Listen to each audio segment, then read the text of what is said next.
Chapter 1. Do you yearn for power? I not practicing Tai Chi in the yard? Where's this place? Yishu maintained his Tai Chi posture, gazing around at the vast expanse of white, utterly bewildered. Brave young man, do you desire power? Suddenly, a voice, aged and resonant, echoed through the surroundings. Yishu exclaimed, "What is this strangely familiar dialogue? Are you aware of the realm of the gods? The realm of the gods? What is that? This is quite simple. Oh, you're the fortunate chosen one. I, the deity, shall bestow upon you a gift. But so, are you ready? Speak, will you?" Hey. Suddenly, Yishu noticed a blinding white light appearing before him, growing ever brighter. Damn it, my eyes.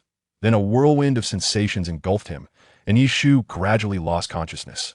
In the depths of his mind, he seemed to faintly hear the deity murmuring to himself, "At last, this year's task is complete." The transmission location seems off? Never mind, as long as it's Earth, I might as well send him some extra gifts. Brave youth, do take care to live well. If Yishu had retained his consciousness, he would have surely shouted, "Live well? I was already thriving." In America, New York, as Yishu slowly regained consciousness, he found himself lying beside a heap of garbage, battling the lingering dizziness in his mind as he gradually sat upright on the ground. Indeed, gods are utterly unreliable. Brave young man, you are awake. Suddenly, a hazy figure appeared in Yishu's mind. This is Earth, but what? Yishu sensed a clue. Why Yishu mused, "If I didn't remember what you said before I lost consciousness, I might have believed you." Perhaps sensing Yishu's thoughts, the deity did not linger on this topic. "Ahem, this is merely a fragment of my consciousness. Here to explain the gift I have for you. It is called the power of the multitude, derived from the amalgamation of various elements in the universe. Each month, you may freely select one beginner skill from it for your use. Of course, with beginner skills, there are also intermediate, advanced, supreme, and divine powers.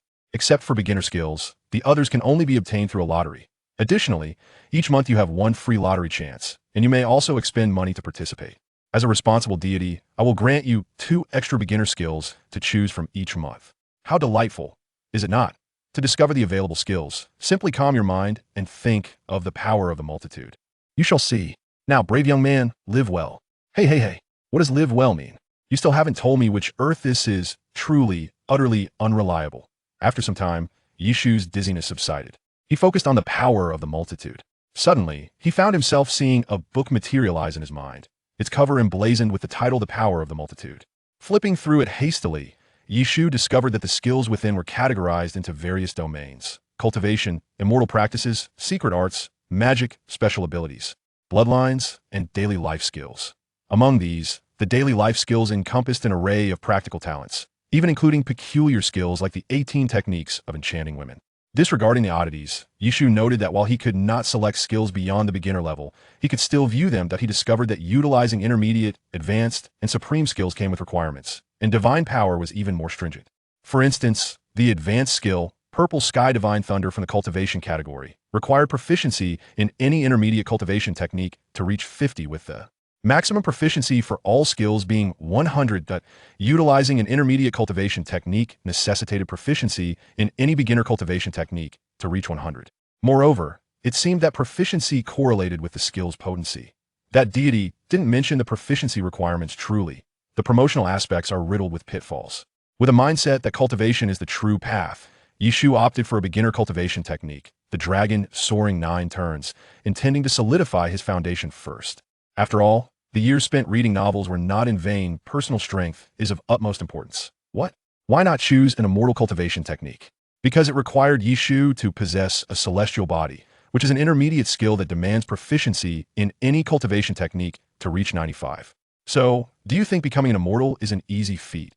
However, despite its minor pitfalls, the power of the multitude ensured that once a mind technique skill was selected, proficiency would naturally increase, and deliberate practice would accelerate its growth. Merely relying on martial prowess is insufficient. As the saying goes, a penny can thwart a hero, so finding a way to earn money is paramount. As a product of the new century, nurtured under the red flag, Yishu would never resort to ill-gotten gains. He simply lacked the courage, so he must pursue legitimate avenues for income.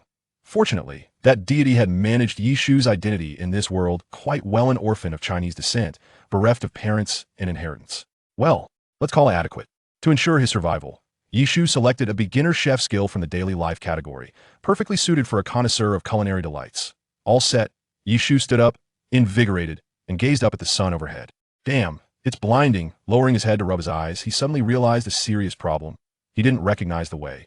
This is troublesome. I guess it'll just wander around. Indeed, Yishu encountered another issue. The surrounding people spoke in English, a language he could not comprehend. With no choice left, he opted for another life skill language proficiency otherwise. As someone who barely knew a few letters of English, survival would be impossible. He had already exhausted the free beginner skills for this month, leaving him with just one free lottery chance. Moreover, the language proficiency skill astonishingly had no proficiency requirements, which brought Yishu a small measure of joy.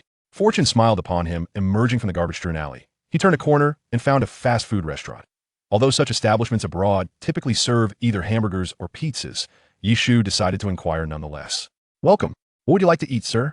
A cheerful blonde greeted Yishu as he stepped inside. Do you have any job openings?" "I can cook," Yishu asked, feeling a bit shy. "Cook? But we serve hamburgers." The girl looked puzzled though. "If not, that's fine. I'll ask elsewhere." Feeling embarrassed, Yishu berated himself for becoming nervous. After having initially steeled himself, he had completely overlooked the restaurant sign. Besides, hamburgers are rather limited. The variations are merely a matter of adding a few special ingredients, or meats. Good hamburgers even be made to glow. "Felina, does this customer not like our hamburgers?" A black man from the kitchen, perhaps having noticed Yishu's brief visit and intent to leave, called out to the blonde at the counter. "Not at all, Mr. Danny. He wishes to inquire whether we are hiring. He claims he possesses culinary skills," Felina remarked as she turned to address the gentleman of African descent. Upon hearing Felina's words, Danny hesitated momentarily before addressing Yishu, who was about to exit. "Sir, may I ask what dishes you are proficient in preparing?" Hearing himself called by the name Danny, Yishu paused in his tracks. "Chinese cuisine, of course, though I can also prepare hamburgers and pizzas," he replied. "Chinese cuisine? I'm afraid you've come to the wrong place. This is not Chinatown. However, if you can make hamburgers, you might be able to assist me, as I've been quite overwhelmed with customers lately," Danny stated. "That sounds wonderful. Thank you, sir," Yishu exclaimed. Chapter 2. My yearning for a tranquil life. Thus, fortune smiled upon Yishu as he encountered a benevolent African-American store manager named Danny, who kindly offered him a position at his hamburger establishment. Upon learning that Yishu was an orphan, Danny generously allocated a small room for him on the second floor of the restaurant. Though modest in size, it provided Yishu with a much-needed sanctuary. Perhaps due to his past fondness for Tai Chi, Yishu possessed a peaceful demeanor, fostering amiable relations with both Danny and the front desk attendant, Felina. As Yishu honed his culinary skills, the quality of the hamburgers and other dishes he prepared improved significantly, which in turn garnered Danny's increasing approval. Life flowed serenely until one day when Yishu caught sight of a news report on the television in the dining area, announcing the mysterious disappearance of Tony Stark, the owner of Stark Industries. The revelation left Yishu astonished. Goodness gracious! No wonder that deity has persistently urged me to cherish my existence. This is indeed the Marvel Universe. Yishu Muset. What happened to the promise of a tranquil life? In this world, even if I desire peace, it appears elusive.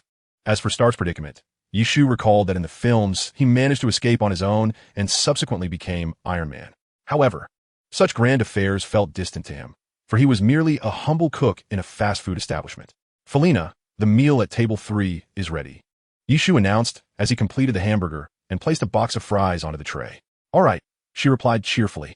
Observing Felina as she happily delivered food to the patrons, Yishu savored the tranquility of his existence. Although Danny's wages were modest, he did not charge him rent. If only this could last forever, Yishu pondered. Yet, such thoughts were merely fanciful, for this was the Marvel Universe. In this realm, tranquility was but the calm before the storm. Here, superheroes abounded, as did supervillains. Moreover, with Yishu situated in the perilous locale of New York, the impending alien invasion could transform it into a battleground.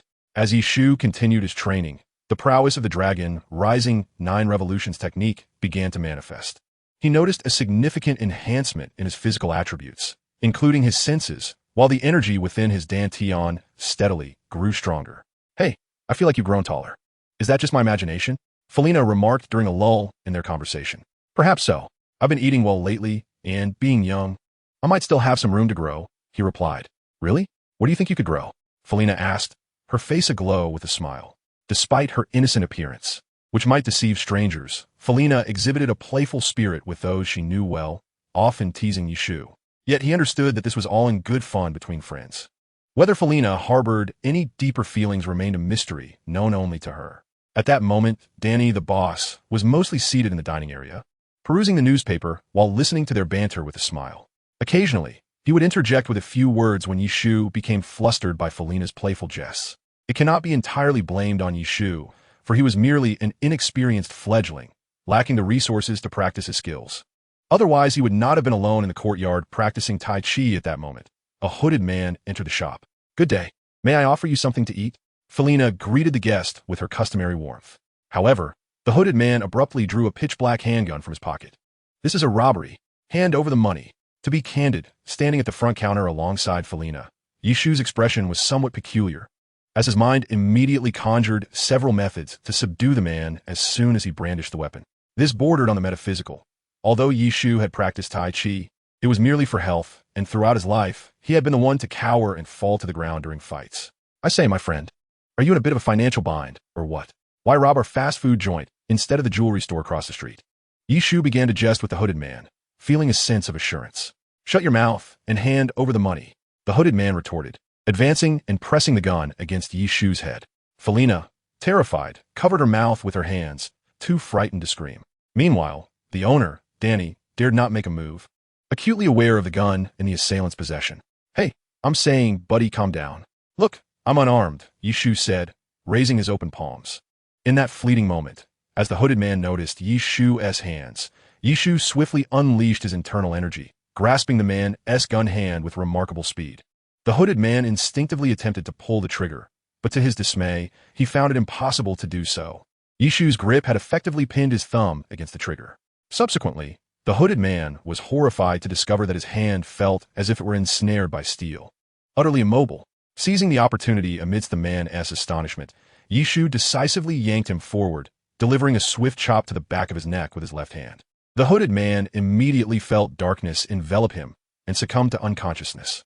The entire incident unfolded with astonishing rapidity by the time Felina and Danny processed what had transpired. The hooded man lay helplessly atop the counter.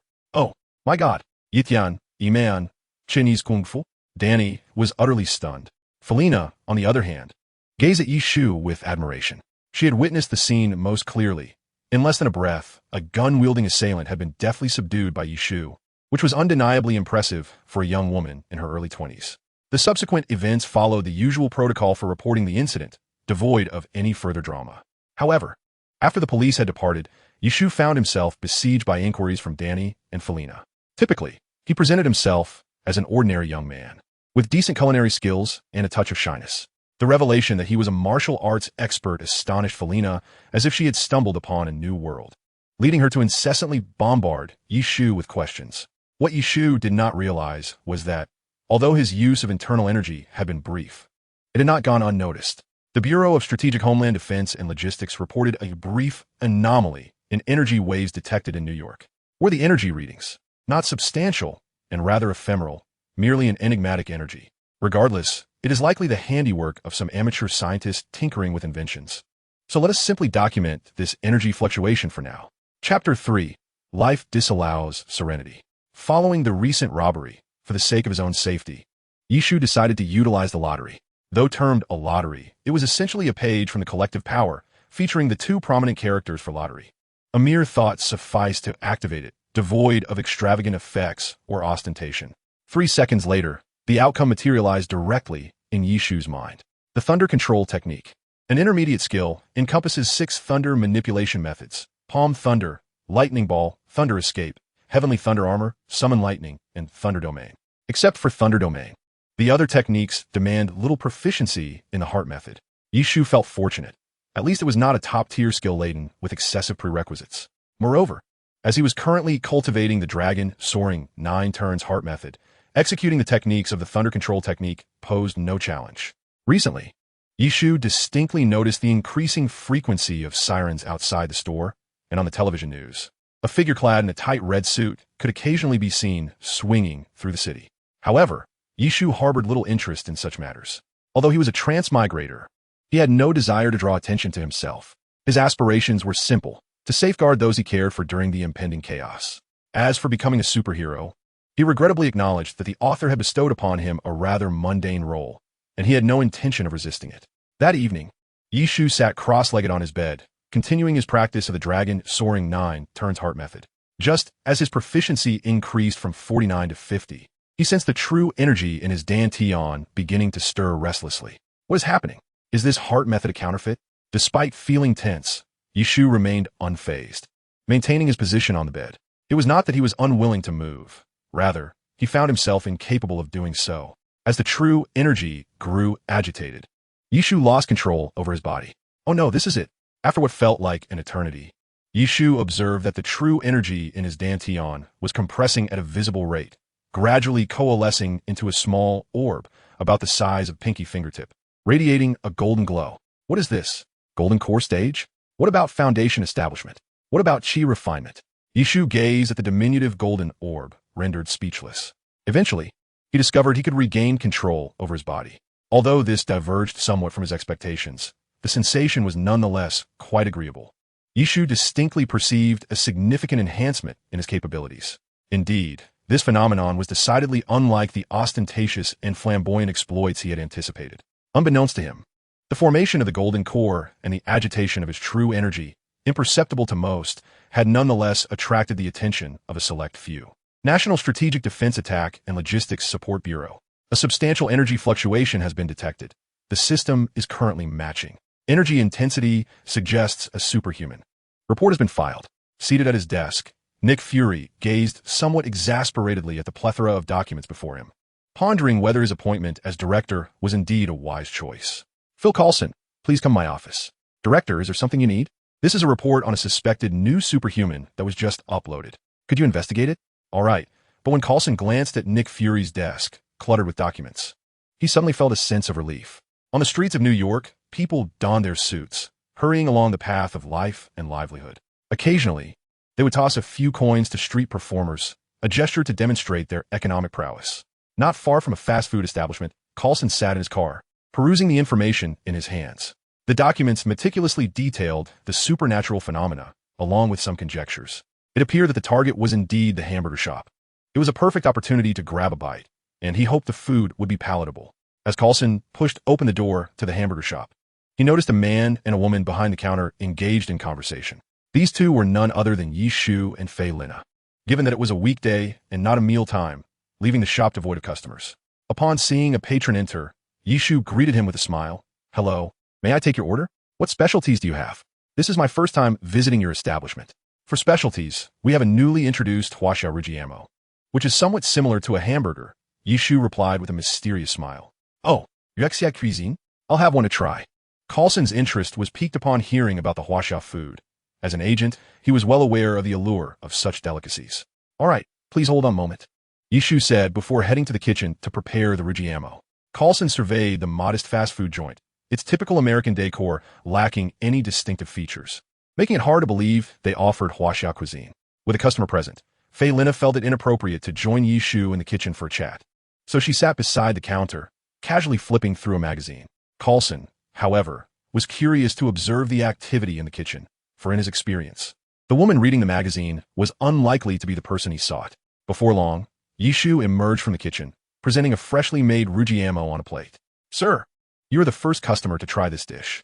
Please have a taste. If it doesn't suit your palate, this meal is on me, Yishu said with a smile. However, it would be impossible for it to be anything but delicious. Just look at how many foreigners have been unable to resist our cuisine, he continued, recalling an anecdote about a foreigner who vowed to taste every dish in huaxia and for years later still had not left Sichuan. Coulson chuckled nonchalantly. Well, em trudi anerd, haha. Yet, after his first bite, he was utterly captivated by the rigiamo. Oh, sir, the texture of the meat is simply exquisite, and this sauce, remarkable. I'm delighted you enjoy it. Rest assured, sir, it is certainly more affordable than the hamburgers you've had before, Yishu replied, taking a seat beside him with a light laugh. By the way, sir, have you ever considered doing something extraordinary? Coulson casually inquired. Extraordinary? What do you mean? Yishu asked. There is nothing particularly noteworthy, merely a few tasks that are not easily accomplished by the average individual. At this moment, Coulson could only speculate that Yishu might be the person he was seeking. Since you mentioned that such feats are difficult for ordinary people, I must confess. I am but an ordinary person, Yishu chuckled lightly. Ah, we are not ordinary at all, came the reply. Indeed, after all, I can create dishes that even you find delectable. Haha, you speak the truth. Once Coulson finished his meal, he departed directly, having obtained the answers he sought. Yishu, as if nothing had transpired, continued to engage in light conversation with Felina in the shop. In truth, Yishu had felt a sense of familiarity upon Coulson's entrance, only recalling who he was after a while. Yishu was rather perplexed as to why S.H.I.E.L.D. would seek him out. Even after subduing the robber last time, it seemed insufficient for him to be recognized by S.H.L.D. Nevertheless, Yishu possessed a commendable habit. When something eludes his understanding, he simply lets it go. No matter the storm, if it cannot be contained, I shall unleash my full strength and confront it head-on. Upon returning to S.H.I.E.L.D., Coulson provided a succinct report to Nick Fury. During our initial encounter, I did not detect any anti-human tendencies, and he can indeed prepare traditional Chinese cuisine. I assume you, Coulson, are not the type to be swayed by culinary delights. Who knows? You may go now. There is nothing unusual in Yishu's profile. Let's observe him gradually. Chapter 4. After all, you cannot evade it. The familiar sound of police sirens echoed again. Occasionally, a crimson figure would flit past in tandem with the sirens. Undoubtedly, it was that little spider. Yishu and the manager, Danny, were toiling away in the kitchen when, suddenly, a series of explosions resonated from outside. Soon, Yishu became aware of a pressing issue. Those explosions are moving in our direction. It wasn't just him, others noticed as well, resulting in a chaotic scene where customers dining in the establishment fled, some even taking unfinished meals with them. Hey, you haven't paid yet. Yishu exclaimed it. I mean, you can fight, but why come this way? Is it easy to run a business these days? If the food is unpalatable, customers complain. If the service is subpar, they complain. If one is unattractive, they complain. And let us not even mention the financial crisis. Now, as you pursue a supervillain, it is we who bear the brunt of misfortune. This was merely Yishu's internal monologue, while Danny looked on in bewilderment. A singular question forming in his mind. Whose establishment is this, anyway? What have I done to deserve this? After Spider-Man shattered the shop's glass window and wrecked some tables and chairs, he leaned against the counter and, upon raising his gaze, found Yishu and his companions staring at him. Well, this is an unexpected turn of events. Perhaps next time, I might consider patronizing your business, he remarked. A splendid suggestion, sir. I shall take my leave now. Yishu turned to Danny and Felina. So, they won't be compensating us, will they? The two exchanged resigned nods. Although Yishu recalled a person who seemed inclined to compensate those who had suffered losses like them, he still felt quite displeased. Consequently, Yishu dashed out, while Danny and Felina vaguely heard him cursing. Damn it, you break things and think you can escape. No chance. Stop right there. Dr. Octopus, observing the exploding lightning ball nearby, and Yishu felt a twinge of retreat. However, Spider-Man, who was persistently restraining him, knew he couldn't afford to be captured for the sake of his plan. Suddenly, he caught sight of the subway in the distance, and a cruel smile crept onto his lips. Spider-Man was somewhat taken aback to see Yishu, realizing he too possessed unique abilities. No, I think you misunderstand. I merely wish to seek compensation from him, Yishu replied while pursuing. Clearly, Spider-Man had not anticipated such a response, momentarily taken aback. Sir, I mean if you only want compensation, Stark Industries should provide restitution to all who incurred losses after this incident. Hearing this from Spider-Man, Yishu felt somewhat reassured. Oh, is that so? Well then, carry on. Goodbye. With that, Yishu ceased his pursuit. Observing Yishu halt behind him, Spider-Man felt utterly perplexed. This person seemed to be even more desperate for money than he was. Suddenly, upon hearing Yishu's anguished wail, the African-American store manager Danny couldn't help but question. So, is this store mine or his? Despite Yishu's performance in this event being limited to a rapid running speed and hurling a fist-sized lightning ball, at least that was his belief, he still could not elude the watchful eyes of S.H.I.E.L.D. It seems it's undoubtedly him. Your judgment was correct, Coulson, Nick Fury remarked.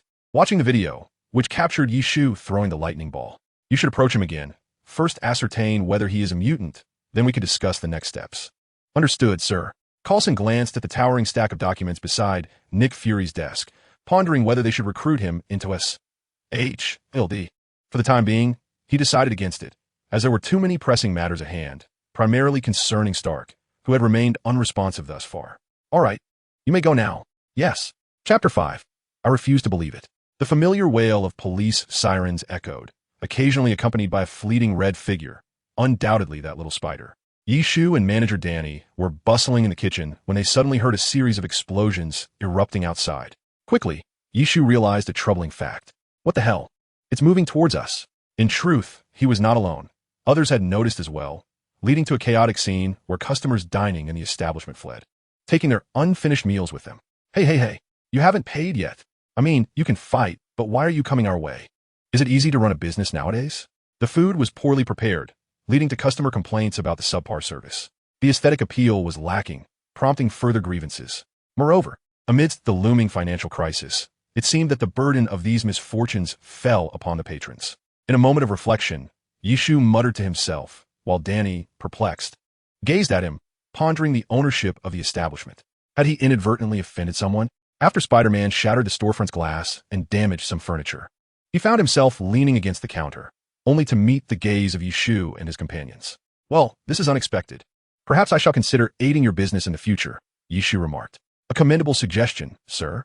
I shall take my leave now, Spider-Man replied. Does this mean we shall not receive any compensation? Yishu turned to Danny and Felina, who exchanged resigned nods.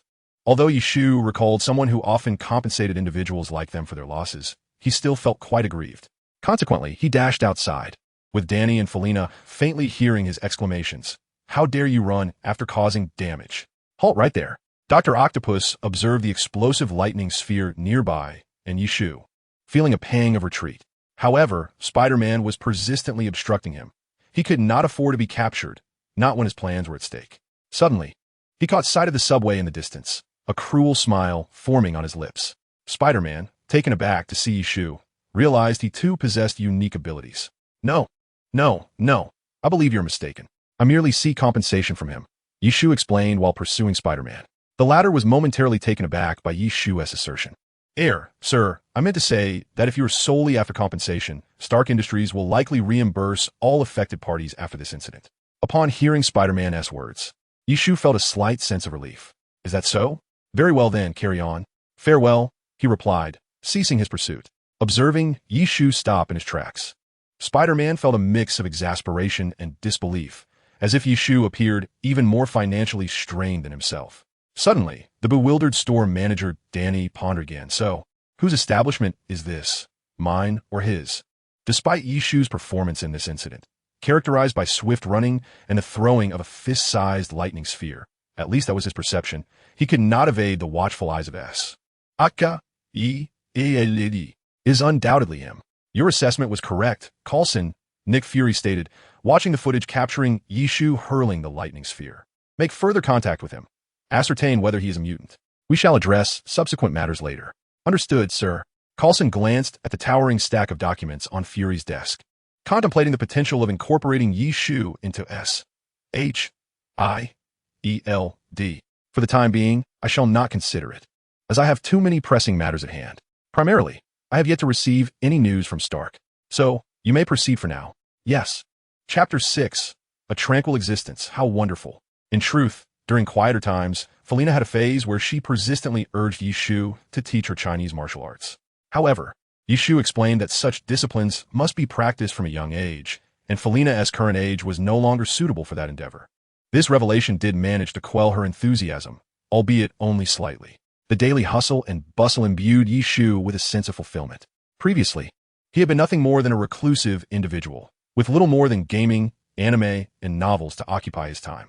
Finally, he sought to alter his lifestyle by practicing Tai Chi in the yard, only to be brought here by that unreliable deity. Yet, was this not fortuitous? After all, life was splendid now, with daily engagements and a community that was both amiable and pleasant to converse with. If only there were no news of superheroes and supervillains. It would be utterly perfect. There was a small interlude. Perhaps Spider-Man had made a lasting impression on Yishu, as he would occasionally stop by to purchase some food to go. However, it was evident from his consistent choice of the cheapest sandwiches that our Spider-Man was currently in financial straits. Nevertheless, Yishu refrained from disclosing that he had received compensation to Spider-Man. Although the items he purchased were modestly priced, they still classified him as a customer, did they not? How many varieties of Huaxia cuisine can you prepare? Perhaps due to the pleasant mood he had been in lately, Yishu would leave the cooking to Danny and Felina during dinner time, providing them with a different culinary creation each evening. This led to the two eagerly anticipating dinner, speculating on the delectable dishes Yishu would present. I am not entirely sure. It seems quite a few, Yishu admitted, having never counted them meticulously. As his culinary skills improved, new recipes continuously appeared in his mind. Then from now on, You shall be responsible for our dinners, Felina declared joyfully, with Danny nodding in agreement. Well, that sounds good, but Mr. Danny, don't you think it's time for a raise? After all, my workload has increased considerably. Yishu remarked with a smile, not rejecting Felina's request. Haha, no problem at all. Ever since you joined us, our business has flourished, and I was already contemplating a raise for you, Danny replied, unperturbed, as Yishu's culinary creations were simply too delightful. Wait, Mr. Danny, will my salary increase as well? Felina asked, her face a picture of surprise upon hearing Danny refer to you all. Indeed, since we were discussing raises, let it be for everyone. Splendid. To celebrate this joyous occasion, I would like another serving of that dish. Huh? But you have already had 2 servings, Yishu said, gazing helplessly at Felina's plate. That's of no concern to you. I want to eat. On a tranquil street, beneath a beautiful night sky, the cheerful laughter emanated from a fast food restaurant. Back in his room, lying on his bed and looking up at the chandelier, Yishu felt a wave of disorientation wash over him from the bright light. Having arrived in this world for nearly a month, I find that this lifestyle truly suits me. It seems I can select 3 basic skills each month. I must ponder my choices for the upcoming skills. Lost in thought, I soon drifted into slumber. At SHIELD, Nick Fury has been experiencing considerable discomfort lately, primarily due to the prolonged disappearance of Tony Stark, who has been missing for almost a month without a trace. Furthermore, the United Nations has expressed growing dissatisfaction with him, believing that SHIELD is of little utility yet consumes vast resources. Fury, upon hearing such remarks, was incensed, thinking of these bureaucrats who merely issue commands from their sofas, oblivious to the dangers lurking in the world outside. Moreover, the funds he expends are all in preparation for the future. With the increasing number of superpowered individuals, the issues that fall beyond the police's jurisdiction are also on the rise, consequently elevating the danger associated with SHIELD agents' missions. Agent Coulson, report to my office. Realizing he needed to devise a long-term task for Coulson, Fury contemplated his next steps. Sir, is there something you require? Coulson had ceased to bemoan the fact that he seemed to be the only operative in SHIELD regarding the individual known as Leaf. I would like you to attempt to recruit him into SHIELD. May I inquire as to the rationale behind this, sir? There exists a preliminary plan. However, do not pressure Leaf. We must avoid fostering any aversion toward us. In truth, Fury felt somewhat helpless. Research on the super soldier serum had stagnated. The discovery of Leaf's abilities, which even an ordinary person could learn, albeit with considerable effort, was a glimmer of hope. Unlike the misguided scientists, those privy to the truth understood they were investigating the super soldier serum, while the uninformed might mistakenly believe they were conducting inhumane experiments. Very well, that poses no issue. And what of Spider-Man? As for that young arachnid, allow him the freedom to act as he sees fit, providing only minimal assistance when necessary. Understood. Hey, Leaf, what delectable dishes do we have today? A jovial, rotund Caucasian gentleman inquired of Leaf, who was diligently working in the kitchen. That's splendid. I can finally enjoy those delightful buns. I'll take 5. Initially disappointed at the lack of new offerings, the gentleman's interest was piqued upon hearing about the buns. You'll need to ask Felina for that. She handles the orders. Feeling somewhat embarrassed, the gentleman cast a sideways glance at the smiling Felina. Beautiful Ms. Felina. May I request 5 meat buns? Mr. Sam can still see me. Huh? It seems my allure pales in comparison to Leaf's. Are you perhaps gay? Coughing. Both Sam and Leaf felt a wave of discomfort wash over them. Mr. Sam, please take a seat.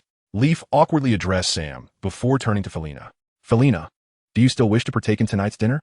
In truth, Sam was well aware that Felina was merely jesting, as he was a regular patron of the establishment and knew her character all too well. Ms. Felina, rest assured, I shall not vie for your attention, he chuckled. Upon hearing Sam's words, Felina felt her cheeks flush with embarrassment. How annoying, what are you even saying? However, Sam paid her no mind, leisurely waiting for the food to arrive.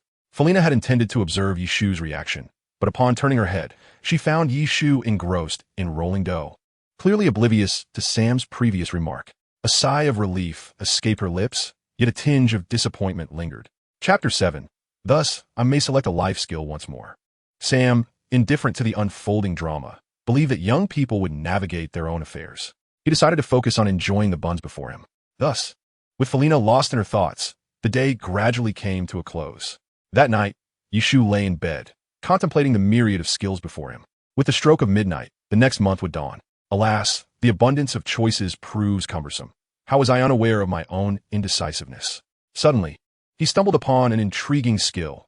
Teacher, Guide to Humanity. This grants one the capability of a great mentor, enabling students to learn at a speed increased by 30%. With each point of proficiency augmenting by 2. Yishu pondered, wishing to impart some cultivation knowledge to Felina and Danny. After all, this world was fraught with peril. Ordinary individuals, devoid of a protagonist's aura, could do little but scream and flee in the face of disaster. Having developed a bond with them, Yishu recalled that New York would soon become a battleground for an alien invasion. In a bid to equip them with some means of self-defense, he resolved to select this skill. As the clock struck midnight, just as Yishu was about to make his choice, a familiar voice echoed in his mind. Brave youth, long time no see. How has the past month treated you? Are you not pleased to hear my voice again? Oh, please do not fall silent. The author has graciously granted me more lines, and your silence is quite awkward for me. Could you please clarify what you mean? Em listening. Yishu interjected after a brief silence, noting several dark spots hovering above the deity's head. Cough. Well, it is as follows. Having observed your month-long existence in this world, I shall reward you with additional enhancements in your myriad of skills. What those entail, you must discover for yourself. Oh, and then, Yishu inweeded. Are you not excited? Shouldn't protagonists from other novels be thrilled to hear such news? Perhaps you could lower the stakes of the lottery. Yishu shrugged. Well, a poor man has no choice. Just take a look at your new additions. Farewell. Once the voice faded, Yishu mused indeed. It seems that relying on this deity is a futile endeavor. Just as he prepared to examine the newly added features, the voice returned. Oh, I'd almost forgot. Over the next year, 2 years, 5 years, and even 10 years, I shall continue to provide you with enhancements. That is all. Goodbye. Is there something amiss with this divine intellect? Confirming that this deity would not suddenly reappear, Yishu once again perused the multitude of powers. In truth, this god harbored unspoken grievances. Initially, there were no additional functionalities, as he had no part in the matter. However, due to an error in transporting Yishu to the wrong location, the Supreme Council of Deities discovered this mishap. To ensure customer satisfaction and prevent any one-star reviews, the council mandated that he provide Yishu with some form of compensation. Thus, the new functionality emerged. It appears that every profession faces its own challenges. Unbeknownst to Yishu, who diligently scrutinized the multitude of powers, he merely wished to discover what new features have been added. An item shop? He turned to a page emblazoned with the 4 characters of item shop, accompanied by the small print indicating its primary level. It seems that one can now purchase some rudimentary items. Initially, Yishu presumed these would consist of trinkets, given the shop's primary designation, but upon entering, he realized the reality was far more intricate. Have you ever encountered a primary item shop that offers surface-to-air missiles? Not only that, but there were also talismans for cultivation, an array of weaponry, various modes of transportation, and even toilet paper and sanitary products for sale. This was indeed intriguing, and moreover, the items in the shop were exceptionally affordable. A Desert Eagle with infinite ammunition was merely $100. Unlimited bullets for just $100 is quite a bargain. Wouldn't you agree? With a spirit of experimentation, Yishu promptly purchased the Desert Eagle with infinite ammunition for $100. The gun materialized in his hand, and upon inspection, he found no discernible differences. Shortly thereafter, Yishu noted that the price of the Desert Eagle in the shop had increased from $100 to $200. Evidently, this mechanism operated similarly to a lottery, with prices escalating linearly. Fortunately, all items were relatively inexpensive. Buying a few might still prove advantageous, but purchasing in bulk could be precarious. It seems this deity prefers to minimize reliance on external forces. That said, with the advent of the item shop, Yishu, who had initially intended to select some offensive basic skills, began to entertain a different notion, namely, life skills. Furthermore, his proficiency in the dragon soaring 9 turns technique had reached 60. Growth slows significantly in later stages, and his golden core had noticeably expanded. With the use of the thunder control technique, he no longer had to worry excessively about insufficient vital energy. Now, with the addition of items from his shop, self-preservation appeared to be assured. Thus, it was time to enhance his knowledge base. Consequently, in addition to the basic skill of teacher, Yishu selected the skills of hacker and biologist. His choice of hacker stemmed purely from fascination with the perceived coolness of hacking. With no ulterior motives, he simply wished to experience what it feels like to be a computer expert. As for the biologist, the primary reason was to adequately instruct Danny and Felina in the cultivation arts. Understanding human anatomy was essential to discern any differences between himself and them. After all, One cannot afford any mishaps in the realms of cultivation and immortality. As for the lottery, it is best to postpone the discussion for now. In the future, should we encounter an insurmountable situation, we may yet reconsider. Once everything was settled, he placed the Desert Eagle beneath his pillow, and Yishu drifted into a deep slumber. Chapter 8. The Ascendant Supervillain. Meanwhile, our Spider-Man, Peter Parker, was diligently attending school and pursuing the affections of girls. Hey, Gwen, how about we catch a movie tonight? Oh, come on, Peter. Last time you promised to take me to a film, and what happened? I waited for you at the cinema for 2 hours.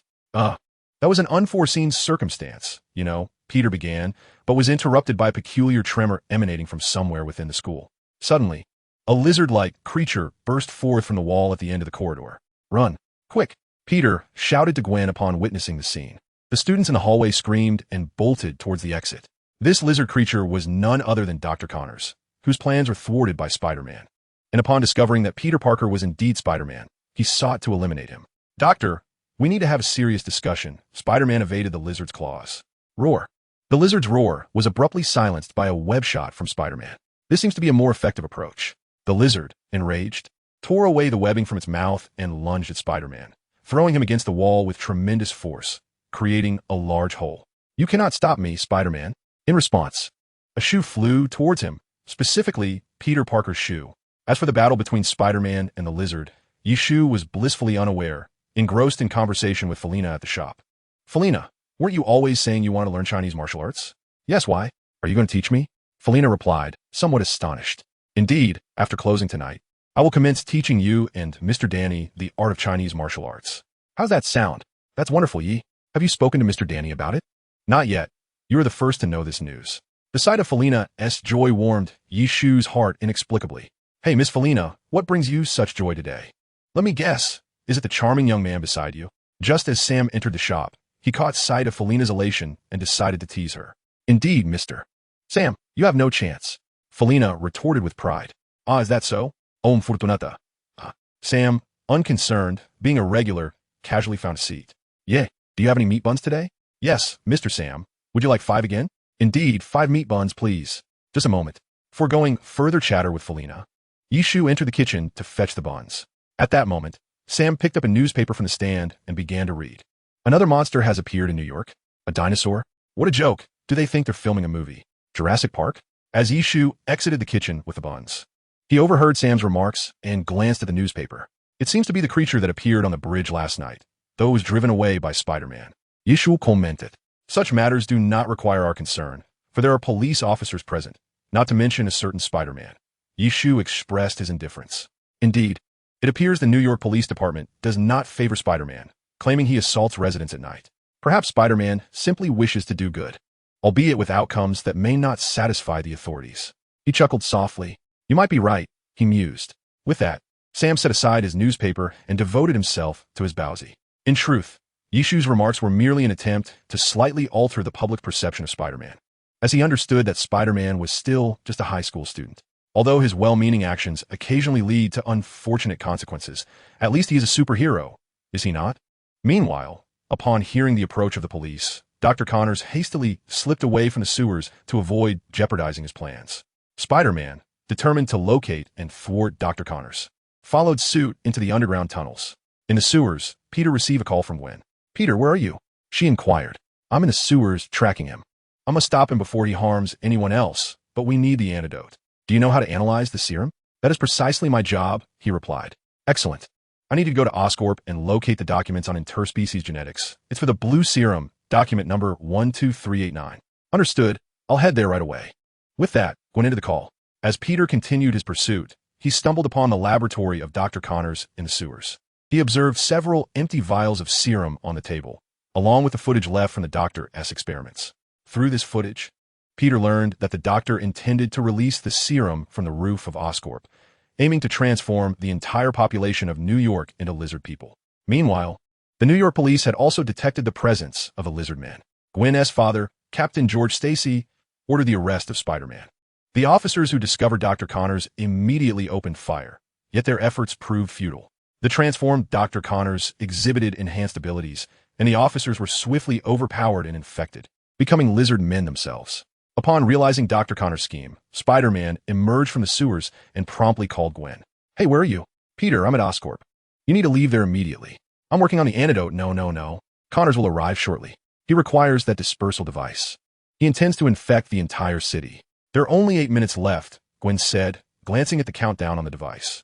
Do you understand what I'm saying? People vidi. Get out of there now. That's an order. Do you comprehend? I'll ensure everyone evacuates. With that, Gwen hung up the phone.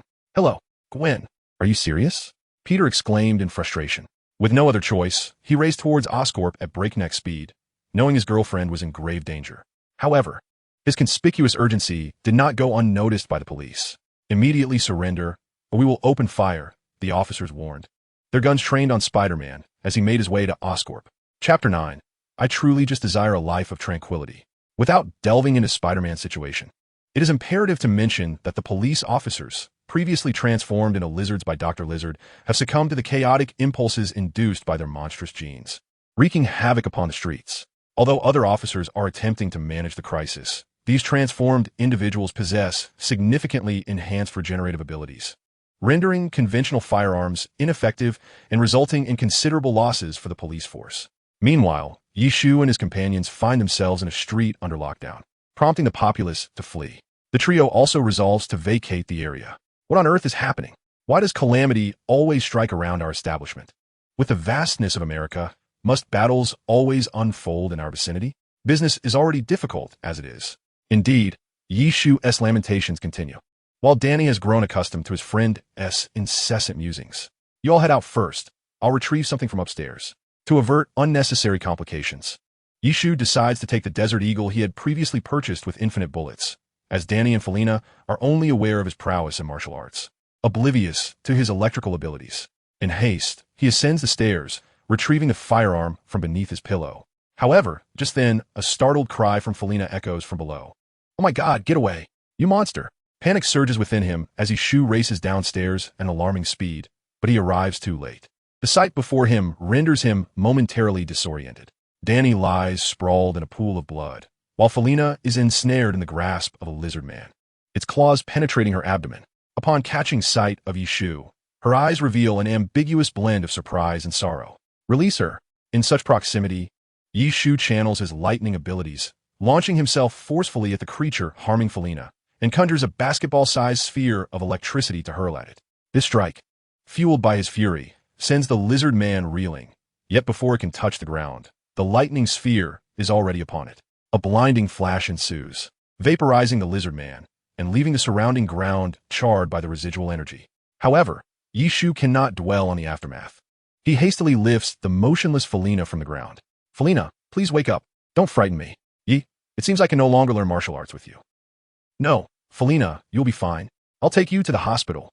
No need, I really like you. Have you been oblivious all this time? I know. I have always known. Please, do not speak any further. We must get to the hospital. You will be all right. Promise me. I still wish to teach you martial arts. I just saw how formidable your skills are. I wish to learn. Very well. I will certainly teach you. Now, let's go to the hospital. As Yishu stands, cradling Felina, he finds himself unable to move, for he senses that she has slipped away from this world. Slowly, he kneels, gently laying her down on the ground, and tenderly wipes the blood from her face. I too hold deep affection for you, Felina. Rising once more, Yishu gazed expressionlessly into the distance towards the Oscorp Tower, acutely aware that the orchestrator of all this chaos was none other than Dr. Connors. Meanwhile, Spider-Man, under Sheriff Stacy's indication, was no longer obstructed by the police and was striving to reach Oscorp Tower with fervor. Channeling his inner energy once again, a crack of thunder resonated, allowing Yishu to traverse a significant portion of the distance in an instant. He was determined to exact a fierce retribution on Dr. Lizard in vengeance for Felina. The unmistakable sound of thunder did not go unnoticed by the police, yet they were utterly powerless, for Yishu moved with astonishing swiftness, appearing on the opposite side of the street after a mere flash of lightning. However, the technique of thunderstep could not be utilized in rapid succession. The greater the distance covered in one leap, the longer the subsequent cool-down period. Unable to employ thunderstep again, Yishu resorted to sprinting down the street with unrelenting speed. Upon reaching the base of the tower, he observed Spider-Man still utilizing the cranes on either side of the street to hasten his approach. Without the slightest hesitation, Yishu raised his hand towards Dr. Lizard atop the roof and unleashed his most formidable skill, lightning summon. From the ominous, cloud-laden sky, a bolt of lightning, approximately 10 centimeters in diameter, struck down upon Dr. Lizard, who was poised to scale the launcher. The creature, engulfed in blackened char, emitted a faint scent of scorched flesh, while the launcher itself was reduced to a heap of scrap metal by the tremendous discharge. Despite sustaining such grievous injury, Dr. Lizard's body gradually began to recuperate. As Yishu leapt onto the rooftop, witnessing that Dr. Lizard still drew breath, he prepared to unleash another lightning summon when Spider-Man arrived, delivering a swift kick that sent Yishu sprawling aside. "Get away! Do not impede me!" At that moment, Yishu cared not who stood before him. His mind was consumed by the visage of Felina at the moment of her demise. "Listen, sir, I recognize you. Though I do not comprehend the source of your fury, I implore you to remain calm. This matter must be resolved by the authorities." Spider-Man, uncertain of Yishu's true capabilities but acutely aware that the prior bolt of lightning could have spelled his doom, understood the gravity of the situation. "This does not concern you. Should you continue to obstruct me, I shall end your life," Yishu declared coldly to Spider-Man. "All right then. It seems we have nothing left to discuss." No sooner had he spoken than Spider-Man shot a web toward Yishu and launched himself forward, knowing that engaging a sorcerer required close proximity. Yet, was Yishu truly a sorcerer? Clearly not. Yishu's response was swift. The armor of thunder manifested around him, rendering Spider-Man's webbing into mere ashes. In midair, Spider-Man, witnessing this, immediately shot a web to the side to arrest his momentum, forcibly altering his trajectory. He had no desire to experience the sensation of being electrocuted. Though Spider-Man withdrew, Yishu was not inclined to let him escape unscathed. Having initiated the confrontation, there was no need for further discourse. He conjured a sphere of lightning in his right hand and hurled it towards Spider-Man. Yet due to prior energy expenditure, this lightning sphere was reduced to the size of a ping-pong ball. However, Spider-Man remained oblivious, using his webbing to pull a massive boulder from a distance to block the lightning orb. Yet, when he realized the orb's power was not as formidable as it seemed, barely damaging the stone, it was already too late. In that moment, Yishu seized the opportunity to channel all his remaining energy into a lightning strike aimed at the slowly rising Dr. Lizard. As Yishu's arm swung towards the doctor, Spider-Man's web inadvertently stuck to his hand, altering the trajectory of the lightning at a critical moment. The bolt struck Dr. Lizard's right hand, vaporizing his entire arm. At this point, Yishu had no time to concern himself with Spider-Man. Utterly drained of energy, he felt an overwhelming fatigue wash over him, his mind clouded with dizziness. On the verge of unconsciousness, the police, always tardy, finally arrived. Sheriff Stacy had reached the rooftop, surveying the chaotic scene wrought by Yishu, contemplating what to say, but finding herself at a loss for words. It was Yishu who ultimately broke the silence. Unable to withstand the toll any longer, he collapsed to the ground, succumbing to unconsciousness. Chapter 10. We can each take what we need. Where am I? Upon waking, Yishu discovered himself lying in a bed that was evidently not his own. Surveying the modest room, he noted the bed, a small table and chair set, and a camera perched in the corner of the ceiling. It seemed he must be more cautious about depleting his energy reserves. He had not anticipated the severe repercussions of forcibly exhausting the energy from his elixir. Even now, he felt a lingering dizziness and a certain weakness in his limbs. However, the energy within his dantian was still quite abundant, and he believed that in due time, he would recover. In truth, Yishu had not been unconscious for long. It was merely a single night's rest, and his current state was a consequence of forcibly drawing upon his energy for the lightning strike. Lost in his thoughts, he heard the door creak open. "You're awake?" Agent Coulson entered the room, carrying a tray of food. It was evident he had monitored Yishu's condition via the camera. "Oh, it's you, Coulson, right? So I must be in S-H-I-E-L-D. Now, how long have I been out?" Yishu responded, his surprise tempered. "Indeed, you've only slept for one night. Do you understand the consequences of your actions from last night?" Coulson set the food on the table and took a seat. "Consequences? Right, Felina." The thought of Felina propelled Yishu to rise from the bed in haste. "Calm down, Mr. Yishu. We at S-H-I-E-L-D have already managed the aftermath." Coulson stood up, blocking Yishu's attempt to rush out, his expression serious. "Our director wishes to see you." Thankfully, no lives were lost. The lightning merely struck Dr. Connor's right hand, which he had already lost long ago. In truth, S-H-I-E-L-D had sensed the events unfolding last night. With agents nearby, even when Danny and Felina were attacked by the lizard, they merely wished to ascertain the extent of your abilities before intervening. "After observing your performance last night, they now have a clearer understanding. The so-called handling of affairs merely involved bringing Yishu to S.H.I.E.L.D. Of course, Yishu was unaware of this. Upon hearing Agent Coulson's words, Yishu gradually regained his composure. Indeed, he had confirmed Felina's demise the previous night, which had prompted his subsequent actions. Mr. Coulson, may I inquire as to why your director wishes to see me? What this entails is known solely to the director. For now, please have something to eat. I shall not intrude further. Someone will escort you to the director's office when you are ready to leave. Coulson replied before rising to take his leave. Ah, I thought you were the only staff member in S.H.I.E.L.D. Yishu remarked with a chuckle. Coulson shrugged and offered an awkward smile, saying, I have entertained such thoughts myself at times. After a brief meal, Yishu felt revitalized, thanks to the replenishing effects of his chi, and prepared to meet Nick Fury, curious about the intentions of the black director. Upon exiting the room, he was greeted by an agent, who, while ostensibly there to guide him, clearly had surveillance duties as well. The agent, displaying a stoic demeanor, stated, let us proceed, before striding ahead. Yishu shrugged and followed suit. The two remained silent during the journey, and as boredom crept in, Yishu found himself reminiscing about his days working at a fast food establishment while observing the bustling activity around him. Before long, the agent led him to the door of Nick Fury's office. The agent pressed his finger to his ear, as if receiving instructions, then opened the door to signal Yishu to enter. It was evident that Fury, the head of the agents, was aware of Yishu's arrival. Upon entering the office, Yishu beheld a man with a sleek bald head seated in the chair opposite him, facing a highly technological desk which housed a solitary computer. Yishu, male, 24 years old, American of Chinese descent. Fury began reading from a document. Stop right there. Just tell me what you want. I have no interest in these details, Yishu interjected, waving his hand to interrupt Fury. Fury scrutinized Yishu, then set aside the document. Did you employ Eastern methods last night? Indeed, I mentioned it to Coulson previously, Yishu replied nonchalantly. However, we have found no records pertaining to this, Fury stated, skepticism evident in his single eye as he regarded Yishu. The absence of records does not imply non-existence. Very well, let us discuss last night's events. The destruction you caused was witnessed by many. Perhaps the police station is where you ought to be.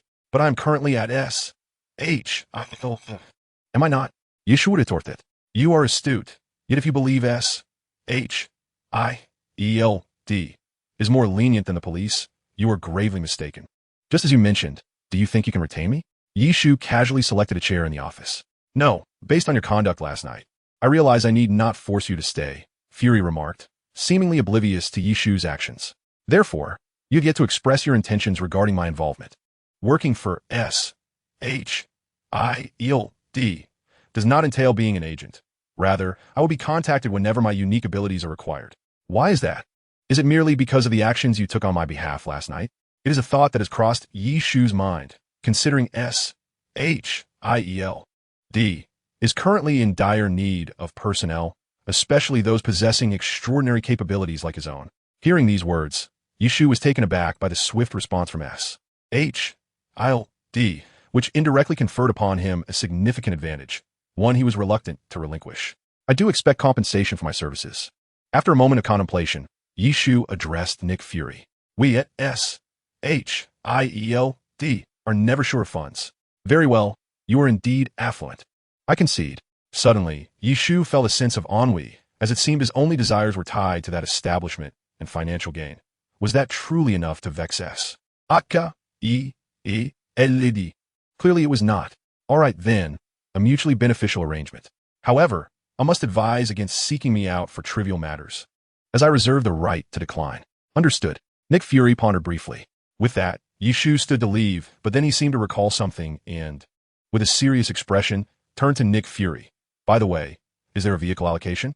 Frankly, Nick Fury had not anticipated that this would be the subject of Yishu's inquiry.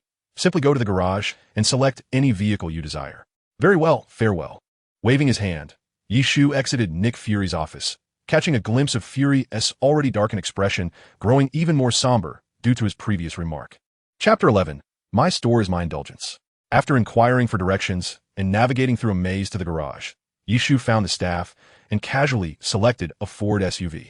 Why not another vehicle? After some contemplation, he realized that the garage was predominantly filled with SUVs. Perhaps these vehicles were more resilient.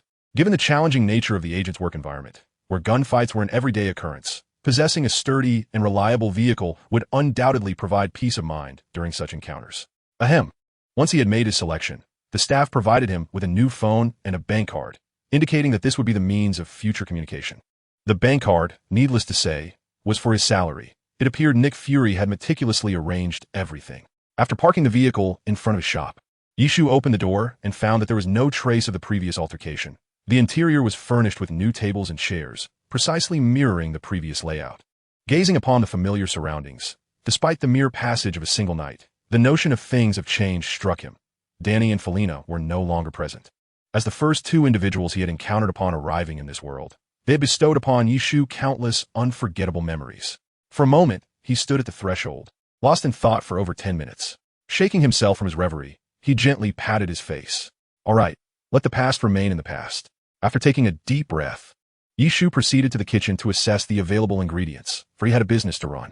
All the ingredients for making hamburgers are still available. However, if he wishes to prepare traditional Chinese cuisine, these certainly would not suffice.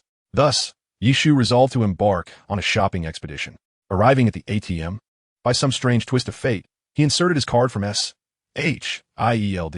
Only to his astonishment did he discover a staggering sum of $200,000 within. While this amount might be trifling for for him at this moment, it represented a fortune, especially since his net worth had only been around $1,000 until now. Not to mention that the prizes from the lottery and the items in the marketplace were far from desirable. However, with this newfound wealth, Yishu contemplated an alternative plan for his restaurant. Although he had been exceedingly busy prior, who wouldn't yearn for a touch of leisure? Furthermore, with his financial situation now relatively stable, he merely wished to maintain a basic standard of living, considering his solitary existence.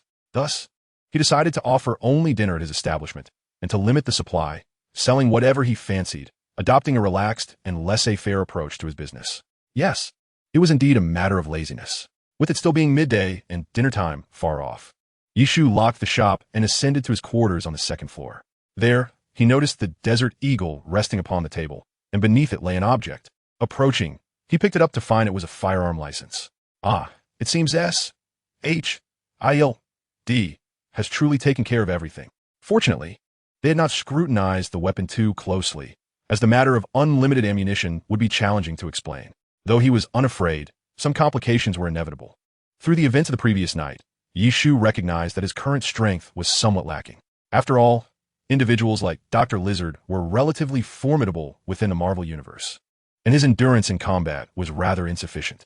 This could not entirely be attributed to him, as the thunder control technique was merely a mid-level skill, and the dragon soaring 9 turns was still in its infancy, akin to a supercar with only a few liters of fuel, incapable of sustaining long distances before stalling. Therefore, in this perilous world, for the sake of his future security, Yishu resolved to utilize this month's lottery, eager to see what fortune would bestow upon him today. With a thought, he accessed the lottery page of Wanzhong Ji Li and commenced this month's free draw. After a mere 3 seconds, the results of the draw were revealed, leaving him uncertain whether to feel elated or dismayed. Damash's Justice, Advanced Skill, a powerful ultimate move of Garen from League of Legends. Conjuring a colossal energy sword to strike down foes. The damage inflicted by the sword escalates in accordance with the severity of the wounds previously sustained by the enemies. Also purifying evil beings. Note, no consumption required, but each casting has a cooldown of 24 hours. To consider it a cause for joy. It was indeed an advanced skill with which Yishu was quite familiar, albeit the 24-hour cooldown was somewhat frustrating. Yet, to feel disheartened was equally valid, as it did not resolve his enduring stamina deficiency. Nonetheless, drawing from his experiences in the previous world, Yishu fully understood the adage, if you feel weak, it is undoubtedly because you have not invested enough. Feel inadequate? Invest more. Financial resources can indeed bolster your strength. Thus, Yishu embarked on his inaugural journey of lavish expenditure, investing $10,000 into a lottery of chance. Mastery in parkour, beginner skill relished the exhilarating sensation of scaling rooftops, Well, the experience of my first indulgence was rather disappointing. However, I resolved to spend another $20,000 for a second attempt. Mastery in painting, beginner skill, let the artist be damned, for you are the true maestro. One absurd array of skills. After all this expenditure, I still cannot grow stronger? This cannot be. Is this contraption developed by some otherworldly entity? Yishu felt his desire for lavish spending significantly dampened. It seems that henceforth, one must cleanse oneself in ritualistic bathing and incense before partaking in such lotteries. In the blink of an eye, he had squandered $30,000. This was the swiftest and most extravagant expenditure in his life. Yet, he was acutely aware that this would not be his last, for the next lottery required a staggering $40,000. Why do I suddenly feel impoverished? Now that I have funds, my first order of business is to procure a computer, a gaming console, and an array of figurines and posters. Cough. Let us ignore the reclusive otaku. Meanwhile, let us turn our attention to the long-missing Mr. Tony Stark. He is currently in a cave, collaborating with physicist Jensen on their cherished endeavor, not to create missiles, but rather to construct mechs. Those terrorists are truly foolish. Tony brazenly assembles mechs right under their noses, and yet they remain oblivious. I can accept that you may not understand high technology, but the glaring difference between mechs and missiles is unmistakable. Their lack of education is truly alarming. How can one venture into terrorism with such a low cultural level? I feel embarrassed for them. I digress. Back to Tony, whose life is temporarily preserved by the arc reactor in his chest. He urgently needs to fabricate the mech and escape this den of intellectually challenged terrorists. Yes, he is a genius, and he is allergic to ignorance. Chapter 12. I am busy. I have no time. Farewell. Having expended far too many words on these foolish terrorists. Suffice it to say that Tony managed to construct the mech without incident. Days passed, and Yishu embodied his philosophy of a laid-back establishment. Serving only dinner. What I sell is what you eat, and when it's gone, the shop closes. For 2 weeks, his earnings barely reached $200, at least a decent start. Or so Yishu believed. Hey, Sam, back for dinner again? Sam was indeed a loyal patron, visiting Yishu almost daily for his evening meal. Honestly, yeah, your food is so delectable. How can you only serve dinner and in limited quantities? How do you expect to make money? Sam expressed his exasperation, for he too lived alone and found Yishu's offerings both delicious and affordable. Am I not making a profit? Yishu replied nonchalantly. Don't think I don't know. At least half of your earnings come from me. Sam unflinchingly exposed him. Enough of that. Today I am serving jajangmyeon with only 10 bowls available. Would you like some? Yes, absolutely. I came here specifically to eat. Very well, please hold on.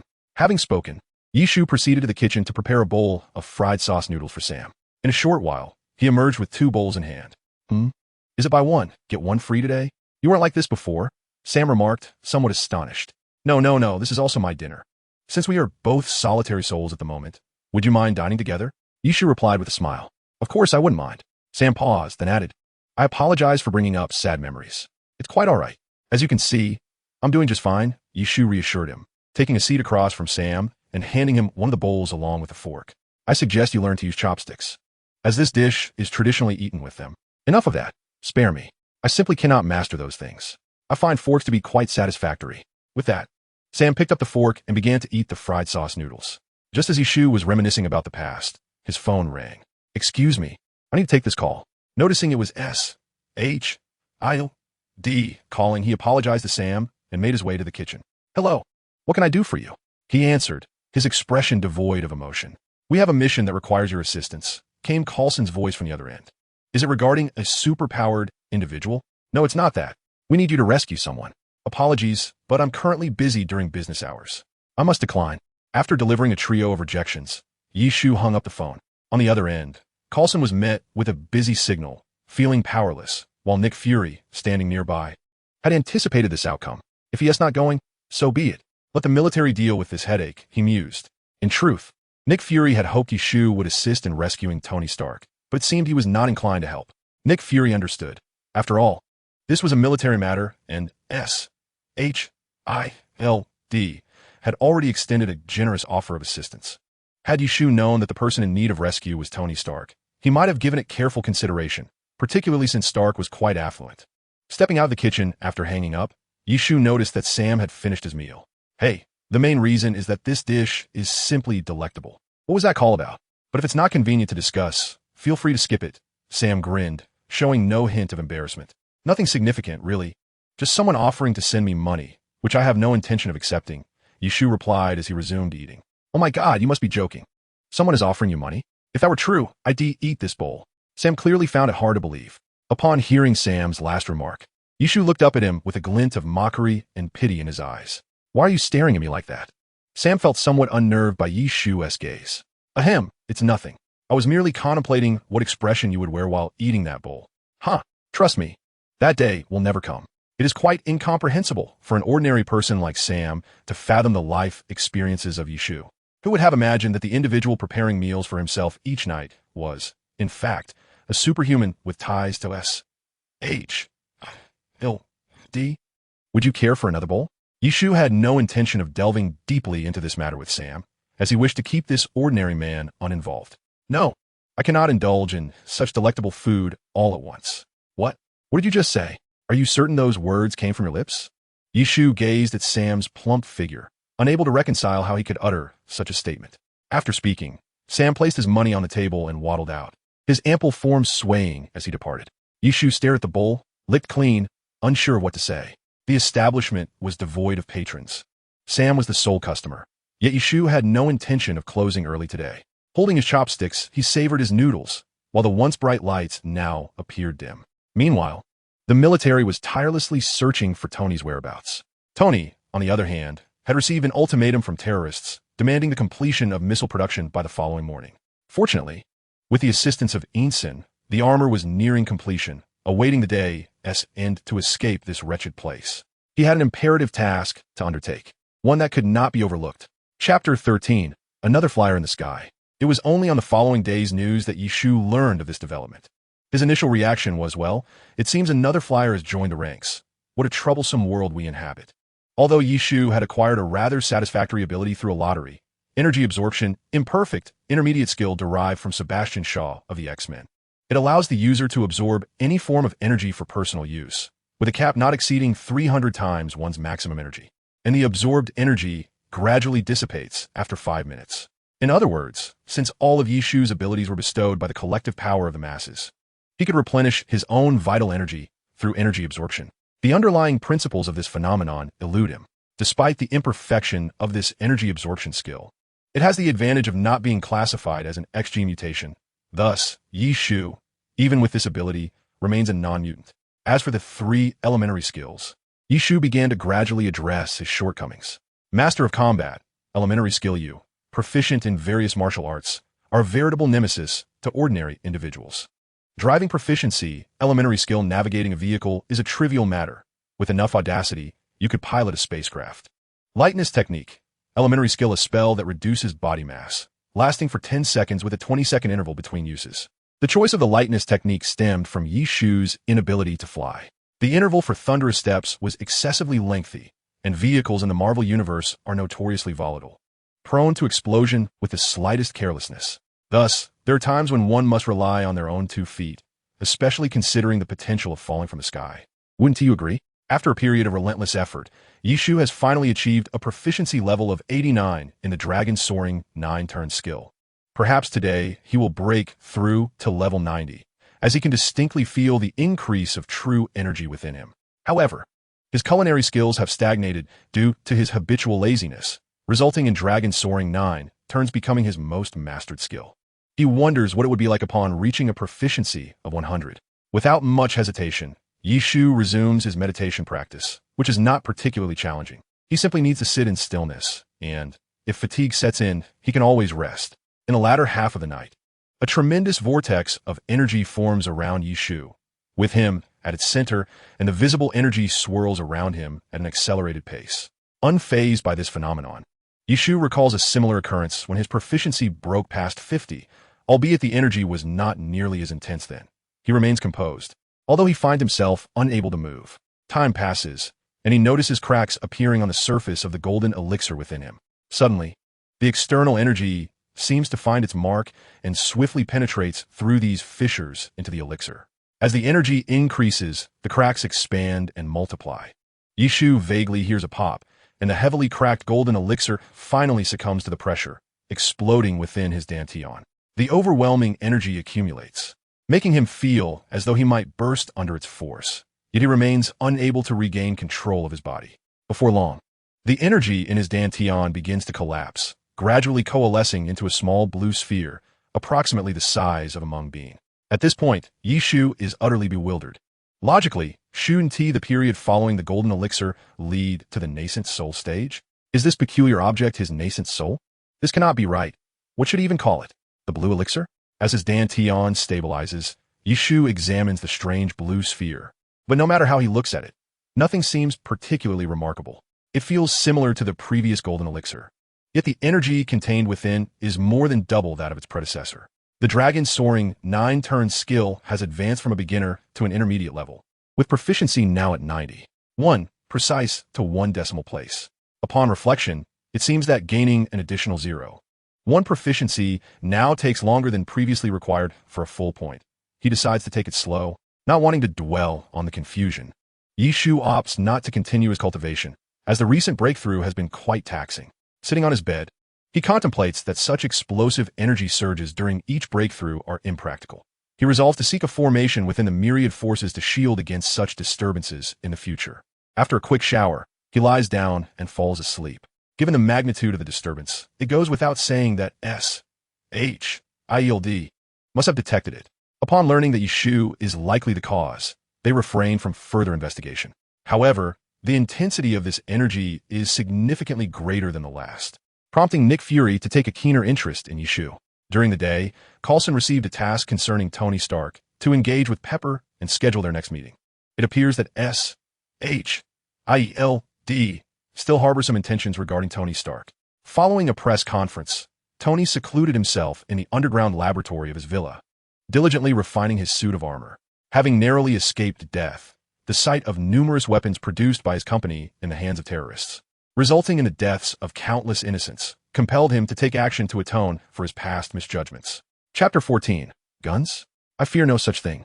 After multiple trials, Tony's armor, Mark II, was finally completed. Once fully donned, he prepared for a true test flight. How is the data transfer progressing? I have completed the process, sir. We are connected, and all systems are ready. Very well. Please check the weather and the self-rotation device, and commence monitoring the airport tower frequency. Tony was becoming increasingly impatient. Sir, additional calculations are necessary before we can proceed with actual flight. As an intelligent system, advised against a flight experiment at that moment. Sometimes one must learn to run before they can walk. Tony interrupted Are you ready? Countdown. 3, 2, 1. Alas, there was now indeed a new entity soaring through the skies. Fortunately, it was night, and few people noticed him. Of course, this did not include Yishu, whose perceptive abilities had significantly heightened following the transformation of his inner core. As Tony flew over the city, Yishu noticed him. It seemed that this place would soon become quite lively. Gazing out at the nocturnal scenery, Yishu paid little heed to Tony's current predicament. Just as he intended to retire for the night, the phone from SHL rang. Don't say a word. I know what that is in the sky. There is no threat, so please do not disturb my sleep. Yishu promptly hung up after delivering his message. Nick Fury, on the other end, was momentarily taken aback by the abrupt termination of the call. That damn fellow. Perhaps I should consider docking his pay. In truth, Nick Fury was not particularly keen on contacting Yishu. However, he had no choice. Yishu was the only superpowered individual in contact with SHIELD, and the energy signature of the unidentified flying object was substantial. As for Yishu's claim of knowing what it was, further investigation would be required, for Nick Fury could not guarantee that Yishu would answer another call.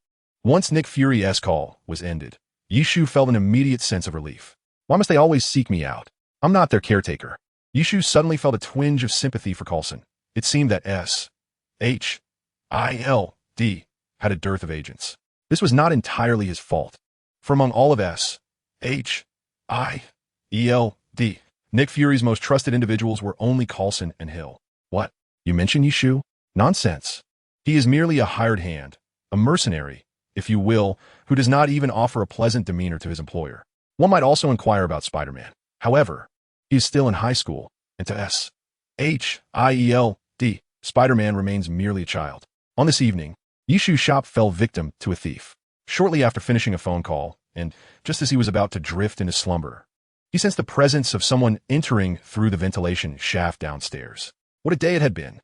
Though he understood that his shop was hardly profitable, the audacity of the thief incensed him. If he were reaping a fortune, perhaps it could be overlooked. But to endure a loss daily only to have his meager possessions pilfered was intolerable. Thus, Yishu descended the stairs quietly. Upon reaching the ground floor, he overheard a voice muttering to itself, "Goodness, there's only $30 here." As he passed through the kitchen and approached the counter, he spotted a figure rummaging through his cash register. "Sir, there really isn't too much money there," he softly interjected, noting that the thief had yet to notice his presence. The abrupt sound startled the thief, who exclaimed, "Oh, for heaven's sake," and swiftly turned, drawing a handgun from his pocket while leaning against the counter, aiming it at Yishu. "Don't move." Unfazed by the thief's actions, Yishu replied with a smile, "Hey there, don't get too agitated. You might find tonight was a wasted trip." Observing Yishu's calm demeanor, the thief glanced uncertainly at his weapon. Yes, it was indeed a gun. Not a stick, yet he found it perplexing that Yishu remained unperturbed. Moments ago, he had been terrified. "Listen, hand over your money, or I'll make a hole in you," the thief demanded, his voice tinged with anxiety. "Sir, let us not escalate this. You can hardly steady your gun," Yishu said, gradually approaching the thief with his hands raised to indicate he bore no weapon. "Stay right there," the thief shouted, his agitation rising as Yishu closed the distance. Bang! The thief, overwhelmed by his own excitement, pulled the trigger, only to witness the bullet harmlessly fall to the ground after striking Yishu. Bang! Bang! Bang!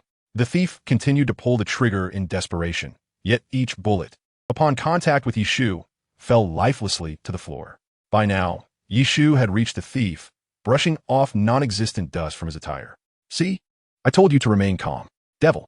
You're a devil." The thief, now in a state of shock, seemed to lose his grip on reality. Seizing the gun from the thief's hand, Yishu showed him no malice. Instead, he grasped the thief by his clothing and unceremoniously tossed him out through the kitchen's back door.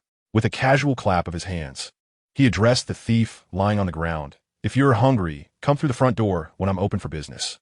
In truth, when the thief had discharged his weapon, Yishu harbored his own doubts.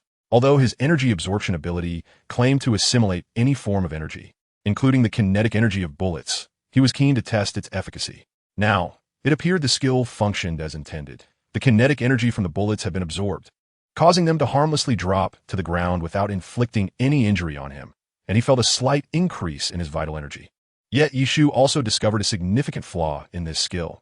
He could only absorb energy that was in direct contact with his body, rendering him unable to absorb whatever and however he pleased. This limitation left him somewhat speechless as he gazed at his clothes, riddled with bullet holes. In fact, Yishu had attempted to absorb solar energy, essentially sunbathing. However, the energy he absorbed began to dissipate slowly after 5 minutes, at a rate surpassing the speed of his solar absorption. Consequently, he abandoned the notion of transforming himself into a solar-powered battery. Chapter 15. A Task at Hand. The sound of gunfire in a place like New York is hardly surprising. Only a handful of individuals were stirred from their slumber, their agitation prompting them to call the police. The authorities arrived, but found no suspicious characters, and the incident faded into obscurity. Yishu paid little mind to it, though he felt a pang of regret over his bullet-riddled attire. As for Tony, after adorning his armor in a gaudy red and yellow hue, he donned it and soared toward the location of his previous captivity, intent on destroying all Stark weaponry housed there. Though he felt no fear, he maintained a cordial relationship with the military, opting to avoid unnecessary casualties. However, despite his best efforts, a military aircraft inevitably crashed, and the pilot was ensnared in his parachute. Tony assisted in freeing him, ultimately saving the pilot's life. Colonel Rhodes, upon learning that this armor was Tony's latest invention, explained at a press conference that the incident was merely a customary military exercise. Meanwhile, the terrorists who witnessed the destruction wrought by Tony began scouring the vast desert for the components of the armor he had initially created. Unbeknownst to Tony, his uncle Obadiah harbored a long-standing desire for his demise. The previous kidnapping was orchestrated by Obadiah through a group of terrorists known as the Ten Rings. One could only say that Obadiah's intellect was questionable. He failed to recognize his own limitations. Although Tony had shut down the weapons division, he remained a genius, capable of generating continuous wealth for the company. Obadiah's actions resembled those of someone who kills the goose that lays the golden eggs. After the Ten Rings had scoured the desert for the scattered armor components, they sought to negotiate terms with Obadiah. But who was Obadiah? A cunning old fox. He seized the armor while simultaneously eliminating the group of terrorists. It is often the case that those uneducated lack the cunning of their more astute, educated counterparts. Having acquired the armor and its schematics, Obadiah set his plan into motion, intending to fabricate another magnificent creation, albeit on a grander scale. The distinction between a genius and an ordinary individual is indeed vast. Tony's approach revolved around convenience and minimizing size for agile maneuverability, while Obadiah, recognizing his own bulk, sought to design the armor to match his physique. Nevertheless, the armor was successfully constructed, and due to energy constraints, Obadiah finally revealed his true intentions to Tony. Today, Coulson visited Yi Shu's establishment, drawn by the delectable cuisine that Yi Shu prepared. Whenever he found himself unoccupied, he would dine here for dinner, as the restaurant only opened during the evening hours. While he was savoring his meal, Coulson received a call from Pepper. "Mr. Coulson, I require your assistance, and it will be prudent to bring some backup." After a brief inquiry regarding the nature of the matter, Coulson hastily finished his food and apologized to Yi Shu, explaining that he had pressing business to attend to. "May I inquire what this matter entails?" Yi Shu asked curiously, as he suspected that if it were an official directive, Coulson would have merely acknowledged him and departed, regardless of his unfinished meal. "Oh, it's nothing major, just concerning Stark Industries. Ms. Potts mentioned that Obadiah has encountered a problem and requires my help." Upon hearing this, Yi Shu discerned that Obadiah had indeed completed the Ironmonger suit. He replied, "I see. However, I recommend that you arm yourselves with some heavy weaponry. Should you require assistance, you have my contact information." In truth, Yi Shu had always held a favorable impression of Coulson, the affable agent, from his previous viewings of the Marvel films. Although this particular operation appeared devoid of peril in the cinematic realm, the real world was unpredictable, and one could never anticipate the unforeseen events that might transpire. Understood. But I'm only dealing with a regular person, and I have great faith in my agents, Coulson chuckled, seemingly unperturbed. Once Coulson departed, Yi Shu tidied up briefly and locked the doors, confident that he would soon receive a call from Coulson. Coulson, accompanied by several agents and Pepper, arrived at Zone 16 of the Stark Industries arc reactor. He heeded Yi Shu's advice and brought along a few rifles equipped with grenade launchers. However, considering they would be entering an enclosed space, he stowed the rifles in the trunk of the car and proceeded with Pepper armed only with handguns. Upon discovering Obadiah clad in the colossal Ironmonger suit, Coulson immediately dialed Yi Shu. "All right, Yi, you were right. How soon can you arrive?" "As soon as possible," Yi Shu replied before Coulson hung up, realizing that Obadiah had annihilated his team. Protecting Pepper, he sprinted towards the exit, desperately needing the firearms from the trunk, and was granted precious moments as Obadiah was momentarily unable to pursue them through the narrow door of Zone 16. In fact, Yi Shu was already en route in his car when he received the call. Otherwise, even with his exceptional driving skills, it would have taken him no less than 10 minutes to reach Coulson. Why drive?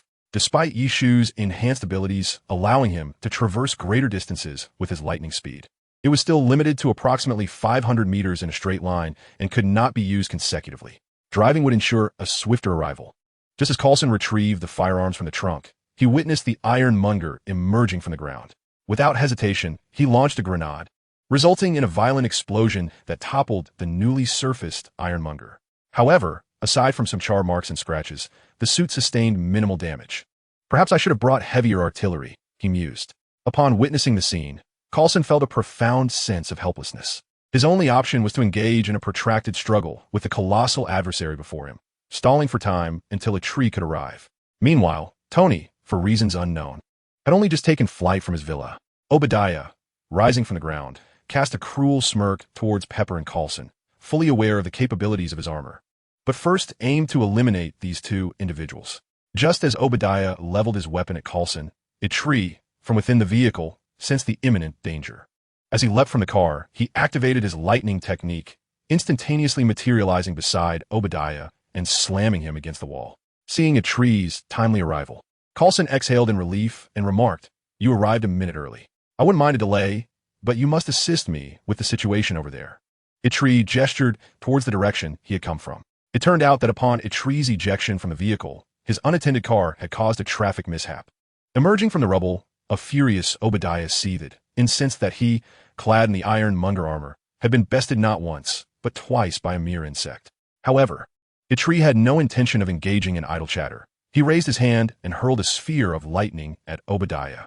When the sphere made contact with the Ironmonger, a brilliant flash of electricity erupted, yet the armor appeared unscathed. "Huh, little one, are you attempting to recharge me?" Obadiah laughed as he noticed the energy levels of his suit surging. The tree felt a pang of embarrassment. Recalling a scene from a film where Thor's lightning inadvertently powered Iron Man turning to see the perplexed expressions on Coulson and Pepper's faces, he stammered, "My apologies. This was unintended." At that moment, Obadiah directed the barrel of his firearm towards Pepper, convinced that a tree posed no immediate threat. He resolved to eliminate the woman first. Chapter 16. Do you need a recharge? Just as a tree perceived Obadiah aiming at Pepper, he swiftly positioned himself in front of her.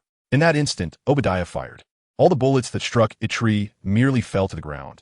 It was then that Pepper noticed a tree standing protectively before her. I just changed into this outfit before leaving," a tree exclaimed, surveying the tattered state of his clothes, irritation bubbling within him. Both Obadiah and even Coulson and Pepper looked on in astonishment at a tree's resilience. This was a heavy machine gun, yet it had not only failed to inflict harm upon him, but had not even forced him back a single step. "Mr. Coulson, is he your colleague?" Pepper, standing behind a tree, inquired incredulously. Yet Coulson was oblivious to a tree's capabilities.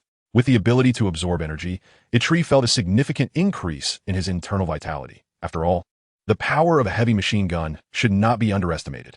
Witnessing the bullet's ineffectiveness against a tree, Obadiah's surprise led him to abandon the use of firearms altogether, charging at a tree with a fist larger than a tree's head, ready to strike. As the formidable Obadiah approached with alarming speed, Yishu could only utter a single phrase, "Step aside, I am about to showcase my prowess." With a simple lift of his left hand, he opened his palm to meet Obadiah's fist. At the instant of contact, the kinetic energy generated by Obadiah surged into Yishu's body. The rapid momentum of Obadiah came to an abrupt halt, their movements appearing somewhat comical. The colossal iron behemoth was caught by a diminutive human with a single hand, and Yishu appeared utterly unperturbed. Naturally, it would be quite strange if he were affected. Not only was Yishu unscathed, but the energy within his dantian felt remarkably abundant, a sensation of unparalleled comfort. "I haven't even finished showcasing my prowess. And here we are. Could you show a bit of courtesy?" However, being smashed against the wall did not harm Yishu, nor did it damage the wall itself. After all, the action of force is mutual, and at the moment of contact with the wall, he instinctively absorbed the energy. Yet this time, the influx of energy felt somewhat overwhelming, causing a slight swelling sensation in his dantian. Nevertheless, Yishu noticed that his current chi levels were only about 30% higher than at his peak state, despite the absorption skill claiming it could absorb up to 300. Was there an issue? Yet, there was no time to ponder this dilemma. As Obadiah charged at him once more, intent on grabbing Yishu and hurling him away, thus temporarily eliminating him as an obstacle. Just then, Tony finally arrived, descending from the sky and crashing into Obadiah, sending him crashing into the wall once more. "Tony!" Pepper couldn't contain her joy at the sight of him. "Apologies for my tardiness. I would use traffic as an excuse, but evidently, there is no traffic in the sky." Turning to Yishu, Tony continued, "Perhaps I should express my gratitude, but for now, please assist Pepper while I handle Obadiah." Without waiting for Yishu's response, he engaged in a fierce struggle with Obadiah. Yishu paid little mind to Tony's demeanor. After all, it was typical of him to be aloof, such was his nature. However, witnessing Tony being relentlessly pursued by Obadiah stirred Yishu's compassion, prompting him to consider intervening several times. Yet, after some reflection, he chose to refrain. Despite his earlier display of strength, he still lacked the ability to inflict any harm on Obadiah. His only talent was to recharge Tony, which was decidedly awkward. As the two armored adversaries grappled, they found themselves on the highway. Coulson glanced at Yishu, who was sitting nearby engrossed in his phone. "Yeah, aren't you going to do something?" he inquired, gesturing towards the ongoing brawl. At that moment, Yishu noticed Obadiah had seized a nearby car and was preparing to hurl at Tony. Channeling his lightning-style technique, Yishu intercepted the unfortunate vehicle mid-air, along with its unfortunate occupant. "Perhaps you should consider placing the car on the ground in a different location," Yishu suggested to Tony. Realizing that this was not a viable strategy, Tony beckoned Obadiah with a gesture and soared into the sky. Initially, the original armor lacked the capability for prolonged flight, but Obadiah clearly would not make such an error. "Quite impressive. You have upgraded your armor. I, too, have made some enhancements," Obadiah exclaimed as he watched Tony ascend into the sky. Soon after, Ironmonger soared upward with the aid of his foot thrusters, pursuing Tony. "Sir, it appears that the adversary's armor is capable of flight as well," Jarvis informed Tony. "Indeed, take me to the maximum altitude. With only 15% power remaining. Reaching such heights while I can do the arithmetic. Just execute it." The two engaged in a thrilling chase, ascending into the heavens. 13% power remaining, sir, Jarvis cautioned. "Ascend. 11, continue flying. 7% power. Just display it on the screen. There's no need to announce it constantly." At that moment, Ironmonger had caught up to Tony, seizing one of his feet and gripping him tightly. "Your idea is commendable, Tony. But but I must assert that my armor surpasses yours in every aspect. Have you resolved the icing issue? Although captured by Abade, Tony remained unperturbed. Icing issue? At this juncture, Abade realized that the circuits within his armor were malfunctioning, and shards of ice had enveloped the exterior, leading to a complete system failure. Perhaps you should consider how to resolve that, Tony quipped, giving his own head a light smack. With no power, Abade plummeted from the sky. Utilizing auxiliary energy, Tony managed to land safely on the ground. Yishu observed as Tony rose from the ground, contemplating that he likely had depleted his energy. At that moment, a bold idea struck him. Mr. Tony, do you require recharge? Recharge? What do you mean? Before Tony could fully comprehend, Yishu conjured an orb of electricity and hurled it towards him. Due to insufficient energy to evade in time, Tony was struck directly by the lightning ball. As he prepared to voice his frustration, he heard Jarvis's voice. Power level at 200, sir. Phew, I remember you now, kid. At that moment, Tony realized that Yishu was assisting him, and he felt no anger. Turning his gaze towards the direction where Abade had fallen, he understood that Abade would not perish so easily. Chapter 17, The Golden Greatsword. Indeed, a revitalized Abade emerged from the rubble and charged towards Tony. Despite falling from such a height, Ironmonger seemed unscathed, leaving Yishu speechless. Lacking the means to assist, he felt as though he was merely enduring a fierce beating himself. As for Tony, now invigorated, he could engage Abade in combat. Yet he still lacked an effective strategy to defeat him. Pepper, I need you to head to the control room and activate the switch for the arc reactor, allowing it to overload and blow off the entire roof. Ah, the brilliance of a genius is truly unparalleled. Destruction is merely a disagreement away. Upon hearing Tony's command, Pepper did not hesitate and sprinted towards the control room. However, Yishu intercepted her, taking the phone and addressing Tony. Mr. Stark, perhaps I have a better solution than blowing this place up. Oh, pray enlighten me. In truth, Tony had no desire to resort to such drastic measures unless absolutely necessary. For this was indeed his own enterprise, and the entire energy supply of his conglomerate relied upon this arc reactor. Do you have a way to inflict some damage on that behemoth? At this moment, Yishu recalled a high-level skill he had previously drawn, the Justice of Demacia. The damage inflicted by this ability increases with the severity of the wounds previously sustained by the target. Let me give it a try. Concentrating energy in his chest, he commanded Jarvis. Immediately, a colossal energy cannon erupted from the chest of Tony's armor, propelling Obadiah, who was not far away, into the air. Without granting his opponent ample time to react, Tony soared forward and mounted Obadiah's back. It seems this contraption holds great significance for you. Through the display, Tony noticed a series of connections leading from the head monitor on Ironmonger's back and promptly tore them away. Unable to see, Obadiah attempted to grasp Tony, who nimbly leaped aside in midair, unleashing several palm repulsors at Obadiah. With no visibility of his adversary, Obadiah had no choice but to open the cockpit, opting to rely on his naked eyes for the fight. At that moment, Tony fired another palm repulsor towards him. Obadiah raised the Ironmonger's arm just in time to block the repulsor, yet the residual shockwave left him disheveled and covered in dust. Frustrated, Obadiah directed all weaponry at Tony and opened fire, but due to the previous damage Tony inflicted not only on the head monitor but also on his targeting system, the bullets and missiles he fired struggled to find their mark. Nonetheless, Tony found himself in a precarious situation, as Obadiah's assault was exceedingly dense. Kid, are you ready yet? Tony, evading Obadiah's onslaught, urgently called out to Yishu. It's done, back away. Yishu recognized the critical moment at hand and could no longer concern himself with how much harm Obadiah had sustained. He extended his hand towards Obadiah and shouted, Justice of Demacia. No sooner had the words left his lips than a brilliant light erupted above Obadiah, and a colossal golden energy sword descended from the heavens towards him. The dazzling radiance flashed, causing the earth to tremble. Once the brilliance faded, Obadiah lay within the wreckage of Ironmonger, oblivious to his fate, while the ground surrounding him had transformed into a vast crater approximately 30 meters in diameter.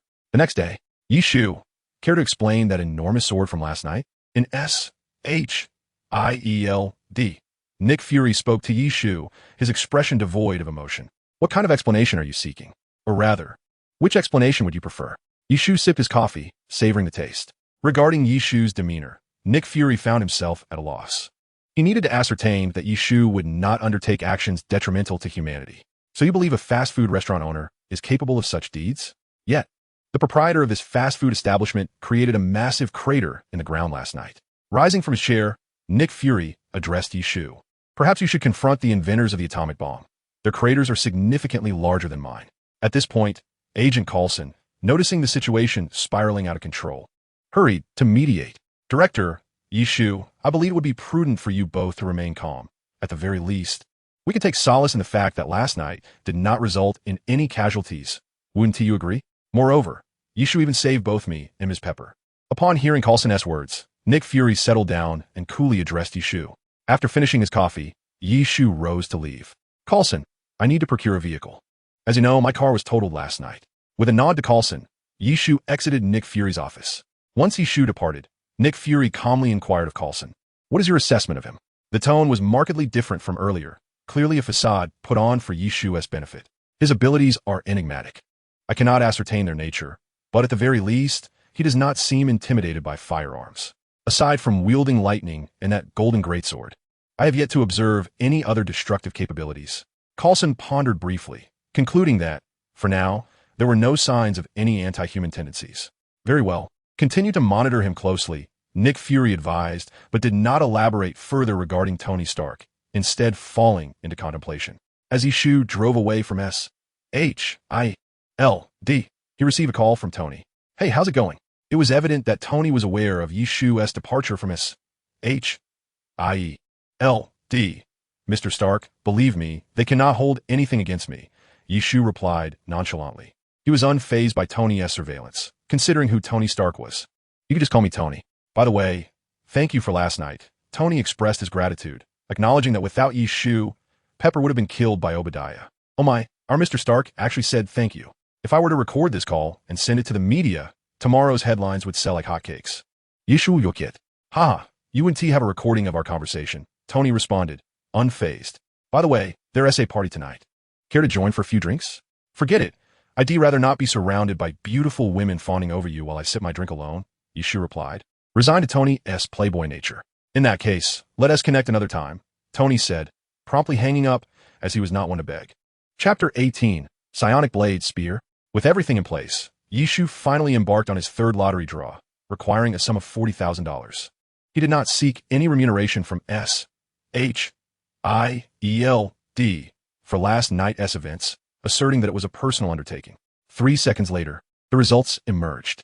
Psionic Blade, intermediate skill derived from the Protoss of StarCraft II. This ability materializes through the fusion of innate talent and psionic energy. The nature of your psionic blade is determined by you. Observing this skill, Yishu felt a sense of satisfaction. After all, the Protoss weaponry from StarCraft is quite formidable. He was curious to see what his psionic blade would manifest as, and thus began to concentrate on materializing his own psionic blade. He spread his palm, and the vital energy within him began to coalesce towards his hand. In a short while, a spear-like object approximately 3 meters in length took shape. The entire shaft shimmered with a pale blue hue, occasionally flickering with arcs of electricity. The spearhead was exceedingly sharp, lacking any particular embellishments. If one were to draw a comparison, it resembled a sharpened wooden stick. Perhaps due to the influence of the Thunder Command, this weapon bore a certain electrical attribute. This object should be termed a spear, although it hardly seemed long. Yishu stared blankly at the weapon in his hand, now that it had materialized. It required a name. Spear of the Thunder God? He mused, but dismissed it, as it would be difficult to explain to Thor later. Never mind, I shall call it the Spear of Lightning. After a while, Yishu realized that manifesting the Spear of Lightning would continuously consume his vital energy. Although the expenditure was minimal, considering his current total of vital energy, it should last around 3 hours. Naturally, since Yishu could absorb external energy to replenish his vital energy, the actual duration during combat would be extended. The $200,000 that S.H.I.E.L.D. had given him previously was now reduced to about $100,000, and the next lottery draw required $80,000, which he found quite burdensome. After all, while running a shop seemed promising, he had been operating at a loss. Stowing away the Spear of Lightning, Yishu opened his computer, intending to check for any significant news lately. However, he discovered an email from Coulson, stating that Tony would hold a press conference this afternoon to explain the events that transpired the previous night, but Yishu was not required to attend, as S.H.I.L.D. had already taken care of everything. Colonel Rhodes was currently addressing reporters regarding last night's incident. "We have all received the official statement concerning the Stark Industries event, with uncertain reports suggesting that a prototype robot malfunctioned, damaging a large projection system. Fortunately, one of Tony Stark's private security personnel was present. The name Iron Man was quite memorable, yet technically inaccurate, as he was composed of titanium alloy. Observing the newspaper, Tony remarked to Pepper beside him, regardless of the name, "It certainly possesses a certain allure." At that moment, Coulson approached, handing Tony a note. "This is your alibi." "All right, what about Yishu?" Tony inquired, taking the note. "You were on the yacht. We arranged customs documentation stating you were on Avalon Island the entire night, supported by the sworn testimonies of 50 guests. As for Yishu, he was your security personnel last night. I thought we would say it was just Pepper and me alone on that island, but I'm quite pleased to have Yishu as security. Perhaps I can discuss matters with him," Tony mused. "This is a statement of circumstances. Just read it aloud." Coulson chose to ignore Tony's jest. Tony glanced at the note in his hand. "There's no mention of Obadiah? We've handled that. He was on vacation. Small planes are notoriously prone to accidents. What if I say that Robot was also my bodyguard? It is my personal security, but doesn't that sound a bit far-fetched? I have dealt with such matters before, Mr. Stark. Firmly asserting the official statement will soon absolve you of any complications." Coulson chuckled nonchalantly, stating that he had 90 seconds to spare. With that, he exited the room. At that moment, Pepper called out to him, "Agent Coulson, I wish to express my gratitude for your assistance, and please convey my thanks to Mr. Yi as well." Coulson replied, "It is our duty. We shall be in touch." After Coulson departed, Pepper adjusted Tony's attire and smiled, saying, "Shall we prepare to take the stage?" Stark approached the microphone. "Well, it has been a while since I last addressed everyone. I suppose I'll stick to the script." As for the delivery, it seemed that the audience was no longer concerned, particularly after Tony's concluding declaration. "The truth is, I am Iron Man." He observed the somewhat chaotic press conference from his computer, chuckling helplessly. It appeared that Stark Industries stock would rise several points. "Since I had served as a security personnel last night, I ought to request a fee for my services." After a while, presuming that Tony had exited the press conference, he dialed his number. "Mr. Iron Man, how do you feel?" "Quite well, actually. The newspapers are calling me a superhero, although the media present didn't seem to think so." Upon recognizing Ye's call, Tony answered directly. "So, Mr. Superhero Iron Man, as your security from last night, should I receive some remuneration? Business ISN exactly thriving on my end." Hearing Tony's lighthearted tone, you decided to engage in banter. "You make a valid point. I think you should consider becoming my personal security.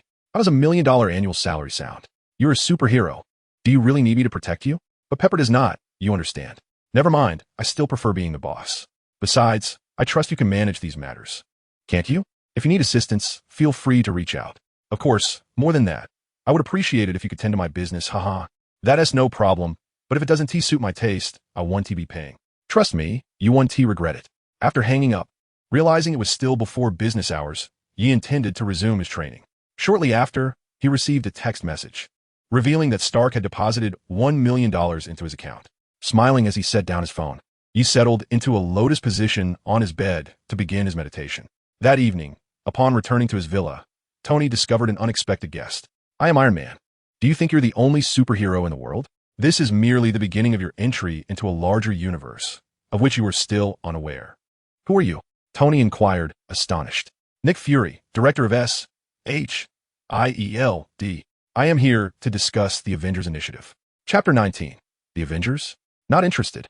What transpired between Nick Fury and Tony remains a mystery to all, save for the two of them. He was oblivious to Fury's intentions of assembling the Avengers. Perhaps it could be said that he harbored no particular interest. To him, the Avengers were merely a collective of super beings, selflessly undertaking the task of protecting the Earth, only to be oppressed by the forces of capitalism. Engaging in such thankless endeavors was truly beyond Yishu's contemplation. Early in the morning, Yishu rose from his slumber, having inadvertently fallen asleep while practicing the night prior. Glancing at the clock on the wall, he noted that it was still before 7. He hastily consumed a bit of bread before heading downstairs to open his shop. Having received payment from Tony the previous day, his spirits were high, and he resolved to keep the store open all day. As for what to sell, he intended to offer whatever pleased him, indifferent to whether customers chose to purchase anything. "Apologies, this is merely my whimsical nature. I operate this shop for my own enjoyment, not for the sake of customers." Bored, Yishu sat at the counter, engrossed in his phone. Although the shop was technically open, no patrons had arrived, as he had inscribed a sign at the entrance stating that no orders could be placed. Customers were to eat whatever the proprietor deemed fit, which surely discouraged visitors. As noon approached, he received a call from Coulson. "Mr. Yishu, are you at the shop?" "Yes, Mr. Coulson. The shop is open today. Is there something you need?" Yishu replied, unabashedly surveying the empty establishment. Is that so? I actually have something to discuss with you. I'll come by shortly. All right, Yishu responded, hanging up the phone. He noted that it was nearly noon and decided to prepare lunch, anticipating that Carlson would join him. He set about cooking kung pao chicken, shredded pork in garlic sauce, and stir-fried cabbage, alongside a large bowl of soup, just as Carlson arrived. Hey, Yishu. Carlson stepped through the door. Observing the spread Yishu had just placed on the table. You're having quite a lavish lunch today. Typically, American lunches consist of little more than sandwiches or burgers. Quite simple fare. Usually, I eat rather casually, but since you were coming, I decided to prepare a bit more. Yishu replied as he wiped his hands and beckoned Carlson to sit. Come, let us eat. We can discuss matters while dining. How fortunate. I'm glad I didn't grab a bite on the way. Carlson chuckled as he took a seat. How did you fare with the situation concerning Tony yesterday? Yishu was still somewhat curious about the events that followed Tony's revelation as Iron Man. Although he had seen the film before, the details had long since faded from his memory. You should have gleaned some information from today's news. It appears we should not have entrusted him with the follow-up. Carlson lamented, acknowledging the challenges posed by Tony's unpredictable nature. You must understand the kind of person he is. Such incidents are to be expected. Did you truly believe he would adhere to the script you provided? I should have anticipated this. Fortunately, you have yet to emerge in the public eye. But I surmise that the media will inevitably uncover the truth one day. Carlson paused, then inquired, once you were exposed, what are your plans? Hearing Carlson's words, Yishu took a bite of his meal and replied thoughtfully, I shall continue to operate the shop. I suspect that by then, business will be somewhat better. Carlson fumbled with his chopsticks, managing to lift a piece of meat. I believe I require a fork. This is rather taxing. Hey, Carlson. Eating this with a fork lacks soul, Yishu remarked, gesturing with chopsticks. See, it's quite simple. You're an agent. Can't you master such an easy task? He turned his gaze to Carlson. So, Agent Carlson, what plans does S.H.I.L.D. have? Our director met with Mr. Stark last night, Carlson replied. Oh, it seems you are quite prompt. No, Mr. Yi. We intend to establish an organization composed of superheroes to combat external threats. And this organization shall be named the Avengers. Carlson disclosed directly, unperturbed by the presence of S.H.I.L.D. agents surrounding them. The Avengers, you say? Regarding the external threats you mentioned, have you uncovered something? Yishu inquired, taking a spoonful of soup. We are not alone in this universe, Mr. Yi. Indeed, you are correct. Sipping his soup, Yishu continued, I apologize, but I do not wish to partake in this. Mr. Yi, I hope you will seriously consider it. After all, you are a superhuman and could contribute significantly to humanity. Carlson persisted. All right, Carlson, if you find chopsticks cumbersome, I would mind preparing you a knife and fork. Perhaps we can enjoy our meal properly. Upon hearing this, Carlson ceased to press the matter. Yishu rose and retrieved a knife, fork, and spoon for Carlson from the kitchen. All right, now we can dine well. Well, I hope this does not affect our relationship. Of course, do not forget that I saved your life a couple of days ago, and I have been compensated by S.H.I.L.D. for it. However, that was a private matter the night before. Carlson felt reassured by this remark. It seemed Yishu did not wish to create a rift with S.H.I.L.D. As for the Avengers, that could be addressed another time. After their meal, Carlson stood to take his leave, and Yishu did not insist he stay, choosing instead to tidy up the dishes and continue playing on his phone behind the counter. Director, Yishu did not agree, but we can still maintain an employment relationship. Carlson reported directly to Nick Fury in the car. Understood. The situation did not catch Nick Fury off guard. He scrutinized the research data on the super soldier serum before him, his expression growing cold. Thus far, there had been no progress on the serum. The last incident had led to Dr. Banner's mutation, and since his escape, the military had yet to locate him. Chapter 20, Spicy Crawfish. Yishu was not surprised by Carlson's invitation to join the Avengers. He could thrive without such an organization. However, he was fortunate that this was the cinematic Marvel universe. Had it been the comic world, he would have merely prepared a melancholic song for himself. The primary reason being that the comic universe was excessively absurd, with an array of overpowered abilities emerging constantly, often leading to the destruction and subsequent rebirth of the universe. While he might possess immense power, the acquisition of such abilities was a matter of luck. Given his unfortunate lineage, it was better not to indulge in fanciful dreams. With a sense of resolve, Yishu decided to explore the bustling marketplace of universal power, having only glanced at it briefly before. Seizing the opportunity to alleviate his boredom, he meticulously examined the offerings for anything intriguing. In a certain region of Huaxia, the air was refreshingly pure, rich, authentic, and imbued with a unique rustic charm. The low temperature, humid coal smoke, stripped of sulfur and nitrogen, amalgamated harmoniously with the aroma of burning straw and the fragrance of industrial emissions. Coupled with the catalytic effects of exhaust and the nuances of low atmospheric pressure, it culminated in a lingering, refreshing quality, both sweet and enduring. Inhaling it felt as if it penetrated the lungs and heart, igniting an insatiable desire within the consumer. The listing for this experience was priced at $100, currently offered at a promotional discount of merely $10. Yishu, uninterested, swiftly disregarded it. Next, he encountered the spicy crayfish, an invasive species that, after a prolonged struggle with the indigenous population, had relinquished its dignity to coexist harmoniously. With the assistance of the locals, these creatures thrived in a fixed, bountiful habitat. Their ultimate purpose was to grace dining tables. Naturally, those wandering in the wild were more favored by the natives. However, as the locals continued their relentless pursuit and capture, the strays dwindled, relying increasingly on the indigenous people for survival. The wild-caught delicacy was available for $50 per plate, but due to its scarcity, the price had surged to $200. This, however, piqued Yishu's interest. He had yet to find crayfish in American supermarkets, and though somewhat expensive, the prospect of indulging was a trivial concern. Then came the Tianzi Jia Air, a redefined series of luxurious supercars. Adorned in a grandmotherly gray hue intermingled with an industrial rust red, it exuded a sense of desolation tinged with nostalgia, majestic yet graceful. The double-bar steering wheel design boasted a streamlined silhouette, smoothing out all angularity to face society with finesse. Its funnel-shaped interior offered isolation from the world, a space for introspection. Equipped with a panoramic sunroof for ventilation, it featured AI-specific brake pads to ensure safety. The vehicle was handcrafted, allowing speed to be governed by the driver's physical prowess. Although designed for one, it could accommodate two in a tight squeeze. The Tianzi Jia Air promised an unparalleled experience in pushing the limits of driving pleasure. Priced at $500, but currently available for only $50. Upon reading this enticing description, Yishu nearly clicked to purchase, feeling once again insulted by the absurdity of the offering. With a dismissive thought, he blacklisted it permanently. Thus, Yishu realized that the Universal Power Marketplace truly encompassed an array of items akin to a certain online treasure trove from a bygone era, complete with free shipping and same-day delivery, albeit with somewhat inflated prices. At that moment, Yishu stumbled upon something that astonished him. A remarkable item. But why was it unavailable for purchase? It seemed that the divine presence had yet to grant him full access to Universal Power's privileges, and he could not reach out to inquire further. He would have to wait until the year was up to seek clarification.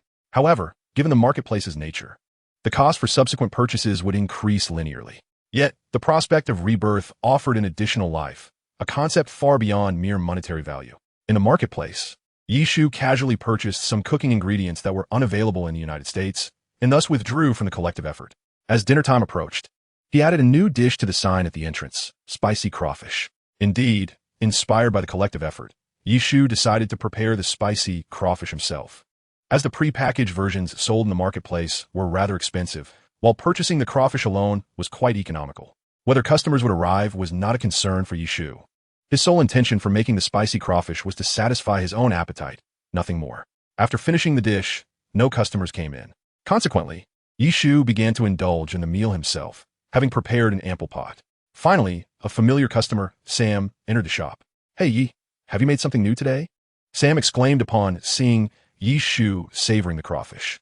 "Just in time, come and try this crawfish." Yishu invited Sam to take a seat. "Wait, can this be eaten?" Sam asked, astonished at the sight of the crawfish on the plate. "Of course, you only need to eat the meat from the tail. But if you're curious about the head, feel free to give it a try." Yishu handed Sam a peeled piece of crawfish meat. Hesitantly, Sam took it and placed it in his mouth. "Oh my God, this is absolutely delicious." Sam was utterly captivated by the flavor of the crawfish. "Believe me, Yi, this is undoubtedly the most delectable crawfish I have ever tasted." "Then let's eat together. After all, there is still a large pot in the kitchen." Yishu replied, "I must say, I arrived at just the right time. I think I'll come by every evening to see what delightful dish you've prepared." Sam, without hesitation, sat down and emulated Yishu in peeling the crawfish. "Of course, but this is not a complimentary dinner, Mr. Sam." Yishu reminded him, "Whatever the cost, I am determined to indulge myself today." Sam replied without a care, relishing the opportunity to enjoy such culinary delights. In the 21st chapter, the price for a serving of crawfish reached $500. It could be said that Sam's physique was certainly not a product of nature, for he consumed 2/3 of a large pot of crawfish. "Oh my God, Sam, I truly have no doubt that if I hadn't eaten any, you would have devoured the entire pot, Yishu observed, staring at the mountain of crawfish shells piling up before Sam. It's just that this dish is too delicious. I simply cannot stop. Sam wiped his mouth, still wanting more. However, you must notify me when you make this crawfish again. All right, I am pleased that someone enjoys my cooking. That will be $500. Thank you for your patronage. What? $500? Sam was taken aback. You can't be serious. This is not a funny joke. Sam, a pot this large would cost at least 2,000 yuan in China. And do you have any idea how difficult it was for me to source these ingredients? I'm only charging you 500 out of consideration for our long-standing relationship. And besides, it is quite delicious. I assent to it. That may be true, but... All right, Sam, if you wish to indulge again, it will be a mere $500. Truly, not a steep price. Yishu intergested. Though he had only spent around $50 on those delectable crayfish at the market. It is essential to understand that the prices in the marketplace tend to escalate linearly with the frequency of purchases. Next time, it will be $100. The time after that, $200, then $400. While Yishu's desire to profit from his venture is not particularly fervent, he certainly would not engage in business that results in blatant losses. Fine, you win, Yi. I can only say that this delicacy is simply irresistible. I'm merely paying for gourmet pleasure. Sam chose not to elaborate further, aware that in more upscale dining establishments, such a dish could easily command thousands of dollars. After settling the bill, Sam did not linger in Yishu's establishment, as he had his own affairs to attend to. Speaking of which, aside from the news, Yishu occasionally infiltrated the military and even the Pentagon in search of information. It is worth noting that he had initially opted for hacking skills. In the early days, when his proficiency was still low, he hesitated to breach military and Pentagon systems. However, as his skills improved, so did his hacking abilities. Now, with caution and limited time spent within those networks, he found it manageable. As for Tony's side, the presence of Jarvis rendered it impossible for Yishu to contend with, as artificial intelligence can be quite formidable. This $500 marked the highest revenue Yishu had achieved since opening a shop, as he typically earned only a couple of hundred. Nonetheless, he had developed a fondness for this endeavor. He preferred to avoid any violent confrontations. But should circumstances force him into conflict, he would ensure that his adversaries regretted crossing paths with him. This is his principle. However, in this perilous Marvel universe, Yishu has repeatedly recognized the limitations of his abilities, particularly the singular nature of his powers, due to the thunder control technique. The majority of his skills possess a lightning attribute, including his psychic energy blade. During his previous encounter with Ironmonger, Yishu found himself defenseless, aside from passively enduring blows, as he lacked alternative capabilities. Additionally, his current physical strength, although augmented by true energy, is only about 5 times that of an ordinary person. Previously, he experienced some confusion regarding his energy absorption ability, as an additional 30% increase in true energy led to a slight, nagging discomfort in his dantian. Yishu sought answers within the vast array of knowledge, but found only that the maximum absorption capacity was 300, with no further elucidation. Perhaps this delineates the utmost additional energy he can withstand.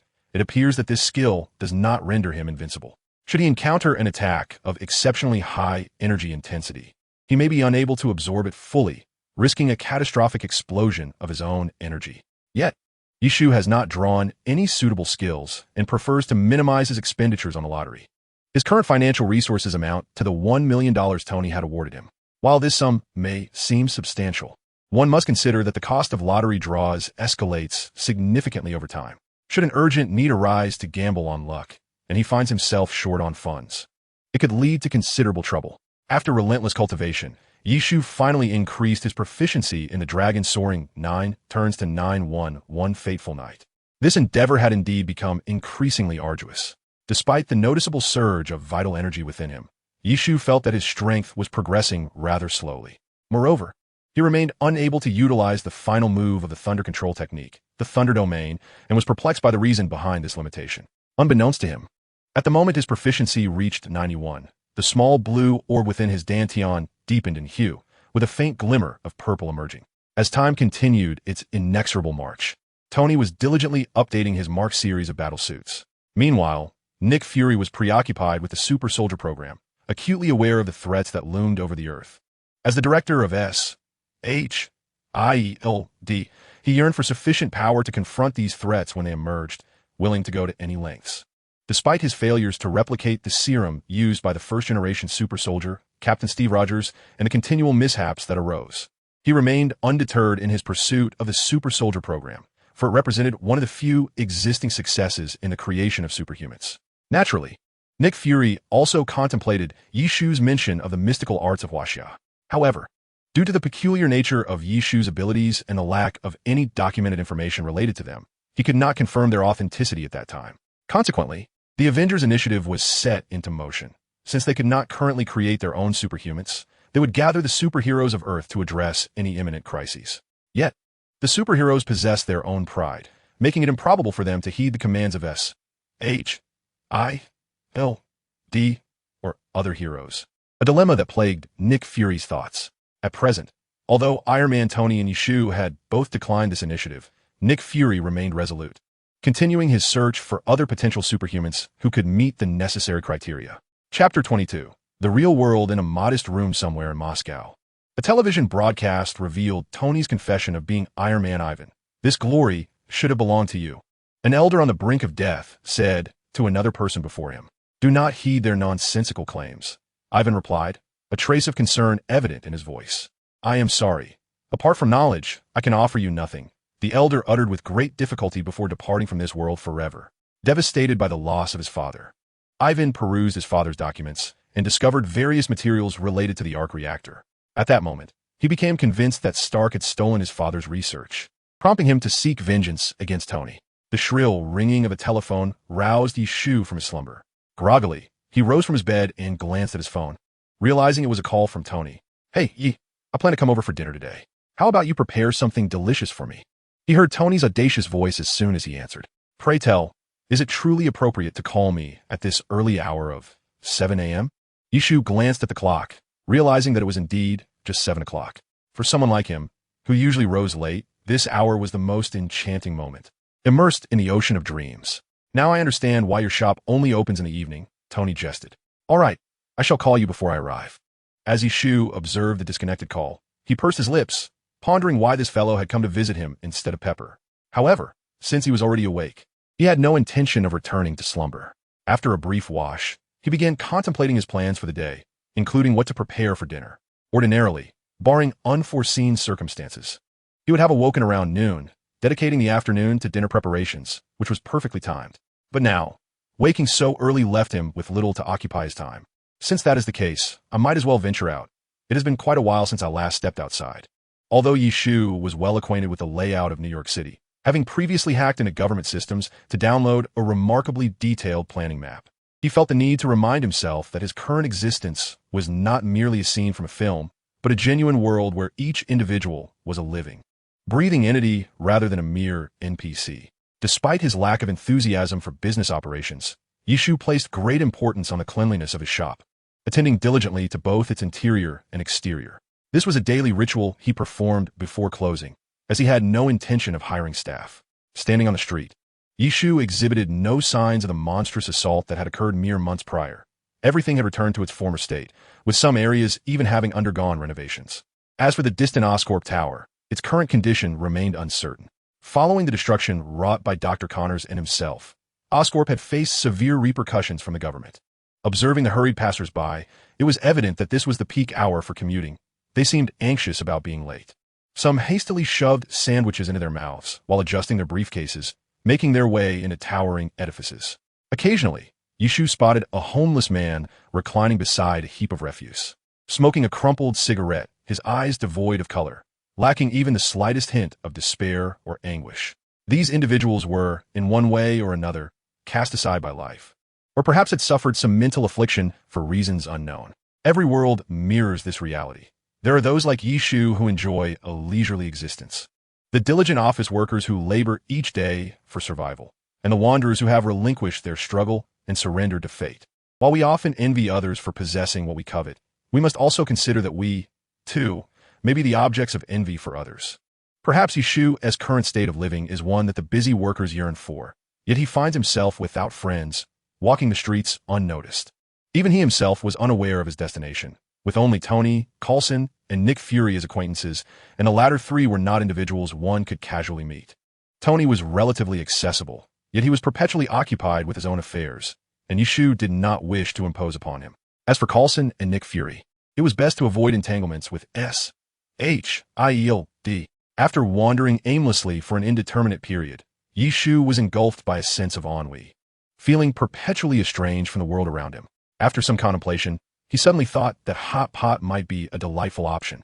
Regardless of Tony's tolerance for spice, Yi Shu had no intention of preparing a dual flavor pot. If he wished to eat, he could, and if not, he could simply watch Yi Shu enjoy his meal. After a flurry of activity, the hot pot base was prepared, and glancing at the clock, he noted it was still before 3 in the afternoon, prompting him to halt his labors. There was no urgency to continue, as hot pot could be swiftly cooked once Tony arrived. Returning to the second floor room, Yi Shu intended to explore an item he had inadvertently glimpsed in the online store. Invincibility potion, derived from the item in Warcraft 3, the Frozen Throne. This potion enhanced the user's physical strength by a staggering 100 times for 5 seconds, with a restriction of once per day, and subsequent uses reducing duration by 10 seconds. This item bore significant divergence from its game counterpart. It did not grant true invincibility, but merely augmented physical prowess, albeit to a terrifying extent. The duration was also considerably shorter than in the game, lasting only 5 seconds and limited to a single use per day. Despite the myriad limitations, Yi Shu remained highly satisfied with this item. After all, anything that could preserve one's life was invaluable, and this invincibility potion was currently available for purchase. Chapter 23. The Tri-Party Conference. Tony's call arrived rather early, approximately 2 hours prior to the usual dinner time. Yi, I'm on my way. Are you available now? Aren't you coming over for dinner? This is rather early. I was feeling a bit bored at home, so I decided to set out early. You wouldn't have the dinner unprepared, would you? Well, it doesn't matter. I can lend a hand. No need. I've already prepared everything. Just come in when you arrive. The shop door will be open. Okay. However, Tony's residence was quite a distance from Yi Shu's location, so he did not rush downstairs. Instead, he indulged in a bit more gaming before making his way down. As for the notion of leaving the shop door unattended during daylight hours with no one around, Yi Shu was entirely unconcerned. After all, he was a cultivator, albeit one whose abilities might not reflect well on the sect. If he were incapable of noticing someone descending the stairs, he might as well forfeit his skills altogether. Approximately an hour later, sensing that Tony had arrived downstairs, Yi Shu closed the game he was playing. What? You claim I'm a burden to my teammates? Don't jest. I was merely playing a matching game. Truth be told, this was Tony's first visit to Yi Shu's establishment, and his initial impression was undoubtedly that of a fast food joint. Tony, you arrived quite swiftly, Yi Shu remarked as he descended the stairs, observing Tony surveying the entirety of the hall. To speak candidly, Yi, I find myself rather disappointed. I had anticipated your establishment to possess a more resplendent decor, at least to enhance the dining atmosphere. As Tony removed his sunglasses, he remarked, well, are you here to dine or to sightsee? Yi waved his hand dismissively, seemingly unperturbed. The customer is king, Yi. As a patron, I am merely offering your suggestion. Tony stepped forward, somewhat theatrically. Very well, my esteemed king. Yi casually selected a seat and inquired, pray tell, why are you not at home today, researching your battle attire? Did you suddenly decide to grace me with your presence? Is it not permissible? We are at least friends, are we not? Should I not visit a friend? Tony took a seat opposite him. Moreover, I'm not in the mood for takeout today. Please do not tell me your menu consists solely of hamburgers and pizzas. Rest assured, I have never offered such fare. How splendid. When shall we commence our meal? Tony, there remains an hour until dinner. All right. You are the proprietor. Your word is law. Gazing around the modest establishment, Tony noted its limited appeal and asked Yi, are you a mutant? Why do you ask? Well, what do you think? I must say, your ability to recharge me is quite extraordinary. Do you think I desired such a gift? Had I possessed other powers at the time, I would have resolved Obadiah's situation long before your arrival. I am not a mutant. I merely possess certain unique abilities. Upon hearing this, Tony exhaled in relief. For the world still harbors some prejudice against mutants. Although he was indifferent to such matters, Yi not being a mutant was at least a comforting revelation. By the way, you seem to recall something suddenly. You have yet to explain why you came to visit me. Don't say it's merely for a social call. Do you expect me to believe that? Tony's expression grew somewhat awkward. Well, truth be told, Pepper has a corporate gala tonight, and I have no desire to attend. It's just me and J.A.R.V. at home, and frankly, I am rather weary of pizza, which is why I came to see you. I suspected as much, Yi replied, somewhat speechless, realizing that Tony had come simply out of boredom. As their conversation continued, another individual entered the establishment. Am I arriving at the perfect moment? Coulson observed Tony, and Yi engaged in conversation. Indeed, you're just in time for dinner. Yi recognized Coulson and rose to greet him. What brings you here today? Actually, I merely came to have dinner, Coulson replied with a smile. If you wouldn't mind, would you care to join us? He glanced at Tony, who appeared indifferent.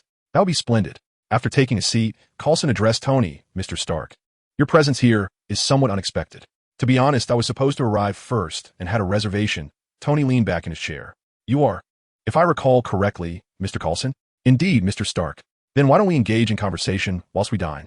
You noted that the time was nearly right, and he decided to head to the kitchen to prepare the hot pot. Tony and Coulson readily agreed, as their primary intention for being there was, after all, to enjoy a meal. Yishu emerged from the kitchen, carrying a large pot, and gradually filled the table with an array of dishes. Both Coulson and Tony were somewhat perplexed. Did this mean they were to prepare their own meal? Shouldn't the food be ready for immediate enjoyment? I say, are we having this for dinner? I mean, haven't you cooked anything? Tony inquired, glancing at the plates of raw meat and vegetables on the table. This is called hot pot in Huaxia. You simply place the ingredients you wish to eat into the pot to cook, and once done, you dip them in this sauce before savoring, Yishu explained, demonstrating the process for the two. Although neither had previously experienced hot pot, they quickly grasped the concept after witnessing Yishu's demonstration. Tony awkwardly wielded his chopsticks, placing a piece of cooked pork belly into his mouth, and suddenly felt as if a new world had opened up to him. Oh my God, this is divine. Coulson and Tony shared similar expressions, immediately bewitched by the hot pot before them, observing the two as they repeatedly placed meat into the pot and then into their mouths. Yishu felt a surge of joy. He had longed to enjoy hot pot, but previously had only indulged alone, which lacked the same charm. After a while, having transitioned from initial astonishment to comfort with a delectable feast, Yishu emerged from the kitchen with a few bottles of beer. The trio began to eat and converse. Initially, Tony sought the recipe for the hot pot, which Yishu generously shared, as it was hardly a closely guarded secret. Coulson quietly listened to their banter, occasionally interjecting with a comment or two. Two Americans and one Chinese gathered in an American fast food restaurant enjoying hot pot. This scene appeared rather peculiar. Thus, the unusual three-way dialogue among Coulson, Stark, and Yishu unfolded in such an odd setting. Unbeknownst to Yishu, his yearning for a solitary and tranquil life was beginning to waver amidst this lively atmosphere. Chapter 24. The Hero's Aura. As the time to depart approached, Coulson could not resist asking Yishu for the recipe for the base broth. Once the two had left, Yishu gazed at the disarray of the table and the scattered remnants of food, suddenly overwhelmed by a pang of regret. In the impoverished district of Hashanea, Brazil, Bruce Banner, our green giant, the Hulk, was employed at a beverage factory. Rather than simply working, he was evading certain individuals. However, there are times when one cannot escape, no matter how hard they try. While repairing machinery for the factory owner, Banner inadvertently cut his hand, and a drop of his blood fell into a beverage bottle on the conveyor belt. He believed he had cleaned up thoroughly, yet that was not the case. Thus, the drink containing his blood was boxed and shipped to America for sale. Another failure prompted Mr. Blue to seek a meeting with Banner, but Banner deemed it too perilous to agree. Consequently, Mr. Blue opted for a compromise, requesting a sample of Banner's blood. The beverage that was dispatched to the United States resulted in gamma-ray poisoning upon consumption, prompting the military's keen interest. General Ross immediately thought of Banner. Where was the soda bottled? He instructed his men to seek out a Caucasian at the bottling plant, advising them to remain discreet, as any sight of them would prompt the individual to flee. Meanwhile, Bruce Banner, far away in Brazil, remained oblivious to the meticulously orchestrated capture operation that had commenced in his absence. On another note, Yishu had become considerably more cheerful, evident in the extended business hours of his shop, now open from noon into the evening. However, he still refrained from serving lunch, as he typically opened only after having had his own midday meal.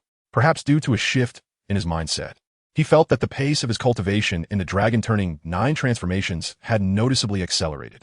That evening, Yishu quietly sat cross-legged on his bed, engrossed in his practice. Yet his mind was restless. With the arrival of midnight marking the beginning of a new month, he knew it was time for another round of lottery draws. Eagerly, as the clock struck 12, he opened the Wanzhong Zhili app, navigating to the lottery page to commence a fresh wave of free draws. Why such urgency? Because thus far, the skills acquired from the free draws had proven quite impressive, and as for spending money, it seemed a futile endeavor. The outcome relied heavily on luck. And investing didn't guarantee strength. The protagonist's halo, unknown, origin unclear. Were you astounded by the name of the skill? Apologies. It bears no practical significance or utility. It is merely a name, a means for self-reassurance. What is this nonsense? Has something utterly nonsensical infiltrated Wanzhong Zhili? Is it truly acceptable to toy with me like this? In a fit of anger, Yishu hurled his pillow against the wall, expressing his dissatisfaction. After waiting so long for this draw, only to receive such a trinket, could it possibly be more of a letdown? Then Wan Zhongzhili responded, "It can." Reluctantly, Yishu expended $80,000 for a premium draw.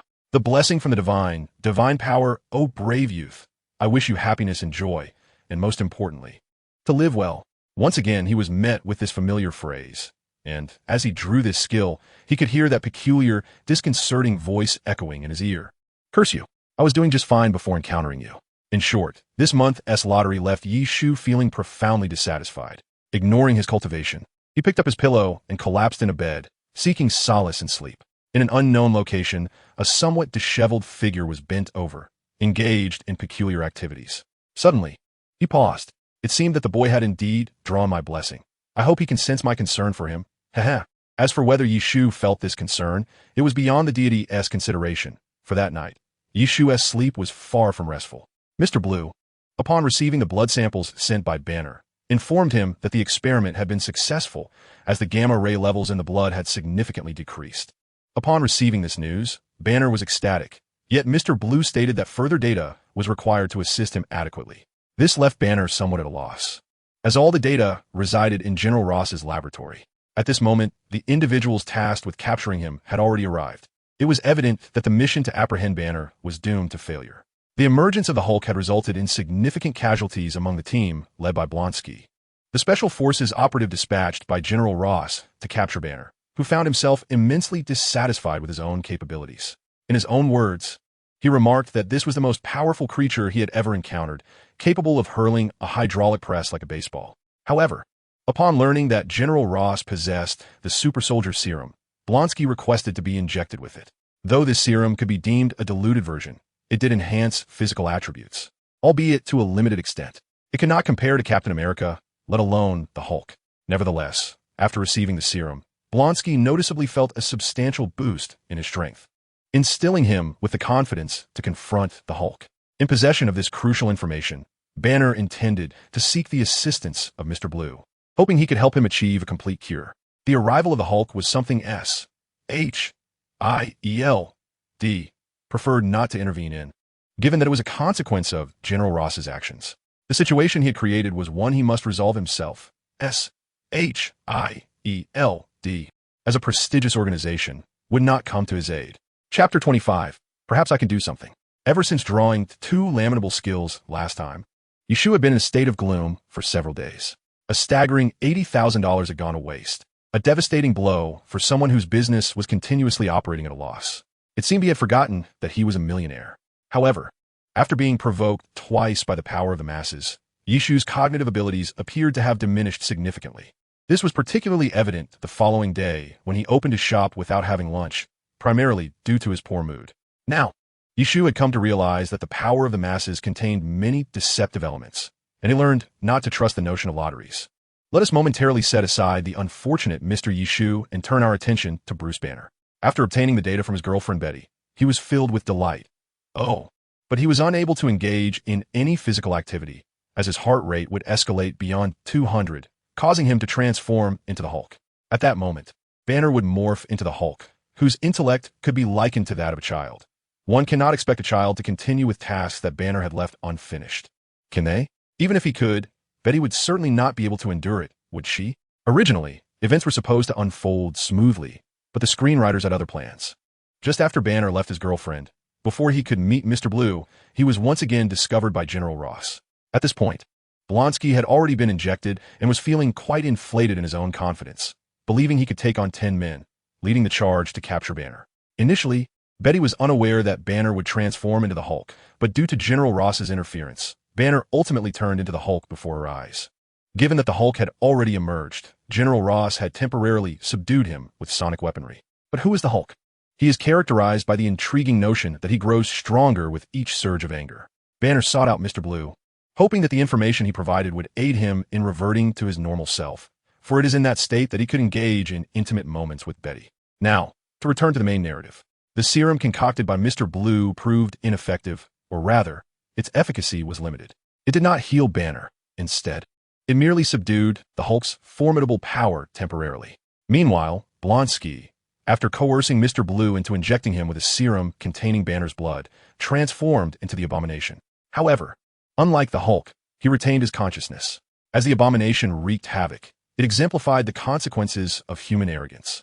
General Ross found himself at a loss regarding how to contain the Abomination. Conventional firearms were futile, and even airborne missiles were of little use.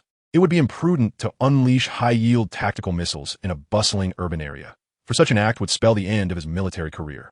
In truth, S.H.I.E.L.D. had already reached out to Tree, who remained hesitant. After all, it was the Hulk they were discussing, and with his modest physique. Was he not merely offering himself as a target? Just as Tree was grappling with his uncertainty, he received a call from Tony. It seems there's a behemoth in New York. Indeed, Tony S.H.I.E.L.D. just contacted me as well. So, are you not inclined to see it for yourself? I think it would be quite thrilling, Tony remarked with a chuckle, adding, by the way, I'm already en route. Please, do you believe I possess the capability to face it? In truth, after embracing his identity as Iron Man, they hailed him as a superhero. While he relished the recognition, he felt a compelling obligation to protect the place he called home. Tony paused, asserting that regardless of his strength, he would endeavor to act, and that he would not regret his efforts. Upon hearing Tony's words, Tree was momentarily taken aback. Though he did not aspire to be a superhero, many ordinary lives were at stake. Could he truly stand idly by? In that instant, he recalled the haunting image of Felina's death before his eyes, acutely aware of the agony that ensued. If he could shield others from such suffering, why should he remain passive? Upon learning that Tree had set out, S.H.I.L.D. exhaled a sigh of relief, though their anxiety lingered, for they were uncertain if Tree could contend with the monster. As the Abomination continued its rampage, Tree finally arrived. Tony, I will not allow you to carry me aloft again. After being deposited on the rooftop by Tony, Tree adjusted his tousled hair, somewhat reproachfully addressing Tony. You requested a ride. I'm merely doing this as a favor for a friend. Tree, however, could not indulge in banter, for he had spotted the Abomination wreaking havoc not far away. At that moment, Banner remained aboard General Ross's aircraft, initially intending to transform into the Hulk to assist. However, upon receiving word from S.H.I.L.D. that Tree and Tony had arrived, General Ross temporarily declined Banner's request. Yishu refrained from unnecessary chatter. Instead, he cast a lightness spell upon himself atop the rooftop and leaped nimbly toward the Abomination. Hey there, big guy, look over here. Upon landing, Yishu hurled a lightning orb at the Abomination, striking it squarely before it could react, though the impact appeared minimal. The accompanying paralysis effect of the lightning proved somewhat bothersome to the creature. The Abomination, upon noticing Yishu, seized a nearby vehicle and flung it in his direction. You throw something at me. I shall return the favor, he thought. With an air of bravado, Yishu caught the vehicle one-handed, conjured a lightning spear, and charged toward the Abomination. What? You say I'm throwing my life away? No. With the existence of the lightning release technique, Yishu could withdraw from combat at any moment. Moreover, he held a secret trump card. Meanwhile, Tony refrained from being a hindrance to his teammates. After ascending into the air, he unleashed his palm cannon upon the Abomination. Despite the protective armor, he remained an ordinary human. Should the armor fail, it would spell disaster. Having infused his vital energy into his body, Yishu approached the Abomination, gripping the lightning spear and targeting the base of its thigh. The creature towered above him, even larger than Hulk, necessitating this strategic targeting for maximum impact. Unfazed, the Abomination raised its fists and struck down at Yishu, seemingly oblivious to the impending attack. Yishu had channeled a significant amount of his internal energy into both the spear and his own body, preparing to absorb the force. The Abomination, unaware of Yishu's extraordinary energy absorption ability, only realized something was amiss when its fist made contact with Yishu's shoulder. It felt as though its punch had merely rested upon Yishu rather than delivering a blow. At that moment, the lightning spear had pierced the Abomination's thigh, though not deeply enough to inflict serious damage. Yet, the spear was not merely sharp. It carried the attribute of electricity, causing an even more potent paralysis effect than the previous lightning orb, bringing the Abomination to its knees. Yishu, however, was not unscathed. The tremendous power of the Abomination had resulted in a strong sensation of pressure within his dantian, although he absorbed the impact without sustaining actual harm. The intense discomfort nearly overwhelmed him. Chapter 26, Domain of Thunder. Yishu felt increasingly uneasy, having absorbed the abomination's strike, despite the conversion to vital energy. The volume was immense. He realized he must amplify his energy output. Otherwise, enduring a few more hits could lead to his own demise. With a mighty roar, he unleashed the vast amounts of vital energy coursing through his meridians, causing arcs of electricity to dance across his body. He withdrew the lightning spear from the abomination's leg and promptly drove it into the creature's foot. The spear of lightning pierced through the foot of the abomination, which had only just begun to alleviate its state of paralysis. Despite the excruciating pain radiating from its foot, the abomination's immediate reaction was to dislodge Yishu. It then unleashed a powerful punch towards Yishu, who, having felt the repercussions of his previous burst of energy, dared not receive the blow head-on, as he sensed that his meridians had sustained some damage. In the face of the abomination's ferocious strike, Yishu relinquished the spear of lightning and swiftly retreated, employing his lightning escape technique. The abomination's attack merely struck the residual lightning left behind by Yishu's retreat, inflicting no harm. Though Yishu's series of actions appeared extensive, they were executed within an instant. His body was suffused with a substantial amount of true energy, which, despite causing some injury, significantly enhanced his reaction time and speed. Stopping a short distance away, Yishu gasped for breath. Although his dantian remained filled with true energy, the searing pain coursing through his meridians was quite distressing. The spear of lightning, which had pinned the abomination to the ground, began to fade as it lacked Yishu's energy for sustenance. Having gained a clearer understanding of the abomination's formidable power, Yishu resolved against engaging in close combat. Seizing the opportunity while the abomination was still reeling from the lingering effects of paralysis, he raised his hand towards the sky to summon lightning. This time, the lightning, though not significantly larger than in his initial attempt, manifested in multiple strikes. 3 bolts, each thicker than an adult's arm, struck the abomination, eliciting a howl of agony from it. Although it appeared as if Yishu had the upper hand, he was acutely aware of his own limitations. Such an assault could not be repeated frequently. Why? Because the invocation of all abilities and cultivation necessitated the release of true energy from the dantian through specific meridians, harnessing external energy to trigger effects. Given the damage sustained by Yishu's meridians, overexertion would likely lead to his own collapse. Some might argue that he could have refrained from the earlier explosion of energy. However, it must be acknowledged that the abomination was the result of Bronski's transformation. It was already a top-tier Special Forces operative, possessing extraordinary reflexes and combat skills. Had Yishu not unleashed his true energy, with his normal response time and the intense pain in his dantian, he would undoubtedly have failed to evade the subsequent punch from the abomination, let alone pin it down with the spear of lightning. Tony, seeing the abomination being ravaged by lightning while he was momentarily unable to proceed with his next attack, Yishu called for Tony's support. Responding swiftly to Yishu's voice, Tony launched all the missiles from his marked suit towards the abomination, culminating in a concentrated energy blast from his chest. The ensuing explosion generated a considerable cloud of dust, obscuring visibility. Yet, Yishu remained vigilant, as he could still sense the abomination's continued existence. As the dust settled, the abomination stood resolutely, its surface marred with numerous wounds, mostly superficial and non-lethal, save for the significant puncture wound on its foot from the spear of lightning. This level of injury posed no real threat to it. The abomination fixed its gaze on Yishu, a cruel smile curling at the corners of its mouth. He paid no heed to Tony soaring in the sky. With a powerful push, he dashed toward the towering monstrosity. Despite its massive size, the abomination was surprisingly swift.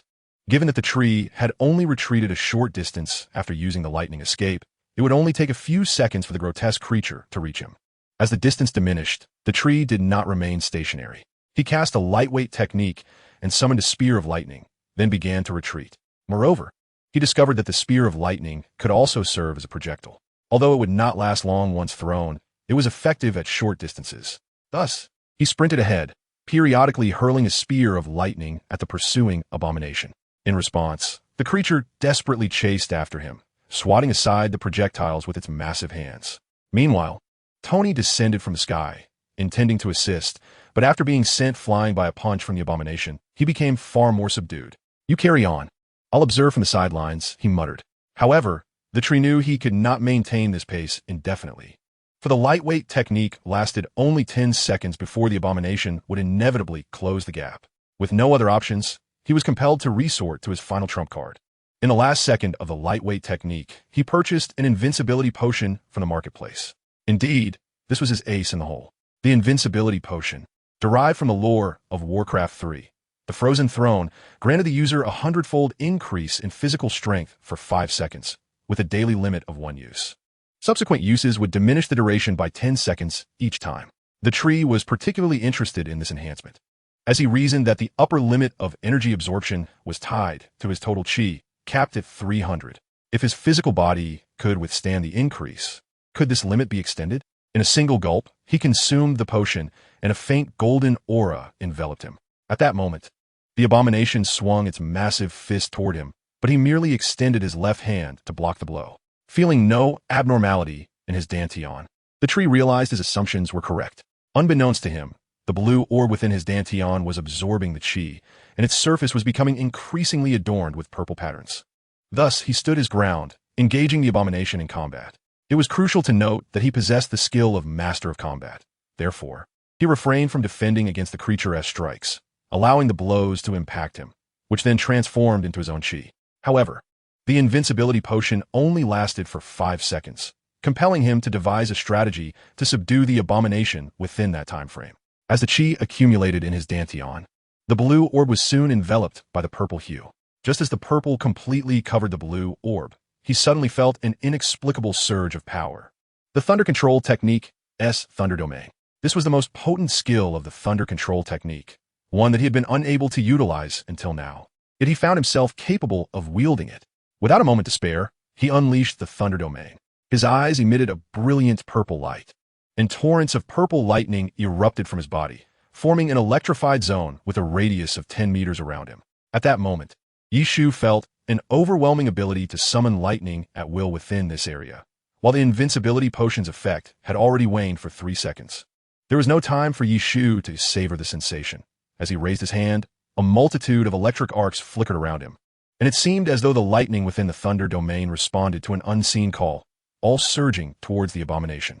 The blinding radiance lasted merely 2 seconds, for Yishu had cancelled the Thunder Domain skill at the last moment before the potion's effect completely faded.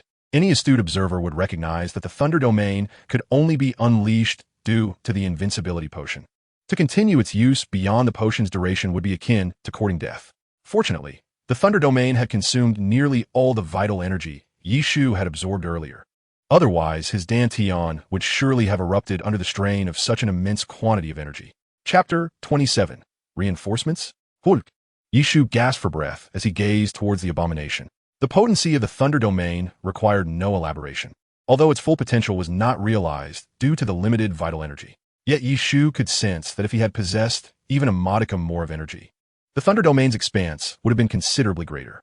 The abomination, having sustained such damage, now lay amidst the ruins, the ground around it devastated by the ferocious lightning. Positioned at the epicenter, the abomination was charred black, its arms grotesquely twisted, evidence of its futile attempt to shield itself from the onslaught of electricity. This was merely the aftermath of a 2-second strike from a diminished Thunder Domain. One could only ponder the consequences had the domain been larger and the assault prolonged. Nevertheless, the abomination had not been vanquished. Though its hands were rendered useless, it shakily rose from the debris, glaring at Yishu with a gaze filled with fury and a hint of fear. This fear stemmed from the fact that during their brutal exchange, every punch or kick the abomination landed on Yishu felt as though it struck against cotton, losing all force upon contact. This realization instilled a measure of dread within the abomination, as it feared that continuing the battle would yield the same results. Thus, it began to contemplate retreat. Yet, as soon as this thought emerged, it was swiftly cast aside. Who am I? I am a man imbued with invincibility. Unbeknownst to Yishu, the abomination's internal conflict was far removed from his own reality. Although he was racked with pain, he remained resolute in his ability to continue the fight. Thanks to the synergy between the invincibility potion and the Thunder Domain, the potion had afforded him the means to unleash the Thunder Domain, while the domain had allowed him to expel the excessive vital energy he could not otherwise contain. As the potion's effect faded, the residual energy within him remained well within his limits. With renewed determination, Yishu unleashed the lightning spear once more, fixating intently on the abomination. It was not that he hesitated to engage. Rather, the pain coursing through him necessitated a measured approach. Meanwhile, Tony in the sky was left utterly astonished. When Yishu had unleashed his power, he was blinded by an intense flash of light that nearly overwhelmed him, even through the filtered display of his visor. Upon witnessing the devastation wrought by the abomination, Tony suddenly felt a sense of insecurity regarding his marked suit. As for S.H.I.E.L.D., Nick Fury determined it was time to reassess the threat level posed by the abomination, whose growth appeared alarmingly rapid, beyond what he could have ever imagined. On the aircraft, General Ross and Banner breathed a sigh of relief, as Banner fundamentally wished to avoid unleashing the Hulk. The presence of someone capable of dealing with the abomination was indeed a welcome development. However, was it truly that simple? "You are formidable," the abomination declared to the leaf tree. Yet the leaf tree paid him no heed, for the nurturing of his vital energy had significantly alleviated his pain. He needed to continue channeling this energy to mend his meridians. "But you must be nearing your limit as well." The abomination leaned forward, grinning. "I'm the strongest." With that, disregarding his broken hand, the abomination propelled himself towards the leaf tree with a fierce charge. "If my hands are incapacitated, then I shall simply crush you." Observing the rapidly approaching abomination, the leaf tree had no intention of meeting him head-on. It was common sense. His invincibility potion could only be utilized once a day. Engaging in a direct confrontation would be foolish. Seizing the moment before the abomination reached him, the leaf tree swiftly cast a lightness spell upon himself and rolled to the left, narrowly evading the oncoming charge. In the process, he deftly struck the abomination with a bolt of lightning, adding a touch of mischief to the encounter. "Tony, it seems we require some reinforcements," the leaf tree remarked while evading the abomination's onslaught. After all, the abomination was already injured and his speed had diminished considerably, even without the lightness spell.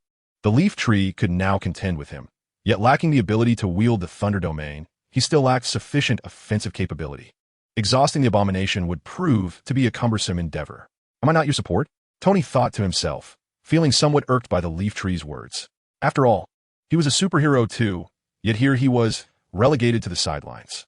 "I must enhance the marked suit with new weaponry." All of the missiles on the suit had already been deployed, leaving Tony with only the repulsor rays and chest energy cannon at his disposal. While these weapons inflicted minimal damage on the abomination, Tony remained undeterred, relentlessly attacking. "Tony, this approach is untenable. While I can continue to evade, do you truly wish to see this entire block reduced to ruins?" Watching Tony's stubbornness resurface, the leaf tree couldn't help but feel a mixture of exasperation and amusement. All right, though I genuinely wish to avoid it. You are correct. Nick Fury, we require assistance, the leaf tree insisted. Tony contacted Nick Fury through JARVIS. Upon hearing Tony's request, Nick Fury relayed the information directly to General Ross. The fact that SHIELD could summon the leaf tree was commendable, but deploying troops was out of the question. Inside the aircraft, General Ross felt a headache coming on as he listened to his subordinate report the leaf tree's need for support. The ordinary soldiers armed with guns in his command had already proven to be nothing more than fodder when the abomination first appeared. Even an RPG could barely scratch the creature's defenses. Just as General Ross grappled with his predicament, Banner spoke up. "General, let me go. You have to let me go." "Banner, what are you saying? Do you believe you can control it?" Upon hearing Banner's words, Betty was the first to intervene. No, it's not about controlling it. It's about harnessing it," Banner explained to Betty. "But what if it doesn't work?" General Ross suddenly interjected. "This thing is of our own creation. I implore you, let it descend in a nearby area." After a moment's contemplation, General Ross instructed the pilot, "No, remain at altitude and open the rear hatch." Betty, witnessing Banner stride toward the tail of the aircraft, felt a wave of dread wash over her. "Banner, stop. What are you intending to do?" She grasped his hand urgently. "You must think this through. You have no idea if you will transform." Previously, Mr. Blue had administered a serum to Banner that suppressed his transformation, causing Betty to panic. "I have to try." Banner gazed deeply into Betty's eyes.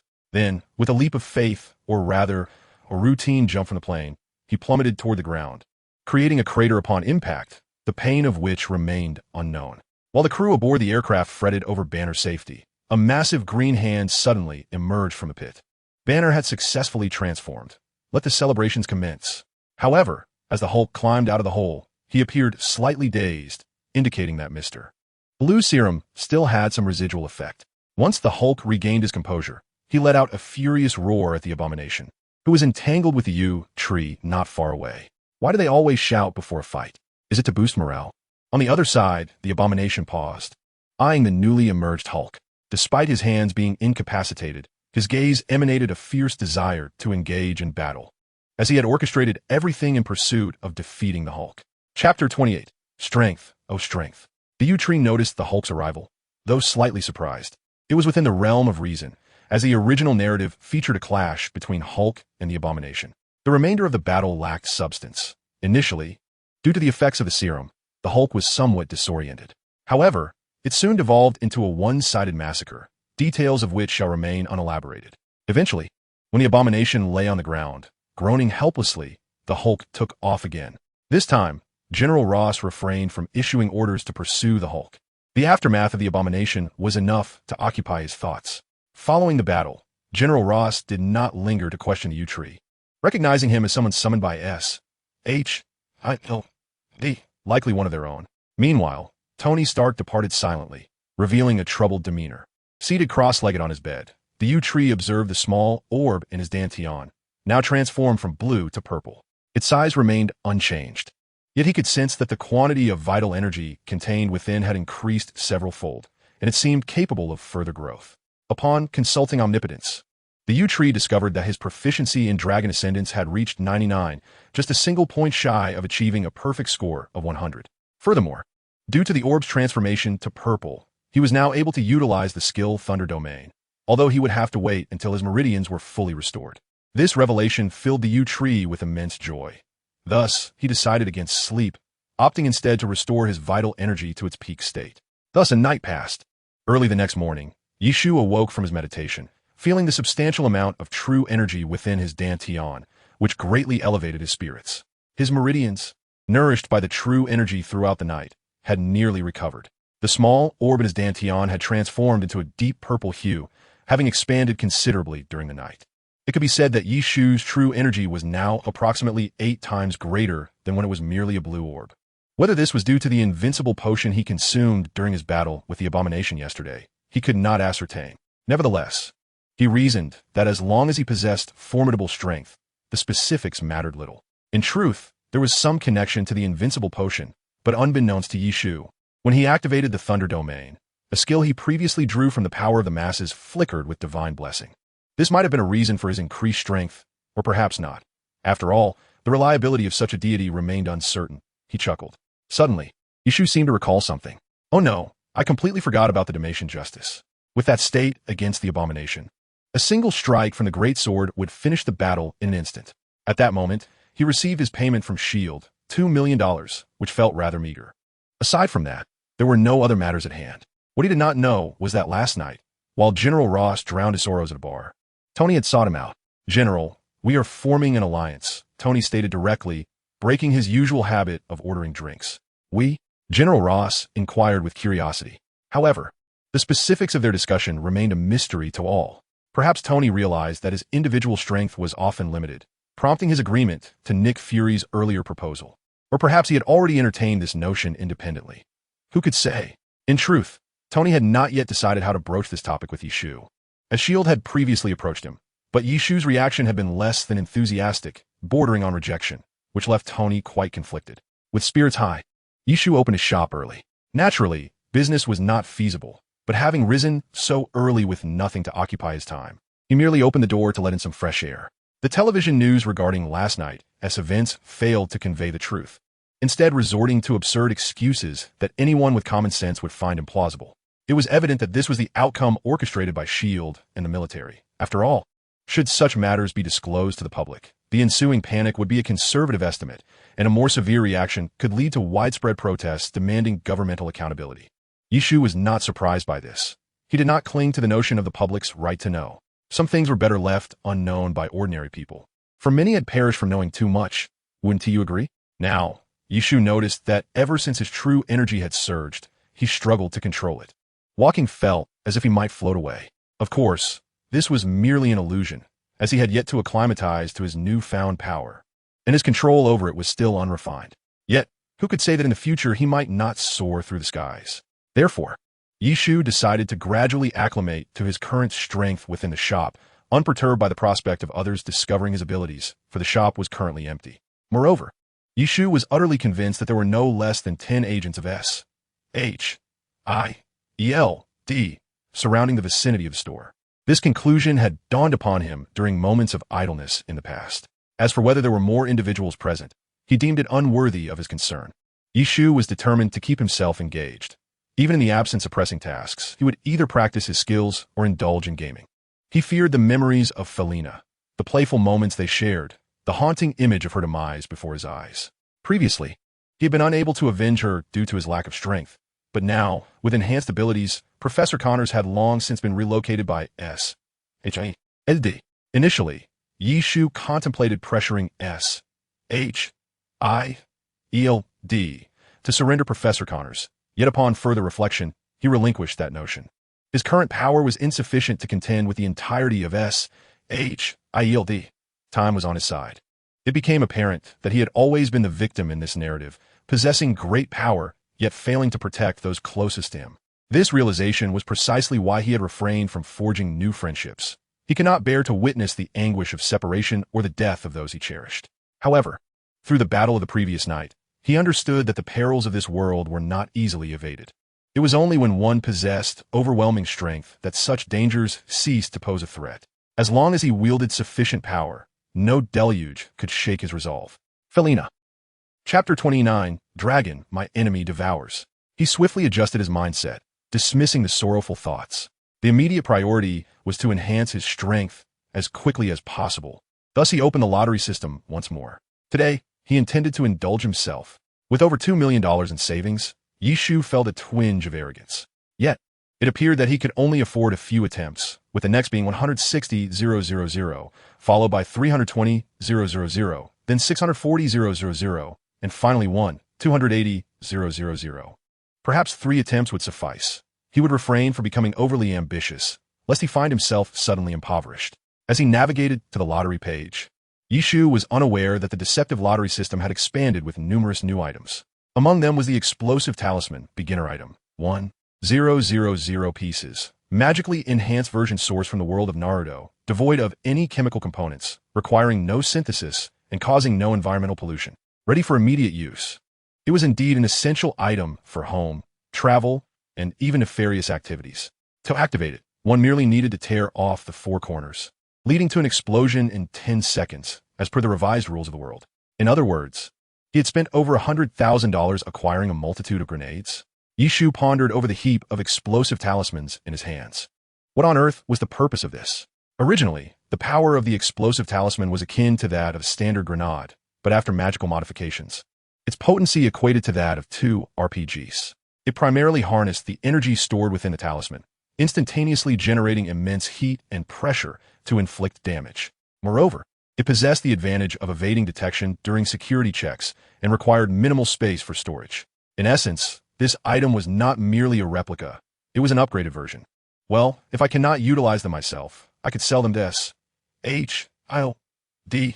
at $1,000 each. Surely that is not unreasonable. Having already determined the fate of this stack of explosive talismans, Yishu, though not excessively enraged, still felt a tinge of frustration. Furthermore, he remained skeptical. The Spear of Aten, Solar Bombardment. A supreme skill summons the Spear of Aten to indiscriminately bombard an area, with a total of 300 strikes determined by the charge of the spear. Note, you do not possess the Spear of Aten, and thus cannot utilize this skill. Upon first seeing this skill, Yishu lamented that he had finally experienced a stroke of good fortune, only to discover that possession of the spear was a prerequisite for its use. If I had the Spear of Aten, why would I even run a shop? I would have long since ventured to another planet for amusement. Alas, I have already drawn my cards, and it is indeed a top-tier skill. What if, by some stroke of luck, I were to draw the Spear of Aten in the future? Yet, Yishu found this notion rather unrealistic. In a final plea, he invoked the blessings of the Buddha, the Bodhi Ancestor, the Jade Emperor, Guanyin, the Almighty Allah, and Lord Shiva. May they bestow upon him something truly remarkable. Dragon Devourer, an intermediate skill inspired by Hanzo's ultimate in Overwatch, allows a colossal dragon to consume your enemies. Note, requires a bow and arrow. Further note, the more true energy is consumed, the larger and more powerful the dragon becomes. Another note, indiscriminate damage. Friend and foe alike. No more notes, that's all. Indeed, it seems that invoking the celestial deities proves beneficial. While this skill does require a bow and arrow, is that truly a problem? Clearly not, as bows and arrows are readily obtainable. A splendid find. Indeed, this expenditure was not in vain. Ignoring the lengthy elucidations in parentheses, It was evident that this peculiar item was somehow linked to that absurd deity. How delightful it would be if one day a certain eccentric were to extract it from my trousers. Despite my prowess with bladed weapons, it would be rather dashing. Wouldn't you agree? With a contented smile, Yishu closed the door to his shop, feeling quite jubilant. Why close the door? Today, I am in a good mood and choose not to conduct business. Does that explanation suffice? Well, truth be told, Yishu simply wished to expedite the sale of his explosive talismans. Thus, he dialed Coulson's number. Mr. Yi, how may I assist you? Mr. Coulson, I have crafted some intriguing items that I believe you might find interesting. Not long after, while engrossed in his game, Yishu sensed that Coulson had arrived downstairs. So he opened the door and ushered Coulson upstairs. Coulson surveyed Yishu's modest abode. The space was somewhat cramped, featuring only a small wardrobe, a bed strewn with clothes, and a computer desk, upon which a solitary computer was running a single-player game. Aside from that, there was not even an extra chair. Are you saying it can explode? And with greater force than an RPG? Coulson regarded the piece of paper adorned with strange symbols in his hand, somewhat incredulous. Indeed, if you wish to conduct an experiment, feel free, but it would be prudent to choose a different location. Yishu paid no heed to Coulson's skepticism. After all, this item was not of this world, and everyone's skill trees varied, so maintaining a degree of doubt was entirely reasonable. Ultimately, Yishu allowed Coulson to take 10 explosive talismans for experimentation, though not without a cost. After Coulson departed, Yishu had initially planned to continue playing his game, but suddenly felt a surge of true energy within him. This left him utterly perplexed. Although he was not actively cultivating, his true energy still increased. However, one would expect that at this level, he should not be able to perceive any significant change. Fortunately, Yishu activated the power of the masses once more, only to discover that the proficiency of Longting Jiuzhuan had surged to 995. What was happening? Why was it rising so swiftly now? In just half a day, his proficiency had grown by 0.5, despite his lack of deliberate training, which was utterly unexpected for Yishu. Given this, he decided to exert himself further, aiming to elevate his proficiency to 100 and observe what transformations might ensue. Before this, in an unknown realm, a still dubious figure opened his eyes. It appeared he had found a purpose. It was time to unveil a little more of what had been bestowed upon him. Brave youth, you must strive to survive. Only by persevering. The voice fell silent for a moment, gazing into the depths of the cosmos. Let's hope this plan proves fruitful, and that those individuals do not act with undue haste. With that, the figure vanished. Chapter 30, Control. Though the presence of S.H.I.E.L.D. and the military provided a facade, this world was replete with talent and genius. A casual toss of a few bricks might very well strike a particularly skilled hacker. S.H.I.L.D. had already mobilized its resources to delete most of the civilian capture videos. Naturally, this referred to the majority. A small portion continued to circulate in the digital realm. Consequently, the audience for these videos gradually expanded, and the situation began to simmer. Life continued in this tranquil manner until one day. Tony invited Yishu to his villa for dinner. Yi, I have splendid news for you. Tony's audacious voice echoed through the phone. Speak, Yishu replied, using his true energy to hold the phone to his ear while slicing potatoes. This was a newfound application of his true energy, though he was not yet adept, only able to manipulate small objects and lacking the finesse for more complex movements. Initially, the electrical properties of his true energy nearly caused a fire. I intend to invite you to my villa for dinner tomorrow, and not just me, but also Pepper. How delightful is that? It's quite the spectacle for someone of my stature to invite a mere fast food restaurant manager. Tony, do you truly believe I have any interest in being a third wheel? Yishu responded, exasperated, as Tony's narcissism remained unabated even in the face of peril. If you wish, I can introduce you to some lovely ladies. Oh no, a whole crowd. However, it certainly cannot be for tomorrow evening. Tony poured himself half a glass of wine, speaking languidly. Is there something you require my assistance with? Yishu disregarded Tony's flippant remarks, turning to retrieve a piece of lean meat from the freezer, channeling his true energy to thaw it. We are friends, are we not? Is it so wrong to invite a friend over for dinner? You're the big boss, and I am merely the small restaurant manager, Yishu remarked derisively. All right, but this matter can only be discussed once you arrive. Tony set down his glass and sank into the sofa, a hint of resignation in his tone. Very well. Remember to have J.A.R.V.I.S. open the door for me. In response to Tony's invitation, Yishu expressed indifference, seizing the opportunity to witness the lifestyle of the affluent firsthand. After ending the call with Tony, he realized that the meat in his hand was nearly cooked by his own vital energy. Indeed, multitasking proved to be quite challenging. Balancing the control of the phone while defrosting the meat was no easy feat for Yishu, which explains his prior negligence in honing his manipulation of vital energy. In essence, he expended 10 units of vital energy, yet only managed to convert 4, or even 3, into effective output, with the remainder squandered. This inefficiency was the impetus behind Yishu's decision to cultivate his control, as the skill of energy absorption, despite appearing formidable, bore significant limitations. Although the panel indicated a capacity to absorb up to 300 units, Yishu was certain that achieving such a feat would render his dantian nearly irreparable. Much like a hot water bottle, which possesses a degree of elasticity, forcing it to hold more water than its capacity would inevitably lead to its rupture. Furthermore, the absorption of vital energy occurred instantaneously. Should he absorb too much at once, he would lack the time to manage the external release of that energy. Consequently, Yishu intended to regard this skill merely as a safeguard, refraining from overutilization. Returning to the matter at hand, he set aside the partially cooked meat, retrieving another piece from the freezer to focus intently on the defrosting process. Suddenly, a thought struck him. Tony had not mentioned where he resided. The following afternoon, Yishu received a location message from Tony. Evidently, this fellow remembered to send him his address. Upon reading the message on his phone, Yishu smiled, unaware that it was actually J.A.R.V.I.S. who had sent it. Earlier, Tony had informed J.A.R.V.I.S. that Yishu would be visiting that evening and needed the door opened. J.A.R.V.I.S. Having deduced from previous interactions that Tony had not disclosed his address to Yishu, promptly sent the location information. Seated in the lobby, Yishu manipulated the television remote with his vital energy, albeit clumsily.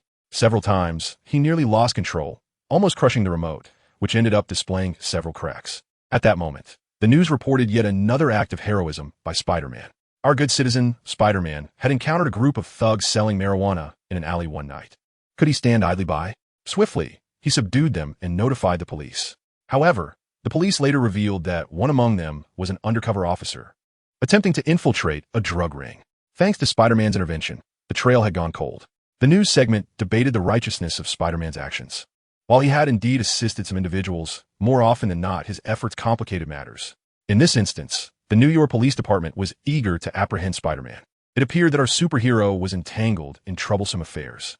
It is impossible to please everyone, rather than seeking the limelight. It is far more advantageous to occasionally maintain an air of superiority. Moreover, people tend to be blindly conformist. If the majority disparages you, even a saint would be vilified. Conversely, if the majority praises you, even a bully would be adored. Let us refrain from engaging in thankless endeavors. After an afternoon spent in what can only be described as a torturous session with the television remote, Yishu glanced at the time and decided to turn off the screen, rising to prepare for his visit to Tony's residence.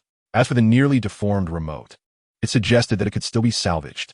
Driving the SHIELD vehicle, he navigated through a series of stops until he arrived at Tony's villa. Why the stops, you might ask? It is, of course, due to the traffic congestion. However, having been accustomed to such delays in the Middle Kingdom, this was merely a part of life. After parking the car, he approached the front door. Before he could press the doorbell, the grand entrance swung open, revealing a voice from within. "Mr. Yishu, welcome." It was undoubtedly Jarvis. "Thank you, Jarvis," Yishu replied as he stepped inside, politely acknowledging the AI. "The pleasure is mine, sir." Chapter 31. The human body is frail. Upon entering Tony's villa, Yishu began to survey his surroundings. Although he had previously seen this abode through the lens of film, experiencing it in person was an entirely different sensation. Ah, the joys of wealth. "You've arrived," Tony exclaimed as he emerged from his underground laboratory. After inviting Yishu to make himself comfortable, he retrieved 2 glasses from bar. "What would you like to drink? Whiskey or red wine? Do you have juice?" Though Yishu's current constitution rendered him nearly immune to intoxication, he was not particularly fond of alcohol. "Very well." Accepting the juice from Tony, he inquired, "Where's Pepper? Isn't she done with work yet? So, what are you planning to treat me to? Please don't say pizza." As he sank into the plush luxury of the high-end sofa, he teased Tony. "I had considered that, but I think a cheeseburger would be delightful." Tony responded with a grin. Yishu rolled his eyes, sensing that Tony had summoned him for reasons beyond mere dining. Hearing Yishu's remark, Tony set his glass down on the coffee table, resting his chin on his hand in contemplation. "Do you ever feel that our bodies are rather frail? I mean, the human body itself. Tony suddenly uttered a seemingly nonsensical statement. What do you mean? Yishu paused, tapping his chest with a finger. Following the kidnapping incident, Tony now relied on a miniature arc reactor embedded in his chest to sustain his life. Without it, the shrapnel within him would reach his heart. That contraption is hardly reliable. It relies on far too many variables. Yishu scoffed, criticizing the device. This world has become perilous largely due to the multitude of mad scientists. Have you noticed that aside from threats from the cosmos, most dangers stem from the machinations of these scientists? In truth, Tony was aware that the military super soldier program was far from dependable. However, during the recent chaos of the extremist outbreak, he had felt nearly powerless to assist. This was partly due to the inadequacy of his Iron Man suits, an easily rectified issue, and partly due to his profound reliance on them. Should they ever fail him, he would be nothing more than an ordinary man. I intend to conduct my own research, Tony declared after a moment of deep reflection. Indeed, although he is not particularly adept in biology, he is a genius. He learns anything with remarkable speed. So, may I request some of your blood? Upon hearing Tony's words, Yishu was somewhat taken aback, as he had not anticipated Tony harboring such intentions. After a brief moment of contemplation, he replied, Tony, let me clarify that my abilities do not stem from mutations or the like, but rather from learning, akin to our experiences in school. Yishu would not divulge to Tony that he possesses a unique advantage, but the essence of cultivation is indeed quite similar to the process of learning. At least, one could argue so. Noticing the perplexed expression on Tony's face, Yishu continued, it is akin to the magic you speak of, though it is not of the same nature. Do you comprehend what I mean? Cool. Can I learn it? Tony's interest was piqued at the mention of magic. I'm afraid you cannot. To be precise, even among the Chinese, very few possess the ability to learn it.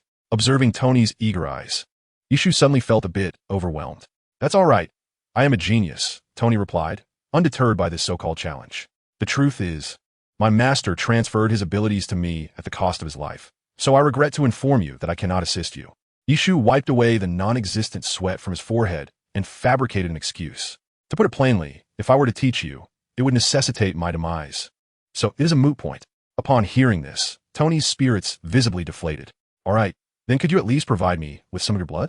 Yet he remained persistent, assuring, rest assured, I'm not like those military types. There will be no complications. The dinner was quite sumptuous, delivered directly from a 3-Michelin-star restaurant at Tony's behest. However, in terms of flavor, it was merely average for Yishu, and dining proved to be rather cumbersome. Ultimately, despite the variety on the table, Yishu left the meal unsatisfied due to the minuscule portions. Though Tony was still somewhat disheartened by his failure to procure Yishu's blood, Pepper greeted him with warmth, for he was indeed the one who had saved her life. Consequently, much of the conversation was dominated by Pepper, leaving Tony in the background. Yet what could he do? He too felt a sense of despair. As Pepper was the only woman in his life, he could not manage to win over. Yishu could sense a tinge of jealousy from Tony, yet he made no indication of it, continuing his lively discussion with Pepper, fully aware that her affections lay solely with Tony. After dinner, Yishu did not linger long and departed from Tony's home, recognizing the need to grant them some privacy. This left him quite perplexed. Logically, he had not been consciously cultivating over the past few days, merely honing his control. The increase in his vital energy should not have been so rapid. In fact, the opposite was true. It was precisely because he had been continuously exercising his control, consistently utilizing his vital energy in such an intense manner, that his inner reservoir of energy had grown more swiftly. After all, it is often said that practical experience surpasses theoretical knowledge. Protagonists in novels typically grow and break through during battles. Sitting cross-legged on the bed, Yishu felt the flow of true energy within his dantian, his heart brimming with excitement. This breakthrough signified that his proficiency in the Dragon Rising 9 turns had reached a remarkable 100, yet he remained uncertain of what would transpire next. In his room, he had arranged an intricate formation, crafted from $500,000 worth of materials purchased from a shop, specifically designed for breakthroughs. This formation's effect was to isolate all external perceptions and the energy fluctuations within, sustaining itself for a maximum of 10 hours. Furthermore, if the proportion of stray energy within the formation fell below that of the outside, it would continuously absorb external energy without causing significant disturbances. With a focused mind, Yishu began to control his breakthrough.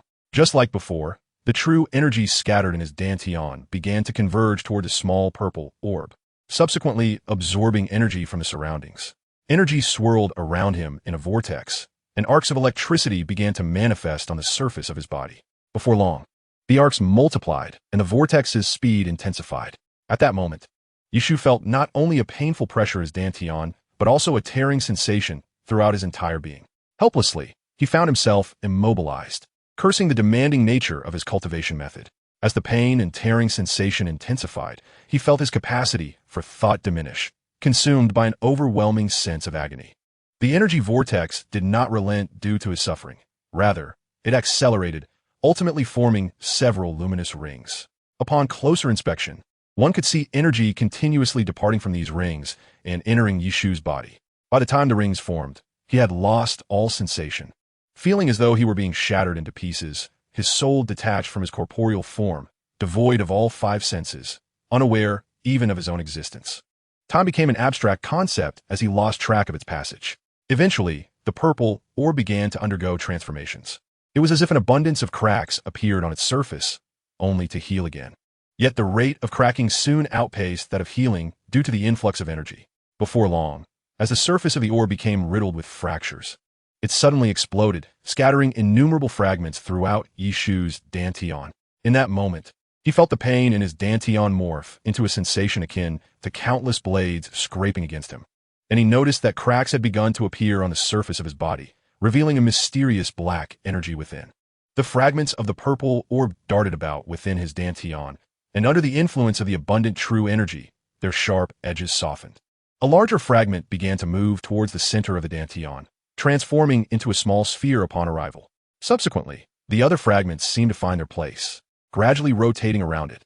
During this period, Yishu remained oblivious to the faint glow emanating from the myriad forces within his sea of consciousness. As this light flowed through a unique channel into his Dantian, merging with the fragments. Once all fragments stabilized, the true energy in Yishu's Dantian had transformed into a mist-like form, within which the fragments formed a system reminiscent of a galaxy.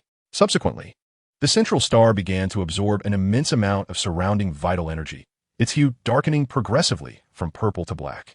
The planet closest to it remained purple, while the others exhibited a semi-transparent appearance. The stability of his Dantian was accompanied by a reduction in pain, and Yishu realized he had gained mastery over his own body.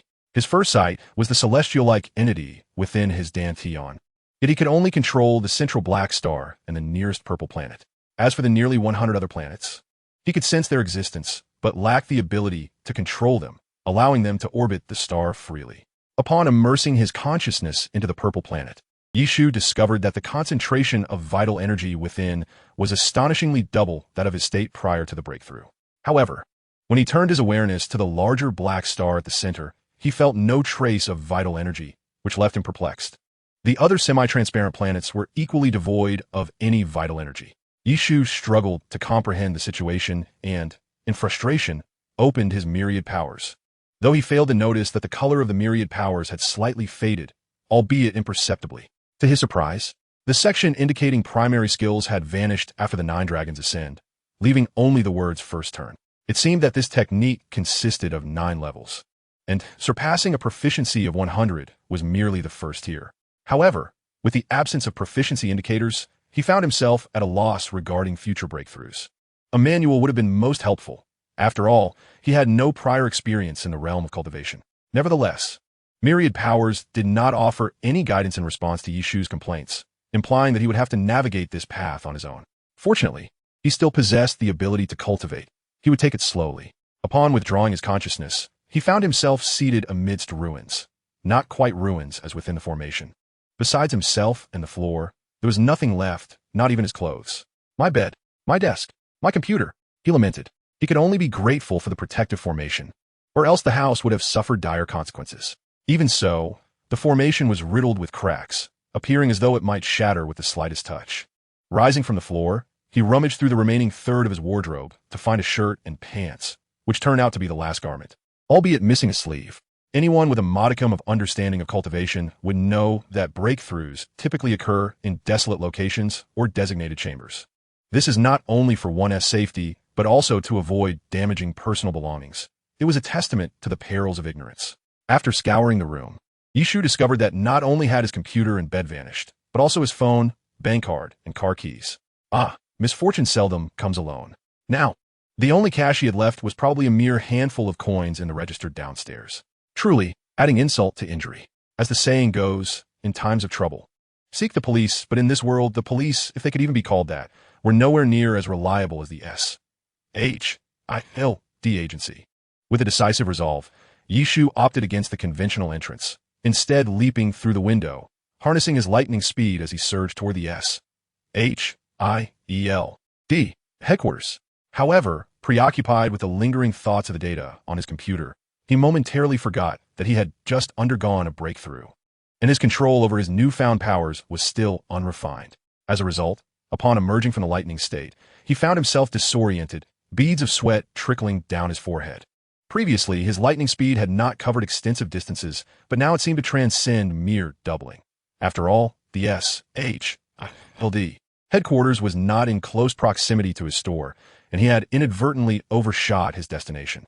Now, with his lightning speed and cooldown, Yishu found himself perched atop a building, where he would have to adopt a method akin to Spider-Man's agile movements across the skyline. With his remarkable jumping ability, enhanced by a modicum of true energy, traversing the rooftops was hardly a challenge.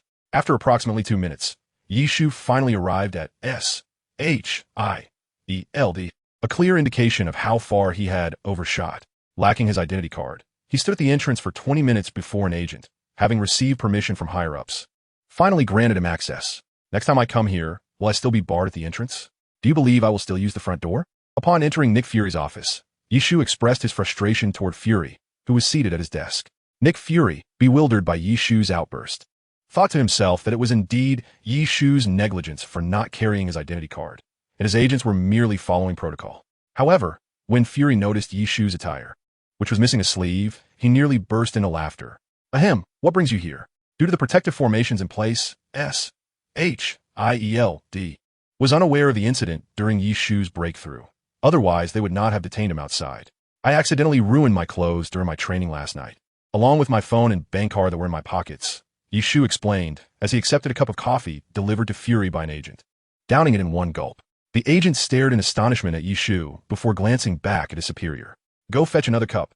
Nick Fury instructed the agent with a hint of exasperation. After taking the empty cup from Yishu, the agent exited the office. I suspect the damage you've incurred extends beyond just your clothing, Nick Fury remarked with a grin, eyeing Yishu's bare shoulder. Yishu felt a flush of embarrassment at Fury's comment.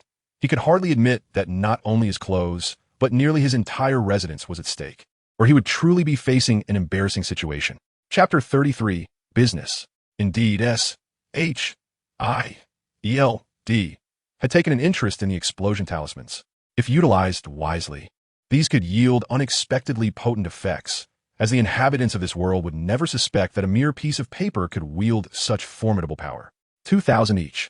No negotiation, Yishu declared, plopping down heavily on the sofa, doubling his initial offer. Ahem, while I acknowledge the tremendous power of this item, it is still a consumable. I can offer you a maximum of $300 each, considering that S.H.I.E.L.D.'s budget is not limitless, Nick Fury replied, tapping his fingers on the desk. May I inquire if you have encountered such items before?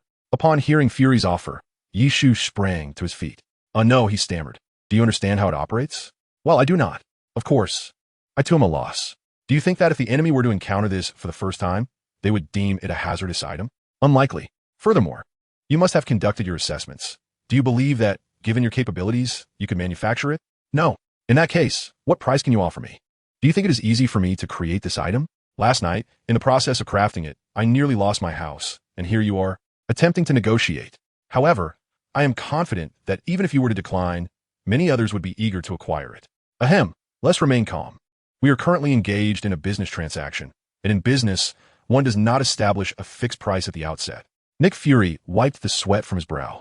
Yishu feigned contemplation, as if deliberating over the price, but is that truly the case? In fact, he suddenly recalled that the remaining explosive talismans had been reduced to a pile of ash by the immense energy last night. Even if S.H.I.E.L.D.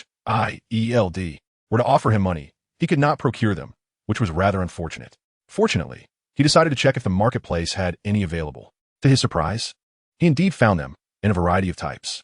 Explosive talisman, basic item, 100 pieces, original version originating from the world of Naruto, devoid of chemical substances, requiring no synthesis and causing no environmental pollution.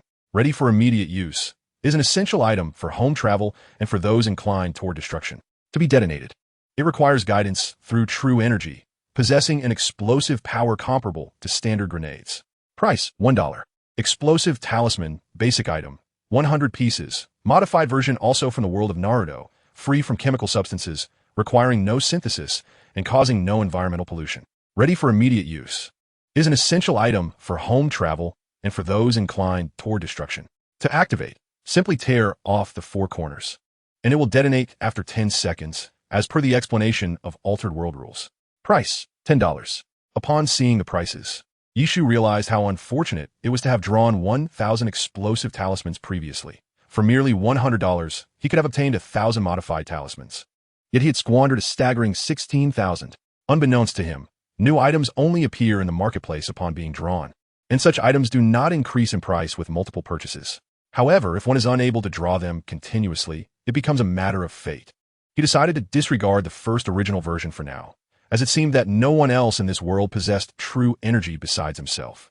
As for the modified version, it appeared somewhat extreme. To note that 0 Kelvin is absolute zero, equivalent to minus 273, 15 degrees Celsius. A temperature so low that it could be said to halt time itself, thus illustrating the terrifying nature of the instantaneous low temperatures at 10 Kelvin.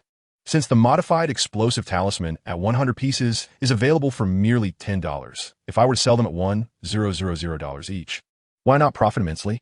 However, Yishu was also aware that he could not reveal too many of these items, lest SHLD come to believe they were easily manufactured and subsequently attempt to pressure him into a lower price for bulk purchases. Nick Fury, noticing a peculiar smile at the corner of Yishu's mouth, suddenly felt an ominous premonition. Last night, while I was crafting explosive talismans, an unexpected complication arose. Nevertheless, I managed to produce 50 of them. Should you desire to procure them, I would charge you 1,500 each. Yishu stated as he adjusted his posture to a more comfortable position while addressing Nick Fury. You lack sincerity, Fury replied. Since you're willing to sell to us, why not we both concede a little? How about $500 each? Yishu, puzzled by the reason behind Fury's earlier laughter, remained uncertain. In that case, I shall seek other vendors, Yishu declared, intending not to prolong the encounter with this cunning old fox, and he rose to take his leave. Nick Fury made no attempt to call him back as he exited the office. Just as Yishu was about to step out of the SHLD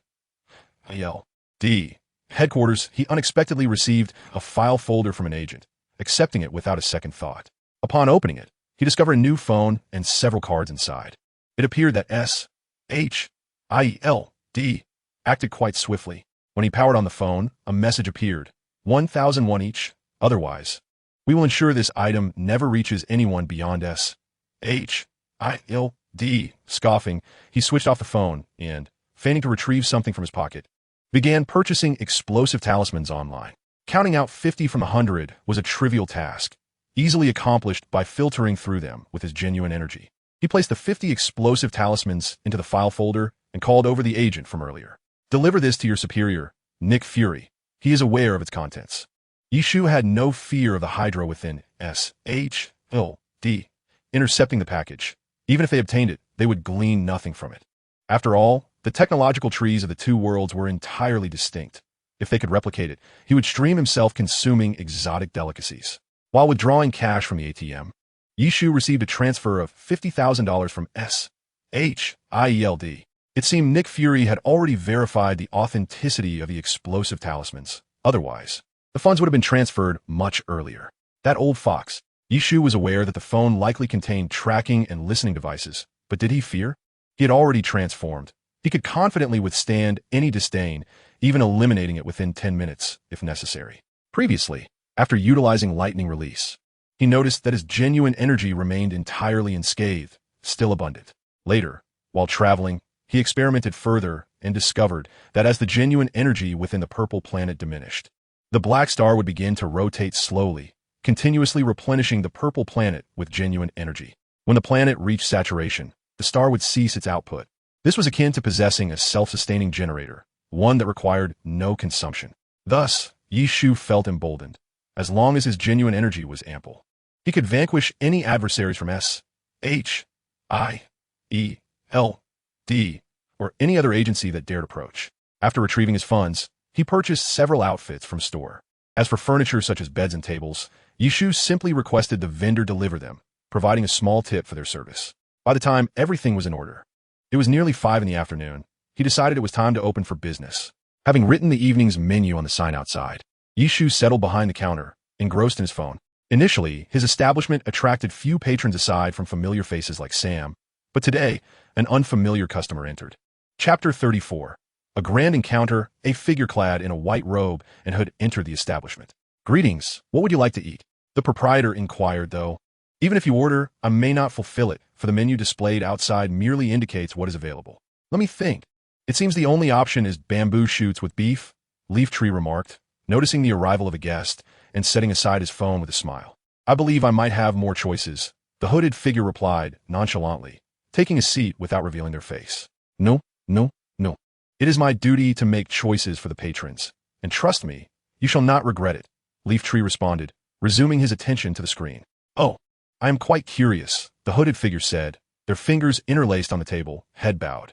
"Have you not been making choices all along? Today, allow me to make one for you," Leaf Tree continued, his gaze unwavering from the phone. "Very well." Shortly after, a singular word echoed in the air. With a light laugh, Leaf Tree placed his phone down and made his way to the kitchen. The hooded figure remained still, not even glancing at Leaf Tree, merely tapping their finger gently.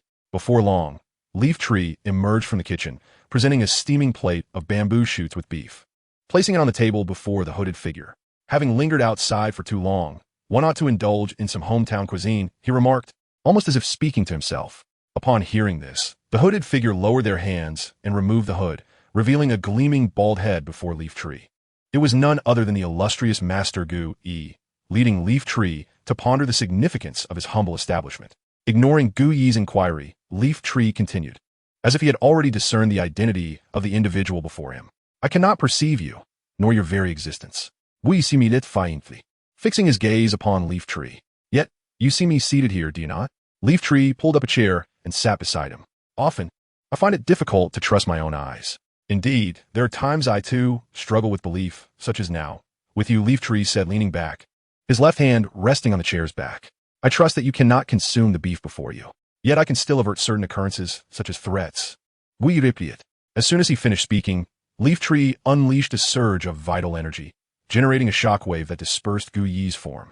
It became evident that this Gu-Yi was but an illusory projection, a realization that Leaf Tree had long since grasped. In a fleeting moment, a shimmer passed, and Gu-Yi reappeared in his previous seat. "Might you disclose your origin?"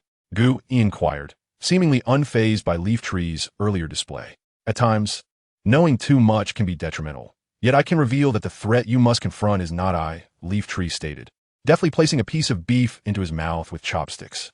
"I sense a formidable energy within you, one I have never encountered before. Is the unknown a threat to you?" Leaf Tree inquired, lifting another piece of bamboo shoot. Gu-Yi pondered for a moment before responding, "At the very least, you are sufficiently regarded as a threat by me." With a chuckle, Yishu expressed his honor in hearing such words, akin to someone proclaiming that dying by his hand would be a mark of distinction. However, Gu-Yi interjected, indicating that the moment had not yet arrived. Yishu, still savoring the dishes prepared for Gu-Yi, nodded in agreement, remarking on the commendable preparation of the beef.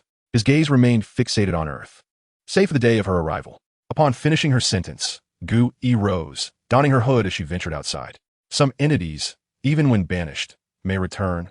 Thus, are you truly prepared?" Yishu inquired while continuing his meal. At this, Gu-Yi paused, refraining from turning around. "I have always been preparing." "Very well. Should you require assistance, do not hesitate to ask, though my willingness may waver."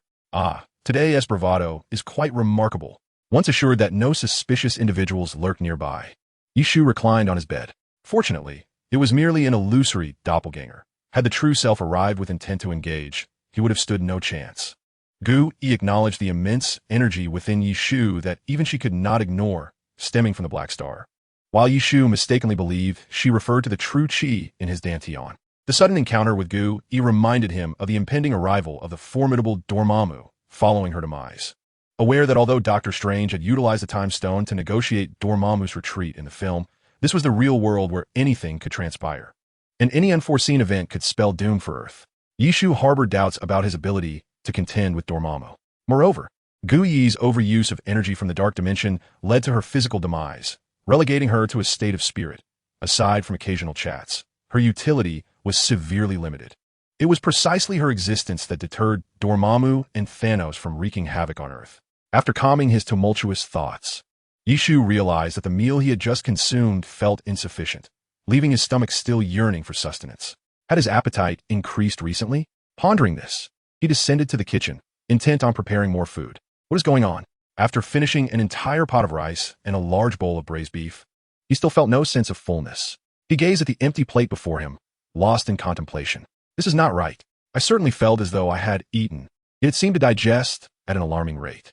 While not feeling hunger, he at least found solace in the absence of it, explaining why he had gone an entire day without food, without discomfort. In truth, the nourishment he consumed was absorbed by the black star within his dantian. Although it could replenish itself by absorbing various external energies, Yishu's inability to control it meant that self-sustenance remained a slow process. Absorbing what he ate was a means of energy replenishment, albeit in minuscule quantities, insufficient even to fill the gaps between his teeth. It appears this portable generator does indeed have its limits. Chapter 35. Sam, cast out from home. Today, what is the situation? Typically, no one comes here. Yishu did not rush to open the door. After all, he operated his establishment with a laid-back attitude.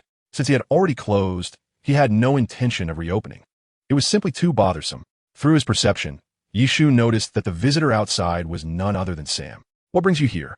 Yishu inquired as he opened the door and welcomed Sam inside. Sam waddled in, his girth having increased yet again, and as he settled into a chair, it emitted a protest. Fortunately, it held up. However, Sam appeared unfazed by the chair's groans, glancing at Yishu with something left unspoken. Speak up. Is there something I can assist you with? Yishu poured a cup of water and handed it to Sam before taking a seat beside him. Do you have anything to eat? Sam gulped down the water in one go and then, feeling somewhat embarrassed, addressed Yishu. Isn't that a given? This is a restaurant after all. Yishu rolled his eyes, questioning the existence of a restaurant that did not serve food. However, upon noticing the disdainful look on Sam's face, Yishu cleared his throat. Well, it seems today is your lucky day. The kitchen still has some ingredients. That is splendid. Quickly prepare something. I'm famished. Upon hearing that food was available, Sam lit up as if he had found a beacon of hope. Although slightly puzzled, Yishu chose not to dwell on it, heading to the kitchen to cook. Sam, meanwhile, sat uneasily in the somewhat warped chair, casting glances towards Yishu, who was busy at work. Before long, Yishu emerged with a plate of bamboo shoots and beef, placing it before Sam. Today's offering is limited to this, but I trust that the presence of meat will bring you joy. At least you won't be concealing anything from me. As Yishu spoke, Sam was about to respond, but was instantly captivated by the aroma of the food. Let us eat first. Watching Sam devour his meal with gusto, Yishu couldn't help but chuckle as the flesh on Sam's face quivered with each bite. Hearing Yishu's laughter, Sam looked up, having consumed nearly half the plate. Do you have any vacant rooms here? Yishu was taken aback by the question. What is the matter? Aren't you living with your parents? This led to Sam pouring out his heart, tears and all, recounting his experiences of the day. Upon finishing, Yishu couldn't help but laugh heartily. Oh, is that so? I must say, I believe your parents are quite justified, Sam, wearing a look of resignation, gazed at Yishu, who was still chuckling heartily. I confide in you because I consider you a friend. Wait, let me enjoy this laughter for just a moment longer. In this country, most children tend to live independently after reaching adulthood, rarely residing with their parents. Yet Sam was an exception. It was not an impossible situation, but rather that his parents were anxious. Sam was already 30 and still single. If he were living independently, perhaps there would be fewer complications. However, his parents yearned for their own private life, and with Sam at home, many things simply could not be accomplished. Wouldn't you agree? Thus, after deliberation, the two elderly individuals concluded that expelling the child was indeed the wisest course of action. Consequently, Sam found himself cast out into the world, not for his proclaimed desire to seek a romantic partner, but rather due to his indulgent habit of watching television while snacking at home. The welfare of Sam was evidently not within the purview of his parents' considerations. After all, he had reached an age where he possessed the capability for independent living. They seemed to regard this as a test, and quite rightfully so. One can surmise that Sam's parents were likely sharing a hearty laugh in bed at that very moment. In the upstairs quarters, there exists but a single room. However, should you not mind, you may temporarily rest upon the sofa in the common area until you search for a residence on the morrow. That is agreeable. As long as there is a place to sleep, all is well. Sam rubbed his hands together and inquired, "Is there anything to eat? I feel rather unsated." Observing the plate before Sam, which had been licked clean, Yishu sighed. It seemed that Sam's appetite had indeed increased. Could this be one of the reasons for his expulsion? Sam then proceeded to consume 2 more plates of beef before he felt somewhat satisfied, nearly prompting Yishu to consider sending him away once more, though he seemed to have forgotten that Sam had just devoured an entire pot of food. Upon returning to the second floor, Yishu did not immediately retire for the night. Rather, he wished to meticulously examine the changes that had occurred within his body following his recent breakthrough. Within his dantian, he found that he could still only control the purple planet, and despite his earnest efforts, he was unable to access any other abilities. Opening the tome of myriad powers, he intended to assess the current status of the thunder control technique. Although frequently employed, he had not paid close attention to its level of proficiency. In the event that the technique were to reach a breakthrough, he would be ill-prepared if he had not adequately prepared himself. Thunder control, intermediate technique, comprises palm lightning, lightning sphere, thunder escape, heavenly thunder armor, lightning summon, thunder domain, currently unable to utilize perfectly. Proficiency, 59. Apart from the scarcely used palm lightning skill, Yishu had a general understanding of the potency of the other techniques. However, due to the recent advancement in his mental cultivation, the distance of thunder escape had increased manifold, suggesting that the power of the other skills would similarly enhance. Yet, this was not the moment for experimentation, as he had yet to sleep on his newly acquired bed. Suddenly, Yishu noticed a line of small text beneath the thunder control technique. Heart technique attribute added. This was relatively easy to comprehend. Presumably, the purple planet within his dantian was a manifestation of the thunder control technique. At that moment, a bold idea struck Yishu. If his mastery of lightning-based techniques resulted in the emergence of the purple planet, would mastering other elemental techniques, such as fire, not likewise transform one of the other translucent planets into a purple one? Furthermore, given that thunder control is merely an intermediate technique, if he were to acquire a higher-level lightning technique or ability, would there be any changes to the purple planet? Additionally, since the psychic light blade bore some lightning attributes due to thunder control, would it also undergo transformations if he were to gain abilities of other elements?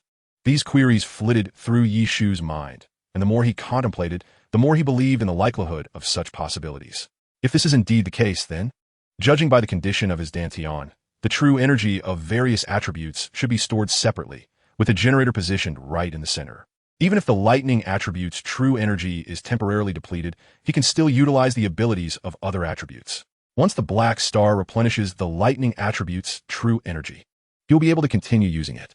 Although this is merely Yishu's conjecture, he feels it holds a significant likelihood of being correct, which only heightens his anticipation of extracting abilities from other attributes. Lost in thought, Yishu exited the collective effort, deciding not to continue observing. Unbeknownst to him, one of the abilities he had previously acquired had also undergone some changes. Chapter 36, Assistance. Energy Absorption, Incomplete. Intermediate skill originating from Sebastian Shaw of the X-Men. This ability allows one to absorb any form of energy for personal use, though the upper limit cannot exceed 300 of one's maximum energy capacity, and the absorbed energy will gradually dissipate after 5 minutes. Due to unknown factors, the true energy converted from absorbed energy will no longer flow into the dantian, but will instead direct towards the meridians, necessitating cautious use of this skill. As compensation, to ensure the user's safety, this skill will temporarily become ineffective when the absorption amount is about to reach the meridian's threshold. Such a change likely stems from the black star within Yishu's body, which currently seems only interested in what he personally absorbs while rejecting all foreign entities. The primary reason is that Yishu has drawn an incomplete ability. Were it in its complete form, one might jest that he would be conversing with the sun once he could traverse the cosmos in corporeal form. Of course, if he truly could wander the universe in such a manner, it is likely that he would no longer regard such power with any significance. However, having prematurely shut down the collective effort, Yishu failed to notice the alteration in this skill. The current dragon soaring 9 turns does not cultivate automatically as it did before. Rather, the speed of automatic cultivation has become painfully slow. Only when Yishu fully enters a meditative state does the black star accelerate the absorption of external energy. Yet is it easy to attain this state? For Yishu, it is exceedingly difficult. Often, he barely manages to enter a state of focus for less than a minute before being distracted by intrusive thoughts. Throughout the night, he remained in a state of striving for mental and physical equilibrium, making his attempts at cultivation a torturous ordeal. Consequently, his perception of the outside world became exceedingly dull, and unbeknownst to him, his good intentions led Sam, who was sleeping downstairs, to commit an act that would incite his wrath. Have our people begun to act? Yes. We must ascertain his background. Rest assured, I am not one to cower in fear. This world shall be ruled solely by us. Hail Hydra! Hail Hydra! Meanwhile, since the last incident with the abomination, Tony has been diligently focused on developing a new model of the Mark suit. However, he has also realized that due to the miniature arc reactor in his chest, the palladium content in his blood has been gradually increasing. With no alternative available for the time being, he can only rely on medication for relief. Yet, this is not a permanent solution. He will inevitably succumb to palladium poisoning. Though he did not outwardly display it, an unsettling sense of anxiety and trepidation had begun to brew within him, prompting him to subtly attend to his affairs, including matters at the company, which he had largely neglected. Ever since the emergence of Iron Man, coupled with Tony's status as a darling of the media, he had been the subject of numerous magazine features, even gracing the cover of Time magazine. Naturally, Tony reveled in all this attention, though he wished it could be enjoyed without the burden of palladium poisoning. The following morning, Yishu descended from upstairs with prominent dark circles under his eyes, a testament to his sleepless night. Exhaustion had rendered him almost incapable of rest. Although he practiced cultivation, which was supposedly more beneficial than sleep, he had managed to cultivate for less than half an hour in total, and that was in fits and starts. Any ordinary person would likely go mad from such fragmented slumber. Upon seeing Sam sprawled on the couch, seemingly in a state of deep slumber, Yishu's irritation flared. Hey, Sam, aren't you going to work today? He called out. Sam groggily opened his eyes. Huh, what time is it? After uttering this, Sam instinctively rolled over, only to forget he was on the couch. With a loud thud, his bulk met the floor in a rather intimate encounter. Rubbing his head, Sam appeared still ensnared in the remnants of sleep. Yishu, exasperated, remarked, It's already 8 o'clock. Aren't you going to work? Upon hearing this, Sam seemed to awaken slightly. It's only 8. Let me sleep a bit more. Yishu sighed. Forget it, you're hopeless. I don't provide breakfast here, but I hope you wake up in time to eat. Originally, Yishu intended merely to rouse Sam, but witnessing his deep slumber, coupled with his own lack of rest the previous night, left him feeling rather envious. With that, Yishu took 2 slices of bread and a box of milk from the kitchen and headed back upstairs, aware that he had spent the night at someone else's home.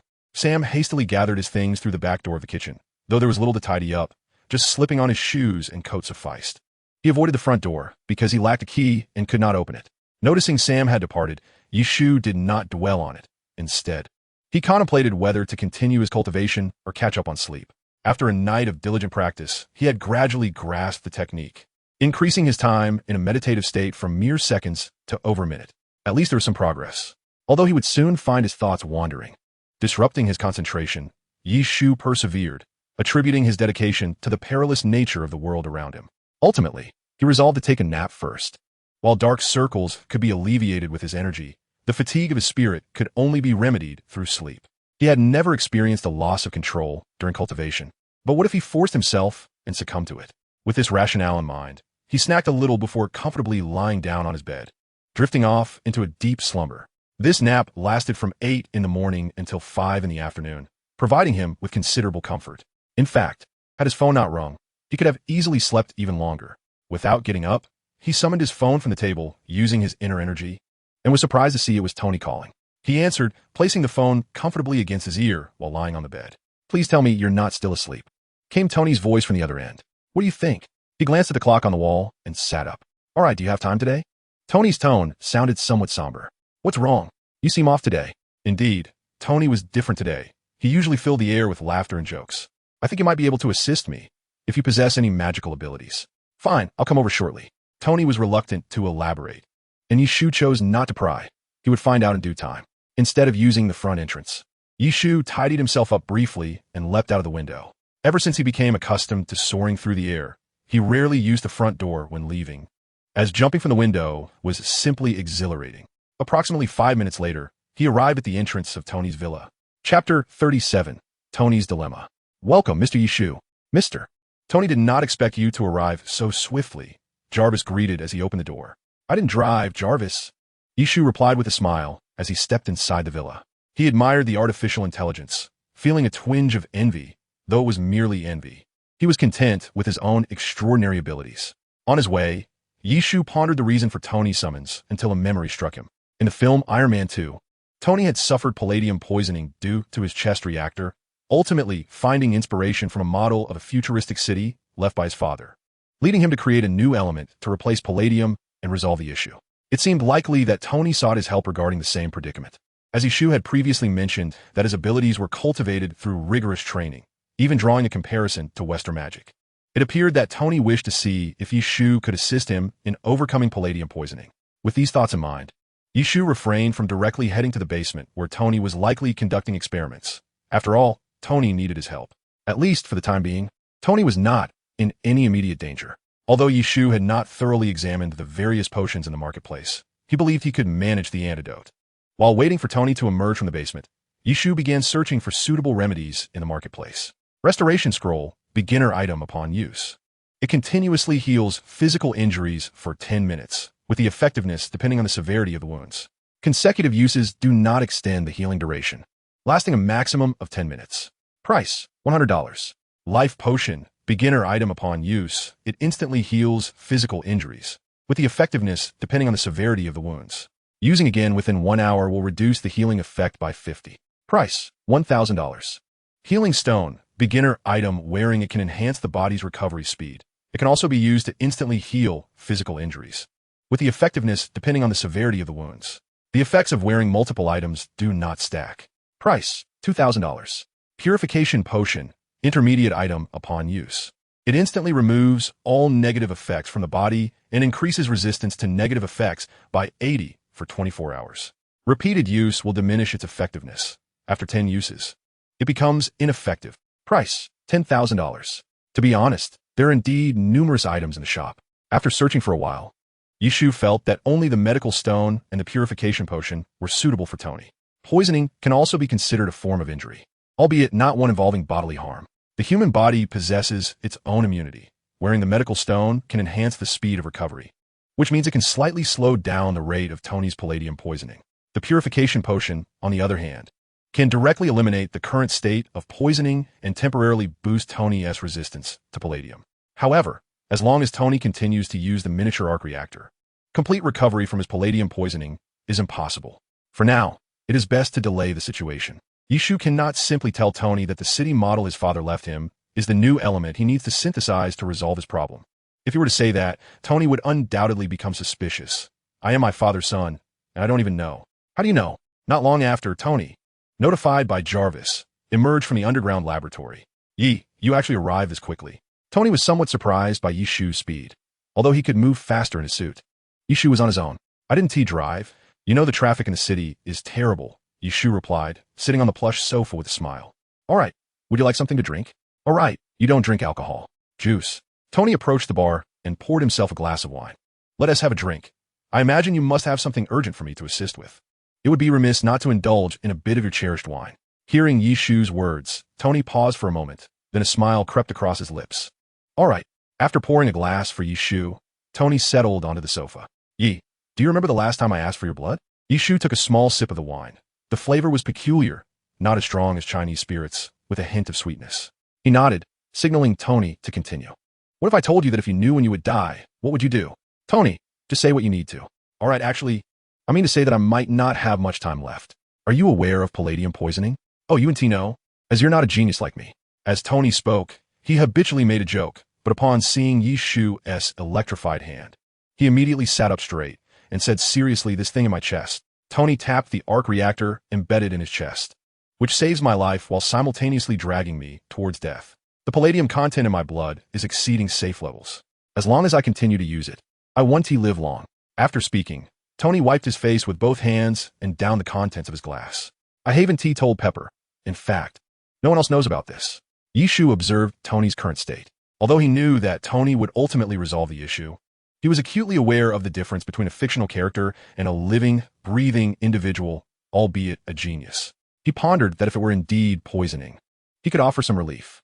After careful consideration, Yishu resolved not to disclose the items left to him by his father, as he felt it was not yet the appropriate moment.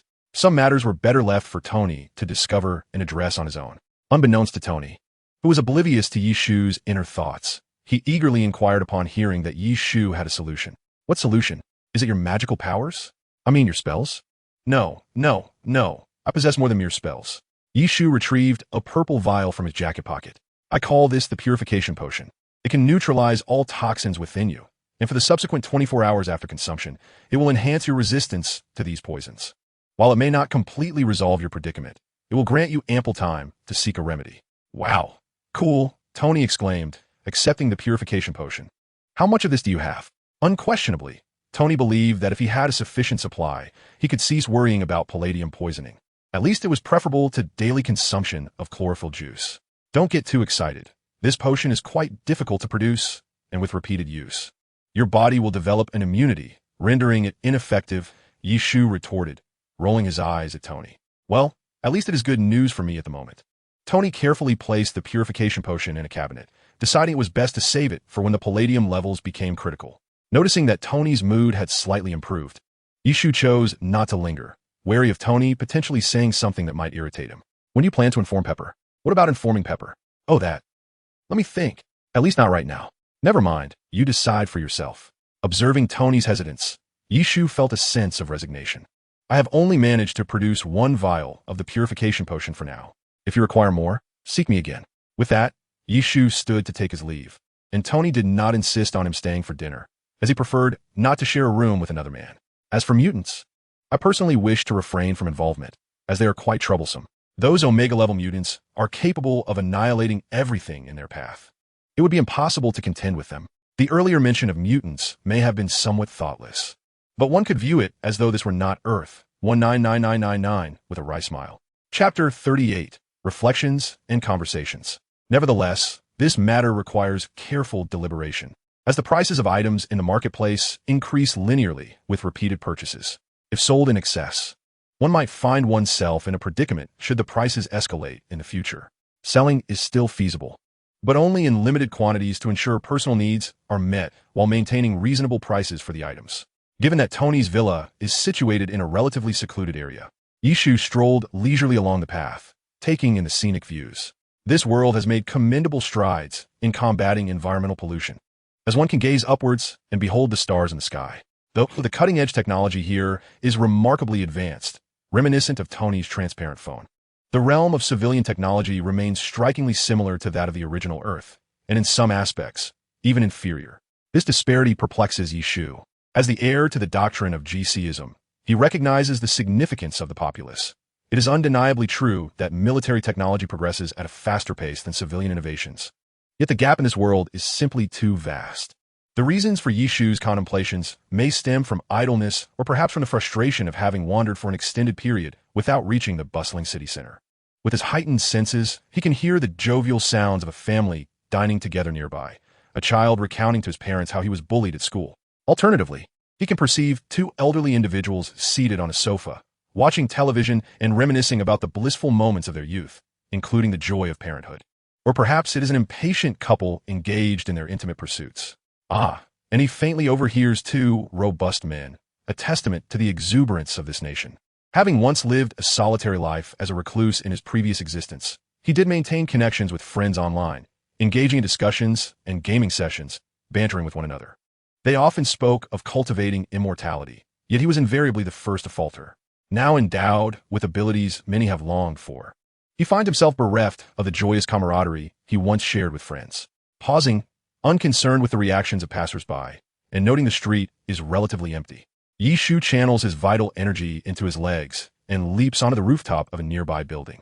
Standing at the edge, he gazes down upon the vibrant, neon-lit city below, lost in thought. He recalls past conversations with friends, dreaming of possessing superpowers and pondering what he would do with such abilities.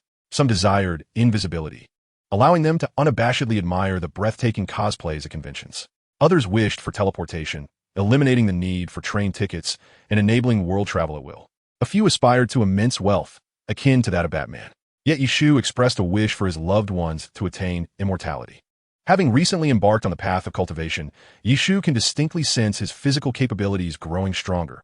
Achieving immortality does not seem an insurmountable task. At that moment, a voice calls out from behind him. "Sir, it's quite dangerous here. Could you please come down?" Turning around, he sees an individual clad in red. Having been too absorbed in his thoughts to notice someone approaching, Yishu shakes his head, replying, "Mr. Spider-Man, I am perfectly fine, thank you." Upon closer inspection, Spider-Man recalls Yi Shu as the extraordinary individual from their previous encounter. "Hey, I remember you," he says, approaching and taking a seat beside him. "What brings you here?" After learning the reasons behind Yi Shu's determination to confront Dr. Lizard, Spider-Man dismisses any lingering grievances. "I was feeling a bit bored in the shop, so I stepped out for some fresh air." Yi Shu joins him on a ledge. "How have you been lately?" "Not bad. The store manages to lose $100 every day." Spider-Man scratched his head. "Perhaps I could occasionally lend a hand to your business, of course. I mean, if there are any affordable sandwiches." Yi Shu turned to look at this high school kid, chuckling lightly as he said, "Trust me, I am far wealthier than you might imagine." Upon hearing Yi Shu's words, Spider-Man lowered his head. "The world of the affluent is beyond my comprehension. If possible, you are welcome to dine at my establishment, but only for dinner, and certainly not with those dreadful sandwiches."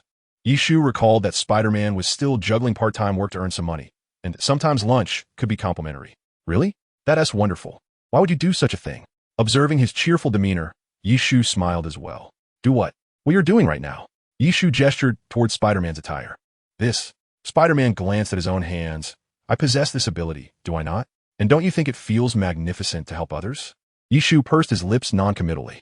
"Besides, perhaps it is a responsibility I should bear for having received this power." Upon hearing Spider-Man's words, Yi Shu fell silent, gazing intently at the sky, lost in thought. With that, he leaped towards the opposite building. Spider-Man has his studies, occasionally donning his uniform to assist ordinary people, while Tony has his company and inventions. And Yi Shu, does he not also own a restaurant? Since he did not wish to become a superhero, being an exceptional store manager would suffice. Sitting cross-legged on his bed, Yi Shu embarked on the painful yet rewarding endeavor of cultivation. There was no choice. New York in this world was a magnet, attracting various dangers to the city. If he did not want his store to be inadvertently impacted by some inexplicable AoE, Yi Shu had to possess enough capability to safeguard it. Otherwise, what was the point of being a store manager if the store ceased to exist? It was precisely due to Yi Shu's shift in mindset today that the subsequent superheroes, aside from calling his name, also bestowed upon him the title of store manager. Chapter 39. Another day for catching up on sleep. Early the next morning, Yi Shu, sporting slightly smaller dark circles than before, made his way to the kitchen. He had made some progress last night, managing to sustain it for a remarkable 8 minutes by the end. This was primarily due to the lack of instruction. Had there been a mentor to impart wisdom, he probably could have lasted over 20 minutes. Unfortunately, one could say he was the first cultivator in this world, making the prospect of finding a master virtually impossible. Carrying bread and milk, he yawned as he ascended the stairs, eager to eat and quickly catch up on sleep. In truth, Yi Shu could skip breakfast, as eating did not satiate him, nor did abstaining leave him hungry. However, he had developed a habit of needing breakfast every day. Without it, he felt as if something was amiss throughout the morning. Just as he lay down, he was abruptly awakened by the ringing of his phone.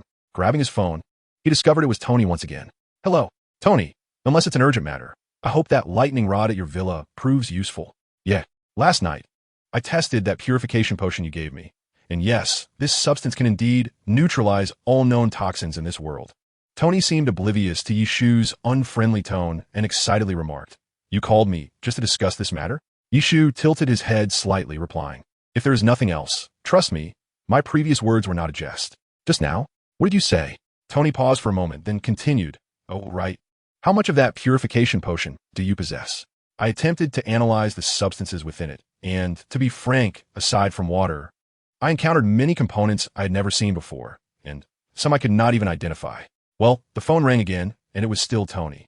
To avoid disturbing his rest, Yi Shu decided to turn off his phone, relishing the newfound tranquility. When he awoke, it was nearly 6 in the evening. Sigh.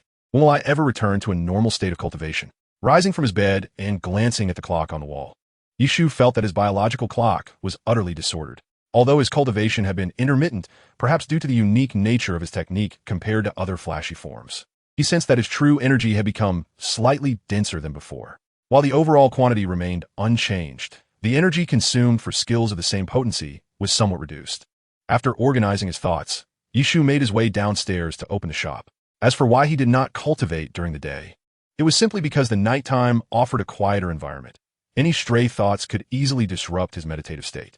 In broad daylight, there was an array of distracting noises that made it impossible to focus. Yi Shu had contemplated setting up soundproofing arrays, but the ones sold in the market were single-use and increasingly expensive with each purchase, rendering them impractical.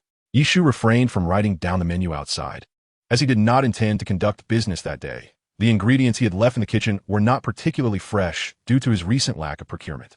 Just after turning his phone back on, Tony's call came through again. "Yi, were you sleeping again?" Tony inquired. Well, I was actually wondering how complicated it is to make that purification potion." "Quite complicated. That bottle I gave you yesterday is a gift. If you want more, you'll need to pay. Furthermore, there's a shortage, and the success rate of producing the purification potion is extremely low. Don't be too pessimistic. I believe you will eventually find a solution for your Tony Stark." "Yes, you are correct. I am indeed Tony Stark. However, I have already experimented with all combinations and arrangements of elements without discovering a substitute for palladium. Then why not create a new element yourself? Creating such a thing is no easy feat. By the time I succeed, you could very well be giving me flowers at my funeral. Haha." Noticing a hint of disappointment in Tony's tone, Yishu almost revealed the items left by his father. After ending the call, Yishu stared at the chandelier on the ceiling, repeatedly questioning whether this was indeed the right choice. A simple statement could resolve the dilemma Tony faced. Yet how could he explain it? Tony would surely suspect that he was concealing numerous matters from him.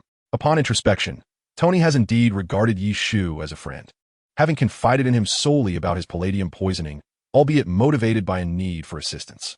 Yishu finds himself with few genuine friends, Tony being one, along with Sam, at least in his estimation. Even with Coulson, Yishu harbors only a mild fondness, primarily due to Coulson's affiliation with S.H.I.L.D. He is reluctant to let this matter create a rift between himself and Tony, as he requires friendships. Naturally, he cannot remain silent indefinitely. When S.H.I.E.L.D. begins to engage with Tony, he will seize the opportunity to share pertinent information. In his earlier cinematic experiences, Yishu felt a deep empathy for Tony. He closed the weapons division of his company, transforming Stark Industries from a weapons manufacturer into an energy corporation. Subsequently, due to the palladium poisoning incident, he painstakingly created a new element to develop a new reactor, only to have Loki arrive with extraterrestrial invaders. He bore a nuclear bomb through a space tunnel into the depths of the universe to annihilate the invading aliens, barely surviving, only to have former foes seek him out, with Pepper nearly meeting her demise. Fearing another extraterrestrial incursion, he delved into artificial intelligence research, which culminated in the disastrous creation of Ultron, nearly leading to Earth's obliteration. Everyone blamed him, forgetting the man who risked his life to eliminate the aliens with a nuclear bomb. They only remembered that Tony had birthed an intelligent being that almost destroyed the planet. Yet, all of this transpired under the auspices of his desire to protect Earth. When one performs numerous good deeds, society grows accustomed to them, and when one falters, they're deemed deserving of condemnation. Although Tony often exhibits a haughty demeanor with a sharp tongue, he harbors the heart of a child, one who yearns to safeguard his cherished possessions. This is why Yishu is determined to preserve the friendship between himself and Tony. Simultaneously, Yishu feels fortunate to have arrived in this world at an earlier time, granting him ample opportunity to enhance his abilities. As the cosmic era has yet to commence, all dangers are terrestrial rather than from outsiders, and he possesses the strength to confront them without fear. The energy absorption ability evokes a mix of admiration and frustration within him, as this skill can yield miraculous results in critical moments, yet he must endure the agony caused by an excess of vital energy. The Great Sword is ostensibly a light-based skill, yet it has not endowed Yishu with any attributes of the light element. The Psychic Light Blade represents the manifestation of his own capabilities, currently taking the form of a lightning attribute spear. Moreover, he possesses an unutilized top-tier skill, the Spear of Adin, solar bombardment, which has prohibitively high prerequisites, necessitating the actual Spear of Adin itself. Yishu often laments, pondering if he possessed the Spear of Adin, would he still be on Earth? He would have long sought out Thanos. Given that the Spear of Adin is the flagship of the Protoss High Templar, Artanis, from StarCraft, a masterpiece from the Protoss's golden age and one of the last remaining arcs, powered by an artificial star. Furthermore, the Spear of Adin serves as a formidable arsenal, with solar bombardment being merely one of its capabilities. Bombarding a planet with a super battleship evokes an exhilarating thrill. Chapter 40. Reasonable Pricing. Consequently, due to the necessity of catching up on sleep during the day, Yishu has recently refrained from operating his business. Only after he managed to maintain a state of cultivation for an hour did his opportunity to rest during the day begin to improve. After much effort to identify a target and commit to running his establishment properly, Yishu has finally enabled his restaurant to resume normal operations. He even crafted a menu, Though the pricing, $99 for a portion of sweet and sour pork ribs, indicates a rather reasonable valuation. This is primarily due to the scarcity of many ingredients. Americans favor large cuts of meat, rendering Yishu's required items virtually non-existent in supermarkets or suppliers catering to restaurants. For instance, chicken feet, pig liver, and duck necks were painstakingly procured from slaughterhouse, albeit at a price akin to a gift. However, certain spices unique to China could only be acquired through online marketplaces. Initially, this pricing deterred numerous customers, as Yishu had not changed the restaurant sign. Many assumed it was a fast food establishment only to discover an absence of quick meals upon entering. While the lack of fast food could be begrudgingly accepted, the exorbitant prices, approaching those of upscale dining, proved unacceptable. Nevertheless, some patrons did dine here. A couple entered with intentions of having a casual bite, but were taken aback by the unfamiliar dishes and steep costs. To avoid embarrassment before his girlfriend, the gentleman reluctantly ordered 2 slightly cheaper dishes, sour and spicy shredded potatoes and stir-fried pork. Yishu graciously offered them a complimentary side of pickles. However, once they took their first bite, they found it impossible to stop. Although there are Chinatowns in contemporary America, the restaurants therein often modify their flavors to cater to Western tastes. Yishu's offerings, however, are authentically Chinese, incomparable to the gaudy imitations. As more individuals began to sample his cuisine, his establishment started to cultivate a loyal clientele. Though the high prices prevented daily visits, weekly patronage became acceptable for some. Yet, the majority remained unable to bear the steep costs and hesitated to enter. During this period, Tony spent $1 million purchasing a purification potion from Yishu, who had no intention of selling more. He informed Tony that the crucial ingredients were currently unavailable, leaving only one last vial. Tony considered offering assistance in sourcing the ingredients, but thought better of prying into Yishu's secret formula and refrained. With the purification potion provided by Yishu, Tony did not indulge excessively as depicted in films. Yet his character was not one to simply wait for death. He continued to revel in life, partaking in activities such as the Monaco Grand Prix. Concealing his actions from Pepper, Tony dismissed the race car driver and took the wheel himself, speeding down the racetrack. However, an unexpected incident transpired. A man wielding an electrified whip appeared on the racetrack, and, as Tony drove past in his racing car, the man struck, cleaving the vehicle in two. Fortunately, Happy arrived just in time, driving a car with Tony's briefcase in tow. Transforming into Iron Man, Tony subdued the assailant. Subsequently, Tony learned that the man was named Anton Vanko, but the reasons behind the attack remained elusive. This incident caused Pepper considerable dissatisfaction with Tony. She admonished him for personally participating in a race as the head of a major corporation and for nearly incurring an accident. Yet, Tony grappled with the dilemma of whether to disclose the truth to Pepper, struggling to articulate his thoughts on multiple occasions. Meanwhile, Anton Vanko, aided by Justin Hammer, escaped from prison. In exchange for his freedom, he was tasked with creating armor akin to Iron Man's. Despite appearing unconcerned, this situation brought Tony a fair share of troubles. Later, it came to light that Tony had overindulged at his birthday party, engaging in a skirmish with Rhodey while both donned armored suits. Ultimately, Rhodey departed, flying away in the suit originally intended as a gift for him, which subsequently silenced certain voices within Congress and the military. As for Tony, he spent a solitary night in his ravaged villa, engulfed in desolation. Ultimately, Nick Fury of SHIELD located Tony. That device on your chest is a product of unfinished technology, Nick stated in the dilapidated villa. No, it is a completed product. I merely miniaturized it for it to function, Tony retorted, displeased with Nick's dismissal of his invention. Your father regarded the arc reactor as merely a stepping stone to greater technology. He had envisioned an energy competition that would leave all rivals in the dust. He had uncovered the essence of a super energy source, rendering the arc reactor a mere AAA battery in comparison. Is it only him? Anton Vanko was involved as well, wasn't he? Anton Vanko is like the flip side of a coin. He viewed it as a pathway to immense wealth. When your father discovered this, he exiled him. After being deemed useless by the old Russians, he was relegated to Siberia, living a life steeped in bitterness and alcoholism for 2 decades, which wasn't conducive to raising a child. The person you encountered in Monaco was his son. Nick took a sip from his drink. Their conversation was abruptly interrupted by a voice from behind. I hope I'm not intruding on your scholarly exchange, said Yesui, leaping down from a hole in the roof and addressing Nick and Tony. The timing of Yeshui's arrival was fortuitous. He had intended to check on Tony after the altercation with Rhodey, only to stumble upon Nick discussing Tony's father. Aren't you open for business today? Nick Fury remarked, casting a cold glance at Yesui. You know I'm the manager.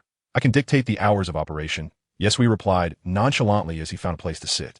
I know your father better than you do. He was one of the founders of Shield. He believed you could assist him in resolving this issue, as well as help yourself. Nick Fury rose to his feet, unwilling to linger any longer. You should remember Agent Coulson. He will remain here with you. Two agents placed a large box before Tony. Wait, what did you say? Tony exclaimed, utterly astonished to learn that his father was one of the founders of Shield. We have severed all ties to the outside world.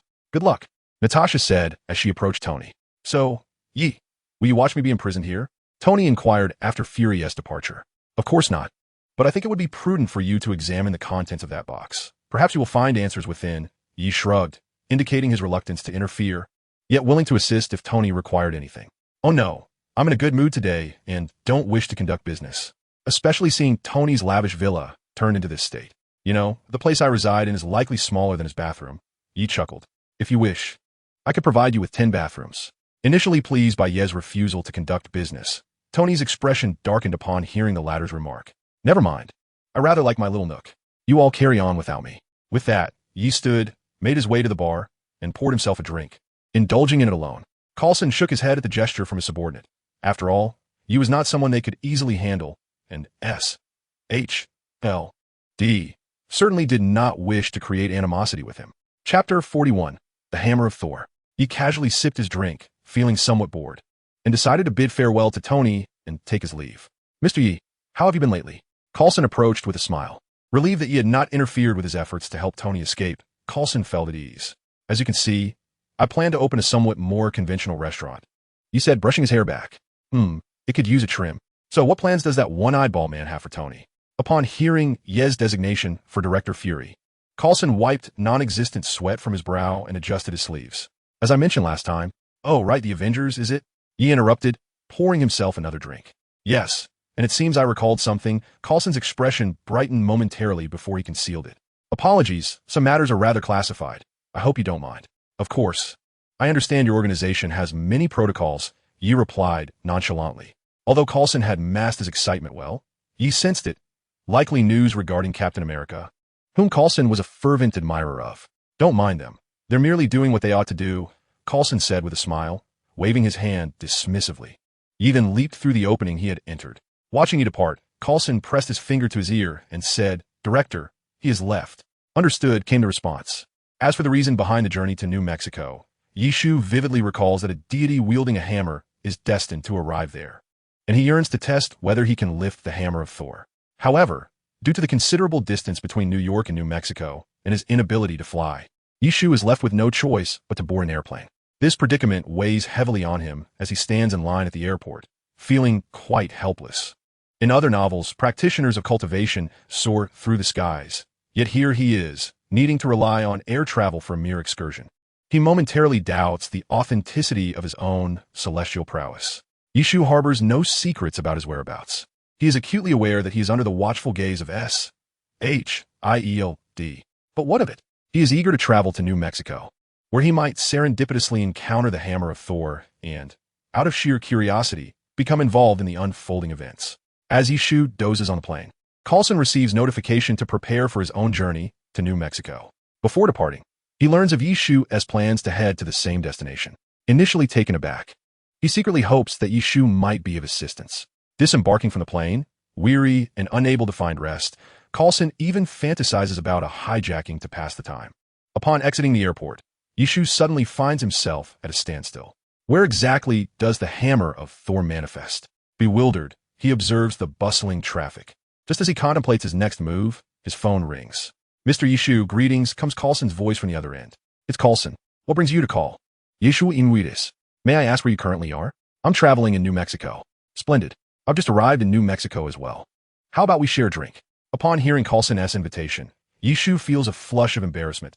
It seems Shield is already aware of his presence in New Mexico. He surmises that Coulson's call is likely a precaution to ensure that he does not disrupt their operations, prompting him to meet for better oversight. However, Yishu is mistaken in his assumptions. While Coulson indeed has directives from above, he personally seeks an additional layer of security. After all, he has just witnessed the hammer fall from the sky and attempted to lift it, but to no avail. The equipment set up at the scene reveals nothing peculiar about the hammer, which is precisely the enigma. If it is merely an ordinary hammer, why can no one lift it? Knowing the exact address, Yishu hails a taxi and speeds toward the location. As he nears, he heightens his senses, searching for any sign of Thor in the vicinity.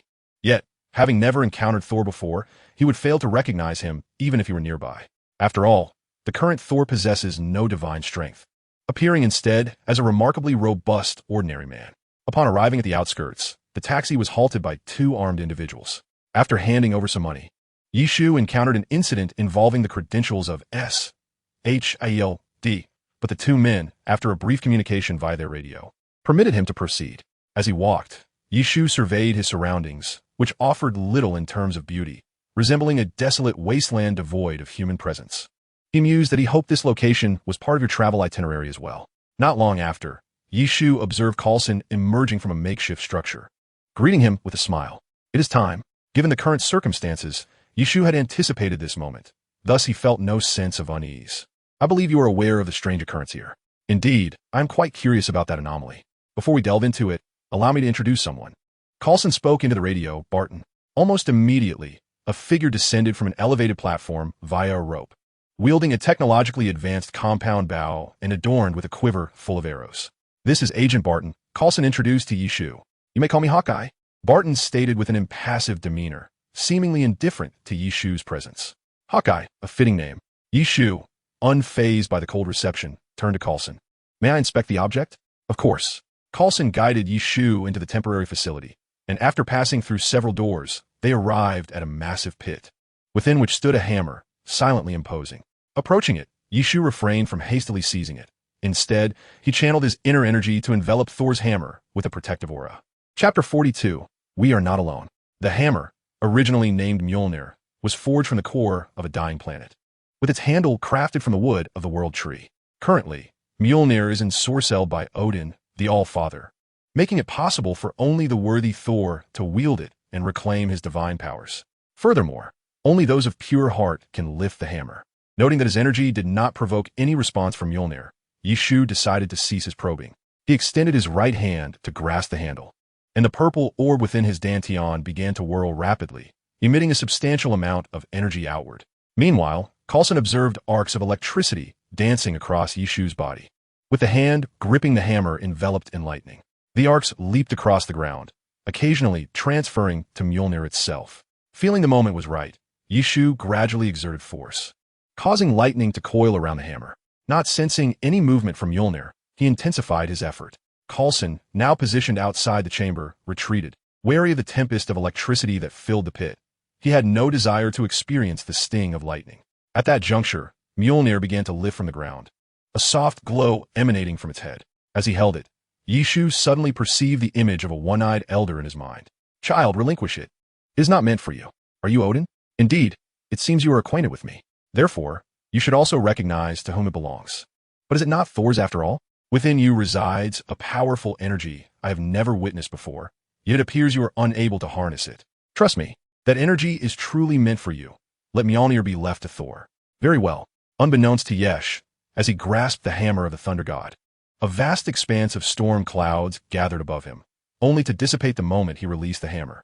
This spectacle did not escape Coulson's keen gaze. Even he, with his extensive knowledge, could not hide his astonishment. It seems there are many phenomena in this world that defy scientific explanation. As Yesh emerged, Coulson hurriedly inquired, "What did you discover, Yesh?" Yesh gathered his thoughts and replied, "Are you familiar with Norse mythology?" "Norse mythology? I know a bit. Are you suggesting that the hammer is linked to it? As you can see, it is the weapon of Thor, the god of thunder. The so-called mythology appears to have some truth to it. However, in our current understanding, those so-called gods may merely be extraterrestrial beings. If you claim it is the hammer of the thunder god, then where is Thor? Is he on Earth? So, Mr. Yesh, what else do you know?" Coulson felt he could barely grasp Yesh's true nature. Although the S.H.I.L.D. files presented no discrepancies, Yesh possessed knowledge far beyond their comprehension. "You know, we are not alone." Yesh gazed up at the cloudless sky, contemplating the events that might unfold. Due to Odin's feigned death, Loki dispatched the Destroyer in an attempt to eliminate Thor. Although Thor ultimately vanquished the Destroyer upon regaining his powers, the truth remains. This is the real world where anything is possible. Yesh needed to ensure he possessed sufficient strength to confront the destroyer under Loki's control. Despite expending considerable energy to lift the hammer, Yesh remained at the pinnacle of his state as the Black Star continuously replenished his strength. Moreover, it seemed that Mjolnir had imparted a mysterious energy into his being. Upon attuning to this enigmatic force, he discovered he could sense Mjolnir. It seemed that with a mere thought, the hammer would soar into his grasp. Well, no wonder Odin advised Yesh to leave Mjolnir for Thor. After a moment of silence, Yesh turned to the standing Coulson and said, "There is no need to study the hammer any further. You cannot take it." "But you just lifted it," Coulson responded, puzzled. "It does not belong to me, or rather, it does not belong to Earth." With that, Yesh began to walk away, intent on seeking Thor. In a desolate landscape akin to a barren wasteland, the gentle breeze stirred up clouds of dust. Despite such harsh conditions, life persevered here. Once, during Earth's primitive era, its inhabitants had become subjects of extraterrestrial experiments. However, thanks to the protection of Asgard, Earth was finally able to recuperate, leaving behind a tapestry of various myths and legends. The human body may not possess the formidable strength of extraterrestrials, but it boasts unparalleled plasticity. Coupled with an insatiable drive for progress, humanity gradually compensates for its shortcomings, enabling Earthlings to confront powerful aliens head-on. Although Yi Shu is an outsider, he has come to regard this place as his second home. Family disputes are his concern. But when it comes to outsiders, he feels compelled to act, vowing to crush their heads if necessary. Upon arriving at the nearest small town, Yi Shu casually entered a tavern, fully aware that such establishments are often the best sources of information. Feeling the surge of vital energy within him, Yi Shu experienced a surge of excitement. He yearned to engage in battle with the destroyer. Since his breakthrough, he had yet to test his newfound strength in combat. Leaving him without a clear sense of his current capabilities, he simply knew he was powerful, exceptionally so, except for the fact that he couldn't T-fly.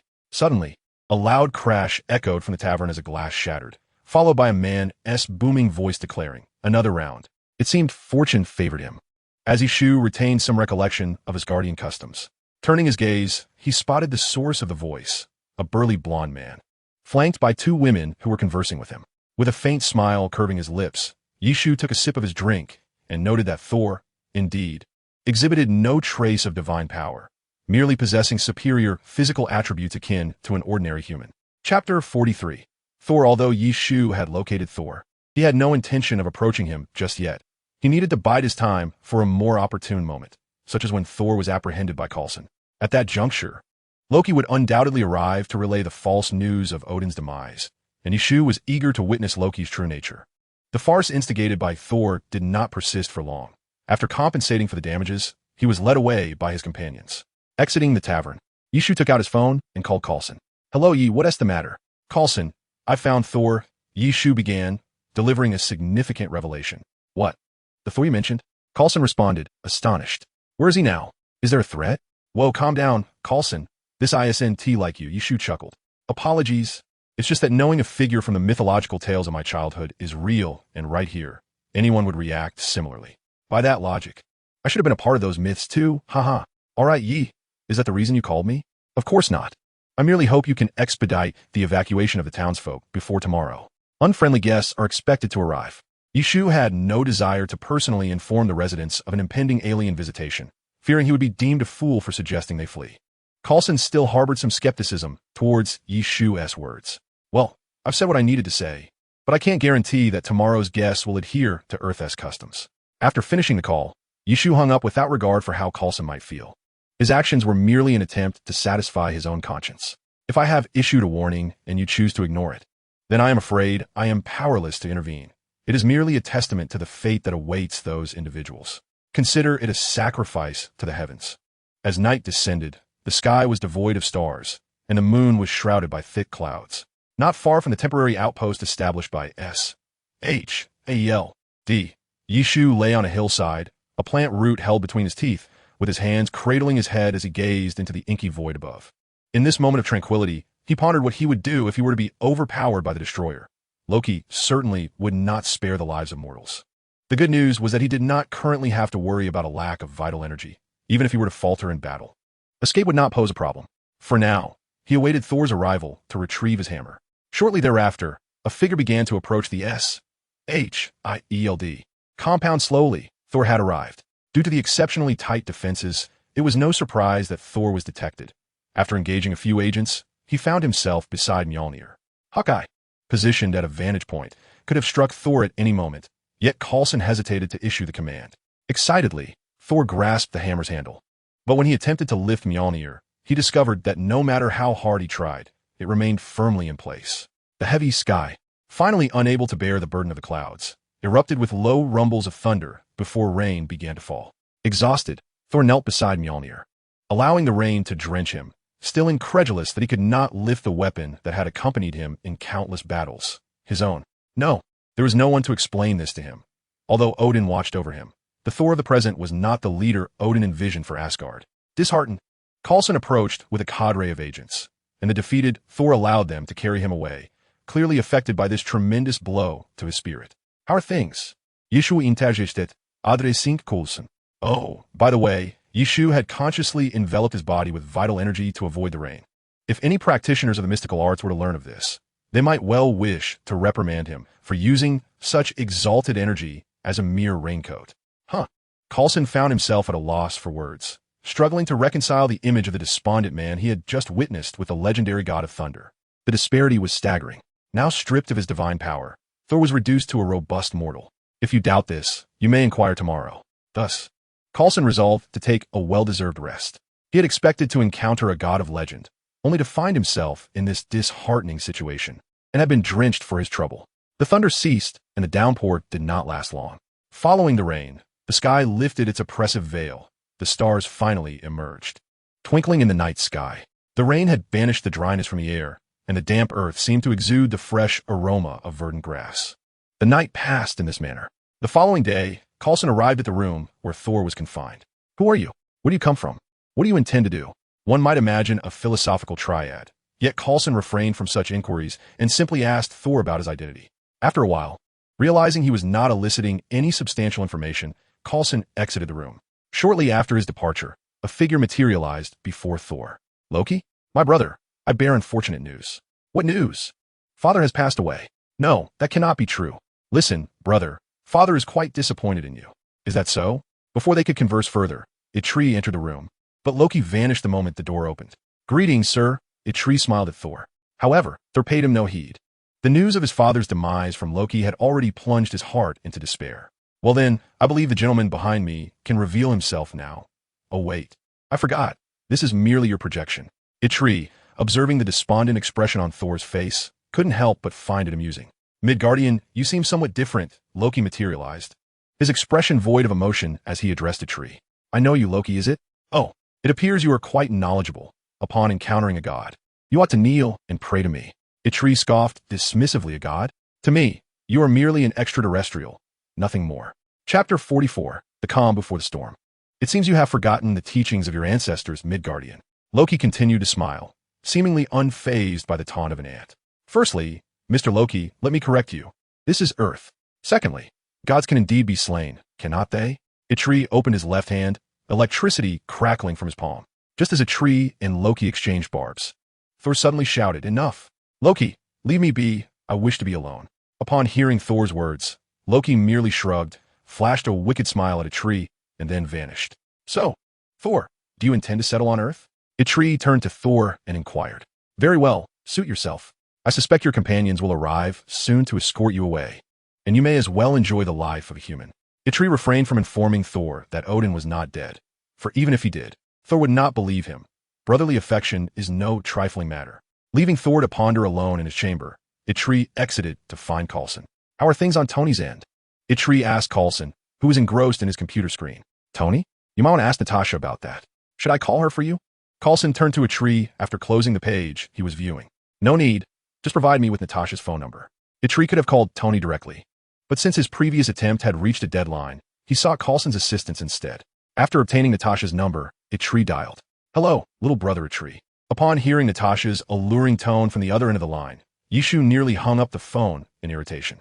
It appeared that Nick Fury had shared his phone number with a few confidants. Ahem, Natasha, I merely wish to inquire about Tony's current condition. Was your call not intended to invite me to dinner? What a disappointment this is. The notion that a man would call a woman solely to ask about another man's well-being was rather perplexing. Can we speak plainly? Just tell me how Tony is doing. Fine. Although there were some complications last night, everything has been mostly resolved. Hammer has been apprehended, and your Tony is likely sleeping in bed with Pepper now. All right, I understand. Goodbye. With that, Yishu hastily ended the call, unable to tolerate Natasha's tone any longer. Who was Natasha, after all? She was the infamous Black Widow, and Yishu preferred not to entangle himself with someone of her stature. Moreover, her demeanor might very well have been influenced by Nick Fury. After hanging up, Yishu awkwardly turned his head to see Coulson gazing at him with a smile. I didn't catch what you two were discussing. I can hardly believe you. Had I known, I wouldn't have called from here. You all carry on with your business. If someone comes looking to take Thor, let him go. With that, Yishu hastily utilized his thunderous technique to depart. As Coulson's smile unnerved him considerably. Before reaching the town, Yishu paused along the way, desiring to walk alone at a leisurely pace, despite the lack of picturesque scenery. He felt his stomach. Having gone 2 consecutive days without food, he still did not experience hunger. Could this be the famed fasting phenomenon? It seemed plausible. However, the reality was quite different. His black star within was continuously supplying his body with vital nutrients, while also relaying signals to his brain that food was unnecessary, which accounted for his lack of hunger. This level of energy expenditure was but a mere drop in the ocean for the black star, which absorbed external energy, far exceeding this amount at all times. Naturally, this was contingent upon Yishu sustaining no injuries, should he be harmed. The black star would augment its energy output to expedite the healing process. Before he could step foot into the town, Coulson called him. A person just fabricated false information about Thor and took him away. Yishu inquired, "How is your evacuation effort proceeding? Do you truly believe the aliens will come? It's not that I distrust you, but to be honest, I remain uncertain whether that individual is indeed the mythical god of thunder. In that case, let us await the outcome," Yishu replied, refraining from further banter with Coulson. "If I've gone this far and you all still doubt, then I apologize, but I've done my utmost." Upon arriving in the town, Yishu made his way directly to the tavern from the previous day. The townsfolk continued their lives, as usual, oblivious to the tranquility that was merely the calm before the storm. Perhaps due to some misremembering, Yishu waited all day without encountering anyone. Could it be tomorrow? Perhaps I should explore the outskirts of the town. Yishu placed several crisp green bills upon the table before exiting the tavern. After Thor was taken away, he revealed to Jane Foster that he was the god of thunder, while also elaborating on the composition of the 9 realms, among which Earth, referred to as Midgard, is known as the realm of mortals. As for Yishu, due to a misjudgment, he spent a solitary night outside the small town, lying upon the earth as his bed and the sky as his blanket. The reason he did not seek rest at an inn in town was that he wished to immerse himself in the embrace of nature, to experience the vastness of the starlit sky, though, truthfully, he had simply forgotten the existence of such an establishment. He awoke late into the afternoon, roused by a powerful tremor. Rising to his feet, he beheld a colossal beam of light in the distance, and once it dissipated, 4 figures emerged from the spot where the light had been. It appeared that Thor's companions had arrived, and the destroyer would soon follow. At the temporary SHIELD outpost, the director reported, "We have detected a massive energy fluctuation, but it has vanished instantaneously." An agent, observing the anomalies on the computer screen, hurried to inform Coulson. "Where is it located?" "Not far from the outskirts of the town." "Let us go investigate." Yishu chose not to accompany them. He intended to wait for the destroyer. Since Coulson had not evacuated the townsfolk, he resolved to buy some time for the impending evacuation. In Asgard, Loki entered the secret chamber of the Celestial Palace and summoned the destroyer. Chapter 45, The Thunder Domain. Yishu did not wait long before Coulson arrived, accompanied by a dozen agents in their vehicles. "Yeah, you're here as well," Coulson exclaimed, halting the car and approaching with haste. Yishu, however, had no inclination to explain anything to Coulson. He was simply waiting. Noticing Yishu fixated on the peculiar symbols on the ground, Coulson contemplated investigating but was apprehensive due to Yishu's earlier warnings. As anticipated, a massive beam of light re-emerged in the sky. The moment it appeared, Yishu senses heft in it. When the light vanished, it revealed a gigantic metallic giant. Is this one of Tony's new inventions? Coulson immediately thought of Tony Stark upon the mention of a robot, realizing that he had not divulged any details to him. Just as Coulson prepared to approach with a megaphone for inquiries, Yishu intervened. "Tell your people to retreat. It is an alien and exceedingly dangerous." Although Yishu could sense the immense energy within the destroyer, he understood it to be merely a suit of armor. Aside from the internal energy and its enigmatic metallic surface, he could discern nothing else, making it impossible for him to dismantle Loki's control device over the destroyer. Of course, This could also be attributed to the disparity in their energy systems, as the destroyer was ultimately a magical creation, while Yishu belonged to the realm of spiritual cultivation, each operating under different technological paradigms. No sooner had Yishu spoken than the metallic visage of the destroyer opened, gathering a vast amount of energy towards its face, which was then unleashed in a tremendous energy beam directed at a nearby vehicle. Fortunately, none of the individuals present were ordinary. When they sensed the anomaly of the destroyer, everyone instinctively took evasive action. However, 2 agents sustained minor injuries from the metallic shards propelled by the explosion of the vehicle. You all need to leave this place immediately. I will hold them off here. Remember, evacuate the civilians at once. Yishu urgently instructed as he pulled Coulson up from the ground. Without delay, Yishu summoned his thunder armor, radiating with electric energy, and charged towards the destroyer. Upon hearing Yishu's command, Coulson swiftly commandeered the remaining vehicles and headed towards the town, placing his trust solely in Yishu, as he doubted the effectiveness of his handgun against such a formidable foe. Having narrowly evaded 2 energy beams, Yishu found himself at the feet of the destroyer. He conjured the lightning spear, piercing it swiftly through the destroyer's right foot, its tip embedding deeply into the ground, momentarily restraining the giant's movements. Subsequently, an abundance of true energy surged into his right hand, crackling with blinding electricity as he aimed a powerful punch at the destroyer's knee. Yet, the destroyer was no mere being. It was merely an armor-clad entity. It bent down, raising its massive fist high, preparing to strike down upon Yishu. Aware of the numerous spikes adorning the destroyer's body, especially on its arms and fists, Yishu prudently leapt aside to avoid the impending blow. The colossal fist, roughly the size of half of Yishu, crashed down, creating a substantial crater in the earth. Devoid of the replenishing true energy, the lightning spear gradually dissipated. The metallic surface of the destroyer's right leg began to rotate, restoring the damage inflicted by Yishu. From a distance, Yishu shook his hand, regulating his breath. Though bolstered by true energy, that punch had left his arm slightly numb. Time was not on his side, as a larger energy beam shot forth from the destroyer's visage towards him. Yishu swiftly employed his lightning escape technique, evading the attack by a hair's breadth.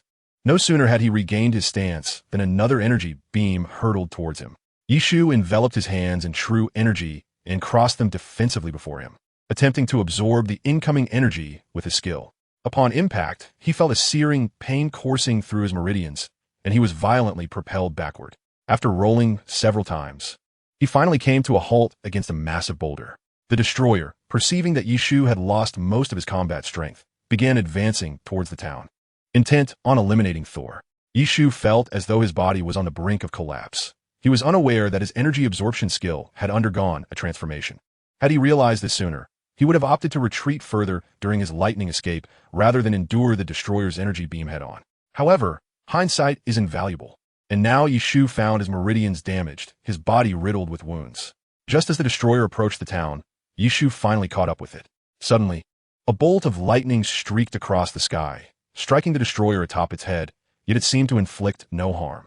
The destroyer turned around, locking eyes with Yishu, who stood not far behind. Yishu fixed his gaze intensely upon the destroyer, arcs of electricity beginning to emanate from his body as the clouds in the sky thickened ominously. He slightly opened his palm upwards, gathering lightning within its center. The sky, now completely shrouded in dark clouds, reverberated with rumbling thunder, and a bolt of lightning struck his outstretched hand. At that moment, Yishu was enveloped in electric light, with numerous arcs of electricity dancing around him, while the ground beneath was charred black by the relentless lightning. They were now perilously close to the town, and within it, Coulson and Thor watched in astonishment. Coulson was left speechless, merely astonished by Yishu's apparent increase in power. Thor, on the other hand, was equally amazed that Yishu could wield such immense lightning, who truly was the god of thunder. Before long, the sky, laden with dark clouds, began to unleash lightning, though primarily around the destroyer, with most striking him directly. While these strikes did not inflict significant harm, Loki, who was controlling the destroyer, was infuriated. A mere mortal thwarting his plans repeatedly would face the consequences of angering a god. However, before Loki could orchestrate any action through the destroyer, Yishu was already prepared. Having caught up to the destroyer, his meridians had fully recovered with the aid of the recovery scroll. He summoned all the true energy from the purple planet to envelop his body, ready to unleash the thunder domain. As the true energy diminished, the star began to rotate continuously, rapidly replenishing it.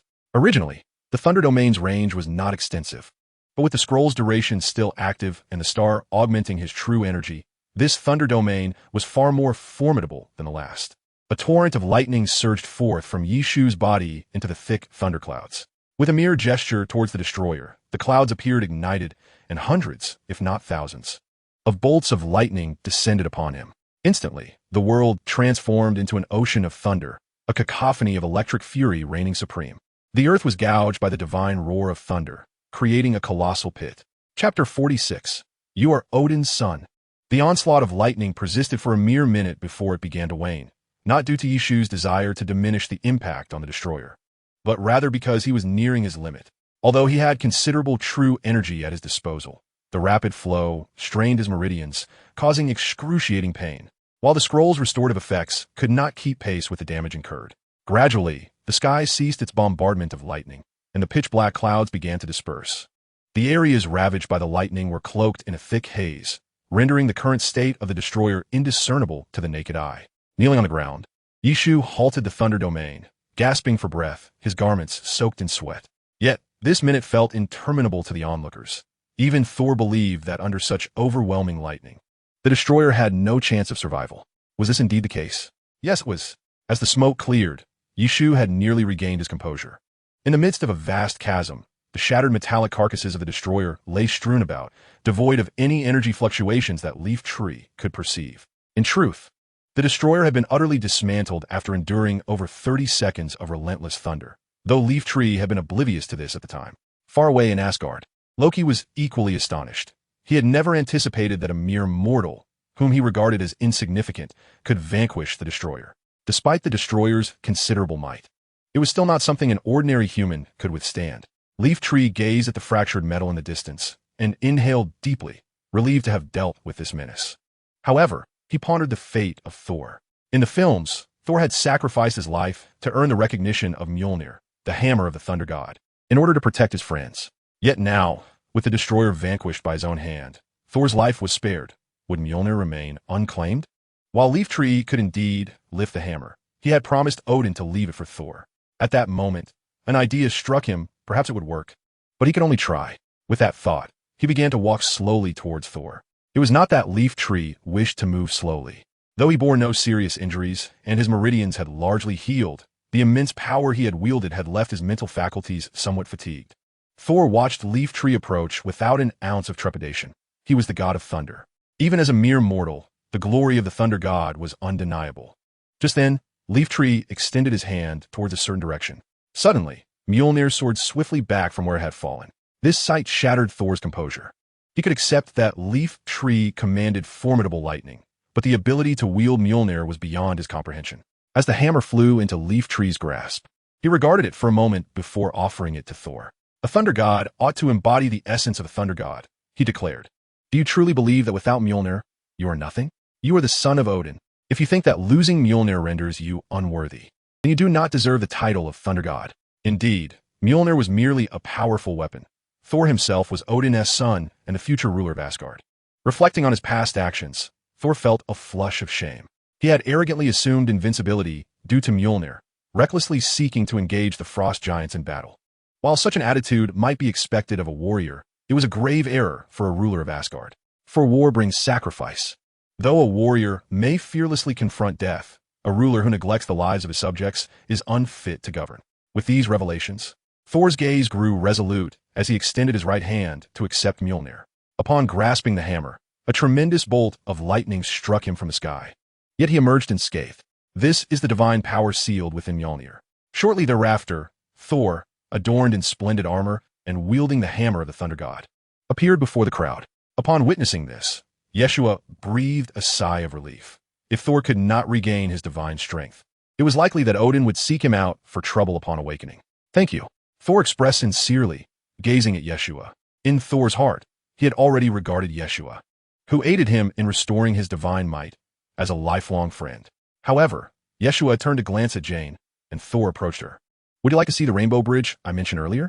At his words, Jane nodded enthusiastically, rendered speechless by the realization that the one she admired was indeed the legendary thunder god. With that, Thor lifted Jane into his arms and soared towards the location of the rainbow bridge. What a vine realm. It is merely another planet. Yeshua remarked as he shifted to a more comfortable sitting position. If you wish to see it, go ahead. I need to rest for a while. I'm utterly exhausted. Just as Coulson called his subordinates to prepare the vehicle, Yeshua suddenly addressed him. Upon hearing Yeshua's words, Coulson merely nodded. Once most of the crowd had dispersed, Yeshua comfortably reclined on the ground to rest. However, lying there, Yeshua was not truly resting. Instead, he gazed with excitement at the new phenomenon emerging from the collective power. Previously, Yeshua had ceased using the thunder domain, partly because his mental fortitude could not sustain it, and partly because he sensed a new force manifesting within his mind, which had significantly augmented his strength. Chapter 47, High Altitude Jump.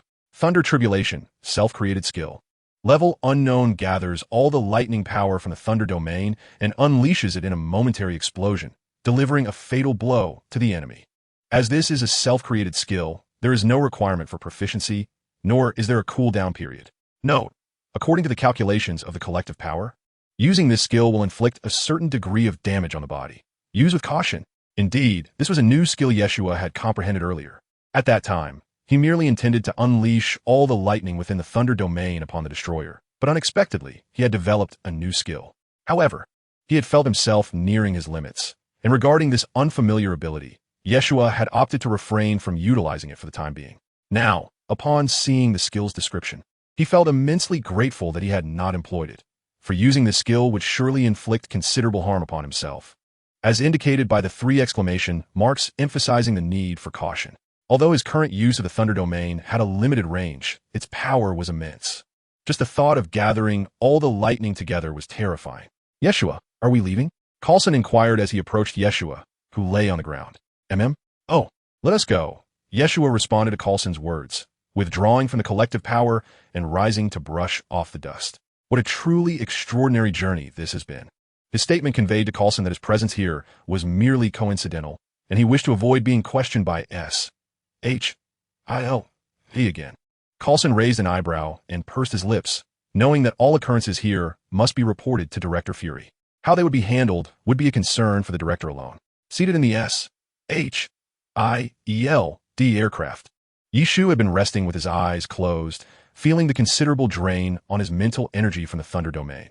However, upon noticing Coulson's impassive demeanor, he suggested, "How about letting me off when we pass above my residence?" Yishu had no desire to visit fearing that if Nick Fury inquired about his belongings, he might inadvertently demolish the director's office. If that were not feasible, he thought he might just open the door and leap out. Observing Yishu's reluctance to go to Coulson communicated via intercom to the pilot to open the cabin door when they reached Yishu's abode. Delivering him home was out of the question. At best, they could merely open the door above his building. As for how high that was, well, how high could this aircraft ascend? After experiencing a free fall, not with a parachute, but rather a jump from a great height, Yishu vowed that if he couldn't fly, he would never again leap from an aircraft. It was truly exhilarating. Were it not for his ability to lighten his body, such a fall would likely have left him bedridden for a month. Coulson must have intentionally flown the aircraft at such altitude. Observing the damage to his clothing upon landing, Yishu spat in frustration, realizing that an honest person could indeed be quite formidable when driven to it. Upon returning home, Yishu removed his clothes and indulged in a comforting hot bath before lying down to drift into slumber. Although it was still afternoon, he was utterly exhausted. His mental energy had yet to fully recover, and the recent jump had surely pushed him to his limits. Meanwhile, at Coulson reported to Nick Fury regarding all events occurring in New Mexico, including Yishu's claim that he was merely traveling. After listening to Coulson's report, Nick Fury fell into deep contemplation, recognizing that the dangers facing the world were escalating. With the existence of Thor now confirmed, he realized that from a contemporary perspective, Thor was merely an extraterrestrial. However, the director, whose primary concern was the safety of Earth, could not guarantee that these self-proclaimed gods would not pose a threat. Although it appeared that the so-called Asgardians had no malevolent intentions toward Earth and had continuously protected it, Nick Fury was not inclined to entrust his life to others. He needed to grow stronger. As for Yishu, he had become a source of concern for Nick Fury. Coulson's report on Yishu's abilities had already instilled a sense of wariness in him. As for a roundabout way to resolve issues, Yishu had no family and his only friend was Tony, who was an even greater source of concern. Despite Yishu's lack of fondness for There seemed to be no overt animosity between them, so it was best to maintain the status quo for the time being. Nevertheless, Coulson's act of dropping Yishu from such heights had brought a small glimmer of satisfaction to Nick Fury. Well done, let's leave it at that.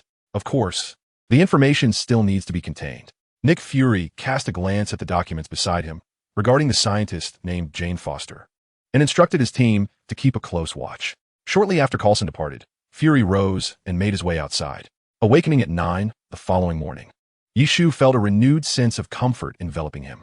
Indeed, it seemed I was not destined for a life of ceaseless wandering. Stretching languidly, he decided to remain in bed, pondering whether anything in the world could rival the comfort of his mattress. If such a thing existed, it would surely be an even more sumptuous bed. After lingering in bed for a while longer and completing a brief morning routine, Yishu dialed Tony's number. Hey, Tony. How have you been lately? Quite well. Where have you been these past couple of days? Traveling. You've truly missed out on quite the spectacle. By the way, I've created a new element that can replace palladium. If it weren't for your potion, I doubt I would have made it this far. So thank you, Yi. After a brief exchange, Yishu ended the call. Although he had learned about the events of that day through Natasha, hearing it recounted by Tony imparted a different sensation. As he prepared to descend to the kitchen and inspect the available ingredients, a sudden disturbance stirred within his dantian. He promptly settled down, focusing his mind on the source of the energy. Before him swirled a violet planet rapidly orbiting a central star, occasionally emitting tiny arcs of electricity that struck its nearest companion. The planet, struck by these arcs, began to rotate slowly, faint violet patterns appearing on its surface. Yishu was wholly unprepared for this occurrence, as there had been no prior indication. As the violet patterns multiplied upon the planet's surface, its rotation accelerated. At this moment, the black star at the center commenced a substantial release of energy, directing it towards the newly forming violet planet. Even Yishu, though inexperienced, began to comprehend the situation. The energy content within the original violet planet had been fixed, and he had long been troubled by how to augment his thunder-based energy. Now, with the prospect of an additional planet rich in thunder energy, his own reserves would effectively increase. With this realization, Yishu patiently awaited the birth of the new planet. Chapter 48, Limited Supply. No celestial phenomena manifested this time, as all events transpired within Yishu's dantian.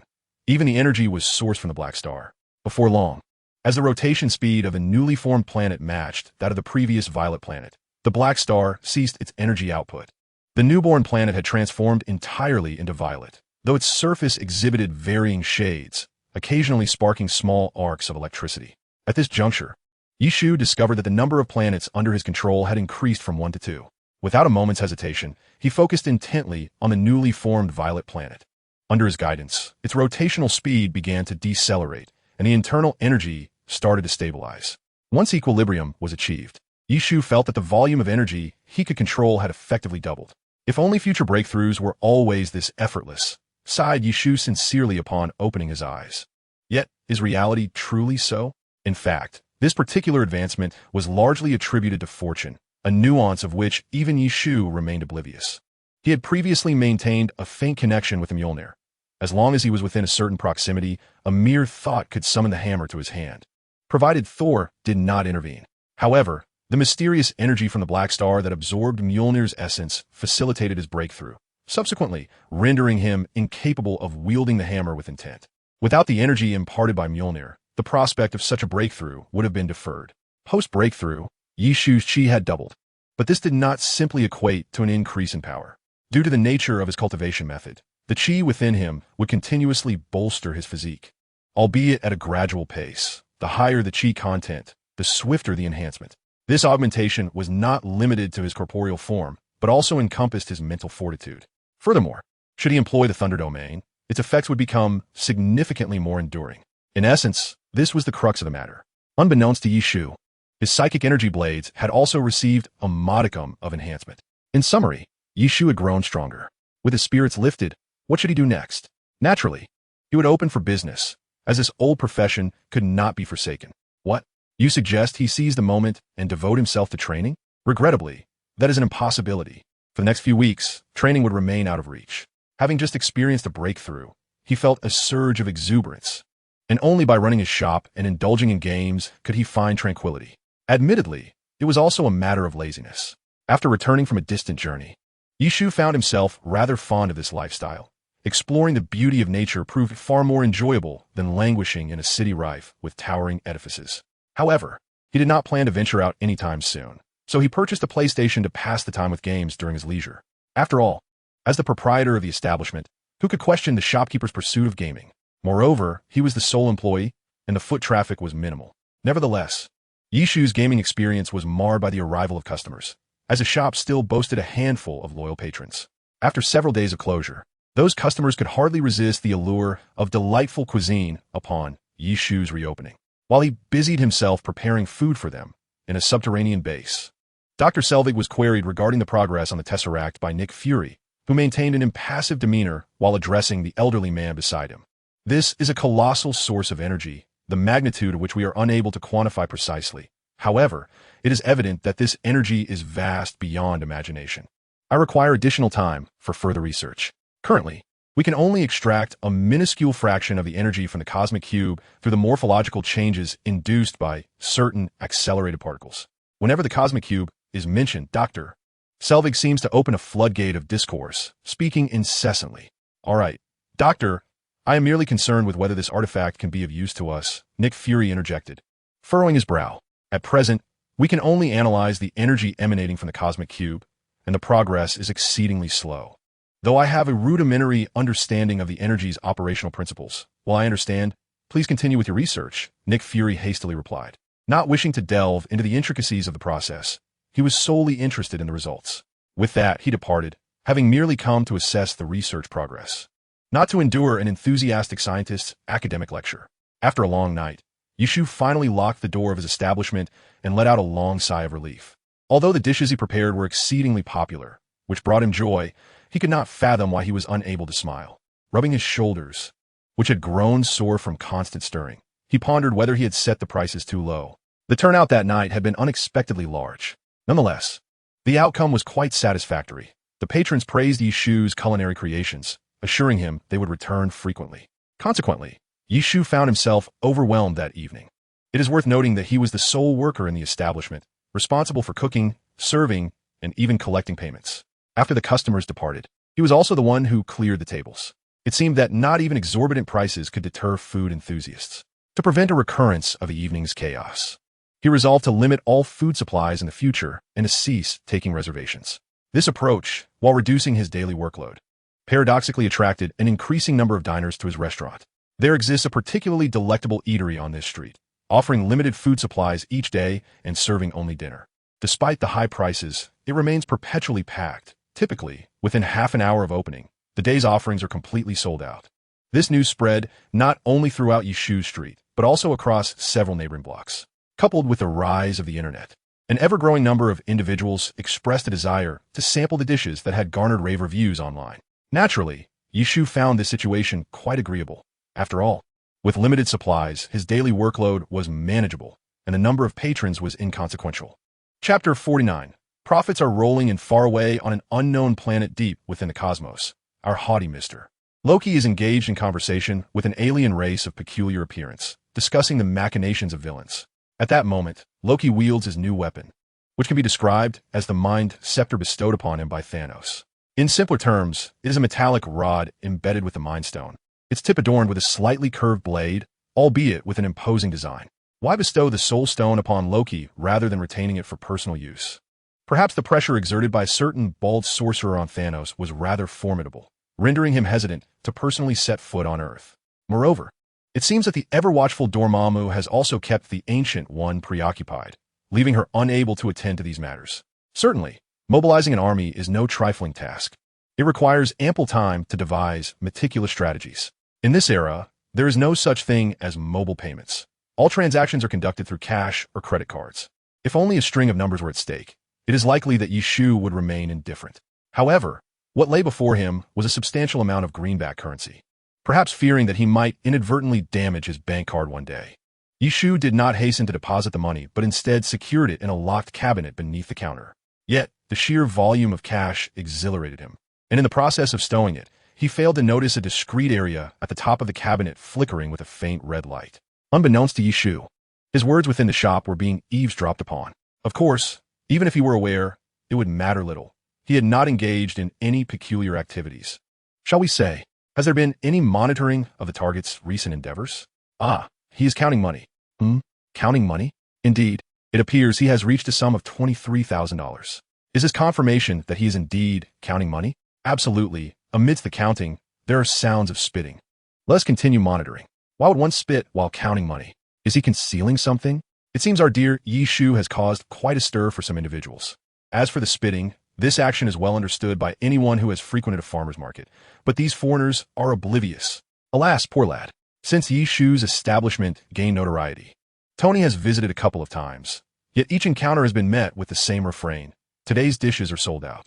When he sought Yi Shu's culinary assistance, he was met with the same response. Please return tomorrow. If there were a phrase that encapsulated Tony's inner thoughts, it would undoubtedly be, I have a certain expletive I am unsure whether to utter. Are we not good friends? Is it truly so arduous to prepare a special meal? Yi Shu would assert. Indeed, it is quite challenging, akin to scaling the heavens. Oh no, ascending to the heavens is simple for Tony. It should be likened to descending into hell. Perhaps Yi Shu believes that earning money has become relatively effortless, prompting him to make a significant decision. The restaurant shall remain closed on Mondays and Tuesdays. Naturally, this cannot be explicitly stated in the announcement. Under the pretext of, due to our commitment to sourcing quality ingredients and complex preparation processes, and in pursuit of excellence, the restaurant shall be closed on Mondays and Tuesdays for procurement and preparation. Upon seeing the newly posted announcement outside the restaurant, the eager patrons lamented their misfortune. Yet, what could they do?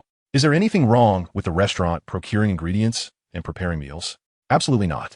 Moreover, it is claimed that the intention behind this is to ensure a delightful dining experience for patrons, demonstrating a thoughtful approach towards customers. Yet, why does one feel an inherent dissonance? In truth, Yi Shu has already become quite accommodating. Initially, he had planned to close on weekends, but upon deeper reflection, he deemed it rather inappropriate for a restaurant to remain closed during such times. Thus, he reluctantly adjusted the closure to Monday and Tuesday. Even Yi Shu perceives himself as considerate towards his clientele. Were his intentions to be revealed to the diners, they would likely be so overwhelmed with excitement that they might dismantle his establishment. Originally, he limited the service to dinner, and now he contemplated closing on weekends? Are you certain you wish to continue operating this restaurant? It seems that individuals as shameless as Yi Shu are quite numerous in this world. I heard you were closed on Mondays and Tuesdays? Tony inquired over the phone. Since the company no longer required his oversight, with Pepper now serving as CEO, he could focus on his favored research and occasionally enjoy a leisurely drive in a suit. What a life of leisure. Indeed, I must procure ingredients to ensure a delightful experience for the guests. Enough. I know you too well. Tony interrupted, his tone laced with disdain. Tomorrow is Monday. Come to my house. I have something splendid to show you. His pretense of showing something was merely a guise. He truly wanted Yi Shu to prepare a meal for him. They both understood each other's motives quite well. Of course not. This is something tailored specifically for you. You will understand once you arrive, Tony replied, a hint of nervousness creeping into his voice. Very well. I shall come by after I wake up tomorrow. Yi Shu did not mind Tony's request. After all, cooking could be done anywhere. And since Tony claimed to have something for him, it must indeed be true. After ending the call, Yi Shu continued tidying up. The dishes served earlier had sold out quickly, and after closing, he needed to clean the kitchen, as hygiene remained paramount. When Yi Shu finally lay in bed, contemplating sleep, a sudden inspiration struck him. He could ask Tony to assist him in crafting a bow. It is worth noting that the formidable skill, Dragon Devourer, requires a bow for its execution and imposes no other restrictions. Yi Shu had long been curious about this skill and intended to test it against the Destroyer, but at that time, Hawkeye was absent, leaving him without a bow to experiment with. With such thoughts swirling in his mind, he drifted into a deep slumber. Chapter 50. Spandex? Farewell. Perhaps due to an early bedtime the previous night, Yi Shu awoke around 8 o'clock the following morning. Why am I up so early today? Since he was already awake, he decided not to linger in bed any longer. After a quick wash, he set off for Tony's villa. As for why he did not exit through the window this time, well, it was still early and there was no rush.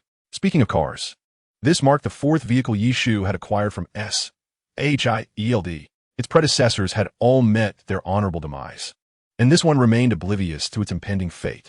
Given Yi Shu's current wealth, he could easily purchase a car of his preference. However, one should never pass up something free. Wouldn't you agree? As for the luxurious cars in Tony's basement, it's best to let that go. Although I once harbored dreams of owning such vehicles, my interest in them has since waned. Moreover, given my current financial situation and the incident with Thor, I made it clear to Nick Fury that my presence was purely coincidental during my travels, which is why he rather bluntly decided against compensating me. After all, if it was merely a chance encounter during my travels and not a request for assistance from my end, why should I expect remuneration? In response, I could only feel a sense of amusement. What is this minor inconvenience compared to monetary matters? Alas, the words have been spoken. Would I truly retract them? My pride has yet to reach such heights. With the affectionate honks of passing cars and the gestures from drivers, I eventually made my way to Tony's villa. As before, JRVs opened the door for me, but to my surprise, I found Tony leisurely sipping wine on the living room sofa, all by himself. I had anticipated finding you in the lab, I remarked as I approached, taking a seat and helping myself to a drink from the coffee table, undoubtedly prepared for me. I, too, require moments of respite to seek inspiration. You know, for someone of my genius, inspiration often strikes unexpectedly, Tony said, taking a sip from his glass and inhaling deeply, living up to his reputation as the silent ship. What ship? I was somewhat puzzled by his words. Tony swirled the wine in his glass, remarking, the silent ship of snowy champagne. Truth be told, even if he explained, I wouldn't fully grasp it, for I hardly indulge in alcohol. However, after glancing at my phone, I realized that the world of the affluent was beyond my comprehension. Care for a drink? Tony asked with a light chuckle as I set my phone down. That ship is best left for you, I replied, holding disdain for his ostentatious display of wealth. What do you have to offer me? Patience, my friend. The hour is still early. Why don't we eat first?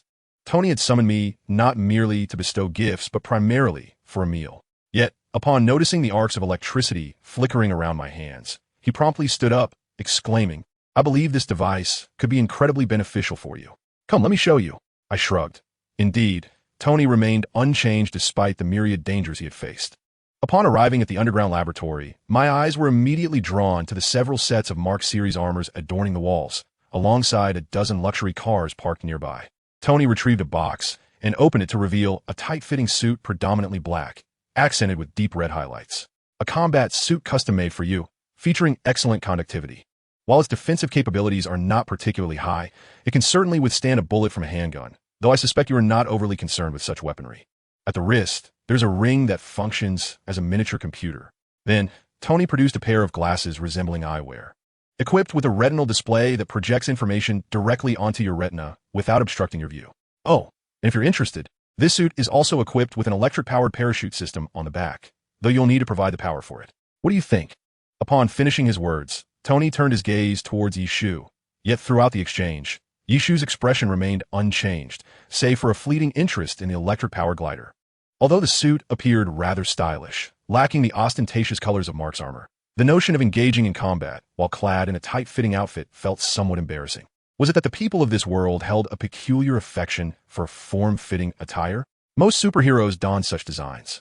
With a hint of reluctance, Yishu's countenance slightly faltered, but considering that Tony had crafted the suit specifically for himself, he felt somewhat hesitant to outright refuse. The outfit was indeed impressive. He pondered aloud, you know, I did not intend to become a superhero. After a brief pause, he continued, by the way, could you assist me in crafting a bow? A bow? What do you need it for? Aren't they readily available in stores? Tony, somewhat perplexed by Yishu's request, responded, isn't it better to trust your craftsmanship? I believe your creations would far surpass anything commercially available. Yishu replied, somewhat begrudgingly. Of course, when do you need it? As soon as possible. Alahite, GARVIS, commence the collection of data on all bows worldwide and consolidate an optimal design plan. Tony instructed directly to JARVIS. When will it be ready? Yishu sighed in relief as Tony momentarily ceased his attempts to promote the tight-fitting suit. What did you say? Tony, engrossed in the holographic projections, turned his head. I inquired about when it would be ready. Okay, let us see how this fares. Before Yishu could finish his sentence, Tony stepped aside and retrieved a silver bow from a recently activated machine. By the way, what did you just say? You're incredibly fast. Well, I didn't say anything. You're impressive for completing it so swiftly. Of course. Tony took great pride in his expertise, yet upon reflection, he found Yishu's comment to be somewhat off, given that Tony's villa was perched on a cliff with the sea on the other side. Yishu guided him to the platform atop the villa for safety. So, what do you intend to do with this bow? Tony remained somewhat bewildered, as Yishu had never shown an interest in archery before. With his left hand, Yishu held the bow level, while his right hand knocked an arrow, gradually pulling back the string. For an ordinary person, drawing this bow would be virtually impossible, as Tony had adjusted the draw weight to a level beyond the capabilities of an average individual. Yishu closed his eyes, attentively sensing the vital energy coursing within him. Approximately 10 seconds later, he opened his eyes, observing a blue energy flow emanating from his left arm, interspersed with arcs of electricity. This energy converged upon the bow and arrow, just as Yishu was about to dramatically declare, "Dragon, consume my enemies." The bow and arrow in his hands began to glow a fierce crimson, soon melting into a puddle on the ground. A cool breeze, accompanied by 2 falling leaves, brushed against Yishu's forehead. Chapter 51. Thunderous Sounds with Little Rain.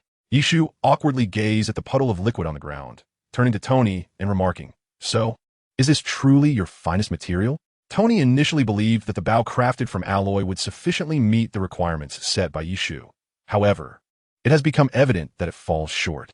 Feeling somewhat embarrassed, he remarked, "I did not anticipate this outcome. Please give me a moment. I shall fetch you a new one." This time, Tony opted not to use titanium alloy, despite it being the material of his armor. Given the earlier circumstances, it was clear that the titanium alloy bow had been almost instantaneously melted when Yishu activated his ability. Yishu chose not to accompany Tony to the laboratory, instead waiting for him on the rooftop. After approximately half an hour, Tony appeared, donned in his battle suit and wielding a new bow. "This is somewhat heavy. It is a recently developed alloy material intended for my armor, yet the weight issue remains unresolved. Please give it a try," he said, placing the bow on the ground with a thud that caused cracks to appear on the rooftop. Yishu bent down to lift the bow and, upon attempting to do so, found it indeed quite weighty. However, was this truly a problem? Clearly not. While his strength may have been insufficient, he possessed true energy. As he channeled this energy, he effortlessly lifted the bow. Accepting the arrows that Tony offered, it seemed they too were crafted from this material. Without further ado, he once again drew the bowstring. Tony, clad in his battle suit, did not stand behind Yishu, but instead observed from the side. Initially, Yishu exerted himself, but was unable to draw the bow. However, as the faint blue energy flow from his left arm enveloped the bow, the string gradually yielded to his pull. Sensing the right moment, Yishu released his grip on the bowstring. At that instant, as the arrow was released, the blue energy coalesced into the forms of 2 dragon heads, while the energy surrounding the bow transformed into the body of the dragon. One could faintly hear the roars of the dragons as these energy constructs spiraled down towards the depths of the ocean. Upon their contact with the water surface, the anticipated explosion did not occur. Instead, the dragons, like mere illusions, seamlessly vanished beneath the waves without creating a single ripple. To be candid, the visual effect of this skill was quite impressive. However, Yishu could not shake the sensation that it lacked substantial damage. Logically, such a colossal entity of energy should elicit a violent reaction upon striking an object. Yet the dragon's disappearance beneath the sea left him feeling as though the skill was ineffective. Was this truly the case? Unbeknownst to Yishu and Tony, every living creature that the dragons had encountered beneath the waves had lost all trace of life, yet their bodies remained unscathed. From a metaphysical perspective, their souls had vanished. Nonetheless, we must trust in science. The precise reasons behind this phenomenon will be revealed through subsequent experiments. Why did it seem that there was much ado about nothing? Yishu set the bow down, finding it too heavy to hold continually, pondering that this skill ought not to function in such a manner. Beside him, Tony remained silent this time. Through the facial projection of his battle suit, he had perceived the immense energy emanating from the 2 colossal dragons summoned by Yishu. However, he was perplexed as to why they vanished into the sea like mere phantoms. In truth, had he flown to the ocean's surface to observe, he would have seen numerous fish carcasses drifting atop the water. Within a mere 10 minutes, these bodies turned black and began to dissolve, disappearing without a trace. Fortunately, the 2 energy dragons dissipated approximately 100 meters beneath the surface. Otherwise, even more fish would have perished. After experimenting with his abilities, Yishu sensed that the vital energy within one of his purple planets had been entirely depleted. Thankfully, he possessed 2 planets at his disposal, with a star continuously replenishing his energy. Had it not been for this, he would have been utterly exhausted from the recent exertion. Upon returning to the laboratory, Yishu returned the bow to Tony, noting that it remained a work in progress. He decided to wait until Tony completed the refined version before further discussion. Throughout the process, Tony scarcely spoke, gradually realizing the terrifying extent of Yishu's capabilities. The energy readings from earlier were nearly equivalent to dozens of his newly developed arc reactors. Moreover, it was evident from Yishu's ease that this was far from his limit. Just how powerful are you? Tony finally could not restrain his curiosity and pose a question to Yishu. Huh? Yishu was momentarily taken aback by Tony's sudden inquiry. Regaining his composure, he contemplated for a moment before responding, I'm not entirely sure. If I were to exert myself, flattening an entire block should pose no challenge. This conclusion stemmed from the might of his thunder domain. With an additional planet, the area of effect would undoubtedly expand. When Yishu spoke of flattening, he meant it in the literal sense. The lightning generated within the thunder domain was fundamentally distinct from that of nature. It was far more destructive and devastating. While natural lightning can be channeled safely to the ground via lightning rods, the lightning in the thunder domain would obliterate anything in its path, rendering even lightning towers futile. In reality, Yishu had still underestimated his powers. To date, he had not truly exerted himself to the fullest extent. Perhaps to maintain a contingency plan, he always reserved a portion of his energy when employing his abilities. After all, if he failed to vanquish his adversaries, escaping would become impossible. Moreover, with the Black Star replenishing his vital energy, if he engaged in battle with a strategic approach, taking into account the expenditure and restoration of his mental fortitude, theoretically, he could sustain combat for an entire day and night. Given such a duration, he could easily devastate not just a block, but potentially half of New York. If he could harness the Spear of Aten to unleash solar bombardment, well, that was a matter for another time. The sheer capacity to obliterate an entire block single-handedly was already formidable. Had the two dragons produced their intended effects, it would not be an exaggeration to assert that even 10 blocks would fall before him. Of course, these were merely Tony's musings. Yishu did not elaborate further, as he too was reassessing his own strength. For a moment, an unusual silence enveloped the laboratory. Chapter 52, Creation and Destruction. At last, Tony managed to persuade Yishu to prepare a meal for him, which somewhat alleviated his lingering resentment from several previous visits to Yishu's shop without being able to enjoy any food. In truth, the dinner Yishu prepared was quite simple, consisting of a few home-cooked dishes. The two of them had more than enough with 4 dishes and a soup. Provided Yishu adhered to a typical person's portion, one must remember that he was currently insatiable, regardless of how much he consumed. Initially, Tony intended to offer Yishu a set of tight-fitting combat attire, but after numerous refusals, Yishu resorted to his old tactic of electrical intimidation, which temporarily dissuaded Tony from that notion. With a somewhat darkened countenance, Tony watched as Yishu settled into the car, slowly making his way home. The night was rather unremarkable, as thick clouds obscured the moon's glow. In the secluded outskirts, only the streetlights along the road battled against the encroaching darkness. Do you have something to say to me? Yishu leaned against the car, addressing an empty space. Shortly thereafter, a vortex materialized, and from it emerged an individual. Master Gu, we meet again, Yishu exclaimed, straightening up and smiling at the figure in the distance. This marks our genuine first encounter. Despite your previous interaction with my illusion, this time, Gu was devoid of her hood. Yishu was surprised that the esteemed sorceress had taken the time to seek him out, suggesting a matter of importance. Oh, but what significance does this hold for me? Yishu mused as Gu continued. A surge of energy manifested nearby, likely this afternoon, and its source is you. Upon hearing this, Yishu recollected that Gu referred to the energy from his experiment with the twin dragons earlier that day. Yet, according to her implication, could this skill possess undiscovered attributes? Master Gu, that energy was merely a byproduct of my experiment this afternoon. Is there something amiss? Yishu inwided. It is quite extraordinary.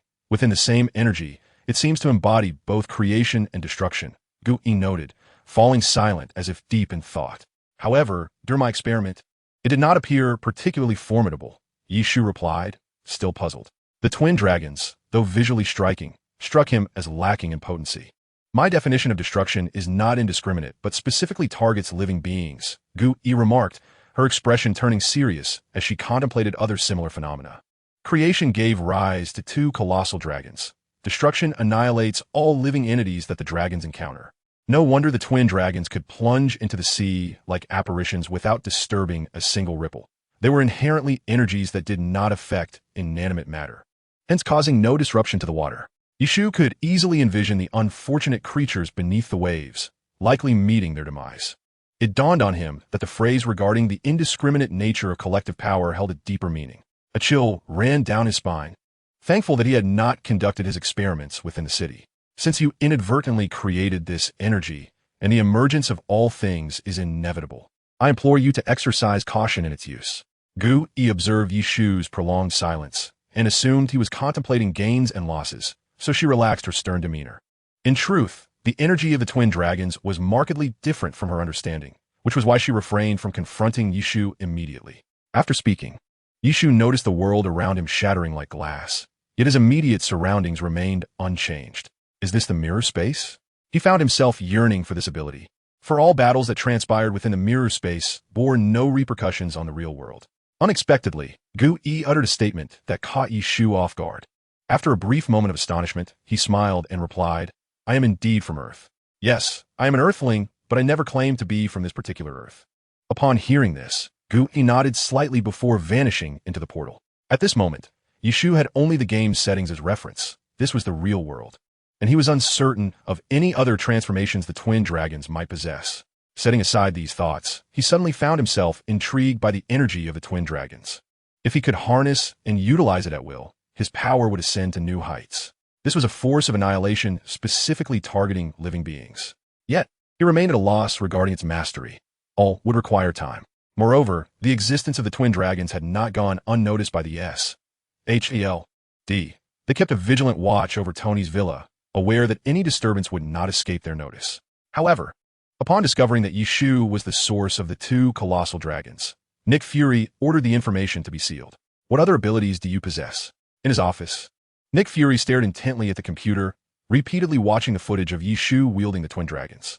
This time S.H.I.E.L.D. had garnered far more information than they did during Yishu's initial encounter, having witnessed the fate of the fish floating lifelessly on the sea's surface after the dragon submerged. The corpses turned black and vanished within a mere 10 minutes. Initially, Nick Fury nearly commanded his agents to monitor Yishu closely. However, after careful consideration, he abandoned that notion. After all, the current relationship between Yishu and S.H.I.L.D. had not yet soured. Their employment arrangement remained largely intact, and Fury was reluctant to push Yishu into opposition against S.H.I.E.L.D. Upon returning home, Yishu remained oblivious to Nick Fury's inner turmoil. Even if he were aware, he would remain silent. As long as he was not provoked, they could scheme as they pleased. Should any threat arise against him, he would ensure a swift retribution that would leave them utterly unrecognizable. Chapter 53. Steve Rogers. Despite the notice stating the office would be closed on Monday and Tuesday, Yishu did not sleep in too late. He experimented at home, attempting to directly tap into the energy of the twin dragons, but found himself without any clues. It seemed that this energy only manifested when he held his bow. Unable to devise a solution, he temporarily set it aside. Rising early, Yishu had anticipated a call from S.H.I.E.L.D. Surely, they would have noticed the events of the previous day. Yet, as the noon hour approached without a phone call, he found himself perplexed. Logically, one would expect that should any unusual occurrences arise, S.H.I.L.D. would undoubtedly seek him out. Has S.H.I.L.D. perhaps undergone a transformation? Initially, Nick Fury intended to confront Yishu for clarification, but upon reflection, he realized that previous inquiries had yielded little information, and he lacked the means to compel him through force. After all, Yishu had not committed any acts detrimental to humanity. It would be prudent to treat the matter as though it had never transpired. Furthermore, Fury was apprehensive that should he press Yishu too hard, he might inadvertently provoke him to demolish the S.H.I.L.D. headquarters, which would indeed pose a significant problem. When lunchtime arrived, Yishu recalled that he had yet to partake in this month's complimentary lottery. As for the 3 basic skills available each month, he had decided against selecting any, as he had not encountered any abilities that would greatly benefit him at present. Nevertheless, today, Yishu found himself rather indifferent towards the lottery. The skills he currently possessed were sufficient to navigate most extraordinary circumstances, and he had yet to fully comprehend his own abilities. For instance, he pondered the purpose of the enigmatic black star within his Danteon and how he might control additional planets. Yishu had considered the possibility of acquiring skills from other attributes, but the lottery was ultimately a matter of chance. Moreover, unless one truly mastered the skill, achieving a level of proficiency, it would be impossible to unleash its full potential. Previously, he had required the collective power of many to employ the thunder control technique. However, now that he had become well-versed in it, he had learned how to manipulate and transform his vital energy when utilizing the technique. Thus, Yishu resolved to familiarize himself with his existing abilities before pursuing new ones. Adhering to the adage that one cannot bite off more than they can chew, Wide y chou enjoyé à tranquille existence, SHED, was anything but serene, having recently uncovered an individual who had slumbered for 70 years. Indeed, Captain America, Steve Rogers, had finally been located. Due to the effects of the super soldier serum, Rogers had merely fallen into a deep sleep following his crash, rather than perishing. Isaaki crafted a chamber styled after the era of 70 years past. Yet Rogers sensed something amiss and broke through layers of security to escape the confines of SHIELD. Standing amidst the towering buildings of an unfamiliar street, Rogers surveyed his surroundings, his expression a portrait of concern. Nick Fury, accompanied by a cadre of agents, encircled Rogers with their vehicles, isolating him from the throng of onlookers. "Captain, you have been asleep for 70 years, Fury addressed him, providing the answer to the question that weighed most heavily on Rogers' mind. "I missed a dance," he reflected somberly, recalling his promise to Peggy Carter. Undoubtedly, the most elated individual was Coulson, the captain's staunchest admirer. Upon learning of Captain America's discovery, Coulson was nearly beside himself with excitement, unable to sleep. Had it not been for Fury's directive to prevent anyone from disturbing Rogers, Coulson would likely have been seeking out the captain for an autograph. Although SHIELD had ordered a temporary lockdown of the news concerning Captain America's survival, secrets have a way of leaking, and a select few were already aware of the development, though Yishu was not among them. Unlike Coulson, who is a fervent admirer of Captain America and contemplates the world's unfolding events, he, content with his quiet life running a shop, pays little heed to such matters. Indeed, his curiosity was piqued during the last Thor incident. He was eager to witness the nature of the destroyer. Regardless of how the world may change, life must persist. The emergence of new faces in his establishment signifies the growing renown of Yishu's eatery. Occasionally, he encounters several expatriates who, upon savoring authentic Huaxia cuisine, are moved to tears. "This is the genuine taste of home. I haven't experienced this flavor in decades," one elderly lady remarked after a bite of West Lake vinegar fish. Wiping away her tears as she spoke to her companion, Yishu graciously charged them a mere $1 for their meal, stating, "We are all wanderers from Huaxia. I decide the price." Since then, a steady stream of Chinese patrons has frequented his restaurant, though Yishu opted not to extend further discounts, maintaining clear pricing. Although slightly pricey, the exquisite taste is undeniable. In New York City, one would be hard-pressed to find another establishment offering superior Huaxia cuisine. Yishu's restaurant is perpetually bustling, much to the envy of nearby fast food outlets. However, they are at a loss, as they cannot replicate the unique offerings of Yishu's establishment. "Xiaoye, please bring me an order of West Lake vinegar fish." "Certainly, Aunt Lee. Are you dining alone today?" Aunt Lee, the elderly lady from before, has become a familiar face, visiting every 2 or 3 days since their last encounter. "My spouse is quite busy today. I thought dining alone at home would be rather dull, so I decided to come here." Aunt Lee is quite talkative, and although her command of Chinese has waned somewhat, she has not forgotten it entirely. "Please have a seat. However, there may be a slight wait." Yishu wiped the table for Aunt Lee, smiling as he spoke. "That's quite all right. You carry on with your work." Aunt Lee beamed at Yishu, initially surprised to discover that the restaurant is solely run by him, and she had not heard of any relatives in the area. This implies that Yishu lives here independently, yet possesses such remarkable culinary skills. She admires him for that. Engaging with customers has become a daily delight for Yishu, who finds joy in conversation. After all, being alone, why not talk to anyone? Occasionally, he enjoys hearing customers share their stories, which is a refreshing change from earlier days when his restaurant was devoid of patrons. During those times, he was less inclined to manage the business, spending his days either practicing or playing with little human interaction, nearly leading him to a state of isolation. What he did not realize was that, over time, his demeanor had gradually brightened, enabling him to shed the shackles of his former introverted self. Chapter 54. Struck by Lightning. Awakening early, Yishu opened the window. "What rain is this, just as the sun shines?" he mused, observing the gentle drizzle enveloping the entire street. After finally rising at 6 o'clock with the intention of going for a run, he found himself confined to his home. Last night, Tony called to share the news about Captain America, yet Yishu displayed little reaction. After all, he was not an admirer of the captain, so why should he respond? Coincidentally, Tony felt the same. In his words, the captain was merely an old popsicle who had been asleep for decades. Although the captain enjoyed immense popularity in America at that time, beloved by the masses, Tony harbored his own pride and felt no need to idolize anyone.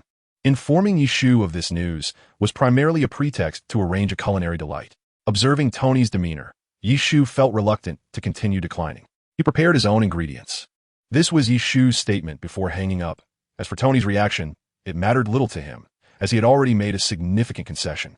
As time progressed, the rain intensified, and sporadic flashes of lightning illuminated the sky obscured by dark clouds. One could only wonder which unfortunate soul had been struck by lightning. In that moment, as the lightning struck, Yishu could faintly sense its location and even its power. Of course, lightning in the city seldom struck individuals, for every building was equipped with lightning rods. Suddenly, Yishu felt an inexplicable connection with the lightning amidst the cloud layers. To clarify this sensation, he leaped from the window onto the rooftop across the street. Ignoring his drenched clothes, Yishu closed his eyes, attuning himself to the immense thunderclouds above, immersing himself in the raw power of nature. Before long, arcs of electricity began to manifest around his body, dancing and occasionally shooting upwards towards the heavens. Yet, he remained oblivious to all of this, as his consciousness had fully merged with the thick cloud layers. In his perception, countless charged particles were in chaotic motion, colliding vigorously. Particularly at the base of the clouds, an abundance of negatively charged particles congregated, while Yishu's body was suffused with positive charged particles. They attracted one another, striving to overcome the barrier of air and unite. Before long, right beneath Yishu's eyelids, the positive and negative charges finally opened a channel in the air, and a tremendous bolt of lightning struck him. However, Yishu found himself powerless to react. He had long since lost control over his body, or rather, his consciousness had departed and entered the clouds.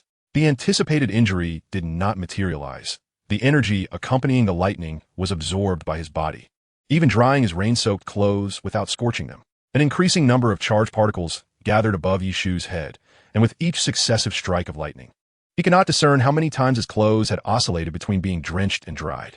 Had a passerby well-versed in fantasy literature been present, they would surely have recorded the event and exclaimed, "Which fellow cultivator is undergoing tribulation here?" Yet, this was America. Although many observed the phenomenon, they merely congregated below, for from that vantage point, Yishu was invisible. Thus, the tree of leaves continually attracted the lightning, shrouding the entirety of New York City in storm clouds centered around it, which gradually began to dissipate. It seemed that before long, these ominous clouds would vanish entirely. Such an extraordinary phenomenon could hardly escape the keen eyes of S.H.I.E.L.D. One could only imagine, with lightning striking the same spot repeatedly, that even an ordinary person would discern the abnormality. At this moment, Leaf felt quite peculiar, as though he were standing amidst the heavens, observing the incessant lightning striking a singular individual, himself. Viewing oneself from a third-person perspective imparted a distinctly different sensation. Despite enduring the relentless strikes, he felt remarkably unaffected. His garments remained unscathed, leaving little cause for concern. As the clouds began to thin and the intervals between the strikes elongated, Leaf suddenly perceived a darkness before him, and he felt as if he regained control over his body. The anticipated excruciating pain did not materialize. Upon opening his eyes, he beheld his hands pulsating with tiny arcs of electricity. A surge of power coursed through him, and as he attempted to harness this newfound strength, he discovered that his feet had lifted off the ground, gently ascending into the air. "Sir, we have yet to ascertain the precise cause, but the reconnaissance aircraft indicates that it appears to involve a single individual," reported an agent in S.H.I.E.L.D. while briefing Nick Fury. Fury scrutinized the video, but the blinding brilliance of the lightning obscured the figure's visage. The reconnaissance aircraft had been struck down shortly after drawing near, resulting in a brief video. "What is the specific location?" Nick Fury inquired, raising his gaze. "Right here." Yet Leaf remained puzzled as to why. Despite enduring such prolonged lightning strikes, his inner energy seemed unchanged. Apart from the ability to fly, he noted no other transformations. Unbeknownst to him, the dark star within his dantian had slightly expanded. Before long, Leaf's phone rang. "Leaf, did you cause that lightning today?" came Nick Fury's voice from the other end. Leaf had no intention of concealing the truth. He did not believe S.H.I.L.D.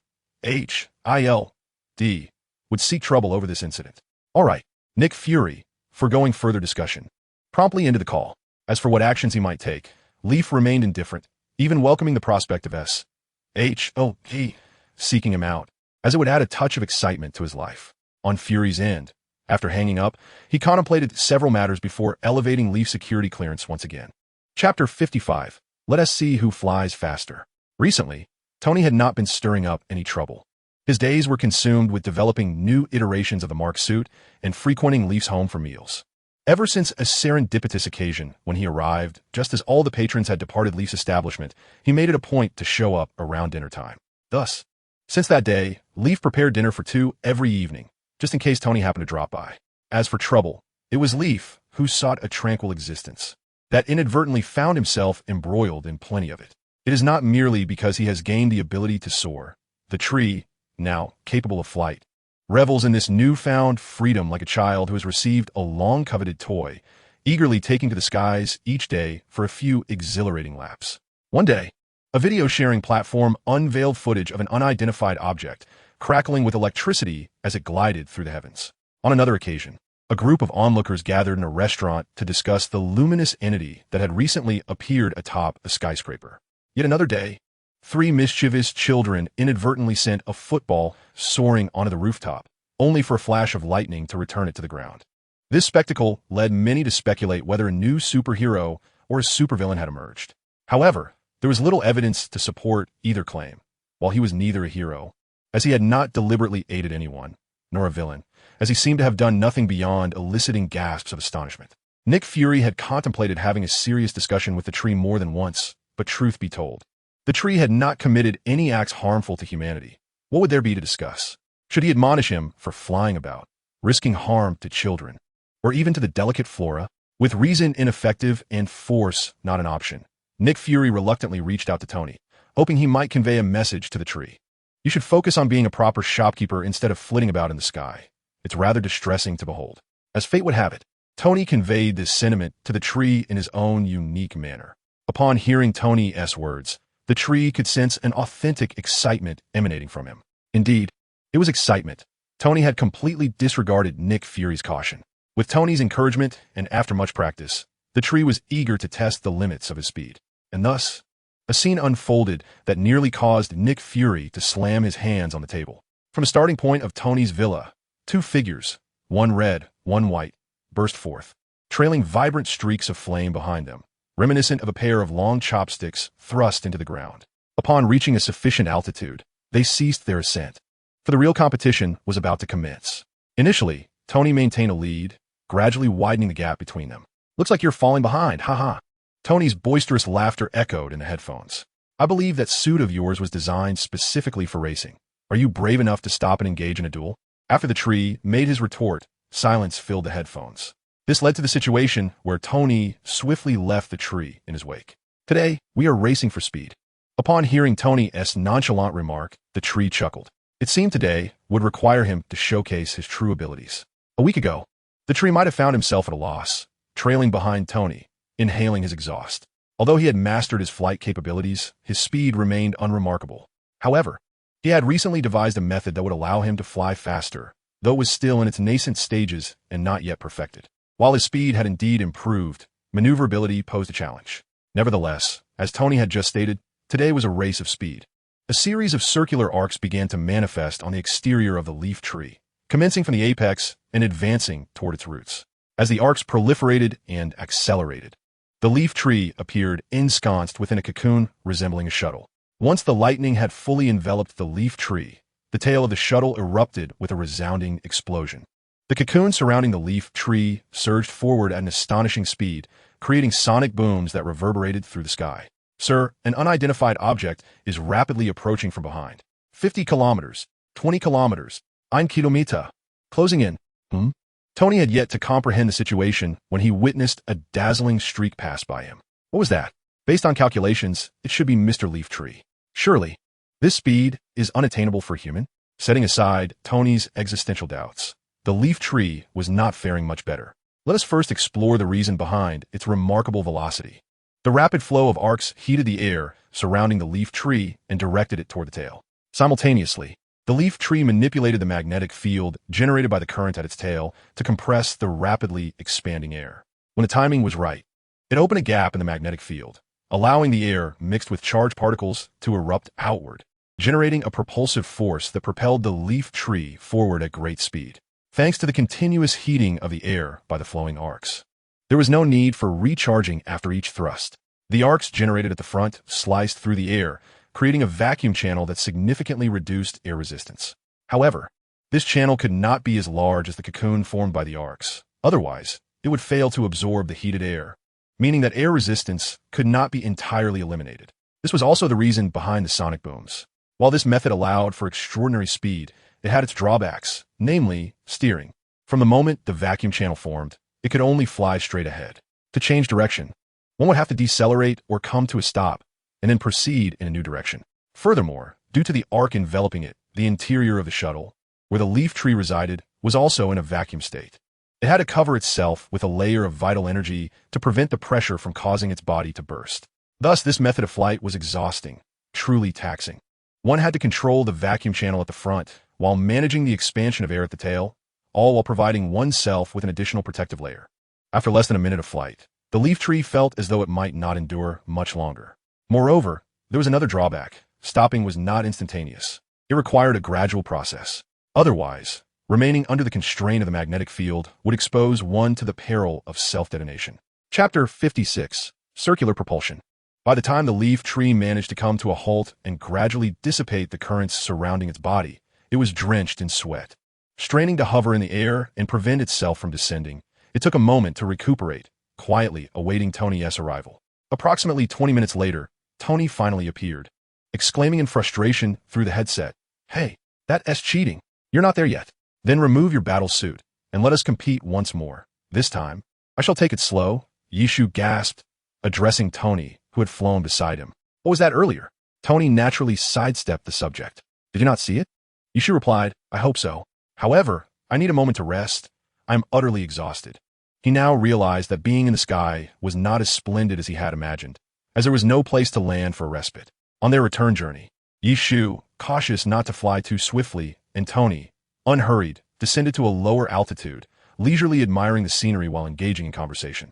As the saying goes, what is meant to happen will eventually come to pass. Shortly thereafter, Tony received a call from Nick Fury. "I demand an explanation." Fury's voice thundered as soon as the call connected. "Explanation? What explanation? Are you referring to the absence of a lady at last night's gathering? If you wish for no other females to appear around you, consider it as if I never spoke. Apologies, but a genius like myself is never devoid of female company. Be in the past or the future. Is this your way of advising Yishu?" "No, I have yet to say anything. The advice is just beginning." Tony then turned to Yishu and said, "There's a fellow who advises you against flying about carelessly in the sky. That is all. See, I'm quite honest. If I receive a report of public disturbances due to your recent actions..." "Hello? What did you say?" "We're entering the clouds. The signal is poor.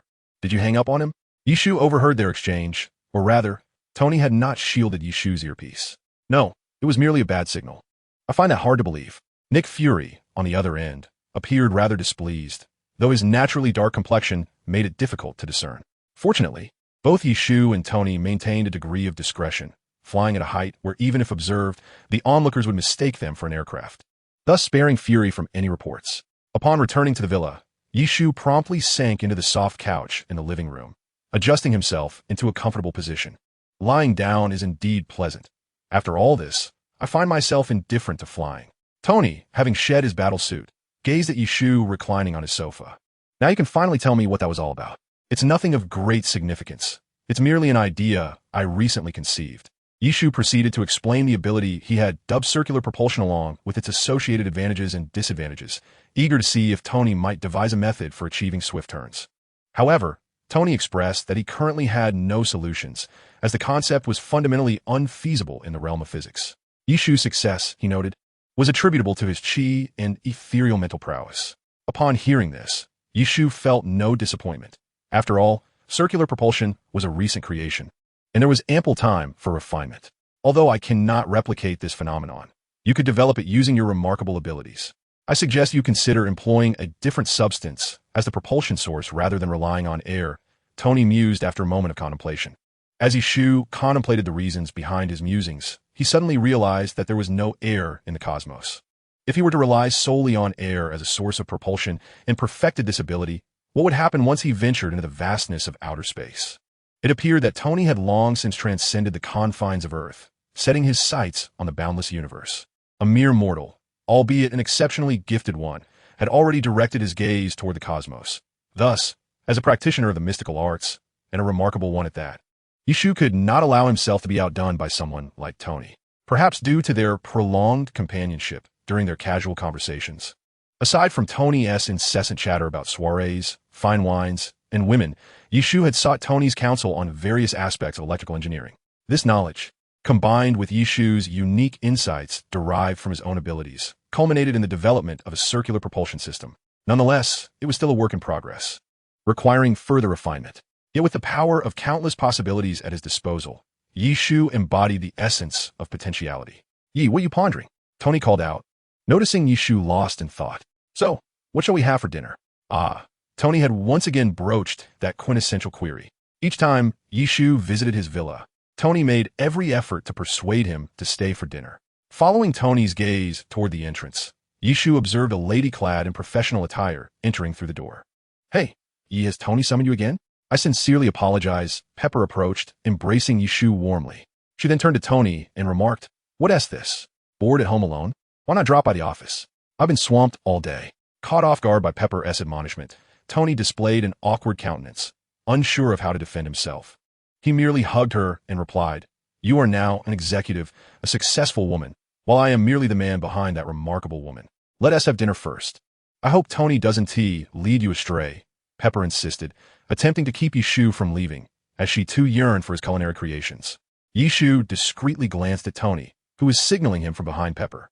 "Leave dinner to me," he suggested. Dining alone seemed rather dull. With company, it would undoubtedly be more enjoyable, even if it meant enduring relentless displays of affection. "How could I impose?" Pepper feigned modesty, yet her expression revealed no trace of embarrassment, only eager anticipation. She understood the camaraderie between Tony and Yishu, as well as the fact that Yishu had once saved her life. Thus, she did not mind the gathering of two men, as it might provide Tony with a diversion from his obsession with research and romance. Chapter 57, Freedom. Initially, Yishu had no intention of preparing an elaborate feast, but upon witnessing the expectant glances from Tony and Pepper, a sumptuous and delightful banquet materialized under his deft hands. "Yi, why not come to my home as a chef? Your working hours would be akin to running your own restaurant," Tony remarked, savoring a piece of fish while relishing the exquisite flavors. Regarding chopsticks, Tony and Pepper have, through long practice, managed to use them with some difficulty. Yishu had once remarked that dishes not picked up with chopsticks lack soul. Yishu, without uttering a word, cast an eye of disdain at Tony. He shrugged. This outcome was hardly surprising, as he often found himself uttering such remarks during meals with Yishu, only to receive the same disdainful gaze in return.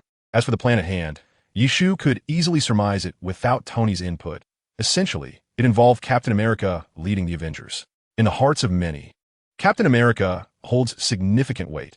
He can be considered the first successful super soldier created by humanity, while the Red Skull is deemed a failure. Moreover, at times, Captain America embodies the will of the nation, a will that transcends the military or government, representing the broader populace.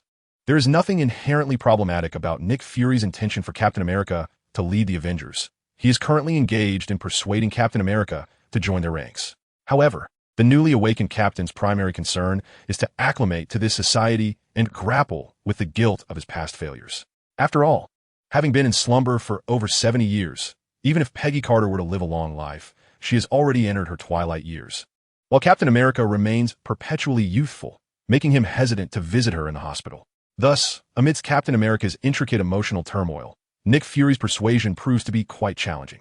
Tony is not opposed to the establishment of the Avengers. On the contrary, it is the notion of a team that exists beyond the confines of policy, one that accepts no commands from any nation or government, solely dedicated to the protection of Earth, that compels him to acquiesce.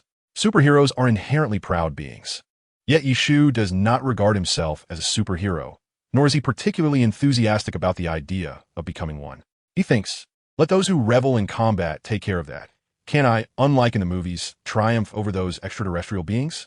I prefer to remain a spectator, occasionally traveling and, when a mood strikes, participating. What a delightful arrangement. Of course, this was Yishu's perspective long ago. Although little has changed externally, deep within, he harbors a flicker of interest in such matters.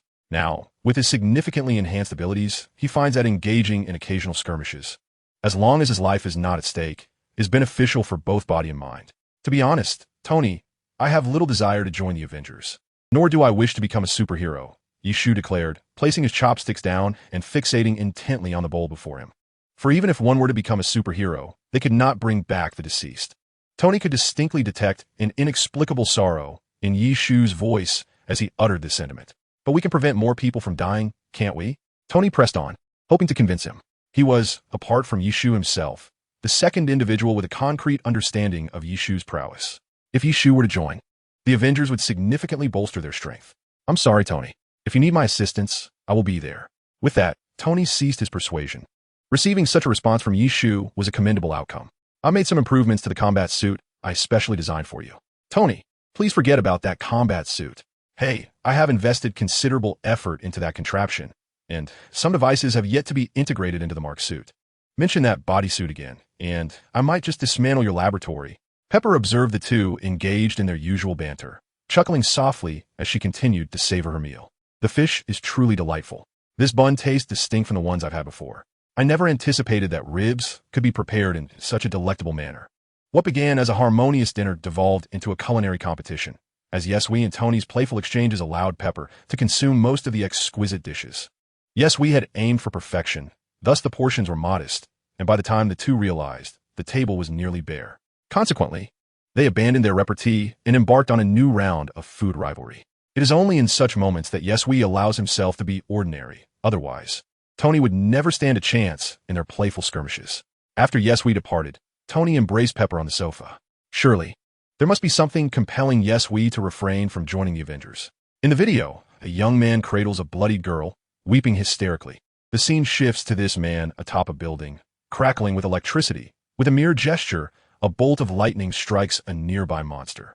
Meanwhile, a figure clad in red persistently obstructs him. Once the man dispels the red-clad figure and summons the final bolt of lightning, he collapses, while the monster vanishes without a trace. Tony discovered this video while attempting to unearth information related to Yesui after breaching SHIELD's defense systems.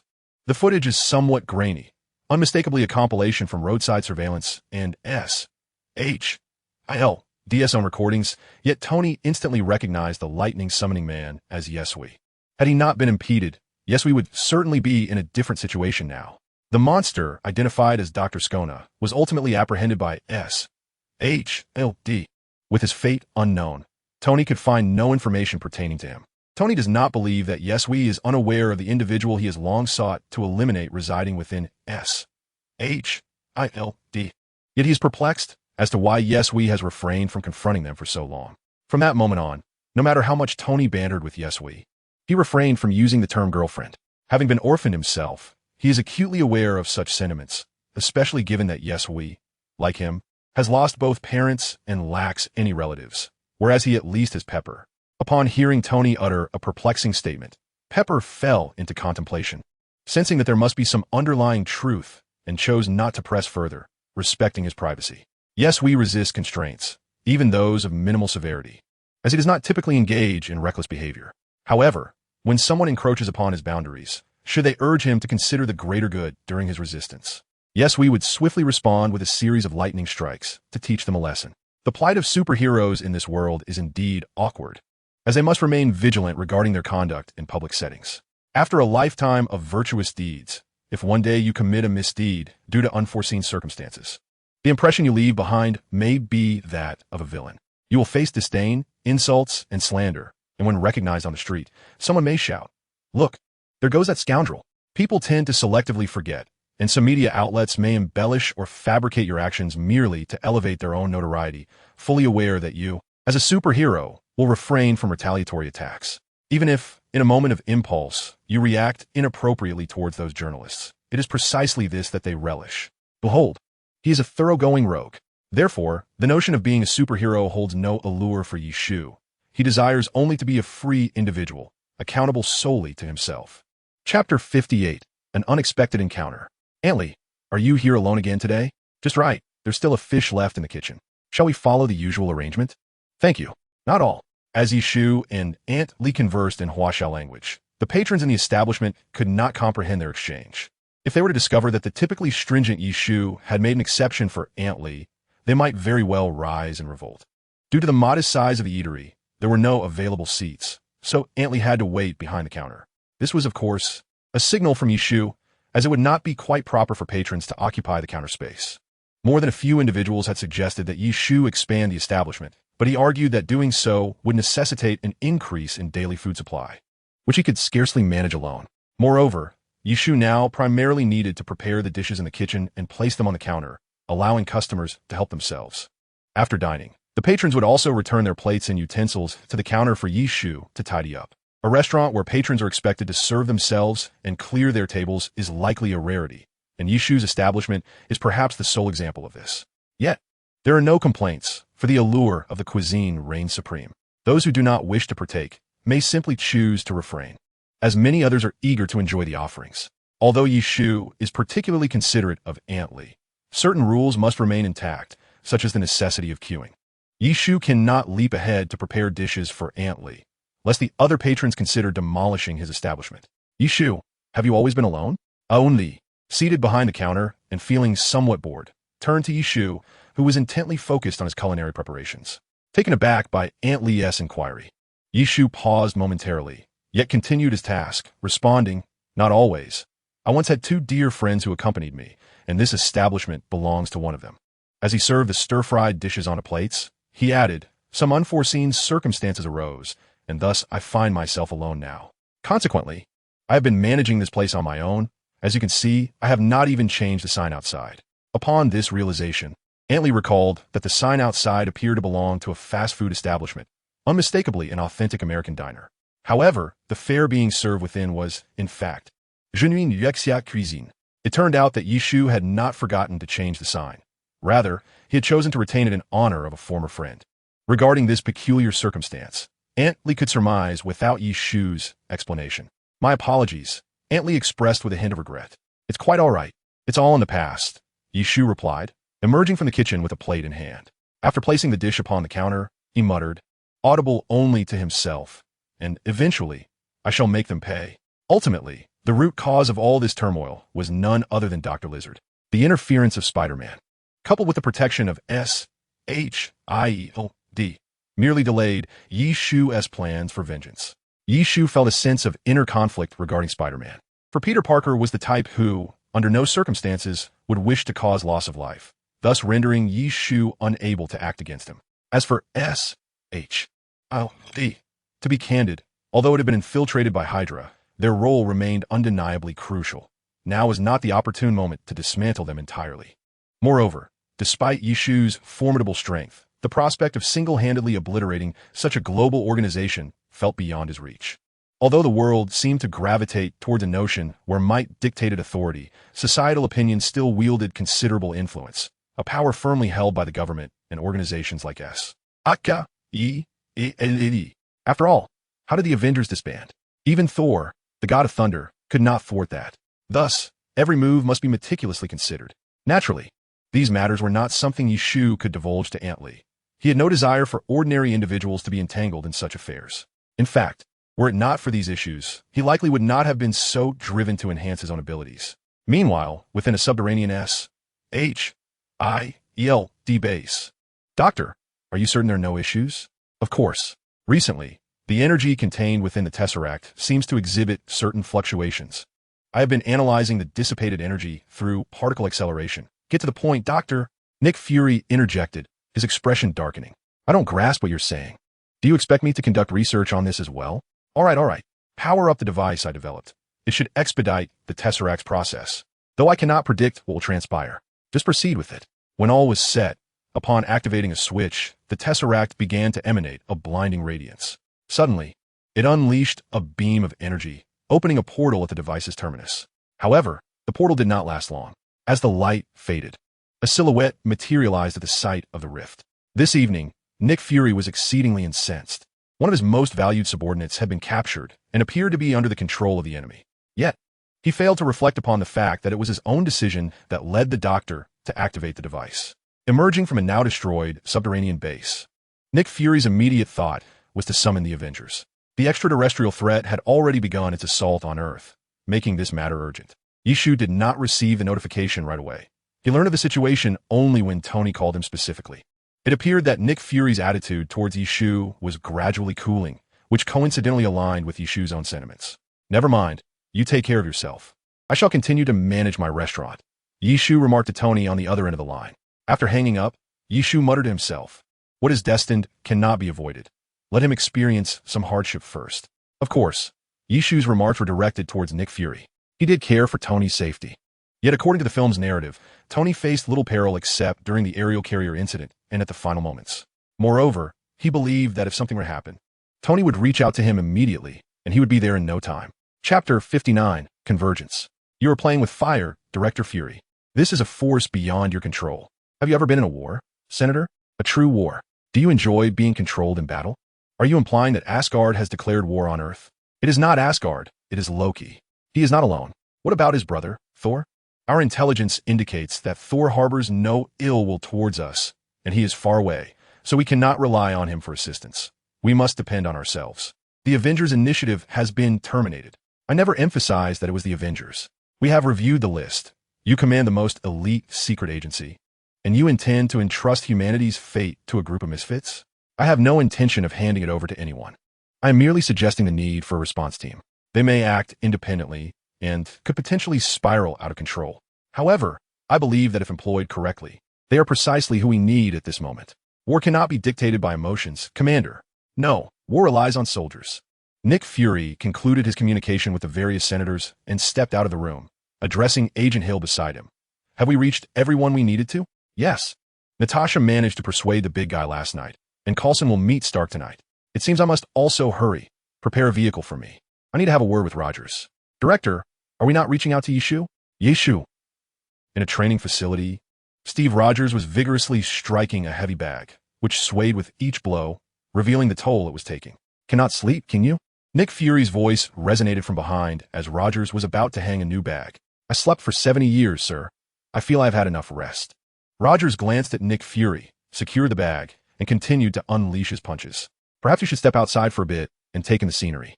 Rogers paused his actions, walked to the side, and began unwrapping the cloth from his hands. When I fainted, the world was at war. Upon awakening, I heard we won, but I remain uncertain of the cost of that victory. In recent years, we have made numerous mistakes, including the present moment. Is there a task for me? Rogers inquired, glancing at the documents in Nick Fury's hands. Indeed. Shall I introduce you to a new world? Rogers responded with a degree of indifference, as he had grown somewhat accustomed to this state of affairs. We need you to save this world. Fury handed the documents to Rogers, which contained various files regarding the Tesseract and its origins. A secret weapon of S.H.I.E.L.D. This was discovered by Howard Stark while searching for you in the depths of the ocean. Like I suspected, this cube could very well be the key to unlocking the eternal energy source that this world desperately needs. Who took it? Upon hearing this, Rogers realized that the Tesseract was no longer in S.H.I.L.D.'s possession. Otherwise, they would not have sought him out. That individual is Loki. He is not from around here. If you wish to join us, you will need to catch up on some things. This world is changing at an astonishing pace, far beyond your imagination. I have long grown accustomed to the world's changes, Rogers remarked, feeling he had witnessed too much already. I bet $10 you're mistaken. Clearly, Fury held great confidence in his own words. On board A.S.H.I.E.L.D. Hawkeye fighter jet, Coulson was escorting Rogers to the agency's new headquarters. It was also a personal request from Coulson to meet Rogers, considering his unwavering admiration for Captain America, which Fury had approved. Coulson was quite animated during the flight, engaging Rogers in conversation. To be honest, it is an honor to meet you. I actually saw you when you were in a state of suspended animation. I was present when you were extracted from the ice. I never imagined that you would be joining us. I am truly honored. I hope I won't let you down. You will succeed. I have no doubt, Rogers reassured him. By the way, we've made some modifications to your uniform, adding a few new elements without compromising mobility. My uniform? Don't those stars and stripes seem a bit outdated? Rogers replied, given the current situation and the impending events. I believe we might need some traditional approaches. Approximately 40 minutes later, the aircraft landed on a massive aircraft carrier. Rogers briefly met with Dr. Banner before hearing an announcement. Clear the deck. Personnel, please proceed to the interior. We should head inside quickly. Otherwise, it might become difficult to breathe out here. Natasha remarked to Rogers and Banner, who were still engaged in conversation. Is this still a submarine? Rogers asked Natasha. It seems you intend to confine me underwater, Banner joked. Soon after, two enormous turbine fans appeared on either side of the carrier. As the fans activated, the entire vessel began to ascend gradually. Both Rogers and Banner were taken aback. though they chose not to display their astonishment overtly. Upon entering the bridge command room, Rogers, passing by Nick Fury, retrieved $10 from his pocket and handed it to him. This world is indeed changing rapidly. Soon after reaching the designated altitude, the aerial battleship activated its cloaking system, vanishing from sight. It is said that the might of S.H.I.E.L.D.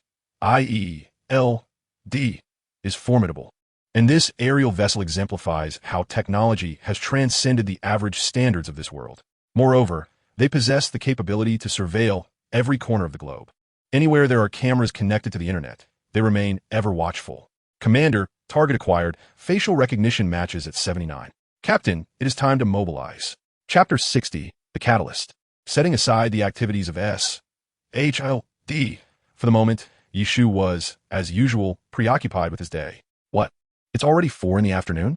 Glancing at the time displayed on his phone, Yishu sprang from his bed with a start. He could easily envision the scene outside his shop, where customers were lined up with expressions of discontent. He hurriedly washed up and dressed, racing downstairs.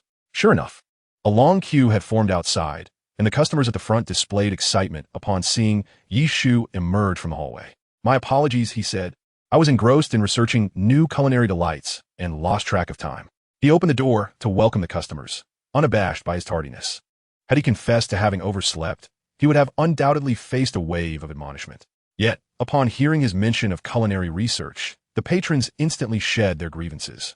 Look at that. The manager is indeed always thinking of us, so dedicated to the pursuit of new dishes that he forgot the time.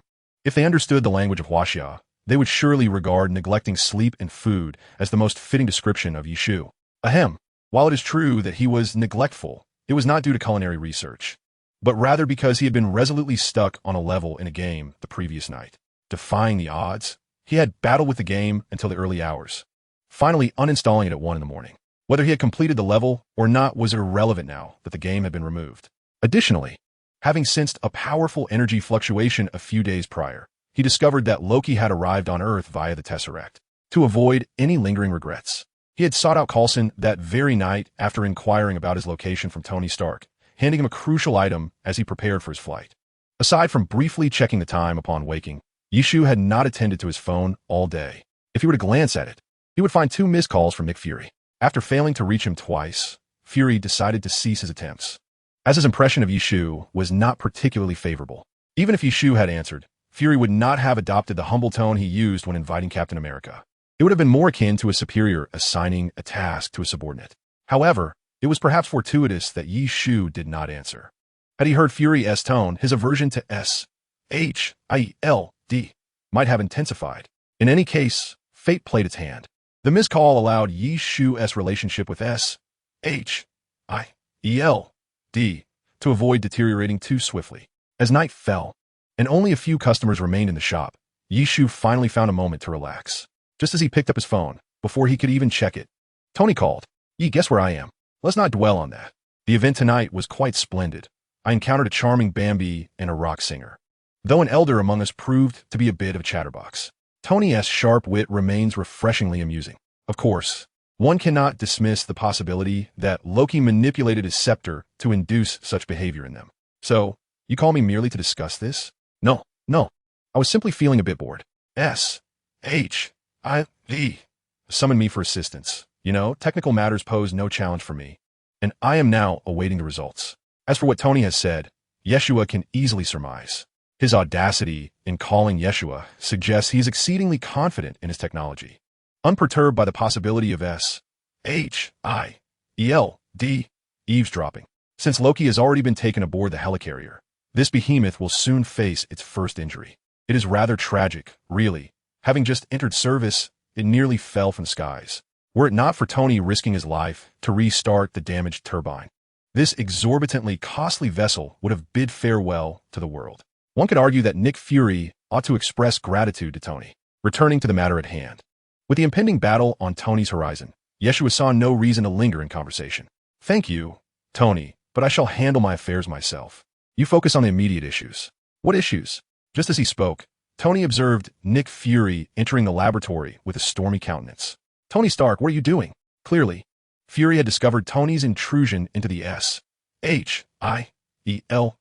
system. Casually ending the call, Tony displayed no sign of concern. As you can see, I am working. Your task is to locate the Tesseract. Indeed, the algorithm is ready. I am merely awaiting the program's completion. Look, there remains 51%.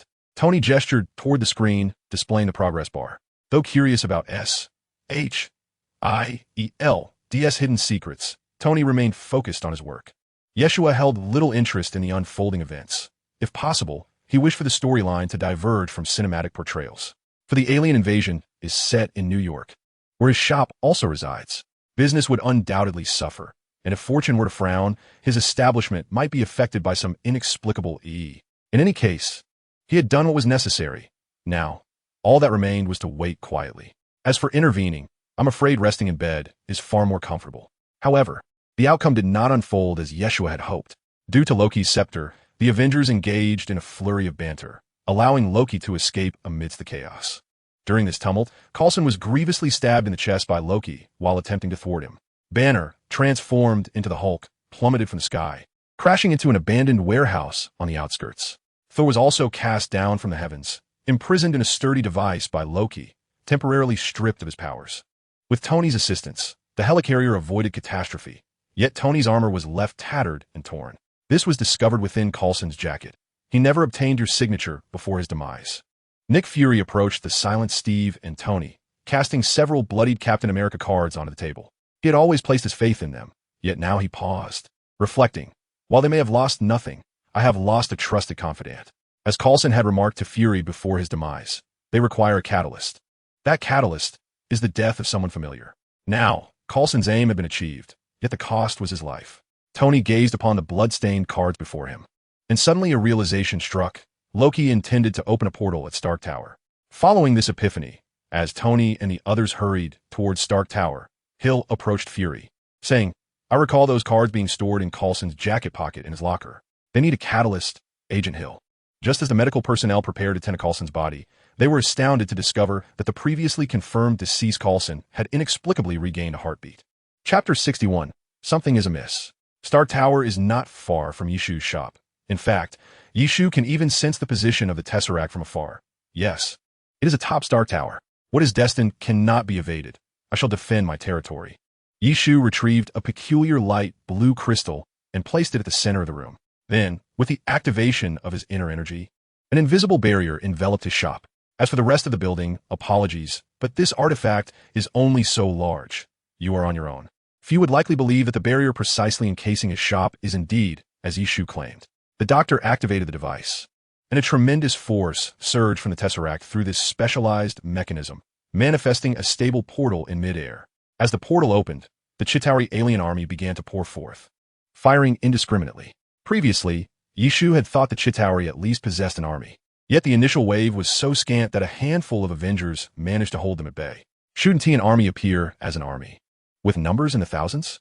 Perhaps the mysterious cosmic forces had overheard Yishu's musings. Now the portal was more than twice the size seen in the films, with Chitauri emerging like a swarm of bees from a hive. Suddenly, Yishu sensed something was amiss. Realizing that events were diverging from his previous understanding, he began to worry for the Avengers.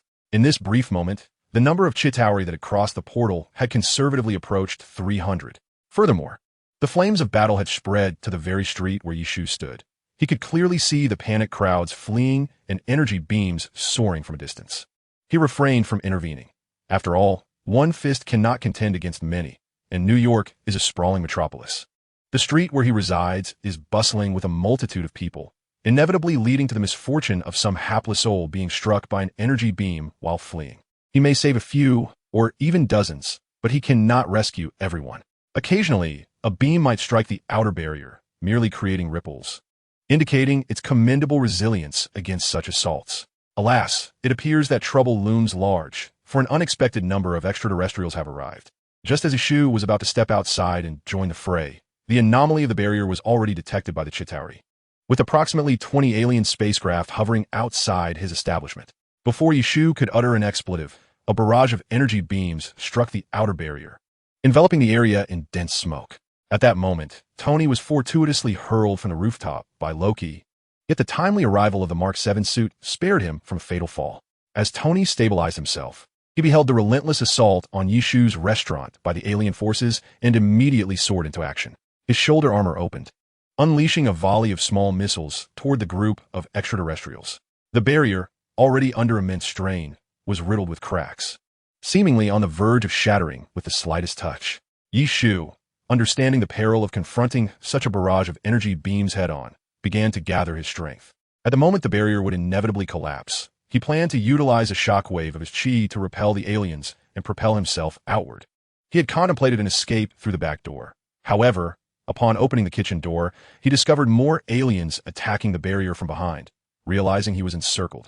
Tony's timely intervention deprived Yi Shu of the opportunity to unleash his chi, as the explosions of the missiles and the ensuing shockwaves disrupted the formation of the aliens at the entrance, with one or two managing to breach the barrier just as it shattered and infiltrate the restaurant.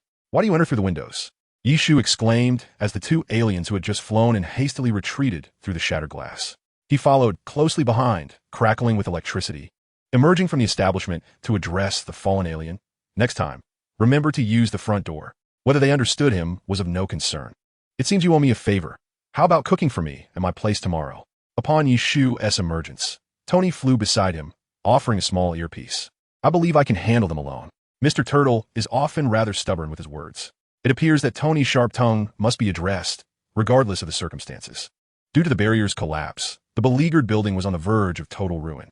"It seems I must temporarily relocate my operations." After dealing with the immediate threat, Yi Shu gazed at the precariously swaying structure, feeling a pang of sorrow. Had events unfolded as he anticipated, with fewer aliens invading, matters would not have escalated to this point.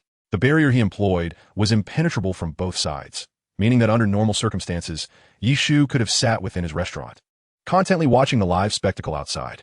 But what was the outcome? Damn it! Cursing silently, Yi Shu decided to vent his frustration on the chaotic aliens above. How best to unleash his ire? The leaf tree would inform you that it is not by striking them down with thunder like shooting birds, but rather by wielding a spear and piercing them one by one. At this moment, the leaf tree discovered that it could summon 2 lightning spears simultaneously. To its surprise, a figure enveloped in electric light soared through the sky, brandishing 2 spears, annihilating the Chitauri vessels in its path. Director, the leaf tree has joined the fray. Meanwhile, at the SHIELD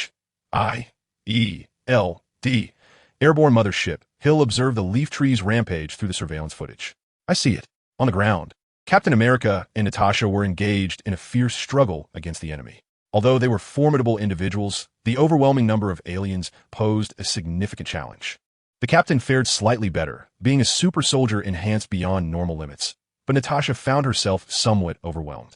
After deftly dispatching an enemy before her, she failed to notice 2 Chitauri aiming their weapons at her from behind. Just as peril loomed, 2 spears arced through the air, piercing the heads of her assailants and pinning them to the ground.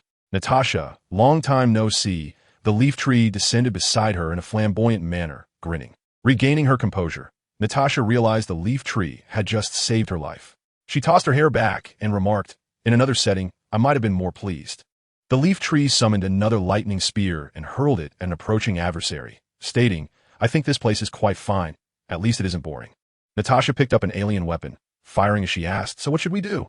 Due to her trust in the leaf tree's considerable strength, she sought his guidance. However, this question left the leaf tree momentarily perplexed. While he was adept at combat, directing strategy was a different challenge altogether. Just then, the captain's voice crackled through the earpiece. "Hey, I suspect there are many eager to hear your conversation over here." It appeared the captain was facing some difficulties of his own. In Chapter 62, Let the Dragon Devour You, not far away, the captain grappled with nearly 10 Chitauri. Although he appeared safe, it was important to note that he wielded only a shield while the Chitauri were armed with energy weapons. Summoning a few bolts of lightning to assist the captain in dispatching his foes, he then approached the leaf tree. "I must say, you should have utilized this power sooner," Steve remarked, feeling a twinge of envy as he noted Natasha's favor towards the leaf tree. After shaking the leaf tree's hand, Steve inquired, "You possess superhuman abilities?" "Nick Fury never mentioned you. That guy would love to skim you alive. Haha." The leaf tree responded with a chuckle. "Hey, is it break time already?" Tony's voice echoed through the earpiece, though he seemed to be struggling as a swarm of Chitauri vessels pursued him. "So, leaf tree, what abilities do you possess?"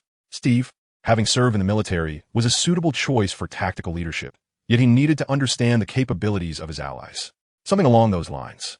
The leaf tree pointed towards the spot where lightning had just struck and spoke to Steve. Leaf, my friend, it is a pleasure to see you. The first act of Thor upon arrival was to embrace the leaf tree warmly, revealing his evident joy. Their camaraderie was unmistakable. Natasha, observing Steve's bewilderment, remarked, "Do you require a surprise party? I have brought a magnificent creature along." Meanwhile, through the earpiece, Tony's voice resonated. Looking towards the end of the street, they witnessed Tony being pursued by an enormous fish, perhaps a bio-warship of the Chitauri or one of their domesticated pets. Regardless, it was colossal. Given some time to gather strength, the leaf tree could potentially obliterate the creature with lightning, but time was of the essence. Suddenly, the leaf tree recalled Thor's hammer, Mjolnir. Due to Thor's own limitations, the hammer had yet to unleash its full potential. However, the leaf tree had once been acknowledged by Mjolnir itself and understood its formidable power. Thor, use the hammer. The leaf tree crackled with electricity, channeling lightning into his hands. Thor paused for a moment, but as he witnessed the leaf tree harnessing the lightning, realization dawned upon him. If Thor was unable to wield Mjolnir to its fullest, what if the leaf tree augmented its power? Raising the hammer, Thor directed a tremendous bolt of lightning from the hammer's head into the sky. The leaf tree lifted his hands, transferring the amassed electrical energy into Mjolnir. At that moment, Thor felt the hammer growing heavier in his grasp. After Tony soared overhead, Thor summoned all his strength and hurled Mjolnir towards the approaching fish. The leaf tree maintained the flow of lightning, and Mjolnir, imbued with brilliant electric energy, struck the fish's head. Instantly, the airborne creature halted mid-flight, engulfed in a radiant display of electricity as numerous bolts penetrated its body, causing the blood to vaporize due to the searing heat. What was once a protective metallic shell became a lethal burden. The metal's excellent conductivity rendered the creature immobile, leaving it at the mercy of the chaotic currents within. It was not long before the colossal fish succumbed to its fate, accompanied by the acrid scent of charred flesh, crashing down to the ground. The leaf tree exhaled softly. Despite the grandeur of the spectacle, his exertion had been minimal, primarily serving to activate Mjolnir's power. Though surprised by the hammer's might, he felt reassured, recalling the moment he had helped Thor reclaim Mjolnir when he had been stripped of his divine abilities. Did I miss something? Banner rode up on a dilapidated motorcycle. No, the show is just beginning, Tony replied as he approached Banner. Then I must not miss this grand event. Hawkeye Barton also rushed over, having previously become separated from Captain America due to the overwhelming number of foes. Finally, having dispatched the enemies, he beheld the leaf tree and Thor jointly vanquishing the formidable beast. The Avengers have assembled, though Yishu is merely present to vent his rage. Thor and Yi devise a strategy to diminish our foes at the source. Barton ascend to higher ground. Tony disable the portal atop the building. Natasha and I will confront the enemies on the ground. With everyone gathered, Captain America begins to assign tasks. Turning to the now transformed Hulk, Banner, he commands Hulk, smash with all your might. As Yishu observes the relentless surge of Chitauri and monstrous beasts emerging from the portal, a thought strikes him. He turns to Tony and inquires, Tony, did I bring my bow? Although the new model is yet to be completed, the older one resides in my office. Please fetch it for me. Despite not knowing Yishu's intentions with the bow, Steve refrains from questioning further, recognizing the potential significance of his earlier display of power. Thor ascends to the rooftop of a skyscraper, summoning lightning to strike the Chitauri emerging from the portal. Although his efforts inflict considerable damage, it pales in comparison to the overwhelming numbers of the enemy. Hulk's rampage is a concern we need not address. Upon reaching the top floor of Stark Tower, Tony and Yishu find Loki still lingering. Do you wish to descend on your own, or shall I assist you? Without indulging in idle chatter, Yishu conjures lightning in his hands, issuing a direct threat. Oh, are we experiencing a fit of rage? Loki, undeterred by Yishu's words, is well aware of his own limitations. He is met with a bolt of lightning that sends him crashing through the glass window, plummeting down.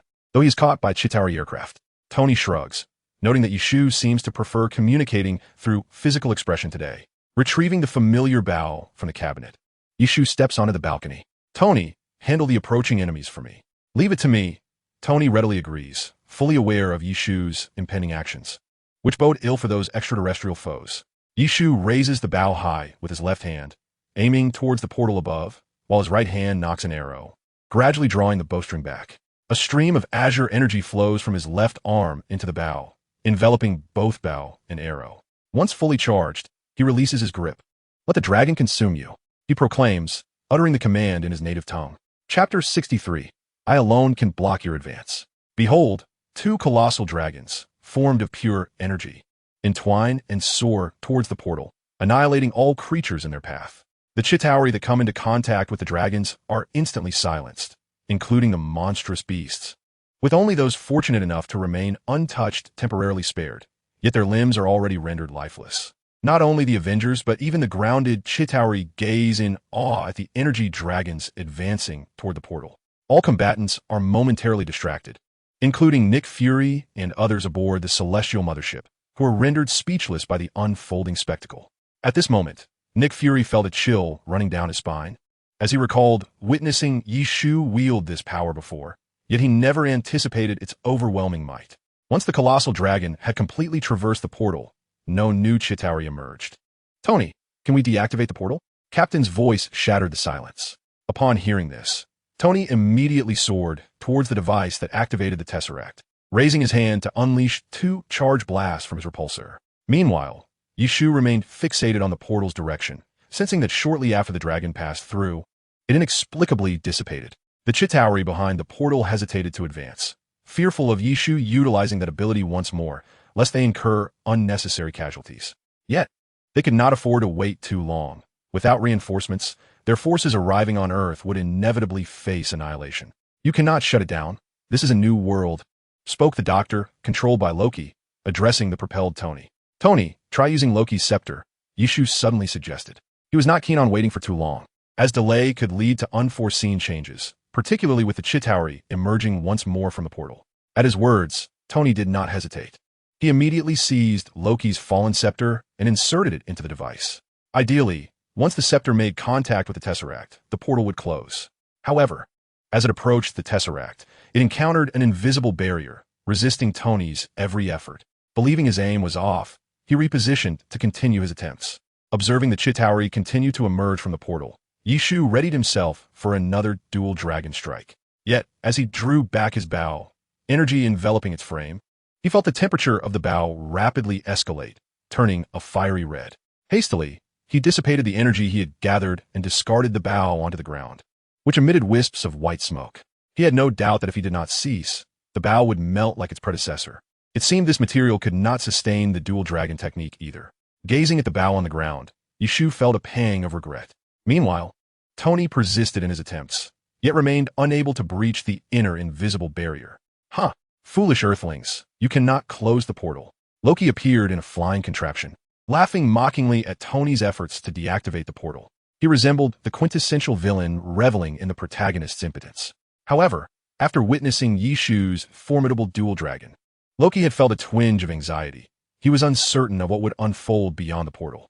As the Chitauri continued to emerge, he gradually exhaled in relief. Yet, upon seeing Yishu poised to unleash the dual dragon again, concern for the Chitauri resurfaced. But when Yishu discarded the now crimson bow, Loki sighed in relief once more. "Ah, such is the cycle of joy and sorrow," he mused after this intricate emotional journey, finally daring to approach and provoke. "I hear you were adopted?" Yishu turned to Loki, who stood not far away.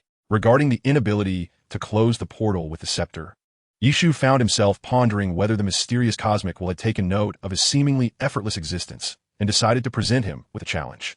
Much like the increasing number of Chitauri. Yet, would he simply let Loki go unchallenged due to his silence?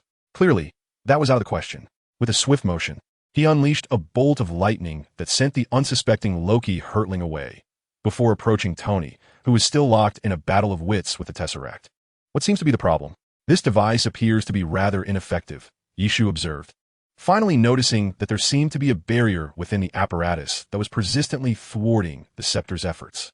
At this juncture, Yishu was at a loss for a solution. He dared not assault the device directly with his energy, for the Tesseract was a space stone, harboring energy beyond his comprehension, far beyond what he could withstand at present. In light of this, he resolved to first eliminate the immediate adversaries. He could not believe these extraterrestrials were inexhaustible. Indeed, since he could not presently close the portal, he would simply decimate their forces, an approach both straightforward and effective. For one endowed with nearly limitless energy like Yishu, as long as he refrained from overusing his more potent abilities, his stamina would leave the enemy questioning their own existence. With that resolve, Yishu soared into the air, crackling with electricity, systematically dispatching the Chitauri emerging from the portal. "Captain, can you handle the remaining foes?" he inquired while unleashing bolts of lightning. Certainly, the captain replied, sending a Chitauri flying with his shield. Then I shall remain here to diminish their numbers. I refuse to believe they are endless. With that commanding declaration, Yishu intensified his energy output, positioning himself directly beneath the portal, ready to annihilate any that dared emerge. From the ground, one could only perceive a luminous sphere of electricity beneath the portal, which was Yishu himself. As soon as a Chitauri emerged, the sphere would immediately unleash lightning to strike it down, even should a behemoth emerge. If one bolt proved insufficient, he would unleash multiple strikes. None were to reach the ground alive. On the other side of the portal, the Chitauri found themselves in a most frustrating predicament. Even if they wished to retaliate against Yishu, they were powerless to do so, for any energy passing through the portal would be infinitely weakened. A laser shot would amount to little more than a common beam of light. Otherwise, Yishu's previously unleashed dual dragons would not have dissipated shortly after traversing the portal. With no reinforcements forthcoming, the Chitauri that had initially arrived were steadily dwindling under the Avengers' relentless efforts. However, unlike Yishu, the Avengers too experienced fatigue. Black Widow and Hawkeye, having engaged in prolonged and intense combat, found themselves struggling to keep pace. Even Tony had replaced one of the energy cells in his chest. Yet, the silver lining was that no further Chitauri reinforcements were arriving. They were effectively bottlenecked at the portal's entrance. Chapter 64. An Exchange of Courtesies. As time passed, the remaining Chitauri had become increasingly scarce. At this moment, no Chitauri emerged from the portal, prompting Yishu to cease his assault and hover in midair, gazing at the portal above him, or rather, at what lay beyond it. The entire scene was witnessed by the agents of SHIELD, as well as countless viewers across the globe tuning into the live broadcast. They observed Yishu single-handedly repelling the extraterrestrial invaders, alongside Iron Man, Tony Stark, clad in his crimson armor, and Captain America, Steve Rogers, who was aiding civilians in their evacuation. The Hulk, a behemoth, dispatched adversaries with a single punch, while Thor, the god of thunder, wielded his hammer, occasionally unleashing bolts of lightning. Meanwhile, Black Widow and Hawkeye, due to their covert nature, were absent from the live feed. Although Yishu did appear on screen, his figure was obscured by flashes of lightning, rendering his features largely indistinguishable. When the lightning subsided, the camera zoomed out, leaving viewers unaware of Yishu's true appearance. This was all orchestrated by SHIELD, as Yishu had previously communicated his desire to remain faceless on television. After all, how could he run his business otherwise? Transitioning into a food influencer was out of the question. Once all the Chitauri invaders were vanquished, only Loki remained, standing on a rooftop of Stark Tower, gazing blankly at the unfolding events. He could scarcely fathom how the once insignificant humans had proven to be so formidable, particularly the individual hovering in the air who had struck him with lightning twice, far mightier than any warrior of Asgard. The Avengers ascended to the tower's pinnacle, encircling Loki. "How do we close the portal?" Captain America inquired, his authoritative tone leaving no room for evasion. Loki, confronted by their fierce demeanor, felt certain that should he fail to divulge the means to shut down the portal, his fate would be grim.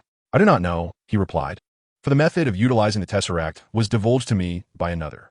Loki was indeed frustrated. He too wished to close the portal, if only to avoid a severe beating. After all, discretion is the better part of valor, is it not?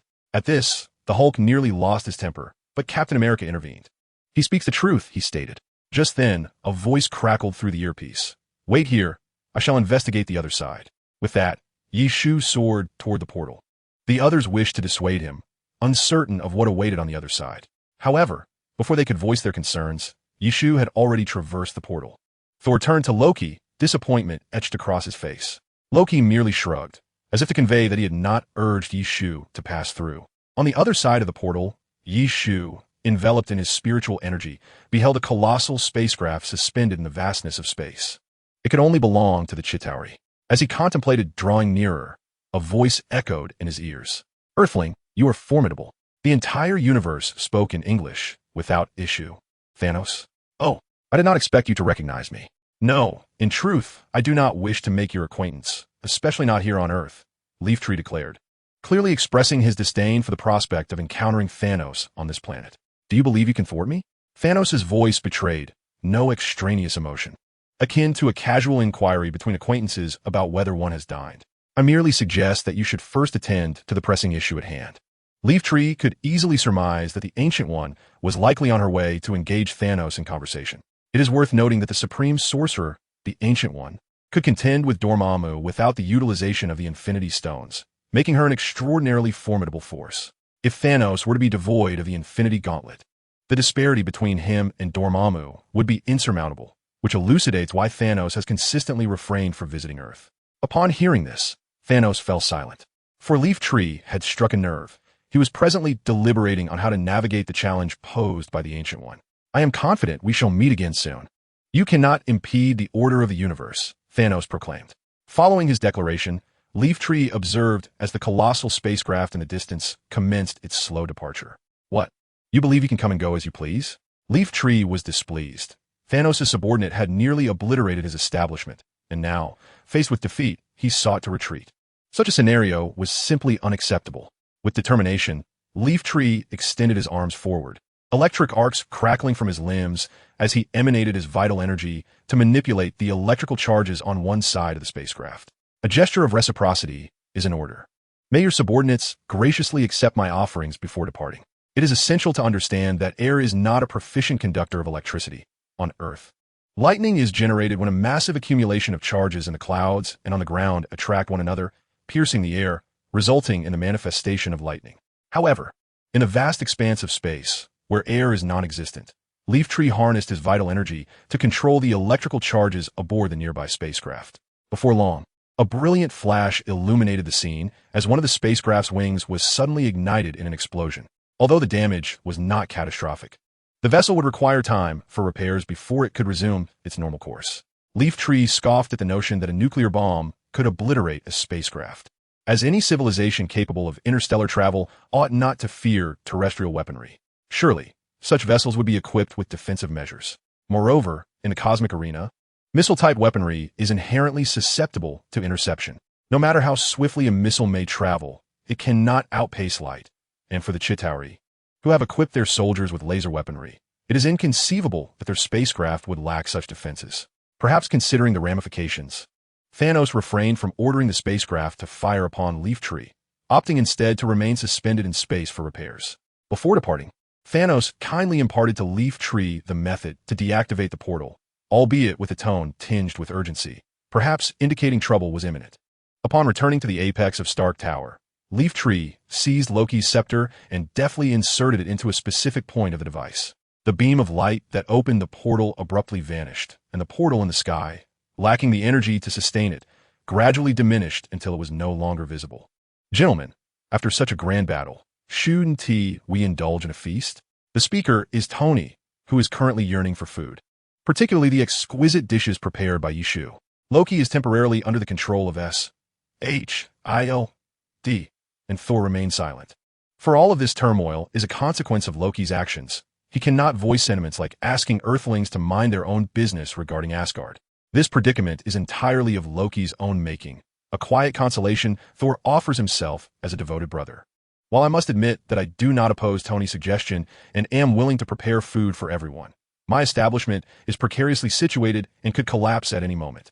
Upon hearing Tony's words, Yishu immediately realizes that Tony is likely considering his own interests, yet he does not refuse. After all, it is merely a meal. Nothing of great consequence. It's all right. I can have my armor support the building. Tony recalls that the first floor of Yishu's establishment has some severely damaged load-bearing columns, but sending a few armors for support should suffice. With that settled, they decide to proceed. Seeing that Tony has devised a solution, Yishu is indifferent, as he too desires something to eat. Thus, Tony, Steve, Natasha, Thor, Banner, and Barton, a few of the Avengers, follow Yishu to his restaurant to indulge in a sumptuous post-battle feast, while the government and SLV attend to the aftermath. As the site is littered with alien weaponry that poses a significant threat to societal stability should it fall into the hands of terrorist organizations. Chapter 65, Homeless. Where am I? Am I not already dead? Oh yes, Loki. Perhaps it is best to let it be, for I am already deceased. So is this place heaven? Or perhaps hell? In a secret infirmary of S.H.I.E.L.D., Coulson slowly opens his eyes, the blinding light from the ceiling piercing through his pupils and illuminating his retina, causing his brain's nerves to reflexively shut his eyes once more. He dreams of an orc wielding a massive axe and sporting tusks, of a figure clad in stark white armor, brandishing an ornate sword, who with a mere wave summons countless skeletal warriors, while a frost-breathing skeletal dragon soars through the sky. Since Nick Fury has declared Coulson as deceased to the Avengers, to avoid unnecessary complications, they must temporarily subject Coulson to this charade. Yet to call it a subjugation would be misleading, for the facilities within this base are exceedingly luxurious. Take, for instance, the infirmary where he resides, replete with high-tech medical equipment exclusive to SHLD. Shortly after Coulson awakens, specialized medical personnel arrive to conduct further examinations and treatments. However, the full extent of the circumstances will only be revealed once Coulson is completely alert. In contrast, Yishu's situation has changed drastically due to the recent battle. His original establishment is now rendered unusable, and the building has been classified as dangerous. The entire structure's load-bearing columns have sustained varying degrees of damage, particularly Yishu's restaurant, where it was quite a feat that everyone could still dine together amidst such peril. Yishu stood on the street, observing the construction team encircle the building, while his belongings had already been loaded into the vehicle. Alas, had he known, he would not have erected defensive barriers. He surveyed his surroundings. Although other edifices had sustained varying degrees of damage, their primary structures remained relatively intact, merely requiring minor repairs for reuse. Of course, those that had already collapsed were another matter entirely. The building he occupied had suffered severe damage to its load-bearing columns due to the concentrated fire from the extraterrestrials, and yet it had not yet succumbed. Truly a miracle. However, reflecting on such matters now seemed rather too late. Initially, he had intended to remain in his establishment to watch the spectacle unfold. Yet he had not anticipated the alien presence multiplying exponentially, overwhelming the Avengers in their defense. Not only was Yishu affected, even Tony Stark's recently constructed Stark Tower had endured significant damage. In comparison, one might argue that Tony had drawn the shorter straw. However, who was Tony? He was a billionaire, and the funds required for building a tower were but a trifling sum for him. Although he had ceased arms trading, Stark Industries had transformed into a clean energy company. It is worth noting that the most lucrative industries in the world encompass weapons, energy, and healthcare. As the largest clean energy company globally, would Stark Industries ever find itself short on funds? As for Yishu, Tony had initially intended to construct a lavish restaurant solely for him, undoubtedly opulent in design. To this, Yishu firmly objected. He preferred to manage a modest eatery, dismissing the notion of a grand hotel. Reluctantly, Tony procured a storefront for Yishu not far from Stark Tower, 2 stories, approximately double the size of his previous establishment, with the first floor designated for business and the second for Yishu's residence. Frankly, had it not been for Yishu's insistence, Tony might have nearly purchased the entire building to gift to him. The new shop's renovations were underway, and, judging by the pace, it would not be long before completion. After all, money does indeed grease the wheels of progress. Yishu, now financially secure, had already paid for a month's stay in a luxurious suite. With the attentive service of his staff, Yishu moved his belongings into his room. After casually handing the attendant a couple of greenback bills to send him on his way, Yishu settled cross-legged on the bed, perusing the myriad of options available to him.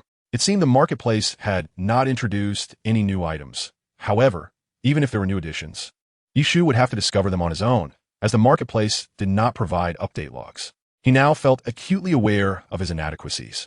While his offensive capabilities were formidable, his defenses were lacking. Setting aside the adage that offense is the best defense, had he possessed a shield-like ability during the destruction of his restaurant, the outcome might have been drastically different. The items available in the marketplace were ultimately external aids. At that time, even if he had wished to charge a shield, he would have been unable to do so. Therefore, Yishu was in urgent need of abilities akin to a protective shield. Closing the marketplace page, he opened the lottery section. Buddha, Bodhi Ancestor, Jade Emperor, Guanyin Almighty God, Shiva, and all divine beings, grant me your blessings. Let the draw commence. Frozen Tomb, intermediate skill originating from the frost, which Lysandra in League of Legends. This skill can freeze enemies for varying durations depending on the circumstances. When cast upon oneself, it envelopes the user in countless shards of ice, rendering them immobile while continuously healing their wounds. Normal functionality can only be restored after 30 minutes or when the external ice is shattered. Note, the activation of this skill results in a drastic drop in temperature in the surrounding area, with the specific range and degree of cooling being contingent upon the user's strength. This can be considered a form of defensive skill, offering at least some protection. Suddenly, a thought struck Yishu, prompting him to glance at his Danteon. However, what he hoped for did not transpire. The planets within remained unchanged in his perception. Was his previous assumption erroneous? Initially, Yishu believed that his inability to break through was due to his control over his abilities, but now, with the acquisition of ice powers, the dragon soaring 9 transformations technique remained utterly unresponsive, leaving him increasingly perplexed by its intricacies. Yet was this truly the case? Chapter 66, Frozen Tomb. Unbeknownst to Yishu, a few minuscule ice shards had begun to appear on the surface of one of the planets within his Dantian, but they were so tiny that he could only discern them upon meticulous observation of each planet. With nearly 100 planets in his Dantian, he could only control 2, making thorough examination of the others impossible. Moreover, the planet exhibiting ice shards was not situated adjacent to the center, but rather within the intermediate range. In truth, Yishu's previous thoughts were not entirely misguided. He merely overlooked the aspect of skill proficiency. At present, the frozen tomb had just been drawn and its proficiency remained at 0, let alone the mastery of ice abilities. His command over lightning was akin to an extension of his own will, which facilitated his breakthrough in the technique. Only when he becomes adept in utilizing ice powers will the dragon soaring 9 transformations undergo a transformation. Whether this will lead to a second breakthrough remains to be seen. However, experimenting with Frozen Tomb is currently unfeasible, as its use will result in a significant drop in the ambient temperature. The extent of this drop is certainly not comparable to the chill of air conditioning in summer. Feeling somewhat disheartened despite acquiring a commendable skill, Yishu's mood was less than buoyant. His progress in cultivation was already sluggish, and now he felt even more uncertain about his path forward. The emergence of the second purple planet had rendered any growth in true energy from his training virtually negligible. To abstain from training would further hinder any increase in true energy. He might have forgotten that for any cultivator, even a brief session of training spans 3 to 5 years, let alone the prolonged seclusion that could stretch over a century. In just under a year, he had achieved such progress, yet he still lamented his pace. Were a traditional cultivator to witness this, they would likely pursue him with their swords drawn. Nevertheless, it would be inaccurate to claim that Yishu was truly cultivating, as he had yet to encounter any of the foundational stages typical in the realm of cultivation, such as foundation establishment, golden core, or out of body. It was only after the emergence of an object reminiscent of the golden elixir that the current stellar system came into being, having ultimately exploded. Additionally, the adept cultivator lacked the ability to manipulate fire, water, or compress the earth into inches, skills he ought to have possessed. All these shortcomings, Yishu attributed to the collective power of the masses, or perhaps to that peculiar deity. In summary, no one in this world could enlighten Yishu. He could only await the next opportunity to inquire when the deity sought him out again. The target had taken up residence in a hotel, arranging for an individual to install a listening device. Indeed, it appeared that the organization known as Hydra was relentless in its surveillance of Yishu. Yet their efforts were somewhat limited. The majority of Yishu's information resided with Nick Fury. The SHIELD mainframe merely housed publicly available data, while certain sensitive details were known exclusively to Fury.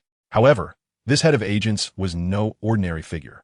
He had already begun to suspect the presence of Hydra operatives within SHIELD, which is why he chose to keep particularly confidential materials in his possession, rather than in the SHIELD database.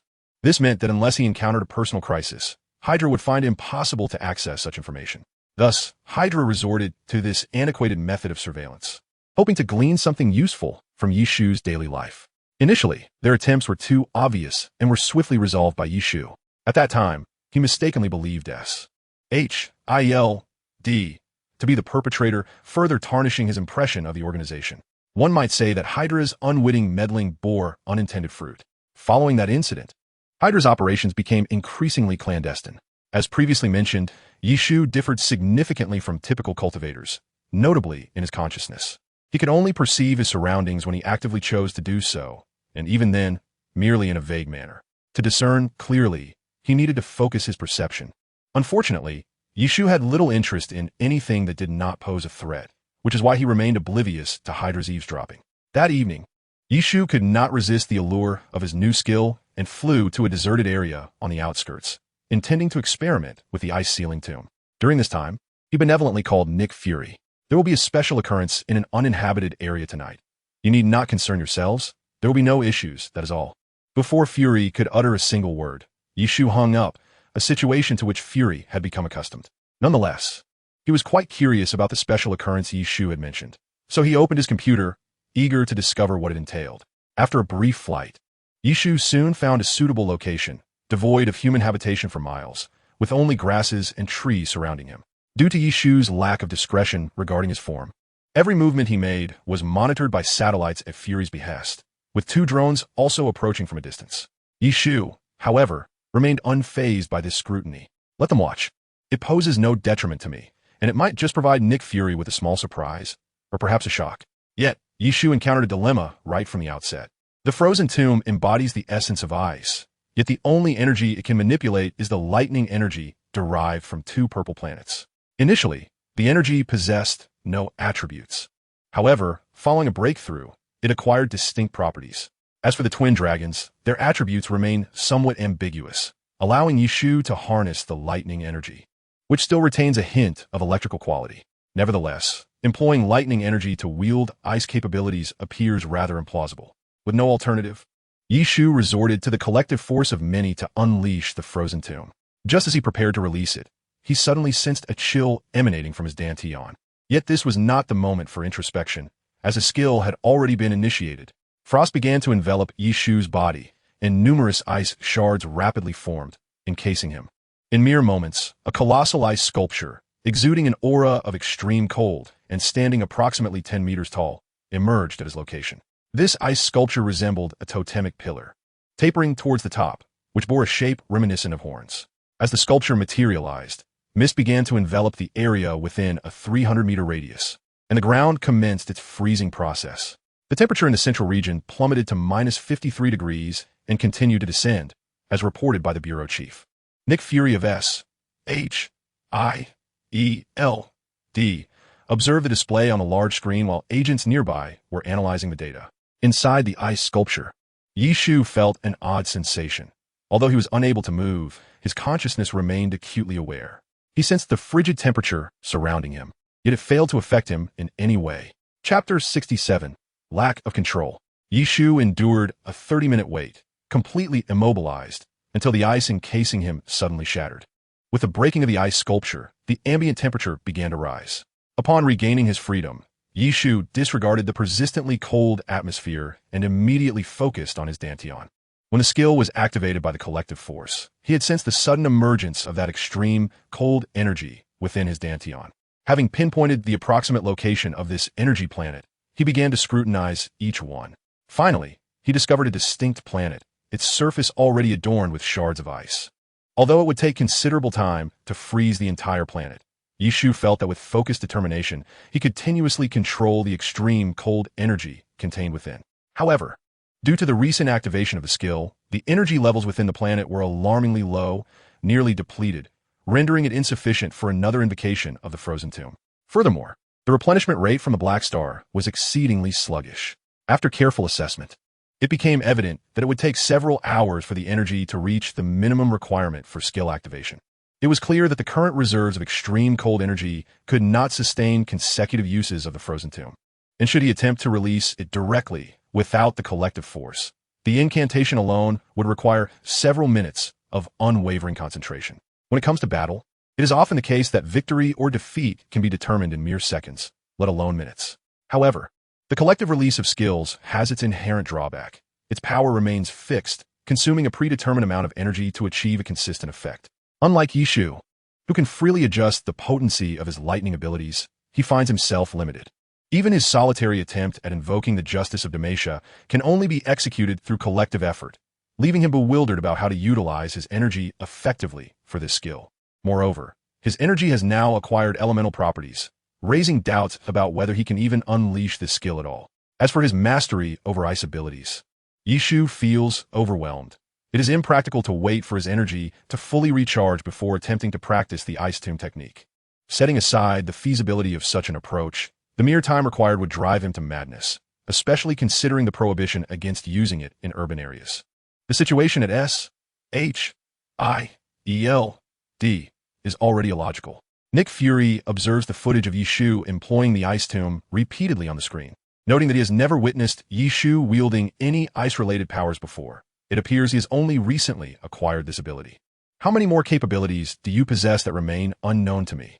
Closing his eyes, he rubs his temples, reflecting on whether his previous actions were indeed right or wrong. Transfer the analysis report to my computer and delete all files pertaining to this incident. Neither S-H-I-E-L-D nor Yishu perceives that. In the grass where he had just practiced, a small light blue crystal, no larger than a green bean, had formed after the ice melted away. This is peculiar. Why is it that control always eludes him precisely when his energy begins to crystallize? Despite the slow progress, Yishu has made some advancements. Through his efforts, he can barely manage to project the frigid energy from his palms. The next step involved shaping this energy into forms he desires, such as ice spikes. Initially, he believed his lack of control was to blame for his failures, so he refrained from aiming too high and continued to refine his manipulation skills. Yet, even after achieving a certain level of proficiency, he faced the same setbacks when attempting to condense his energy. This is illogical, Yishu thinks, observing the frost left behind in his palm after yet another failed attempt. With a determined mind, he resolves to take a step-by-step approach to identify where the issue lies.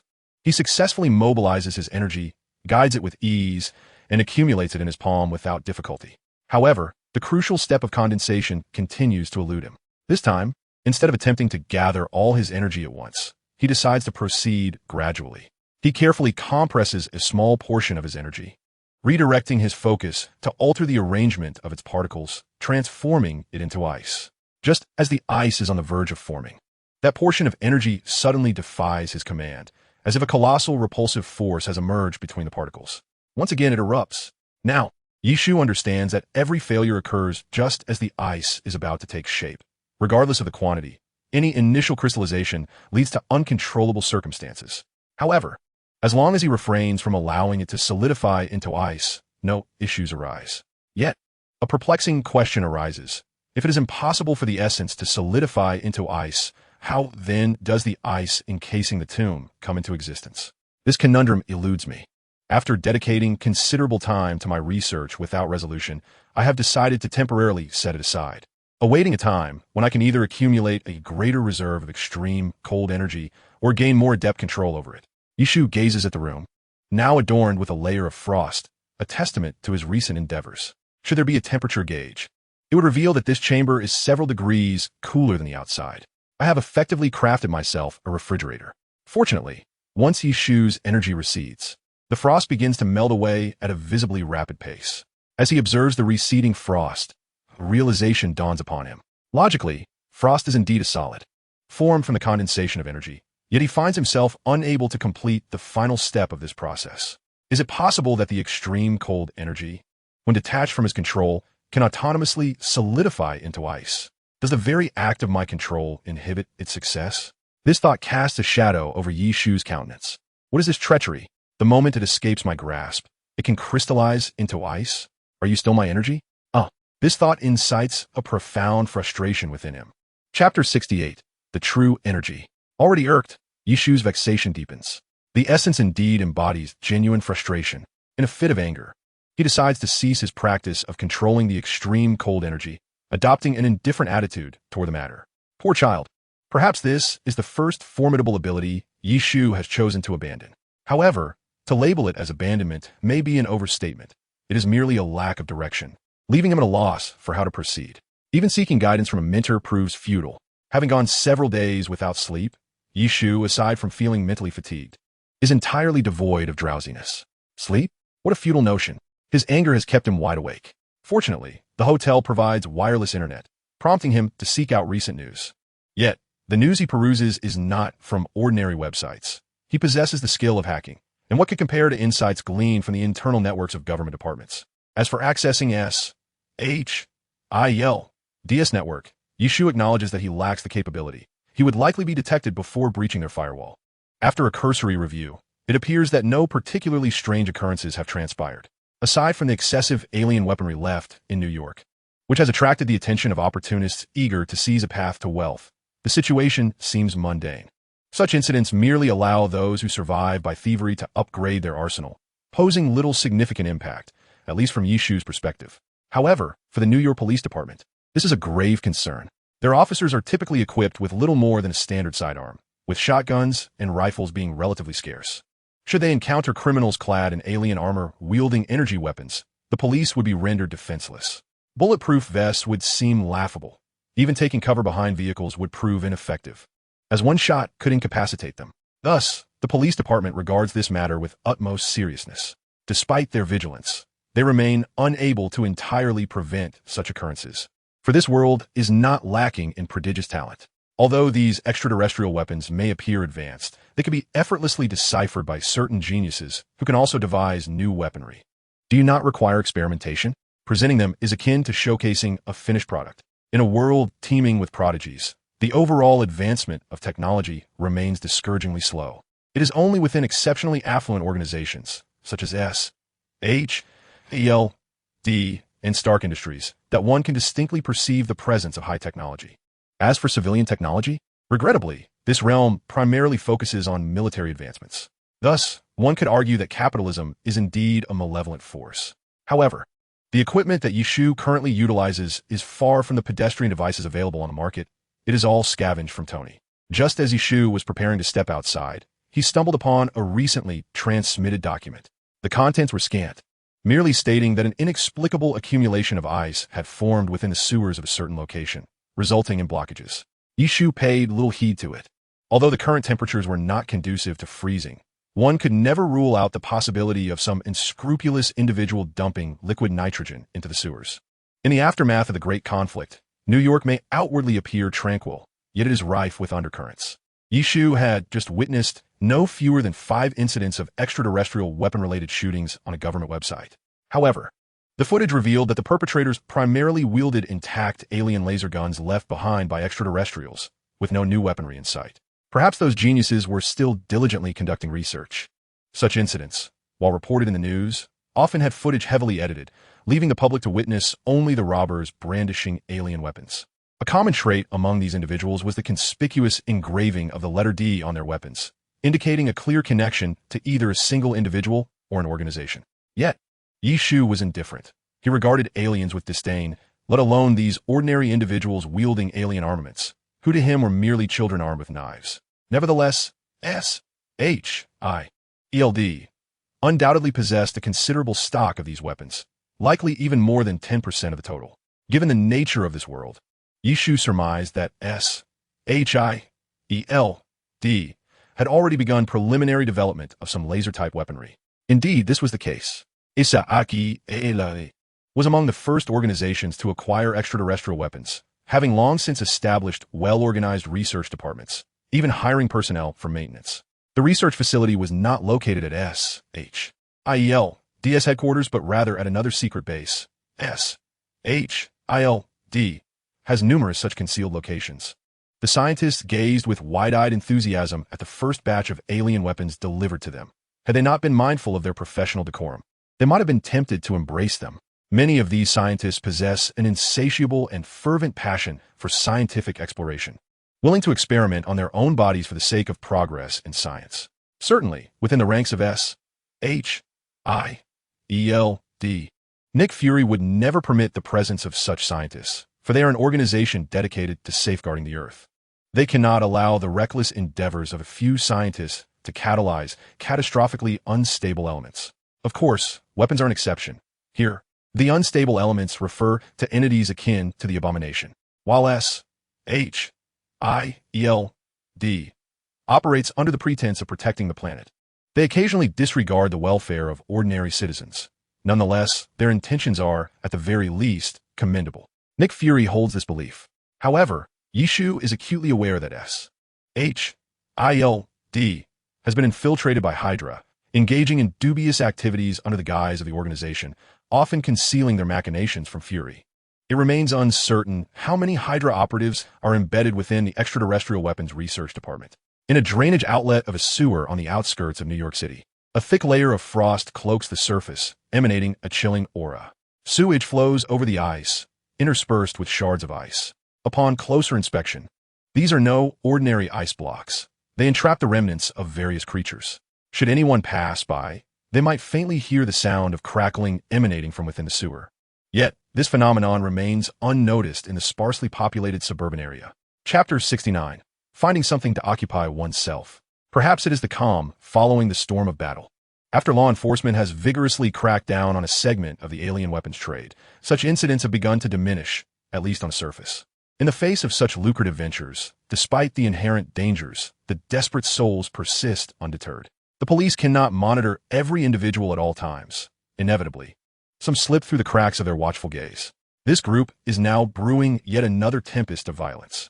However, Yishu refrained from further hacking into the police system, as his new establishment was nearing completion. As for the previous location, with Tony's assistance, the building was not demolished, but rather reinforced. The storefront on the first floor remains under Yishu's name. As time passed, Yishu affixed a notice to the door of his old shop, informing patrons of the new location and opening hours. As soon as the doors opened, he spotted Sam standing at the entrance. Sam's physique appeared somewhat gaunt, particularly in comparison to his former self. "Sam, I haven't seen you around lately." Yishu greeted him, inviting him inside. He didn't dwell on it. He lacked telepathic abilities, and perhaps Sam was merely grappling with some personal woes. "You are my very first customer at the new shop. What would you like to eat?" Once Sam was seated, Yishu stood beside him, inquiring. "The first customer? How delightful. Does that mean I can have my meal in the house?" Sam responded eagerly. "Of course not," Yishu replied with a chuckle. "I've never seen such a spoiled boss before. Perhaps I was too accommodating in the past. No matter.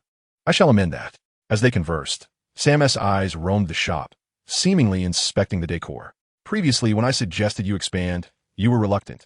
Now look, the aliens have lent a hand. Yet, my daily sales remain unchanged from before." Sam initially believed that with the expansion of the store, Yesh could provide a greater variety of delicacies each day.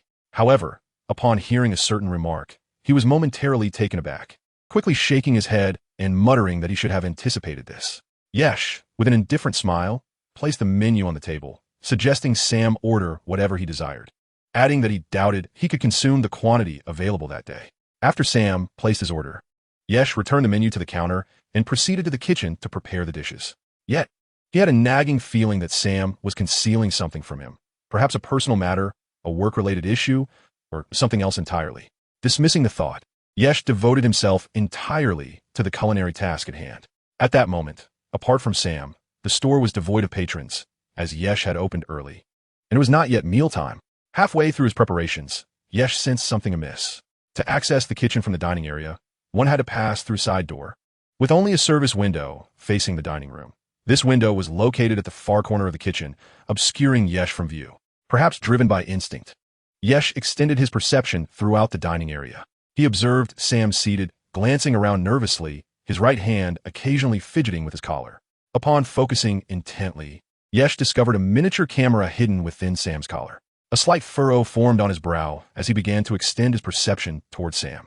In doing so, he discerned not only the color of Sam's undergarments, but also that he was equipped with a tiny earpiece and, astonishingly, a handgun concealed within his trousers. Sam appeared unperturbed by the potential for accidental discharge. Moments later, Sam rose from his chair and slowly approached the service window, peering into the kitchen, where Yesh was diligently preparing the meal, unaware of being observed. Yesh found himself perplexed. Sam was one of the first individuals he had encountered upon arriving in this world. The actions he was undertaking clearly indicated that Sam was no ordinary person. Could he be affiliated with S.H.I.L.D.?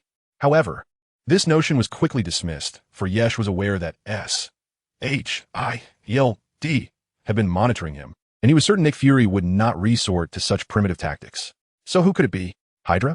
At this moment, Yesh lamented his lack of a spiritual sense akin to other cultivators.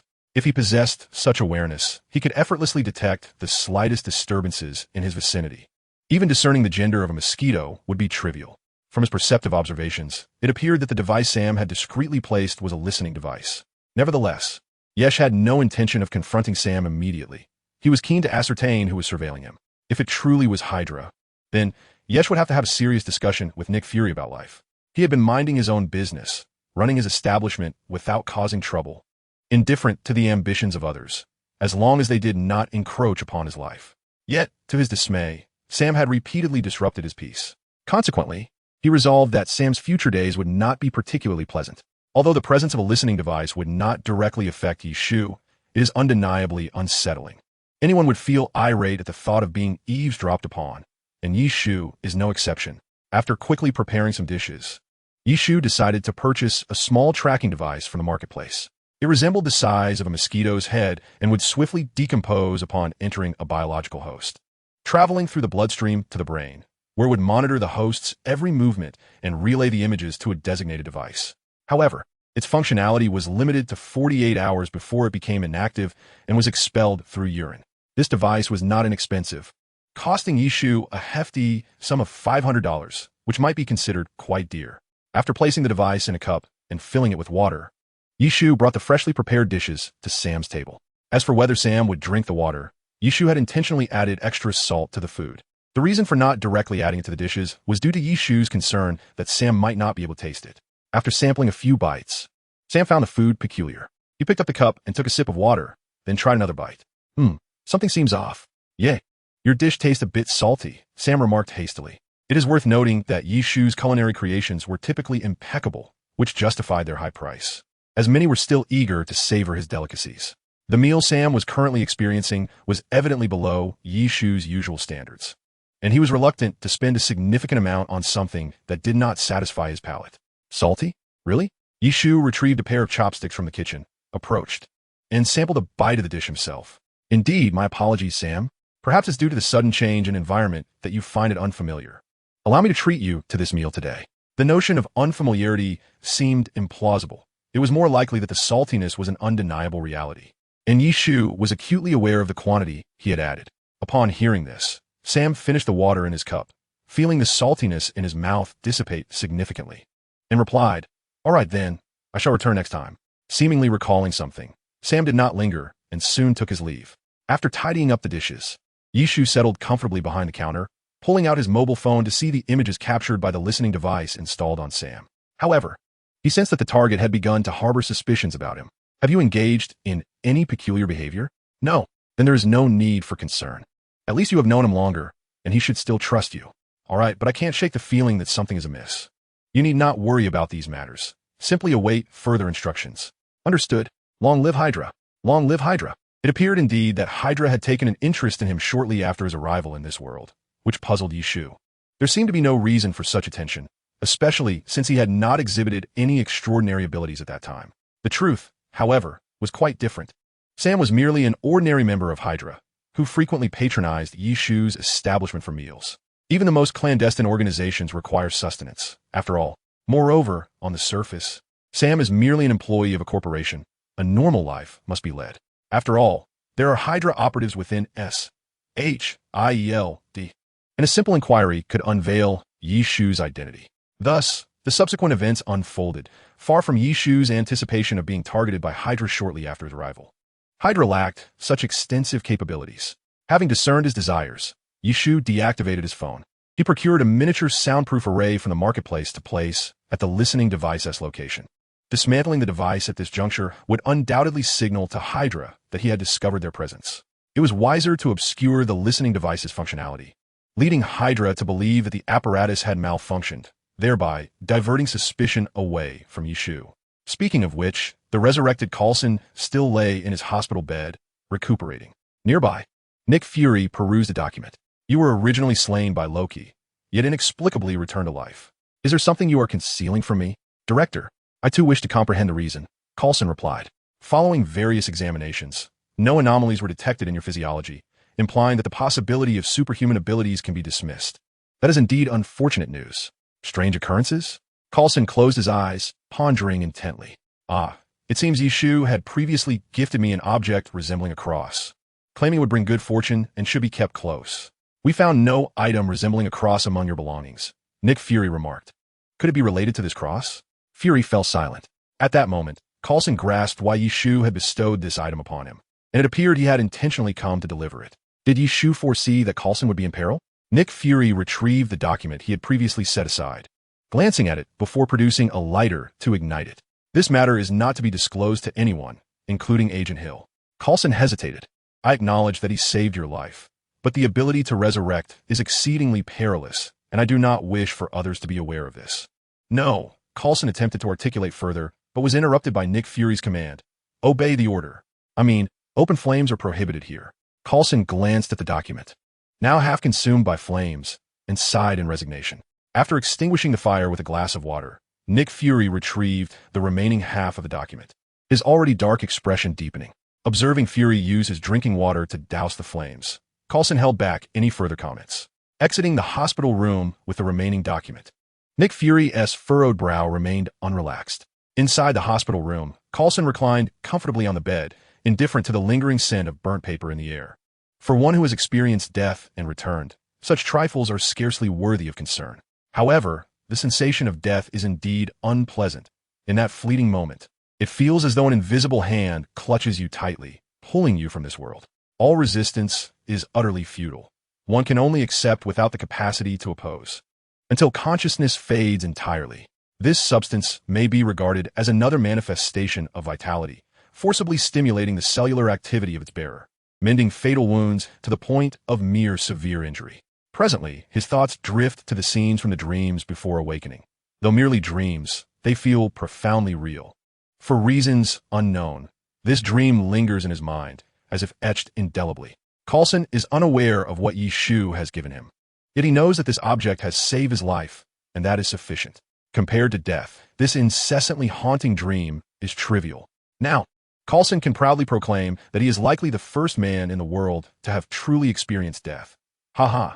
Yi Shu remains oblivious to Coulson's current state, yet he possesses unwavering faith in the products from the marketplace. Moreover, once Coulson awakens, Nick Fury will undoubtedly bombard him with inquiries, making it easy to deduce that all of this is orchestrated by Yi Shu.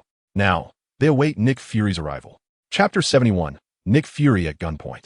As usual, Yi Shu opened the shop, though he may have forgotten the time, for today is Monday. Perhaps some recent unpleasant events have left him somewhat troubled, leading him to rise habitually, open the door, and commence business. Typically, at this hour, customers would trickle in, gradually filling the store. But today, Yi Shu notices that not a single patron has entered thus far, until someone walks through the door. Manager, are you open today? It is a young Caucasian man, a regular customer, who had set out to purchase some daily necessities, only to discover that a shop that typically remains closed is indeed open. What's going on today? Aren't you supposed to be closed? Yi Shu, puzzled, cannot be called foolish. Sometimes, one simply loses track of things. Yi Shu's eyes widen. What? He pulls out his phone from the drawer and realizes that today is indeed Monday. Just as the young man prepares to tweet, Yi Shu hurriedly stops him. Wait, I just remembered, today I'm just airing out the shop, not actually conducting business. I won't confess that I miscalculated the time. How about this? You're in luck today. I'll treat you to a meal. Order whatever you like, but must be dine-in, no takeout. Yi Shu does not wish to unnecessarily extend his working hours and aims to placate the young man before him. Despite Yi Shu's usual capriciousness, he remains exceptionally accommodating towards his patrons. All right then, the young man, upon hearing this, reluctantly sets his phone down. Though he could not persuade the manager to open for business on a Monday, at least he would enjoy a complimentary dinner. Knowing full well that the delicacies here are quite exquisite and expensive, this deal is certainly not a loss. Sighing in relief, Yi Shu inquires, what is your name? Very well. Chris. Here's the menu. Take your time to decide what you wish to eat, then let me know. Yi Shu retrieves a menu from the counter and places it in front of Chris. Having spoken, Yi Shu walked to the entrance and closed the shop door. Manager, why are you closing the door? Well, it's about time for some fresh air. We won't be operating today, so we can't leave it open indefinitely. You understand my meaning, right? Oh, Chris, still somewhat doubtful, turned back to peruse the menu. Fortuitously, it was Chris. Had it been anyone else, they might have summoned their friends to join. In this case, treating Chris to a meal seemed a worthwhile endeavor, certainly preferable to hosting a multitude. Manager, I made my selection. While Yi Shu was lost in thought, Chris had already chosen his dishes. It was only when Yi Shu approached to take note of the order that he realized his grave misjudgment. I would like Kung Pao chicken, braised beef, spicy fish head, steamed yellow flower fish, and lamb palmo. Thank you. That's quite a lot. Do you think you can manage it? Huh, is it too much? I used to eat less primarily because your prices are rather steep. Chris, unabashed, continued, typically, I consume 5 hamburgers, 3 servings of chicken wings, and 2 large portions of fries, and I still only feel about 80% full. All right then. For now, this will suffice. Can I order more if it's insufficient? Chris handed the menu back to Yi Shu. Are you certain you won't charge me? Yi Shu suddenly felt that encountering this individual was not particularly fortuitous. He would prefer to treat a crowd rather than contend with such a voracious appetite. He strove to suppress the veins that were beginning to throb on his forehead, nearly crushing the menu in his grip. As he made his way to the kitchen to prepare Chris's order, perhaps he would want to order more shortly. At this moment, had Yi Shu turned on the television, he would have seen a news report. In a farm located in the suburbs of New York City, animals had been frozen solid. A horse had gone missing, and the farm owner had sustained significant frostbite. The entire water source of the farm had inexplicably frozen, yet the police had not identified the culprit behind this incident. Ultimately, they found some animal hair in the melting ice of a drain, which was confirmed to belong to the missing horse of the farm owner. As there were no fatalities and the police had not discovered anything pertinent, the matter did not attract widespread attention. With temperatures dropping, and given the police's suspicion that the farm owner might have inadvertently caused an accident while attempting to use liquid nitrogen or a similar refrigeration device to mitigate losses, they reported it to the authorities. The news briefly mentioned the ongoing investigation before transitioning to other topics. However, this world is never short of idle individuals, some young adventurers, emboldened by a penchant for risk or an overindulgence in adventure literature, sought excitement in their mundane lives. After watching the report, they began to gather like-minded companions, preparing to visit the farm. It seems the scarcity of foreigners was not solely due to war. It was also somewhat tied to their propensity for recklessness. Nonetheless, Yishu remained oblivious to these matters and would not have cared even if he had known. Meanwhile, he was diligently working to quell the throbbing veins that were once again making an appearance on his forehead. Chris was voraciously indulging in the sumptuous feast before him, as if his stomach were an insatiable abyss. In mere moments, he devoured an entire plate of braised beef, leaving even the plate licked clean. Silently, Yishu made his way to the kitchen, extracting meat from the freezer to thaw, sensing that Chris would likely continue his culinary exploits. Alas, fortune had not favored him of late. What misdeed had he committed? Such were Yishu's thoughts. At that moment, a shadowy figure appeared at the entrance of the shop. Why refer to it as dark in broad daylight? Because the individual was clad entirely in black, their face matching the attire. Nick Fury, what brings you here? Chapter 72. The Inner Demon? Upon hearing Yishu's unwelcoming tone, Nick Fury paused, perplexed, as he had not perceived any wrongdoing of late. Why did their meeting feel like an encounter with an adversary? It was indeed unfortunate that he had arrived at such an inopportune moment, inadvertently placing himself in Yishu's line of fire. Typically, this would not have been problematic. Nick Fury was aware that Yishu did not operate on Mondays, and had deliberately chosen the afternoon to visit, knowing full well that Yishu would already be awake. However, he had not anticipated that Yishu would encounter an extraordinary being today, transforming a seemingly impeccable meeting time into a colossal blunder. Wait, this matter concerns Coulson. Nick Fury exclaimed, swiftly extending his hand to prevent Yishu from shutting the door. Coulson? Only then did Yishu recall the matter concerning Coulson, realizing Nick Fury's urgency in arriving so promptly. After a brief hesitation, Yishu stepped aside, allowing Nick Fury to enter. He understood that even if he were to bar Nick Fury from entering now, the latter would persist like an unyielding adhesive, either clinging to him or concocting troubles for no apparent reason. It was not yet the time for Yishu to sever ties with S.H.I.E.L.D.,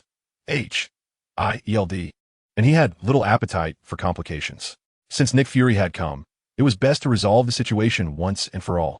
Make yourself comfortable. Would you care for something to drink? Coffee. All I have is plain water. Then a glass of orange juice, please. Ultimately, what was presented to Nick Fury was merely a glass of plain water, albeit with a few forlorn bits of orange pulp floating within. Today, that's not a business day, so this will have to suffice, Yishu remarked, taking a seat nearby, seemingly oblivious to Nick Fury's somewhat sullen countenance.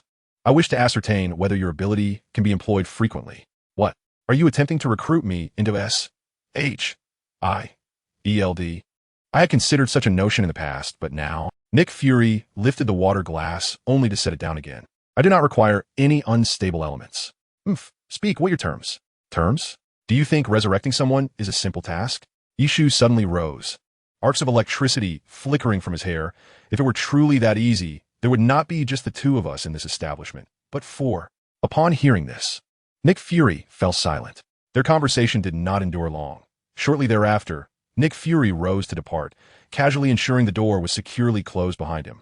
Yishu gazed at the empty glass beside him, where the bits of orange pulp lay quietly at the bottom.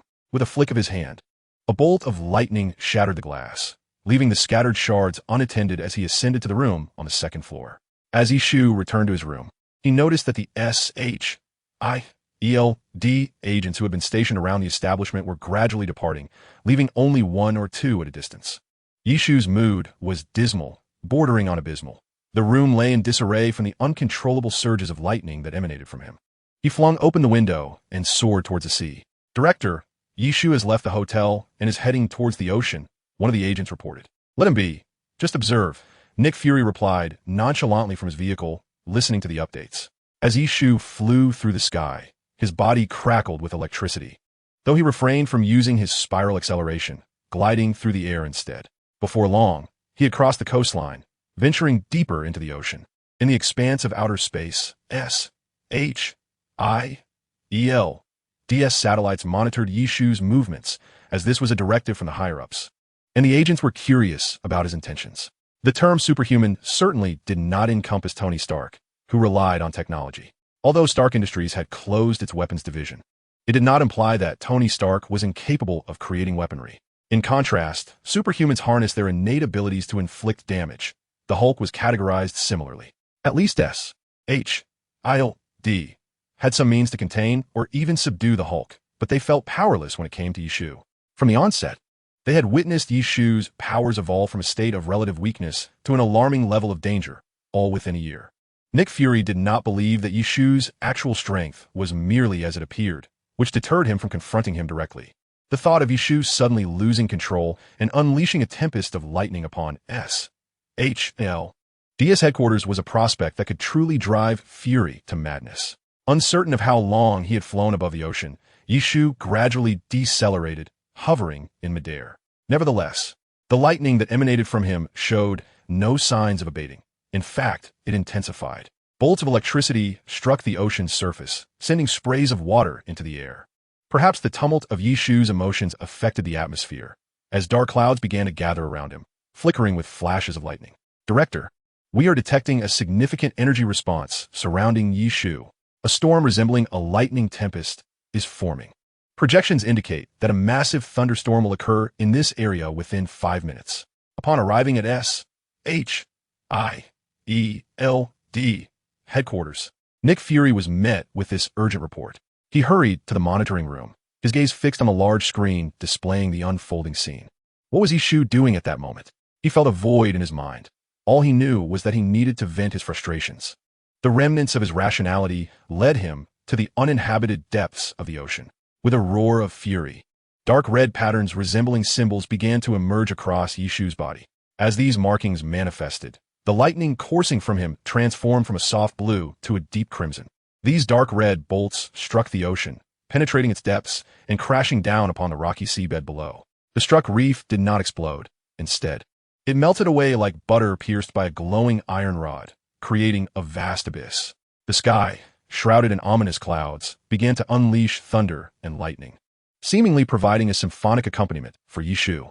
At this moment, Yishu's eyes transformed into a deep crimson, flickering with an extraordinary essence. The howling winds and the roaring sea painted a scene that left the members of S.H.I.E.L.D. awestruck. As dark red crystals began to manifest on Yishu's feet, a surge of power within him flickered momentarily.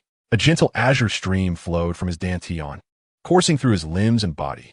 With the emergence of this azure energy, the dark red patterns adorning Yishu's form gradually faded, restoring his eyes to their normal state. The dark red lightning surrounding him also transformed into a more conventional form. However, the environment remained unchanged. The thick clouds continued to unleash thunderbolts upon the sea, stirring up waves. In the midst of this transformation, as dark red crystals emerged beneath him, another will seem to intrude upon his consciousness, attempting to seize control of his body. Fortunately, the timely arrival of the azure energy obliterated this foreign intent, allowing Yishu to regain his composure. He was perplexed by the origins of this will and the azure flow, as he felt as though he were confined within a small room, peering through a window into the outside world, where he could see only himself. Observing oneself from a third-person perspective was an extraordinary experience. Just as he prepared to scrutinize further, the reflection of himself outside abruptly turned, casting a wicked smile his way, as his form morphed into a dark red crystal, undergoing a transformation. Faced with this sudden and dramatic change, Yishu felt an uncanny familiarity with this altered version of himself, though he could not immediately recall its significance. At that moment, a wave of azure energy enveloped his exterior self. Accompanied by a faint, ethereal cry, the dark red crystalline version of himself began to dissolve, vanishing into the ether. The entire process, from the emergence of the dark red crystals to their disappearance, transpired in less than 2 minutes. Yet, to Yishu, it felt as though a century had passed. Though his body continued to emit flickers of lightning, Yishu sensed a profound scarcity of vital energy within his dantian. The black stars spun incessantly, replenishing the depleted energy of the other planets, though the pace was sluggish. He suppressed the discharging lightning, managing only a fraction of his vital energy to maintain his suspended state in midair. The sensation of energy depletion was a rarity for Yishu, having only encountered it once before, during an encounter with the lizard doctor. It felt as if his very essence had been hollowed out. Yet, remarkably, his spirits remained high. His senses appeared heightened. Confounded by these bodily changes, Yishu remained without clarity, perhaps a result of his prolonged mental strain compounded by the recent jolt that had given rise to inner demons. However, lacking experience, he cannot be certain. As the leafy tree ceased to emit its vital energy, the dense clouds in the sky began to disperse, allowing sunlight to filter through and illuminate the tree's crown. Without lingering, the leafy tree soared towards home, eager to scrutinize the collective wisdom for any explanations regarding the recent events. At SHIELD, observing the tree in flight, Nick Fury turned away from the operations room. Agent Hill promptly followed, inquiring, "Director, should we take any action?" "What? Do you believe we can control someone more formidable than Thor?" Fury replied. "No, at least he hasn't summoned such a tempest in the city." Having followed Fury for an extended period, Agent Hill had come to grasp his sentiment. As long as the leafy tree did not pose a threat to humanity, it was prudent to adopt a hands-off approach. The tempest generated by the leafy tree spanned nearly 50 square kilometers, excluding the area affected by the storm. Fortunately, the tree had ascended into the depths of the ocean. Otherwise, the resultant tsunami would have wreaked havoc along the coastal regions. Nonetheless, considerable waves still battered the shoreline, offering a thrilling experience for surfing enthusiasts, without resulting in any casualties. Upon returning home, the leafy tree hastily opened the collective wisdom, seeking clarity. After a prolonged search, it found only a recent skill, Frozen Tomb, which bore the following message. This ability has undergone an unpredictable mutation, currently in a fragmented state, temporarily unusable. This solitary statement offered no explanation regarding the mutation. However, the leafy tree suspected that the earlier incident was undoubtedly connected. With a calm demeanor, the leafy tree resolved to examine the new planet that had emerged from the frozen tomb. To its surprise, it discovered that a portion of the icy residue on the planet's surface had transformed into a dark crimson hue, identical to the dark red crystals from earlier. When attempting to harness the vital energy within this planet, no anomalies occurred. Yet, the previously blue energy now contained streaks of dark red. Remarkably, the leafy tree realized it could exert control over these dark red energies. Before fully comprehending the situation, it was wise to refrain from using the vital energy from this planet. Nevertheless, even if the leafy tree chose to disregard it, the dark red energy continued to grow, albeit at a sluggish pace. Unbeknownst to the leafy tree, this incident had indeed caused ripples of influence. However, no one would connect the dots. In the suburbs, within a certain sewer, as the leafy tree unleashed its dark red lightning, a sudden roar of a beast echoed through the depths. Subsequently, a chilling current surged from the drainage outlet, freezing all nearby vegetation. At that moment, a worker tasked with inspecting the sewers passed by, merely fulfilling his duty to check for blockages. He witnessed the chilling current erupting from the drainage outlet, but was fortunate enough to be far enough away not to be affected by the frigid blast. With a serious attitude towards his work, driven by an insatiable curiosity, he gradually made his way towards the drainage outlet. However, as he approached, he could distinctly feel the ambient temperature plummeting. By the time he drew near, the chilling gusts had ceased, yet no water continued to flow from the outlet, for it had all solidified into ice. Shivering, the worker switched on the flashlight he carried and peered into the sewer. Suddenly, he beheld two eyes, glowing with an eerie red light, fixated intently upon him. "Oh my God!" Terrified, he dropped the flashlight and scrambled away from the scene. The metallic flashlight tumbled onto the frozen surface of the water, rolling twice while its beams still illuminated the direction of the sewer. The cut surface was remarkably smooth, with remnants of frost lingering atop. When this worker reported the incident, no one believed him. His superiors suspected he was suffering from a mental breakdown. Even he began to doubt his own senses, pondering if those two red lights might have been merely the reflections from someone's discarded lantern. Yet the sensation of being hunted by a beast lingered in his mind, refusing to dissipate.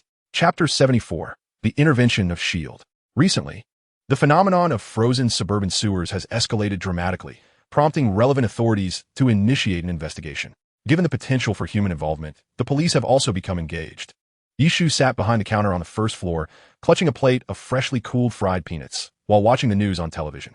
The reports regarding the freezing of the sewers have been aired almost daily. The increasing proximity of the frozen areas to the city center, coupled with the prolonged uncertainty surrounding the cause, had garnered significant media attention. As Yishu neared the end of his peanuts, the television, which had been broadcasting other news, suddenly shifted its focus. Breaking news. The police had just discovered 5 corpses on a farm affected by the freezing phenomenon. Initial assessments indicated that the deceased were all young adults in their 20s, and their belongings suggested they had resided in New York City. The reasons for their presence at the site remained unknown, and the police had already notified the families of the deceased. Further details would be provided in subsequent reports. This marked the first murder linked to the widely publicized freezing incident, as prior fatalities had solely involved livestock, with humans merely suffering minor frostbite. However, the simultaneous death of 5 individuals was sufficient to warrant governmental concern, although deaths are not uncommon in America. Given the prevalence of firearms and the occasional occurrence of shootings or gang confrontations, this case was distinct. The victims had succumbed to an unknown cause of freezing. Each body, similar to the previously deceased livestock, was encased in a thick layer of ice, appearing nothing like those affected by low-temperature gases. Low-temperature gases, including liquid nitrogen, typically only lower an organism's body temperature, leading to death, with the surface of the body exhibiting considerable frost. This was far removed from the current scenario, where the corpses were entirely enveloped in solid ice. Certainly, due to this peculiar phenomenon, several agents from SHILD arrived to conduct a thorough investigation. However, they found no valuable clues and could not ascertain the involvement of any superhuman entities. Consequently, the case has remained stagnant until now. The only individual who had previously inspected the sewers believed he was experiencing a mental breakdown and took leave to rest at home. Upon seeing the news, the haunting image of those dreadful eyes resurfaced in his mind. It must be that monster. I am not insane, he murmured to himself while seated on the sofa. Driven by a compelling psychological urge, he left his home and sprinted towards the nearest police station. When he recounted his sighting to the authorities, he was met with derisive laughter, which pierced his heart. "No, officer, I assure you, I speak nothing but the truth." "All right, you may leave now. We are quite busy," the officer interrupted, picking up the documents on the table and rising to depart. Just as he despondently exited the precinct, a figure suddenly appeared before him. "Good day, sir. I am an agent of SHIELD. Did you just claim to have seen that monster?" In situations where science fails to provide explanations, SHIELD is inclined to consider the unscientific. What is that? You need not concern yourself with the details. What I wish to know is whether your account at the police station was truthful. Indeed, I witnessed it with my own eyes. Those eyes, I doubt I shall ever forget them. By God, it was akin to a demon. Then, can you describe this demon? I saw its eyes, as large as my flashlight, fixated on me, as if I were about to be dragged into hell. The flashlight-wielding agent pondered for a moment. Could you tell me where you encountered this? Certainly, it was. That very day, Nick Fury perused the documents submitted by his subordinates. The worker had already informed the agent of the address where he witnessed the anomaly, and the documents contained detailed explanations. They would not suspect the worker of deceit. As a competent agent, basic discernment was expected. Based on the worker's demeanor at the time, there was no indication of dishonesty. If any signs were overlooked by the agents, then the worker would warrant suspicion. However, they were SHIELD. To investigate an individual, one merely needed to peruse their records, and one could uncover the entirety of their history. Thus, Nick Fury did not doubt the veracity of the worker's claims. After reviewing the information provided by his subordinate, he summoned Natasha. Of course, all expenses covered, including lodging and meals. Otherwise, Coulson may inadvertently leak the information, as he is well aware of the exorbitant costs of the medication used on him. Therefore, this task, originally designated for Coulson, naturally fell to Natasha. You are to investigate this location and, while you're at it, procure 10 detonation symbols from the weapons department. The efficacy of these detonation symbols became apparent only after SHIELD employed them. It is not merely the power at play, but rather the paramount concern lies in the ability to conduct certain clandestine activities without detection by the safety oversight system. Moreover, the convenience of carrying and the simplicity of use have garnered high praise from those operatives who have employed the explosive talismans, including Natasha. However, the limited quantity of explosive talismans purchased from Yeshtree cannot be squandered recklessly. Their usage now requires authorization from Nick Fury, who, on a generous day, might permit the use of 2. This time, Nick Fury has entrusted Natasha with 10 talismans, underscoring the significance he attributes to this matter. Earlier, Hydra operatives had also acquired a few explosive talismans, yet they have found themselves utterly incapable of deciphering their mechanisms, much to the frustration of the scientists engaged in the research. One scientist, in a fit of desperation due to the lack of progress, conducted some extreme experiments, resulting in an explosion of the talisman. Consequently, Hydra has temporarily ceased its scrutiny of the talismans and redirected its focus towards Yesh Tree. It was at this juncture that Hydra began monitoring Yesh Tree's activities concerning the explosive talismans. After receiving her orders, Natasha picked up the dossier and, without uttering a word, departed from Nick Fury's office. Alas, the pool of capable individuals remains woefully insufficient. Shortly after Natasha's departure, Nick Fury rubbed his temples with his fingers, feeling a headache creeping in. Despite the multitude of agents within S.H.I.L.D., each one an elite in their own right, the looming shadow of Coulson and others, combined with Nick Fury's growing suspicion that Hydra may have infiltrated S.H.I.L.D., renders him hesitant to delegate particularly critical tasks to anyone else. Natasha's workload has inevitably intensified, poor girl. Meanwhile, what mischief is Yesh Tree up to? Recently, he has developed a penchant for frying peanuts as a casual snack, often preparing a batch for customers as a gesture of goodwill. Naturally, enjoying fried peanuts is best accompanied by a drink, and if one can indulge in jovial banter with friends, so much the better. However, Yesh Tree cannot afford to be so extravagant. Even though Tony occasionally drops by for a meal, he is preoccupied with his own social engagements. Lately, Yesh Tree has not resumed his cultivation, aside from occasionally observing the slow growth of the dark red vital energy within his dantian. This peculiar energy has been progressing at a remarkably sluggish pace. If it began as fine as a hair, it has now thickened to the width of a single strand. Suppressing his curiosity, he refrains from further investigation, for fear of unforeseen consequences. A casual glance now and then suffices. Business at the restaurant has been steadily improving. Though it cannot be said to be flourishing, his daily revenue remains remarkably consistent as he sells out each day. With a fixed quantity available, the daily sales inevitably yield a stable income.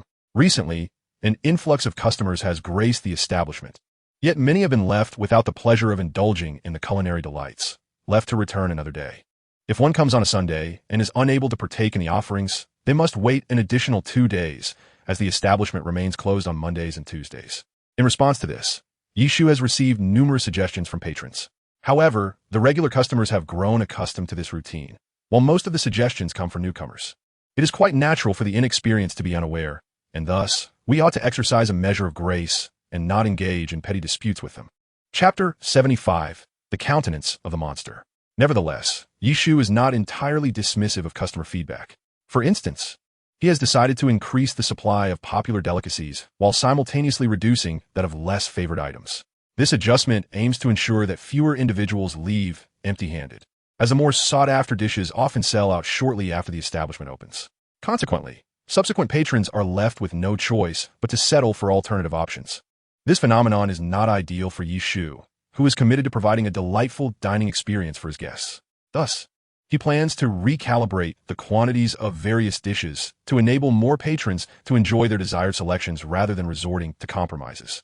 Through recent observations, Yishu discovered that the most popular dishes are, surprisingly, the couple's lung slices and kung pao chicken. Fortunately, both of these dishes are relatively easy to prepare, prompting Yishu to increase their daily supply. The majority of customers expressed their excitement upon seeing this announcement on the sign outside. Initially, Yishu felt conflicted about this development, but over time, he ceased to object to it and ultimately agreed to allow takeout, albeit limiting each individual to a maximum of 3 portions. However, this arrangement is not without its complications. Ian, this is your 3rd visit today for takeout, and each time you take 3 portions, please consider leaving some delicacies for other guests, Yishu remarked, a hint of exasperation evident as he regarded the 14 or 15-year-old lad before him. Such occurrences are a daily routine. Thankfully, Yishu possesses a good memory, for it would be impossible for one individual to recall the orders of so many patrons each day. Manager, today I've had many friends over, and they all adore your culinary creations. You mentioned this yesterday. Is it a common practice for you to invite friends over daily? Yes. You said the same last week. Ian hails from a well-off family, evident from the designer clothing he wears. Yet, the reason for his daily visits to Yishu's establishment for takeout remains a mystery. However, it matters little, regardless of one's identity. Anyone who enters the shop is a customer to Yishu. He reserves the right to dismiss those who exhibit particularly unruly behavior. Yishu has shown considerable leniency towards Ian. Another bustling day has drawn to a close, and even Yishu feels a twinge of fatigue, not physically but mentally. Natasha, accompanied by 8 agents, arrived at the address provided by the staff. Days had passed since the discovery, and the ice in the vicinity had nearly melted away. Observing the murky water flowing from the sewer, Natasha furrowed her brow, donned a gas mask, and proceeded with her subordinates into the depths of the sewer. At first, the group failed to notice anything amiss. The sewer was merely a repository of sewage and foul odors, occasionally interrupted by the sight of a few sizable rats. However, as they ventured deeper, Natasha's gaze was suddenly drawn to an inconspicuous corner cluttered with bones. Upon ascertaining that these remnants did not belong to humans, but rather to some animals, her previously taut nerves began to ease.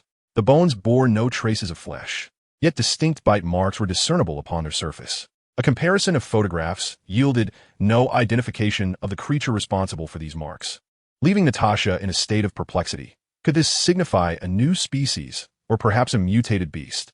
As they delved further, Natasha sensed a gradual drop in temperature, with frost beginning to form on the walls of the sewer. Pausing, she adjusted the beam of her flashlight from diffused to focused, directing it into the depths ahead. Before she could scrutinize the area closely, an agent behind her, equipped with instruments, exclaimed, "Commander, we are detecting a significant biological thermal response ahead." Almost immediately, Natasha beheld a swarm of rats surging towards them, illuminated by her flashlight. The agents swiftly drew their sidearms and commenced firing at the throng. Yet against such an overwhelming multitude, their feeble arsenal was little more than a drop in the ocean. The muzzle flashes and deafening reports of gunfire failed to intimidate the advancing horde, which continued its rapid approach. Left with no choice, they retreated while firing. As they moved toward the exit, Natasha keenly observed that the rats were encrusted in a layer of frost. The bullets striking them did not elicit the expected spatter of blood. Instead, they shattered the icy crust, sending shards flying. As the rat swarm closed in, Natasha shouted, "Grenades!" Initially, they had not intended to resort to grenades, knowing that an explosion in the sewer could wreak havoc and trigger a series of catastrophic reactions. Fortunately, prior assessments had confirmed the absence of combustible gases in the vicinity, mitigating the risk of accidental detonation. The grenades detonated violently, scattering a multitude of rat carcasses and momentarily slowing the onslaught. Just as Natasha thought they might catch their breath, an unexpected event unfolded. A primal roar echoed from the depths of the sewer, and a chilling gust surged forth, toppling Natasha and her companions to the ground. With the onset of this icy wind, the rat swarm became frantic, their pace quickening alarmingly. Struggling to rise from the cold, the agents' faces contorted in terror. "What in the world is that?" One gasped. "Oh my God!" Through the beam of her flashlight, they glimpsed a pair of enormous, dark red eyes fixated on them, reminiscent of a predator observing its prey. Even Natasha nearly succumbed to her own trepidation, producing a detonation symbol. She tore off its 4 corners and affixed it to the wall of the sewer. "We must leave this place." She realized that contemplating the consequences was futile. Her life was of paramount importance.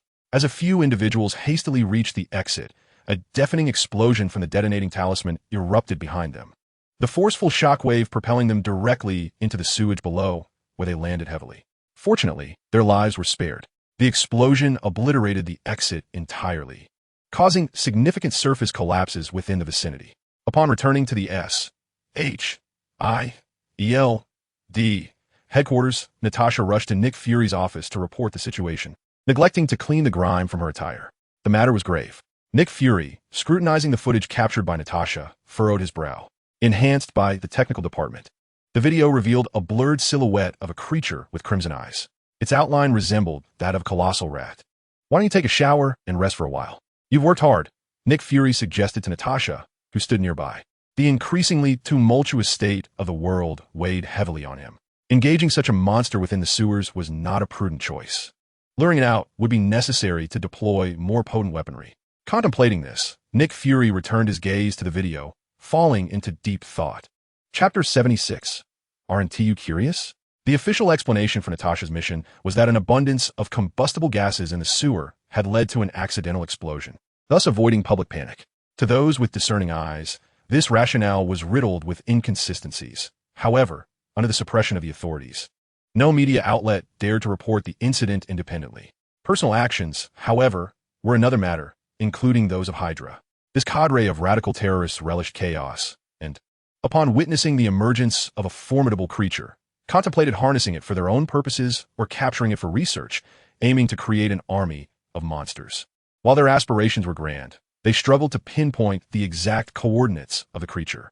Even infrared temperature sensors proved ineffective, as the monster's body temperature was exceedingly low, and it adeptly adjusted the surrounding environment to match its own thermal level. The sensors could only detect the multitude of ordinary rats under its command.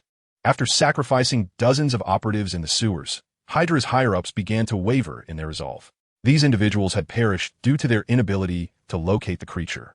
Yet, they were not inclined to surrender. After all, the information gleaned was invaluable, even surpassing the held by S.H.L.D. For instance, aside from commanding other rodents and generating frigid environments, the creature could expel ice projectiles with explosive force, and its densely frozen fur resembled steel needles, with bullets merely sparking upon impact.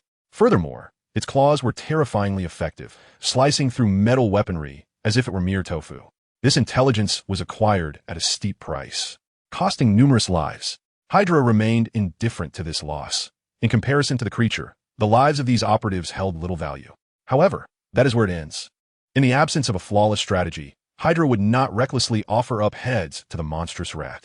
The freezing incidents, which initially occurred only in the suburbs, are gradually encroaching upon the urban areas. According to S.H.I.E.L.D.'s estimates, at the current pace, the rat will reach the city within 5 days. By then, controlling public opinion will be futile. The urban population is dense, and there will undoubtedly be numerous witnesses. Consequently, Nick Fury finds himself in a state of considerable vexation. When he reached out to Tony Stark, he was met with a dismissive response, lacking any definitive answer.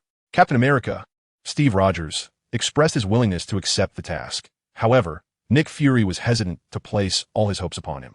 Despite Captain America's formidable strength, he remains a super soldier, not a superhuman. At that moment, Tony sat in his laboratory, perusing the information S.H.I.L.D. had gathered regarding the monstrous rat, sipping red wine as he did so. After all, Nick Fury is not Tony's superior, and there is no obligation for him to comply. As for the course of action, Tony had his own plans. Nevertheless, time was of the essence. They had less than 5 days remaining. Should they wait until the rat reached the densely populated areas, many innocent lives would undoubtedly be at risk. While S.H.I.E.L.D. is not a charitable organization, minimizing civilian casualties is clearly preferable. This sentiment resonated deeply with Tony. Thus, he placed a call to Yishu. "Yeah, how have you been lately? Didn't you just come over for a meal last night? By the way, have you seen the news about the freezing incidents?"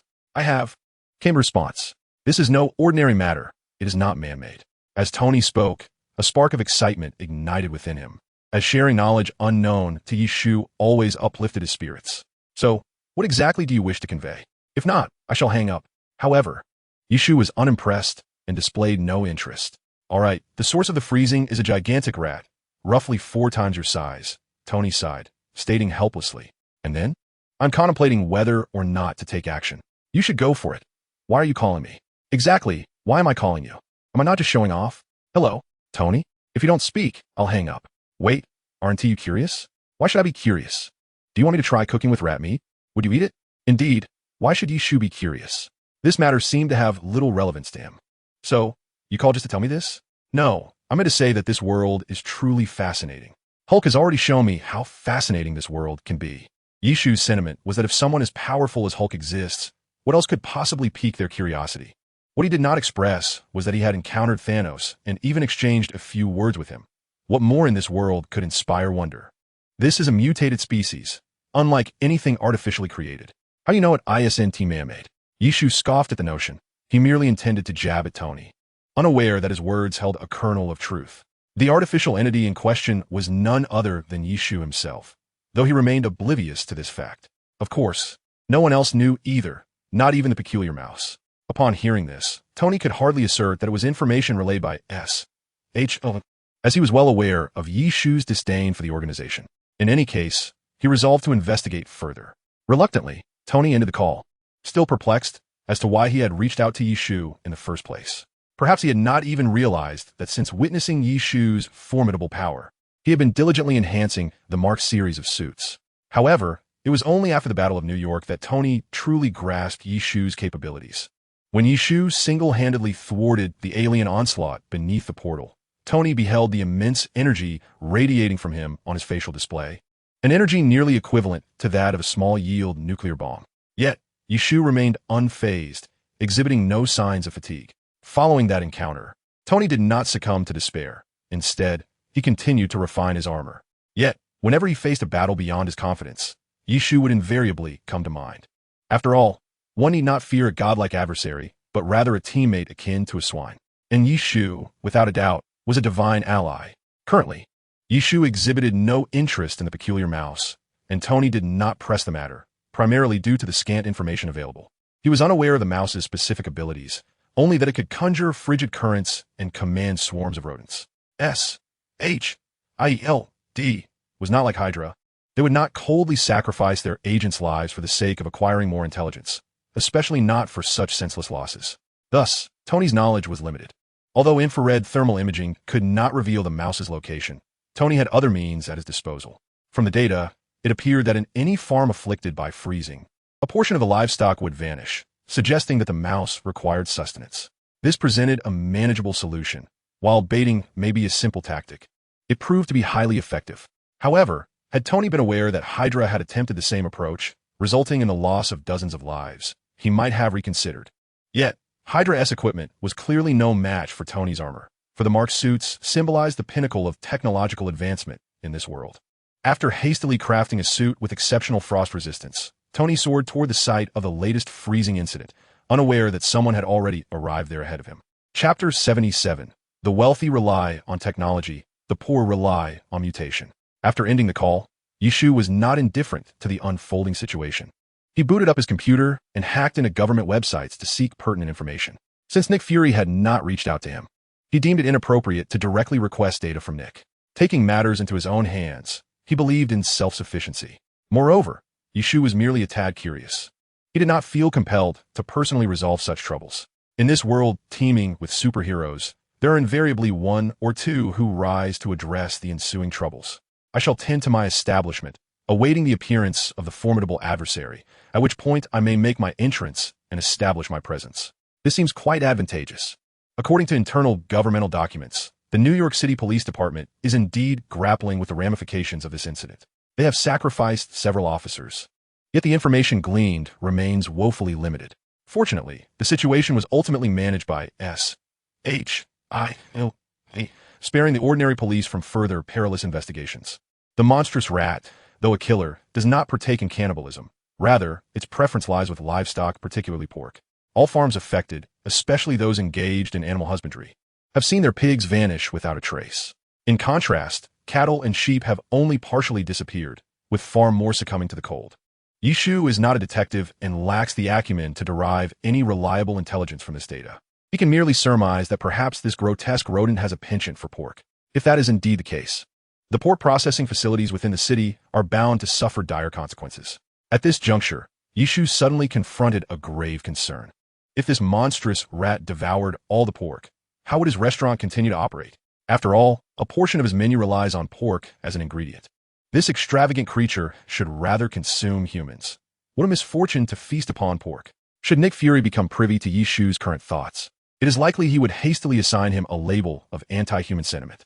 It appears that if Tony and the others fail to subdue the monstrous rat, Yishu may need to take matters into his own hands.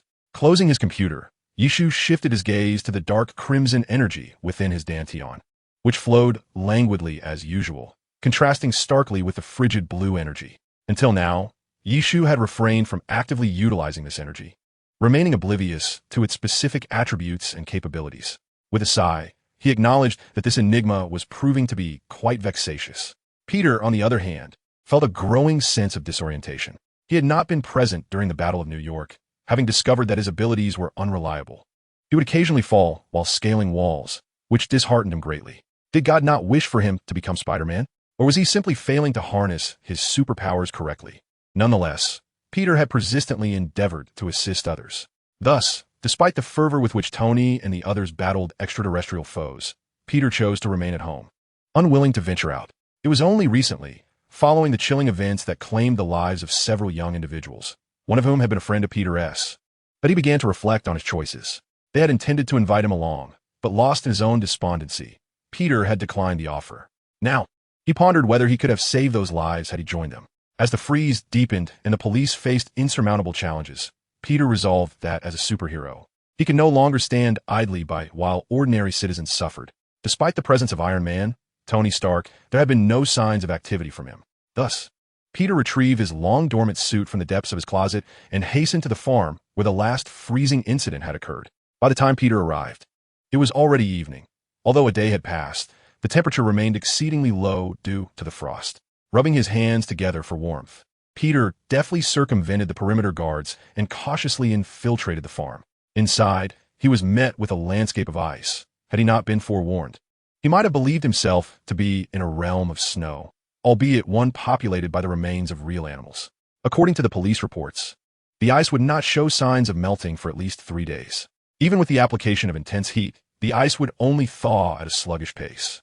And once the flames were extinguished, any resulting water would swiftly refreeze before it could reach the ground. Therefore, the authorities had opted to cordon off the area, patiently awaiting the ice's natural thaw. After surveying the surroundings, Peter found no peculiarities apart from the ice.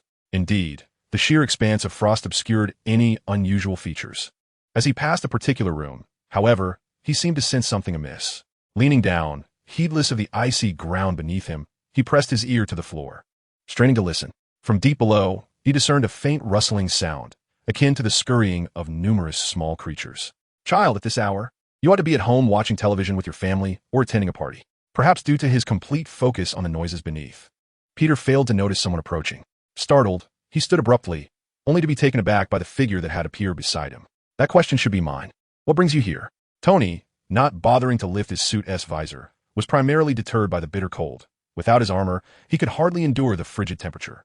"As you can see, I'm here to investigate this matter as well." Peter felt no embarrassment. After all, he was a superhero in his own right, even if he was still considerably overshadowed by Iron Man. The adage that the wealthy rely on technology while the impoverished depend on mutation serves as a microcosm of the Marvel Universe, illustrating that affluent superheroes often lead far more comfortable lives than their less fortunate counterparts, including variances in their abilities. This sentiment was perfectly embodied by the two present. In the face of Tony Stark, Peter Parker was invariably gripped by a genuine sense of nervousness. "Wait, Mr. Stark, I have uncovered something suspicious." Peter refrained from inquiring how Tony had bypassed the numerous guards to reach the farm. After all, Iron Man's reputation far eclipsed his own. "Oh," Tony replied, observing as Peter crouched and pointed to the ground. "Just now, I heard signs of life from below." Tony activated the scanner. Yet the ice beneath his feet proved to be unlike ordinary ice, resembling a thick layer of lead that the scanner could not penetrate to reveal the subterranean landscape. Nevertheless, Tony did not doubt Peter's words. "Step aside," he instructed, raising his arm. A crimson laser emitted from his limb, piercing through the icy barrier. After creating an aperture with the high-energy laser cutter on his arm, he swiftly extracted the severed ice block before it could refreeze. Before them now lay an opening. Unimpeded by ice, Tony reopened the scanner. This time, he beheld a tunnel beneath, seemingly excavated by some creature, with numerous rats scurrying about within. Although Tony maintained a somewhat indifferent tone and appeared to be slightly annoyed by Peter's presence, it was merely a reflection of his character. Deeply aware of the origins and instigator of the current predicament, Tony wished to shield Peter from danger, harboring doubts even about his own capability to vanquish the monstrous rodents. Thus, this concern also served to protect Spider-Man. Upon perceiving Iron Man's resolute demeanor, Peter, out of respect for Tony Stark, refrained from further insistence and left the farm, dejected. However, he paused shortly thereafter, for he had neglected to inform Tony of an unsettling sensation, a potent threat lurking nearby, undoubtedly underground. Spider-Man's thoughts were straightforward. He planned to come to Iron Man's aid should an unforeseen circumstance arise, hoping such an act would earn Mr. Stark's admiration. Shortly after Spider-Man's departure, Tony communicated through the intercom, instructing unload the supplies from the vehicle and vacate this area immediately, as far away as possible. Prior to his arrival, Tony had brought a truckload of pork as bait. He had not intended to engage in combat so soon, merely seeking intelligence. The bait was a precautionary measure. However, upon encountering Spider-Man and learning of the underground tunnel, Tony promptly altered his strategy. He intended to lure the creatures to the surface using the animal's keen sense of smell, capitalizing on the abundance of pork scattered above. At that juncture, it would be more advantageous for him to confront the monstrous rodents above ground. Venturing into the tunnel recklessly would likely prove perilous. Despite his arrogance, Tony, who had narrowly escaped death, was unwilling to jeopardize his life in such a manner. Approximately half an hour later, upon receiving confirmation that the surrounding personnel had evacuated, Tony unleashed several repulsor blasts to widen the opening. He refrained from utilizing the high-energy laser cutter on his arm, as it was a consumable tool with significant energy demands. He needed to conserve one as a contingency. Once the opening was created, the anticipated chaos of the rat horde within the tunnel did not materialize. After a brief moment of hesitation, they began to emerge through the newly formed opening, relentlessly crawling to the surface, or rather, advancing towards Tony with an intent to tear him apart. The ants even attempted to gnaw through his boots. Despite the deluge of mice surging from the hole, Tony remained remarkably composed. After dispatching a few with his repulsor blasts, he ascended into the air above the farm, observing the horde of rodents below, comparable to ants, rushing towards the pork set aside nearby. He launched a few missiles from his shoulder just as they were about to reach their destination. The violent explosions scattered numerous carcasses and momentarily impeded the advancing swarm. Tony's objective was not to exterminate the rodents, but to draw out the primary adversary, perhaps due to the lack of nearby threats. The monstrous rodents perceived Tony merely as an ordinary human.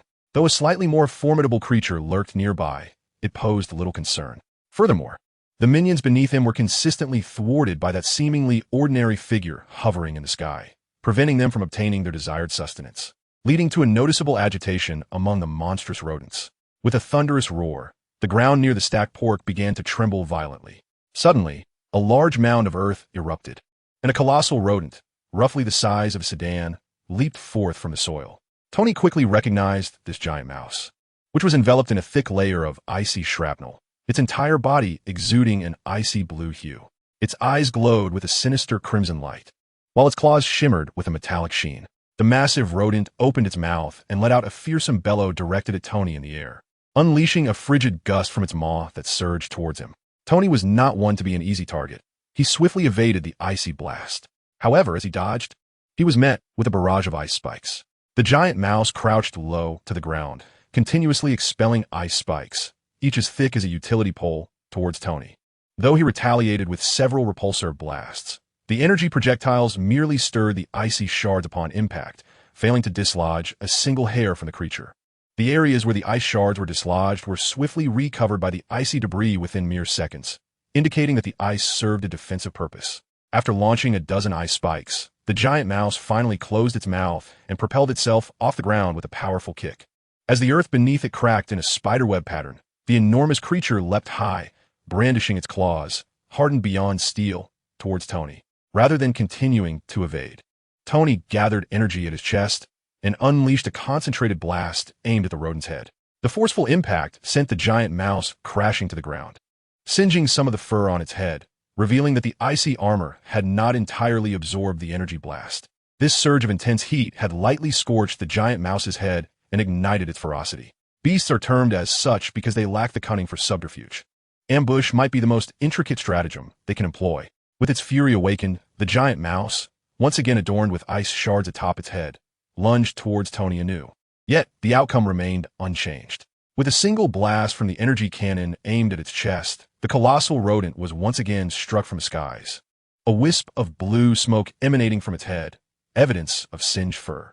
This time, it refrained from launching a reckless attack, instead expelling ice spikes from its maw, reminiscent of its earlier tactics. Just as Tony was poised to deliver a decisive blow, he was deterred by these icy projectiles. Unbeknownst to him, as the giant rat unleashed an increasing barrage of ice spikes, the accumulation of frost upon its body thickened. After forcing Tony back to a considerable distance, the behemoth ceased its onslaught and instead scurried towards a nearby cache of succulent pork. Chapter 79. The Mighty Giant Rat. In this moment, Tony chose not to intervene. Perhaps he had underestimated the creature's tenacity, failing to conceive of an effective strategy. Although he retained one final opportunity to employ his high-energy laser cutter, he realized that failing to vanquish the giant rat in one decisive strike would leave him empty-handed today. The prospect of luring it out again in the future would become increasingly arduous. Observing the creature feast ravenously upon the fatty pork, Tony felt a twinge of frustration. Before long, Jarvis interjected, "Sir, the ice accumulation on the target has surged. Yet as it consumes its meal, the thickness of the frost is steadily diminishing. Are there any further revelations?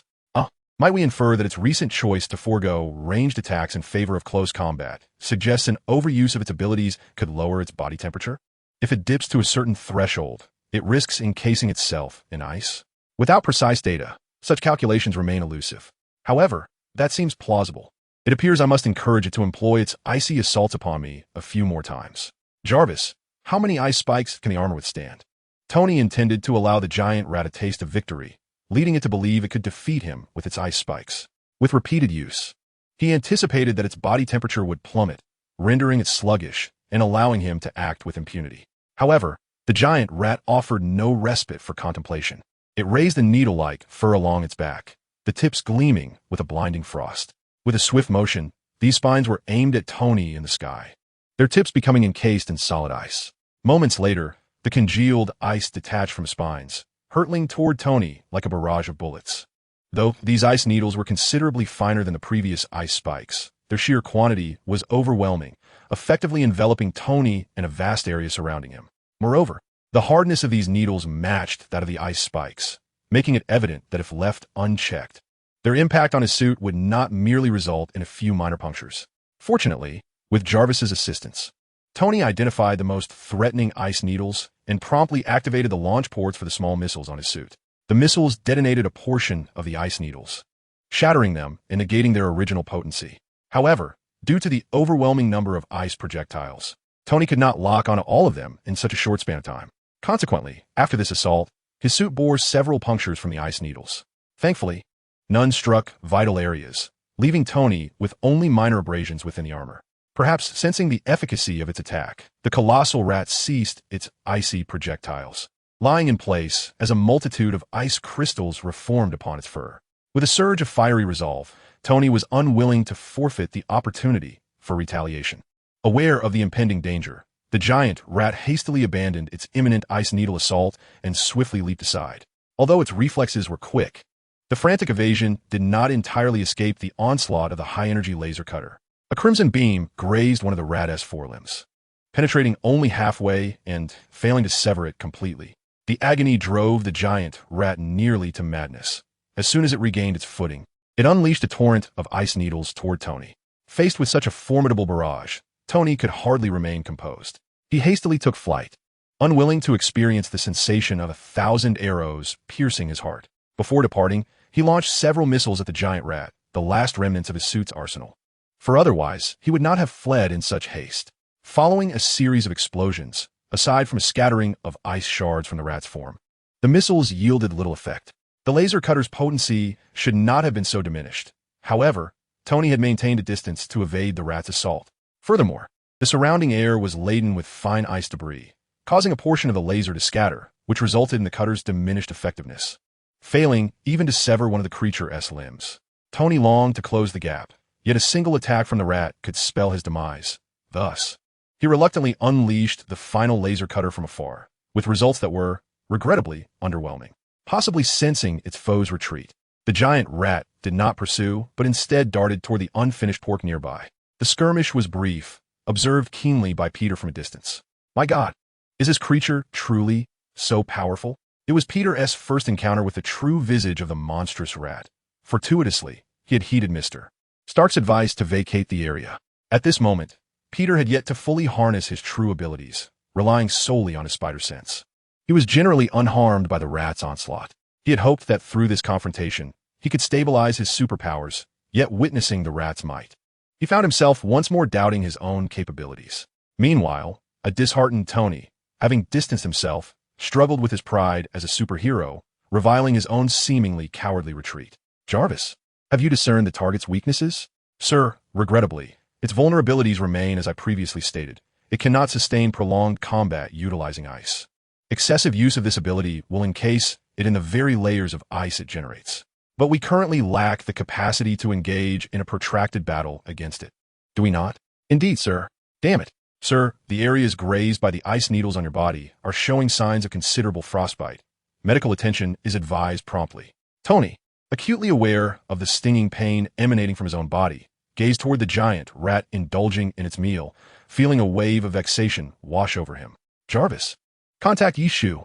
Chapter 80. Direct Confrontation. While Yishu was watching a popular American drama at home, he received a call from Tony. Upon learning the situation, he turned off the television, lamenting that it was just at a climactic moment. He swiftly changed out of his warm pajamas and leapt from the second-floor window. Within 3 minutes, he reached his destination at a rapid pace. Yishu did not conceal his presence. As he arrived, he was spotted by the giant rat, which had just been feeding. The thick frost coating the giant rat had diminished considerably after its meal. Looking up, it noticed Yishu hovering not far above. A low, rumbling growl emanated from the giant rat's mouth, expressing its irritation. Why can't I eat in peace? What more do you want from me? However, Yishu was oblivious to the giant rat's sentiments. Misinterpreting the growl as hostility, he prepared for a possible attack. Yet, he hesitated, sensing a familiar aura emanating from the creature. Thus, the two locked eyes, each observing the other. The giant rat, sensing danger from the airborne human, hesitated to strike out a caution. Meanwhile, Yishu pondered the source of the familiar essence, feeling a slight agitation within his dantian. Approximately 15 minutes later, the giant rat could no longer contain itself. A beast is a beast. Ever since it acquired this peculiar ability, it had been in a constant state of hunger, tormented by the chilling energy within. It could only temporarily suppress this cold by consuming copious amounts of fatty meat, preventing itself from being frozen solid. Initially, it had faced an attack from someone, albeit weak, but that peculiar light had inflicted harm. Now that the initial threat had departed, it anticipated a comfortable meal, only to be confronted by an even more formidable foe. Thus, rage overwhelmed what little reason it possessed. The giant rat unleashed a barrage of ice needles towards Yishu, who, momentarily setting aside his curiosity, decided to first address the immediate threat. Instantly, a multitude of lightning enveloped Yishu, blocking the incoming ice needles upon contact with the outer layer of electricity, which soon shattered them with its formidable destructive force. However, the impact from the ice needles caused Yishu to retreat a considerable distance. Though he sustained no injuries, he felt a tinge of annoyance at the unexpected force of the attack. With his right hand poised, he summoned the spear of lightning. In the spirit of reciprocity, he resolved to respond with something longer and thicker. Yishu exerted his strength and hurled the spear towards the giant rat. The creature, taken aback, attempted to evade, but its injured forearm hindered its movements. In that moment, the spear of lightning struck its back with the swiftness of a thunderbolt. Roar! The pain was not merely from a wound. The spear also delivered a paralyzing shock from the abundant electricity coursing through it. However, the spear of lightning, once released from the hand, is akin to a rootless floating weed, unable to endure for an extended duration. Soon, as the energy wanes, it dissipates into nothingness. At this moment, the giant rat has ceased to regard the peril that the leaf tree represents, its singular thought now focused on destruction. Suddenly, a dense mist of cold air envelopes the giant rat's body, seeping forth and coalescing upon its surface, crystallizing into a formidable layer of ice. Within mere moments, the giant rat is encased in an icy armor, its claws also sheathed in solid frost, resembling a grand ice sculpture from a distance. Yet the ice sculpture stirs. In a flash, the giant rat appears before the leaf tree, leaving behind a fleeting afterimage of its prior position. By the time the leaf tree registers the threat, the giant rat has already unleashed its sharp claws towards its face. In a desperate bid for defense, the leaf tree raises its hand to block the impending attack. Before it can gather the lightning to its palm, the claws of the giant rat are upon it. With a thunderous crash, the giant rat, unrelenting in its assault, vanishes from the air only to reappear before the still-rising leaf tree, striking again. This time, the leaf tree has heightened its senses to their utmost, reacting as the giant rat materializes. Although still on the ground, it does not hinder the leaf tree's movements. A bolt of lightning arcs forth. Employing the art of lightning release, the leaf tree evades the giant rat and reappears in the air, shaking off the slight numbness in its arm from the recent blow. The leaf tree is fortunate that its physical resilience has rendered the impact merely a fleeting discomfort. The giant rat, having missed its target, leaves a substantial crater in the earth. Dispelling any underestimation, the leaf tree disregards the giant rat's next move and unleashes a torrent of lightning towards it. The speed of the lightning is astonishing. Yet, the giant rat is swifter, deftly evading the initial barrage. Nevertheless, the leaf tree maintains a comprehensive awareness of the area. ensuring that no matter how rapid the giant rat may be, it can respond with a fierce counterattack. The scene unfolds like a game of whack-a-mole. The giant rat, having just halted, is met with another cascade of lightning before it can catch its breath, forcing it to evade once more. However, perhaps realizing the futility of its flight, the giant rat chooses to endure several strikes of lightning before lunging towards the leaf tree once again. Yet, its speed has notably diminished compared to earlier. As the giant rat charges forth, the leaf tree stands resolute, summoning the spear of lightning once more, aiming directly for the creature's head. Having gauged the giant rat's strength previously, the leaf tree perceives that its attack poses little threat, and thus is prepared for a direct confrontation. Of course, as the proverb states, a wise man does not stand beneath a dangerous wall. The leaf tree has long enveloped itself in a protective lightning armor, even encasing its head. As the leaf tree thrusts the spear of lightning towards its head, the giant rat is acutely aware of the lethal sharpness of the weapon. Two paths now lay before the giant rat. The first course of action remains unchanged, although the human, crackling with electricity, may once again be sent flying by his own hand. There lies a significant risk of being pierced through the brain by a spear. The second option, however, is to alter the direction of his claws, deflecting the spear aimed at him aside. In doing so, his life would be spared. Yet the meticulously charged offensive would be instantly dismantled. The cautious giant rat opted for the latter, just as it deflected the lightning spear. Another spear materialized in the other hand of Yishu, lunging towards the rat's head once more. At this critical moment, it was too late to employ its claws. The giant rat lowered its head just in time, the spear grazing its scalp and embedding itself into its back. Although the outcome diverged from expectations, Yishu, now at an advantage, showed no mercy. He did not relinquish the spear embedded in the rat's back. Instead, he used it as a conduit, channeling an immense surge of electricity into the rat's body. The colossal and destructive lightning erupted within the rat, causing it to thrash its limbs in a desperate attempt to thwart Yishu's actions. But was it even possible? Moments later, the rat's already massive form swelled dramatically before erupting violently. There was no spattering of blood. The shattered flesh was instantaneously encased in ice. It resembled a shattered ice sculpture, with fragments scattered everywhere. Yet, Yishu paid no heed to these remnants, his gaze fixated on a blue crystal floating before him. What is this? Chapter 81, Aftermath. Before Yishu could scrutinize further, his icy true energy surged forth from his dantian, enveloping the blue crystal. At that moment, the blue planet within his dantian underwent a transformation. The dark red, true energy completely detached from the blue planet, drifting away into the distance. Meanwhile, the blue planet began to freeze gradually, soon resembling a solid ice sphere. The dark red, true energy took root in the smallest planet at the farthest edge of this planetary system, transforming it into a dark red crystal. All these changes transpired in a mere 5 minutes, and Yishu chose to observe the unfolding events. Indeed, once everything stabilized, Yishu discovered that he could fully control both the blue planet and the distant small dark red planet. After a moment of careful observation, he suddenly comprehended the reality of the situation. Initially, when he acquired the frozen tomb, he should have been able to master the ice-based true energy perfectly. However, due to the formidable nature of the frozen tomb skill and his lack of proficiency, coupled with insufficient ice true energy, he faced challenges. The ice-based essence that had drifted away desperately required energy to sustain itself. Otherwise, it would soon dissipate.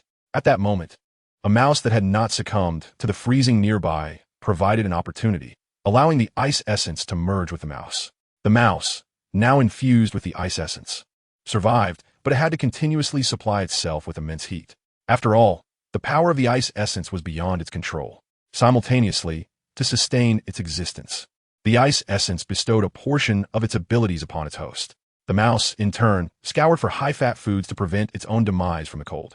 This elucidates the recent series of freezing occurrences. As for the dark red, true energy, it arises from the absence of constraints imposed by ice elemental origins, manifesting a self-derived will of the cold, ice, true energy to seek dominion. However, due to the presence of thunder true energy within Yishu's body, this will inadvertently amalgamated with a portion of the thunderous abilities. Initially, all energies were pure, yet the sudden emergence of a hybrid entity disrupted this harmony. Naturally, two entities of orthodox true energy could not acquiesce, resulting in a clash within Yishu's body. At this juncture, One must express gratitude for Yishu's prior acquisition of the dual dragon skill, which facilitated the creation and destruction of abilities. The pale blue energy that flowed from him at that time was emblematic of this power. It annihilated the exclusionary tendencies of the three types of true energy, crafting a condition conducive to sustainable development. Fortunately, the pale blue energy managed to subdue them in time. Otherwise, Yishu's Dantian would have been severely compromised. Subsequently, a truce was reached, allowing the dark red true energy to temporarily reside on the blue planet. However, its numbers were exceedingly scant, and the black star could hardly replenish its energy against the cold, ice, true energy, resulting in its painfully slow growth.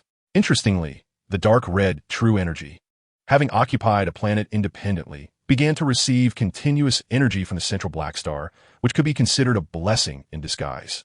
Observing the events transpiring within his own Dantian felt akin to watching an enthralling drama. The intrigue of palace conflicts was omnipresent, with even the true energies within his Dantian embroiled in strife. In truth, Yishu possessed the capability to govern all matters and prevent such occurrences. Yet his lack of experience and guidance left him to navigate through trial and error. Faced with uncertainty, he deemed it better to refrain from interference, harboring this inclination. At this moment, Yishu truly settled his mind, meticulously observing the dark red planet situated at the edge of the galaxy. The dark red true energy, having fused the abilities of ice and thunder, underwent transformation. The frigid cold harmonized with the searing heat of thunder, culminating in the emergence of a novel element. If one were to encapsulate it in a term, it could be described as dissolution. This element could be unleashed in conjunction with the thunder abilities, reminiscent of the dark red lightning Yishu had unleashed during his rampage upon the sea. Gone was the thunder's volatile destructiveness. Instead, it dissolved all objects struck by the dark red lightning. When released together with the ice abilities, it evolved into a high-temperature crystal, one as solid as ice, yet possessing a significantly elevated temperature. Nevertheless, the dark red true energy bore a drawback. It could not be utilized independently and necessitated fusion with other elements. Yishu designated this new element as dissolution, embodying the notions of dissolving and merging all things. Once stability was achieved, he withdrew his consciousness from the Dantian, gesturing to Tony, who had just approached, to refrain from disturbing him, and turned his attention towards the collective power. He needed to ascertain whether his hypothesis regarding the advancement of Dragon rising 9 turns through the mastery of additional elemental abilities was indeed correct. Indeed, upon examining the skill description of Dragon rising 9 turns, he discovered it had transformed into its second evolution. However, this breakthrough transpired without any observable anomalies. Furthermore, it was perplexing that, by all rights, his Dantian should encompass 3 attributes. Why then was it not at the 3rd evolution? It is also possible that the fusion system is not acknowledged by the Dragon Ascendants, as it is a product of the combination of the thunder and ice elements and cannot be utilized independently. For Yishu, who has not yet achieved a breakthrough in the anomaly, a sudden recollection of his previous rampage at sea strikes him. Could it be that during that incident, the Dragon Ascendants had already transcended? However, due to the absence of the ice elemental essence within his body, the breakthrough was abruptly halted at the critical moment. Moreover, the conflict among the 3 types of true energy led Yishu to believe he was falling into madness, resulting in the emergence of inner demons. In truth, both the notion of madness and inner demons aptly represent Yishu's state at that time, although ultimately resolved by a pale blue current. The cessation of the breakthrough was undeniably definitive. The results following the breakthrough were indeed promising. While the thunder true energy did not amplify, Yishu sensed that the black star continues to inexhaustibly supply energy to the blue planet. This implies that the ice true energy contained within the blue planet may potentially surpass that of the thunder element. Upon opening his eyes, Yishu observed Tony and Peter engage in conversation nearby. Upon hearing Yishu's voice, Tony hurried over. "Let South go to your place and grab something to eat." There is no need for them to attend to the aftermath. S.H.L.D. would naturally come to cleanse the battlefield. Yishu had no intention of informing S.H.I.E.L.D. that the situation was a result of his actions. He preferred to let them speculate. Naturally, he would not disclose this to anyone, including Tony, as it was rather embarrassing. While Tony disregarded Peter, Yishu did not. "Peter, let us go together," he said to the solitary Peter standing nearby. Although there might be some discord between them, the current Spider-Man was still merely a child. Children possess their own judgments of right and wrong and may act impulsively. Yet Yishu understood that all of Peter's actions stemmed from good intentions. He merely wished to utilize his newfound abilities to protect ordinary people from harm. Spider-Man never takes a life. Upon hearing Yishu's words, Peter was momentarily taken aback, but soon expressed joy, despite the fact that his mask obscured his face. Aware of each other's identities, Peter promptly removed his mask and rushed to join Tony and Yishu. Mr. Yishu, you are simply incredible. I wish I could be as formidable as you. No. Peter, you are also very strong. You must believe in yourself and not lose sight of your true self. As Peter approached, Yishu instinctively sensed that the power within him remained in a fluctuating state, with vast potential yet to be tapped. Having perused some Marvel comics in the past, Yishu was aware that Spider-Man could nearly match the Hulk in strength, underscoring the immense power Spider-Man possesses. Although the films may have diminished that strength, he remains far from weak. Chapter 82. Tony and Peter. You really are something. You don't even take him along? And he—just a child. On the road, Yishu remarked to Tony beside him. Aren't you the same? Tony brushed off Yishu's comment with indifference. After all, he's a superhero. But I certainly do not wish to carry a man while flying through the sky. It is indeed a boy, and I have no desire to embrace a man.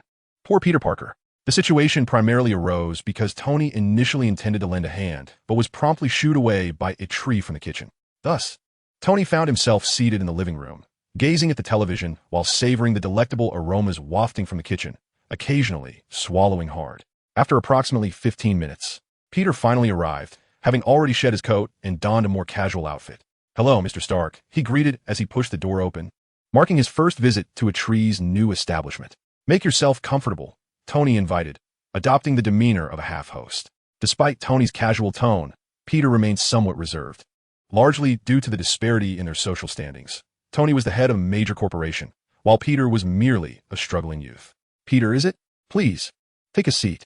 Ask Tony to pour you a glass of water. A tree called from the kitchen upon noticing Peter, her hands still busy with preparations. Hey, why should I pour water? Isn't that the responsibility of the store manager? Tony remarked incredulously, turning to a tree. This establishment is yours. So you're also somewhat of a host. Isn't it customary for the host to serve a guest? A tree retorted playfully, unfazed. With a huff, Tony reluctantly rose to fetch Peter a glass of water from the counter. A tree simply smiled gently, her intention being to ease Peter's evident tension. She had noticed his nervousness the moment he stepped in, and understanding the weight of Tony's status, she felt reassured. Certainly, Peter's choice to change out of his Spider-Man suit contributed to this. Clad in that costume, he was a hero, but without it, he was merely an ordinary student. For Peter, Tony represented success and wealth, while he himself was merely an ordinary individual from the lower strata of society. This stark contrast made him feel rather uneasy. So, Peter Parker, you are currently in high school? Tony inquired, intuiting a tree's thoughts, which were likely aimed at alleviating any undue pressure on the young man. He pulled out his phone, seemingly searching for something. Oh, your grades are quite impressive, Tony noted with slight surprise as he perused the information displayed on his device. Peter excelled academically, not only in theoretical knowledge, but also in practical skills, evidenced by his ability to construct a web shooter. Would you be interested in an internship at Stark Industries? Of course, it would be after you graduate high school. The more Tony delved into the details on his phone, the more he perceived Peter as a promising talent, despite some distance between their capabilities.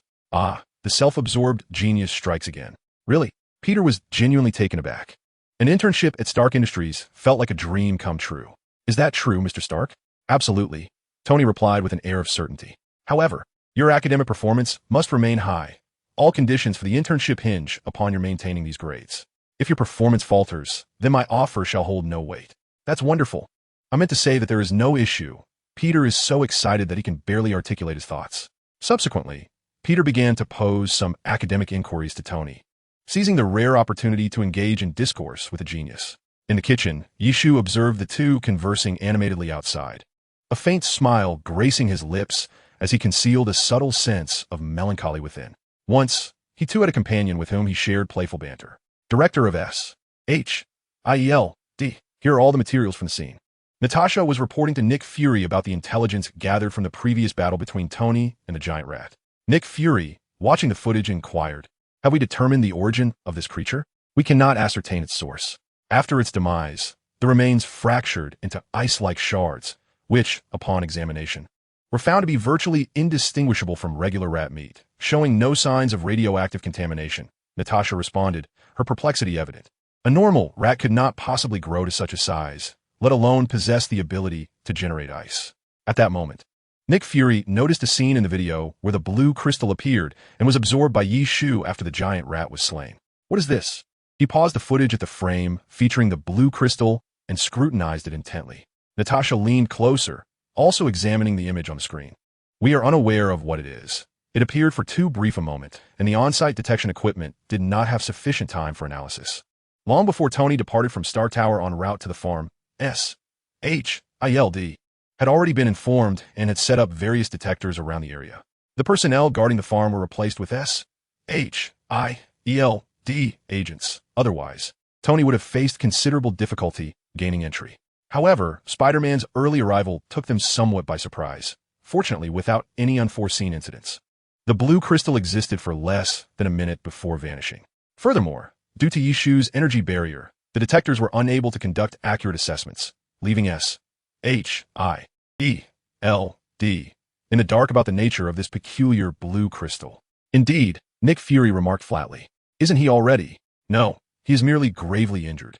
That was merely a fabricated tale to motivate that unruly band of Avengers. Although surprised by this news, Natasha felt a sense of relief upon learning that Coulson was not deceased. "Understood, Director," she replied before turning to exit Nick Fury's office. "How many secrets do you possess, my friend?" Nick Fury pondered as he repeatedly scrutinized the footage of Yi Shu absorbing the blue crystal. Chapter 83, A Splendid Culture. The post-war meal was abundantly sumptuous. Or one might say that Yi Shu had prepared some truly delectable dishes.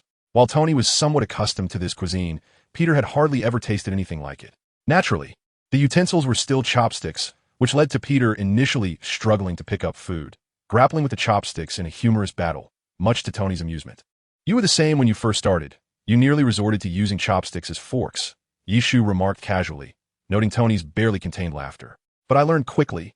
Did I not?" Tony retorted, eager to defend his past.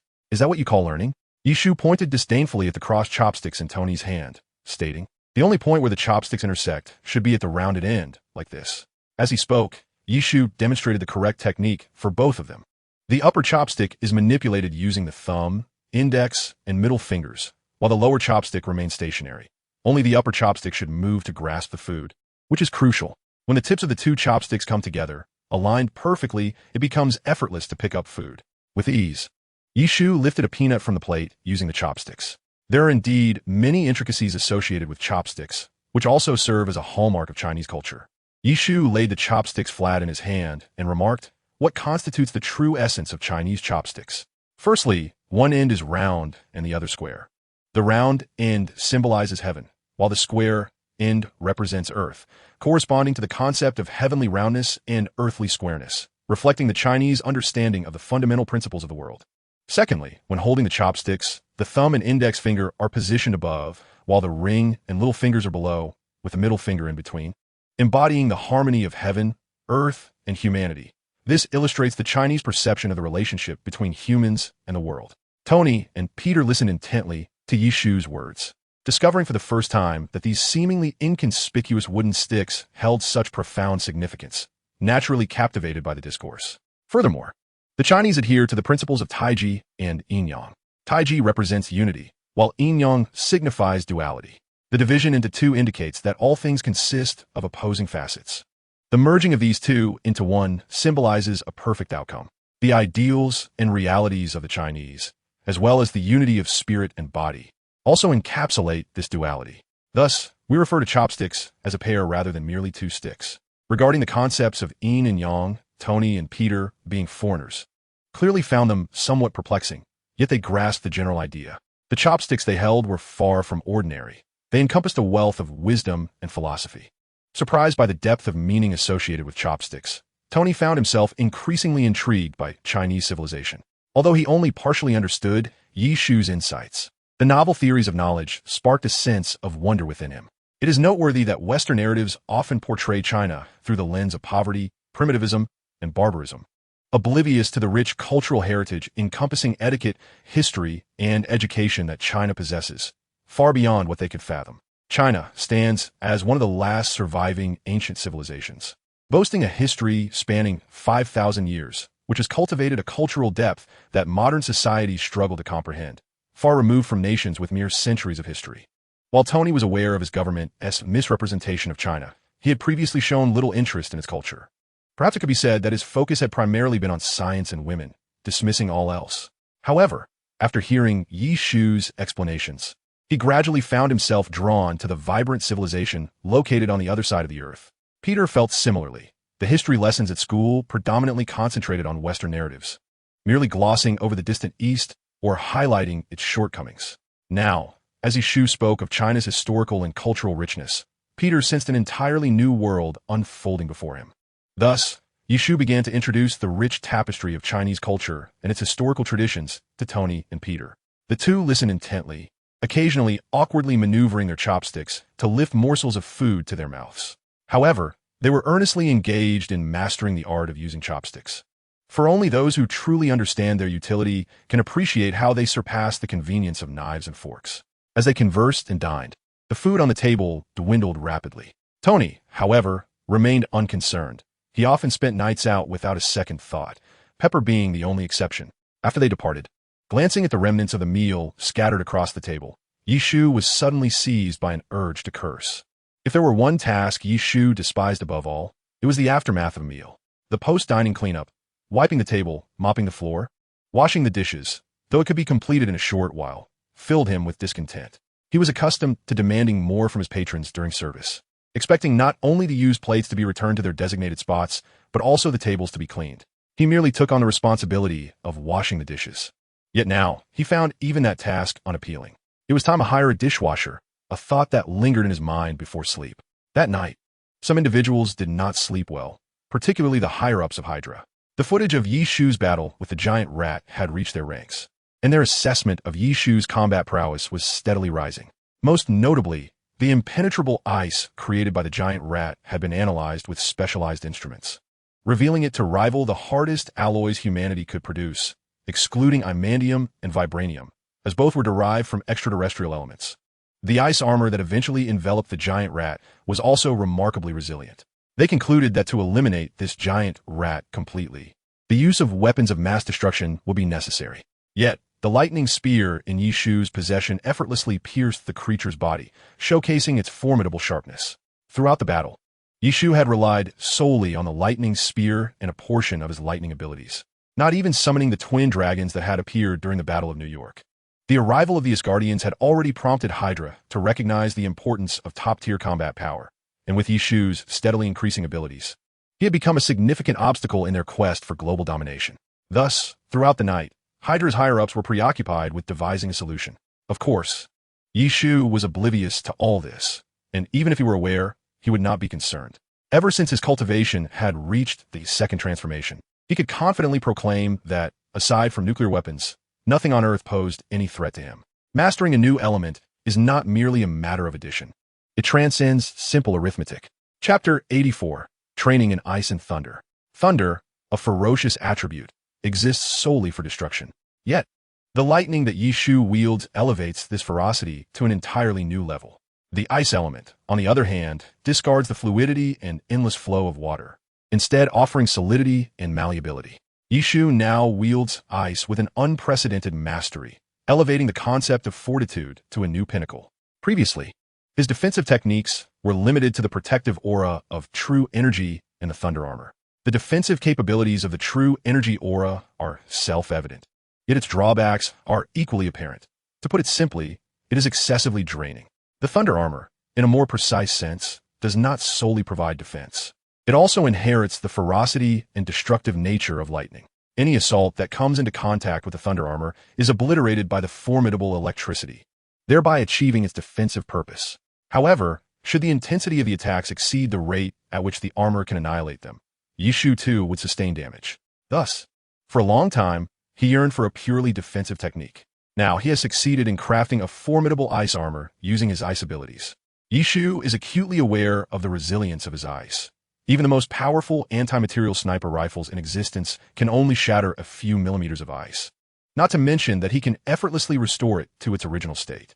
Of course, This is merely a reflection of his current limited proficiency with ice. As his mastery grows, the potency of his ice abilities will undoubtedly enhance. With offensive capabilities in the realm of thunder and defensive prowess in the domain of ice, Yishu has fulfilled a significant aspiration. What is Yishu currently engaged in? He is practicing his ice abilities in the kitchen, essentially sculpting ice. Since acquiring this power, he has finally managed to condense true energy into ice, and naturally, he intends to indulge in this newfound skill. On a countertop in the kitchen lie 3 ice sculptures. Sculptures is a rather flattering term. To an outsider, they would merely appear as a few blocks of ice. Crafting ice spikes, arrows, and walls is straightforward. Yet creating more intricate forms necessitates extensive practice. As mentioned earlier, the ice armor is far beyond what Yishu can currently produce. Therefore, to better harness his abilities, he is diligently practicing, albeit with less than stellar results. The 3 ice blocks beside him serve as testament to this, likely leaving anyone but Yishu pondering their purpose. Unfazed, Yishu remains focused on crafting a new ice sculpture. Moreover, the ice created by Yishu's true energy possesses another intriguing characteristic. Once separated from his energy support, it can persist for up to 6 hours. After this duration, the ice will swiftly melt away, not into water, but rather vanish entirely. The news regarding Coulson's survival is, of course, impossible to conceal from the masses. Particularly for Tony, upon learning that Coulson had not perished, his emotions became exceedingly complex. Why is that? He had previously been engulfed in regret over the incident. Now, with the revelation of Coulson's survival, he feels a mixture of relief and anger towards Nick Fury for deceiving him and others. Consequently, Tony made his way to SHIELD, demanding an explanation. You must provide me with an explanation. What explanation? Do you expect me to allow my most capable subordinate to perish? You know that is not my intention. You should not have deceived us. Deceived? You are but a disjointed assembly, and yet you nearly placed the lives of everyone aboard our aerial battleship in jeopardy. If it requires your so-called deception to unite you in overcoming this peril, then I shall persist in this ruse indefinitely. I confess to having deceived you, but what alternative exists? Loki's scheme would prevail, and what then would become of Earth? Would you still find the time to visit me in my office, to sit beside me and sip coffee while discussing these matters? However, I am acutely aware of your inclination to assert that with Yishu present, there is no cause for concern. This world does not belong solely to him. Cannot your assembly of superheroes contemplate the safety of this realm and engage in something truly beneficial? You are Tony Stark, one of the most brilliant minds on this planet. Yet, the world we inhabit is not confined to Earth alone, but encompasses the entire universe. That such a trivial matter hastens your arrival at my office leaves me questioning why I should entrust the safety of our planet to your hands. Nick Fury observed the speechless Tony, took a sip of coffee, and a smirk of mockery graced his lips as he continued. Fortunately, you are not clad in your iron armor today. As the chief of agents, Nick Fury's words left Tony at a loss, unable to interject. Regarding Coulson's resurrection, Nick Fury preferred to keep such knowledge from the masses. From Yishu's silence on the matter, it was evident that he held his ability in high regard. Had it not been for Coulson's unfortunate incident, it is likely no one would have known of Yishu's power to bring the dead back to life. Merely to protect Coulson, Yishu revealed such an extraordinary ability, which stirred Nick Fury's thoughts. Could this be the opportune moment to mend relations with Yishu? Nick Fury pondered this notion. Yet, is it truly so? The act of saving Coulson stemmed from Yishu's fondness for him, cultivated while traversing through the Marvel narratives before his journey began. Given his capabilities, Yishu certainly wished for Coulson's survival. In essence, the motivation to rescue Coulson was purely to satisfy his own sentiments, with no relation to S.H.I.E.L.D. Nick Fury's assumption that Yishu sought to enhance ties with S.H.I.E.L.D. was a delusion of his own making. Were Yishu privy to Nick Fury's current thoughts, he would likely chuckle heartily and remark, "Surely, you must still be waking up." Ultimately, Tony, left in a daze by Nick Fury's words, exited S.H.I.E.L.D. with his head hung low. In truth, some of Fury's statements were exaggerated. Even if he withheld the news of Coulson's demise from the public, unity would eventually emerge. After all, the root of all this turmoil lay within Loki's scepter and the Mind Stone harbored. Damn it, I was deceived by that one-eyed fiend. Although Nick Fury's words bore embellishments, Tony could not deny their validity. His pride as a superhero and genius rendered him somewhat resentful of the term teamwork. He had always believed he could resolve most issues single-handedly, deeming others as superfluous. Coupled with his long-standing habits, he regarded S.H.I.E.L.D. as merely a quasi-governmental entity, hardly worthy of his esteem. Chapter 85. Speculations on the Power of the Masses. The news of Coulson's survival had reached all the Avengers, and their reactions were largely similar, though none exhibited the fervor of Tony.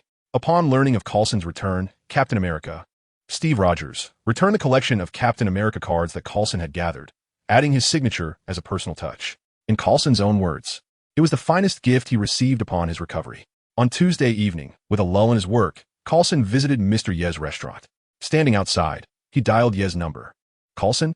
Upon answering, Ye sensed that Coulson was waiting downstairs. Hold on, I'll let you in. After hanging up, Ye descended to unlock the door for Coulson. What's up? Taking a day off? Ye inquired as he poured a glass of water for Coulson. I'm technically on duty, but I don't have any pressing tasks at the moment. Coulson replied with a smile. Then what brings you here today? Ye asked. I've been meaning to express my gratitude for some time now, but since my discharge, I've been inundated with numerous, albeit not particularly demanding, assignments. Hence, I've only come today, Coulson said, gazing appreciatively at the man who had saved his life. Is that all? He rolled his eyes, assuming something more significant had occurred. He had scarcely given the incident of saving Coulson a second thought. Initially, he speculated that S.H.I.L.D. would obscure the details of Coulson's miraculous return, but to his surprise, Nick Fury had simply attributed it to a misjudgment regarding Coulson's critical injuries. Upon reflection, it made sense. After all, Coulson was one of the few agents Fury could fully trust. Had he been sidelined or reassigned to a covert operation, Fury would find it quite inconvenient to manage his duties. As for Fury's decision to withhold the truth about Coulson's revival, Ye held no strong opinions. The most critical factor was that the body must not be excessively damaged, beyond 70%. Additionally, even upon revival, one would require a 30-minute wait and still remain gravely injured. For someone engaged in combat, this was somewhat of a burden. Although Ye initially found the item remarkable, he had come to regard it with increasing skepticism since his own powers had grown. Naturally, you would not disclose any of these thoughts. The cross I gave you was merely a fortuitous find. I only knew it had the power to bring someone back to life, but the specifics eluded me. Ye said with a smile, It was of no use to me, and with Tony in his Iron Man suit, I thought it might serve you better. I had no idea it would be so fortuitous. Coulson, with the instinct of an agent, was initially skeptical of this claim. However, today was different. Ye was his savior. And despite his extensive training, Coulson remained an ordinary man at heart. Thus, he chose to believe. Is that so? So this is the only one? Coulson mused, his finger thoughtfully stroking his chin, a hint of disappointment in his voice. Indeed, while Coulson had intended to inquire whether Ye possessed any additional extraordinary crosses, upon learning that this was the singular one, he refrained from pursuing the subject further. I have a question I'd like to pose to you, Coulson said, clutching his glass of water, a frown marking his brow. What question? Ye repeated. Observing Coulson's complexion, Ye Shu felt a tinge of curiosity. Initially, Coulson believed he had entered the realm of the deceased, akin to hell. However, since regaining consciousness, the vivid scenes from his dream have lingered in his mind, etched with remarkable clarity.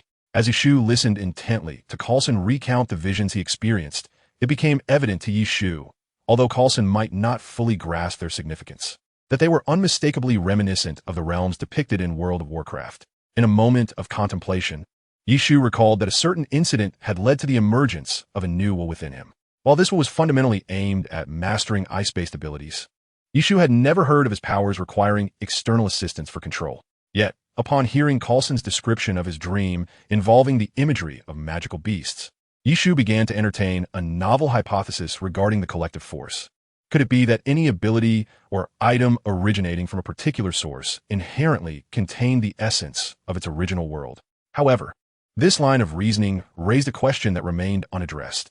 His initial acquisition of the Dalmatian justice skill had not introduced any peculiarities that disrupted his experience. It functioned just like any ordinary skill. This conundrum left Ye Shu perplexed, and he surmised that answers could only be gleaned from the deity that transported him to this world. Mr. Ye Shu, have you come to any conclusions? Coulson inquired, noticing Ye Shu's prolonged silence, as if lost in thought. The fact that Ye Shu was a traveler from another world had long been his greatest secret, one he was reluctant to share with anyone. Perhaps that is indeed the case, he replied, and Coulson appeared to concur with this notion. Well, enough of this. Dinner time is approaching. Why not stay and share a meal? Ye Shu, eager to divert Coulson from the topic, shifted the conversation. Of course. It has been ages since I last savored your culinary delights. Upon hearing Ye Shu extend the invitation, Coulson momentarily cast aside his myriad questions, prioritizing the prospect of a delectable meal. With a smile, Yishu rose and made his way to the kitchen to prepare dinner, while Coulson settled in the living room, awaiting the arrival of the feast. Chapter 86. Trouble resurfaces. Since Coulson's last visit, aside from Tony occasionally dropping by for a meal, Yishu had enjoyed a relatively tranquil existence. Though one could still spot police cars rushing through the streets from time to time, life had, on the whole, settled into a peaceful rhythm. During this interval, Yishu also participated in his monthly lottery, fortuitously drawing an AK-47 with infinite ammunition. He recalled a time long past when he possessed a Desert Eagle with infinite bullets, only to have it obliterated along with his home during the Battle of New York. Nevertheless, firearms had become somewhat superfluous for Yishu. Despite the allure of infinite ammunition, there were still certain limitations to their use. Infinite bullet AK-47. This is an AK-47, possessing all the traditional advantages and disadvantages of its kind, yet it boasts an endless supply of ammunition. Note: continuous and unceasing firing may lead to overheating of the barrel, resulting in an explosion. Please exercise caution. Indeed, there is no doubt that this firearm's advanced technology is merely the presence of infinite ammunition. Consequently, when he obtained it, Yishu cast it beneath the bed. Previously, the Desert Eagle had also been discarded by Yishu in a similar manner. The current Yishu no longer harbors the same anticipation for the monthly lottery as he once did. He now approaches it with a sense of resignation, accepting whatever he draws. His only anticipation lies in the next encounter with that enigmatic deity, as he finds himself burdened with an abundance of questions that demand suitable answers. However, the tranquil days did not persist for long. A series of explosive incidents in the United States garnered widespread attention among the populace. Following each explosion, an individual who referred to himself as Masterman would emerge, claiming responsibility for the events and asserting that he aimed to teach the U.S. government a lesson. Although these incidents appeared straightforward, law enforcement found no remnants of explosives at the scenes, leaving them unaware of what had triggered the explosions. Yishu had also encountered news reports regarding this matter on television, as every time Masterman appeared, the broadcast was dominated by his image. It was evident that the signal was being manipulated. Yishu found it impossible to avert his gaze. Nevertheless, Yishu remained composed, for he was aware that a deranged individual had concocted a virus. This virus, when injected into a human body, could alter the structure of DNA, enabling individuals to regenerate lost limbs and even emit light. However, the success rate was disappointingly low. As for the failed subjects, they would often explode with a resounding bang, scattering their remains, and in densely populated areas, they could take several innocent lives along with them. Despite the inherent dangers, there remained a cadre of reckless individuals eager to pursue this virus, harboring delusions of world domination. It must be said that the notion of villains being intellectually deficient holds true. The despair virus indeed has the potential to transform an ordinary person into a human bomb, impervious to various forms of harm. However, the drawbacks are glaringly apparent. Aside from the low success rate, the ability cannot be utilized excessively. Moreover, the body's defensive capabilities remain unenhanced. Firearms can still inflict damage. Although healing occurs rapidly, if the rate of injury surpasses the healing speed, death remains a possibility. The other shortcomings are numerous, yet Yishu is perplexed as to why these individuals believe that such a trivial virus could grant them unfettered power.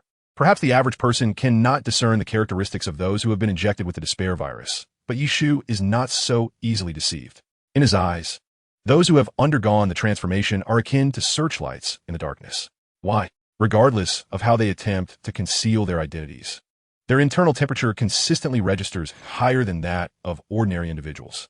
Coupled with the fact that their DNA has been rewritten, their internal conditions diverge significantly from a norm, a reality that Yishu can perceive with ease. Moreover, eliminating them proves to be an uncomplicated task. Are you not relying on high temperatures to act as you please? Then I shall freeze you. When the temperature drops to a certain degree, molecular motion will cease. At that point, do not expect to create high temperatures. Even the mere act of thinking will become a luxury. However, Yishu is indifferent, as long as you do not cause a ruckus in my restaurant. Feel free to create chaos elsewhere, for in the end, Tony will resolve everything. Even if Tony cannot manage it, it matters not. At most, I shall rescue him once more, perhaps extorting something in the process, for Yishu has taken a liking to the sports cars in Tony's garage. Some may argue, if you desire it, why not purchase it yourself? You are not without means. Youngster, let me illustrate. The same snack is undoubtedly more delectable when it is in someone else's possession. Don't you agree? Chuckles. Thus, Yishu remains unfazed by these events, continuing with his business as usual. Yet, While Yishu remains unconcerned, his customers are quite the opposite. Is Masterman a terrorist? Without a doubt, as he is responsible for numerous explosions. Does the government merely watch them act with impunity? You know very well what that group is like. In the next election, I shall certainly cast my vote for another party. Although their conversations are not loud, Yishu can hear them clearly from the kitchen. Indeed, only in a country like America, where freedom of speech prevails, would such statements be boldly voiced. Nevertheless, it is rather peculiar. The ruling party is continuously attentive to national affairs while also keeping a wary eye on the opposition. Yet, at times, if their actions are just a tad slow, the public perceives them as incompetent, resorting to mockery and insults. Thus, the reality of a multi-party governance system can be quite burdensome, especially in a nation where freedom of speech flourishes. Regarding the recent bombings, Tony has also heard whispers, but he believes it is a matter for the police. Otherwise, the taxes he pays each year would be in vain. Therefore, he has been engrossed in experiments on the new Mark's suit in his laboratory. However, when Happy informed him of Pepper's little report, he withdrew from his work. The reason being that Pepper was meeting with a certain individual today, Killian. On the surface, Killian sought sponsorship, which Pepper declined, yet Tony felt a twinge of jealousy. At this moment, Tony is unaware that this Killian is the very same man who stood him up long ago. Back then, Tony, captivated by his allure, had paid little heed to Killian as a male. Moreover, Killian's demeanor has transformed entirely since then. When they first met, Killian was a complete mess, with disheveled hair and filthy clothing, failing to pique Tony's interest. Now, however, Killian embodies the essence of a successful individual, dressed impeccably and exuding charm, leading Tony to perceive him as a dandy, a pretty boy. Poor Killian still believes that Tony remembers him. Chapter 87. A subtle move by Nick Fury. However, it is precisely for this reason that Killian can at least maintain a semblance of gentlemanly composure, refraining from immediately seeking retribution against Tony. Had Killian been aware earlier that Tony scarcely remembered who he was, he likely would have succumbed to fury, regardless of his gentlemanly demeanor. Yet, this tranquility was short-lived. One evening, while Happy was out enjoying himself, he stumbled upon two suspicious individuals. Initially, Happy presumed they were merely dealing in a new form of narcotics. To his astonishment, one of them exploded after injecting himself, right before the eyes of the public. As a result, Happy sustained severe injuries. Emerging from the intensive care unit where Happy lay, Tony was incensed. In front of the media, he confronted the terrorists boldly, even disclosing the address of his mansion. This news reached Yishu as well. There is an ancient saying in China: a gentleman does not stand beneath a dangerous wall. Fear of thieves is not as potent as the fear of their intentions. Yishu felt that Tony's actions were rather impulsive. However, upon reflection, he considered that if someone he held dear were nearly killed, he might respond with even greater fervor. Furthermore, the perpetrator remained at large, and knowing that Happy's life was not in jeopardy, Yishu opted not to intervene excessively. Killian, the dangerously reckless scientist, held no interest for Yishu. This world is not devoid of highly skilled individuals. What it lacks is the reckless scientist who disregard consequences. Such individuals, upon making groundbreaking discoveries, often seek to conduct human experiments or even participate themselves, leading to various mishaps that transform them into monsters, magnifying destructive desires.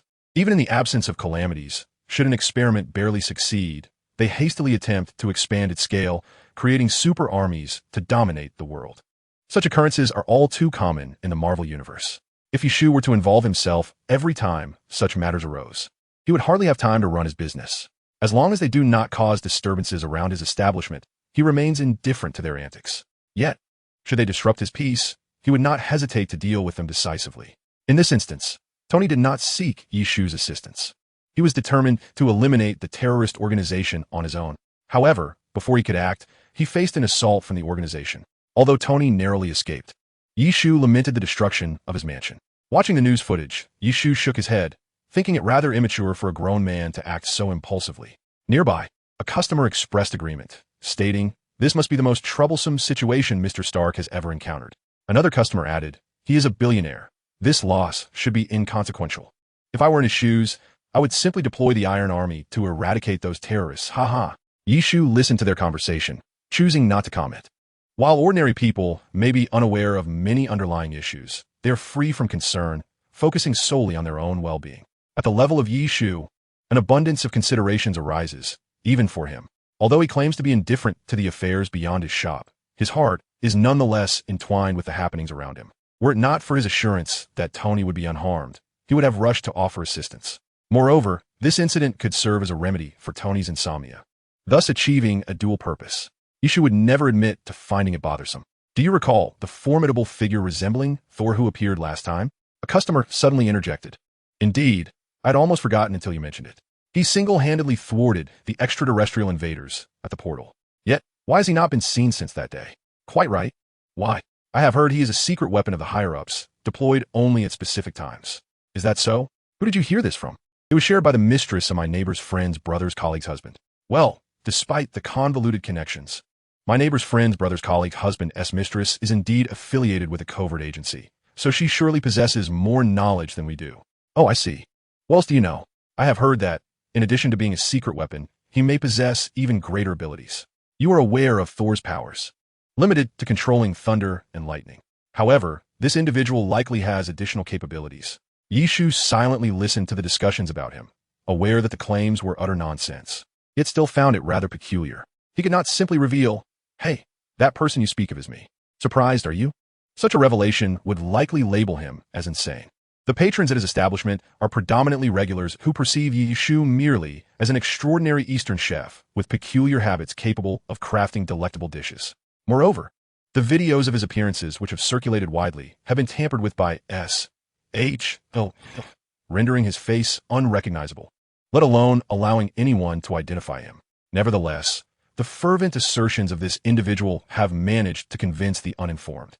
Thus, the notion of a native earth god of thunder gradually permeated the public consciousness.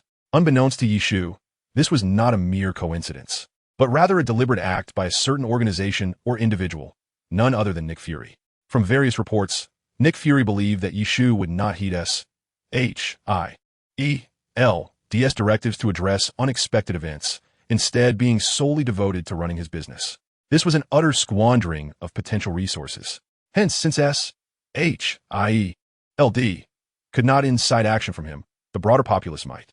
Nick Fury intended to cultivate Yishu's image as a concealed superhero in the hearts of the people, one who would emerge only in dire circumstances to save the day. Furthermore, the idea of a native earth god of thunder would resonate deeply with humanity. Should any future crises arise on Earth, and if Yishu chooses to remain uninvolved, it is likely that the populace would recall him. If no action is taken to rescue everyone, then Yishu's image in the eyes of the public will undoubtedly suffer a significant decline, perhaps even transforming from adoration to disdain, thereby leaving him with no place to stand. Under the pressure of public opinion, Yishu finds himself compelled to intervene. Once he takes action, everything will fall into place. This is precisely what Nick Fury desires. However, Yishu remains oblivious to the fact that he's been maneuvered by Nick Fury. Yet, there is one aspect that Nick Fury has overlooked. Does Yishu genuinely care about how he is perceived by others? This is a matter worthy of debate.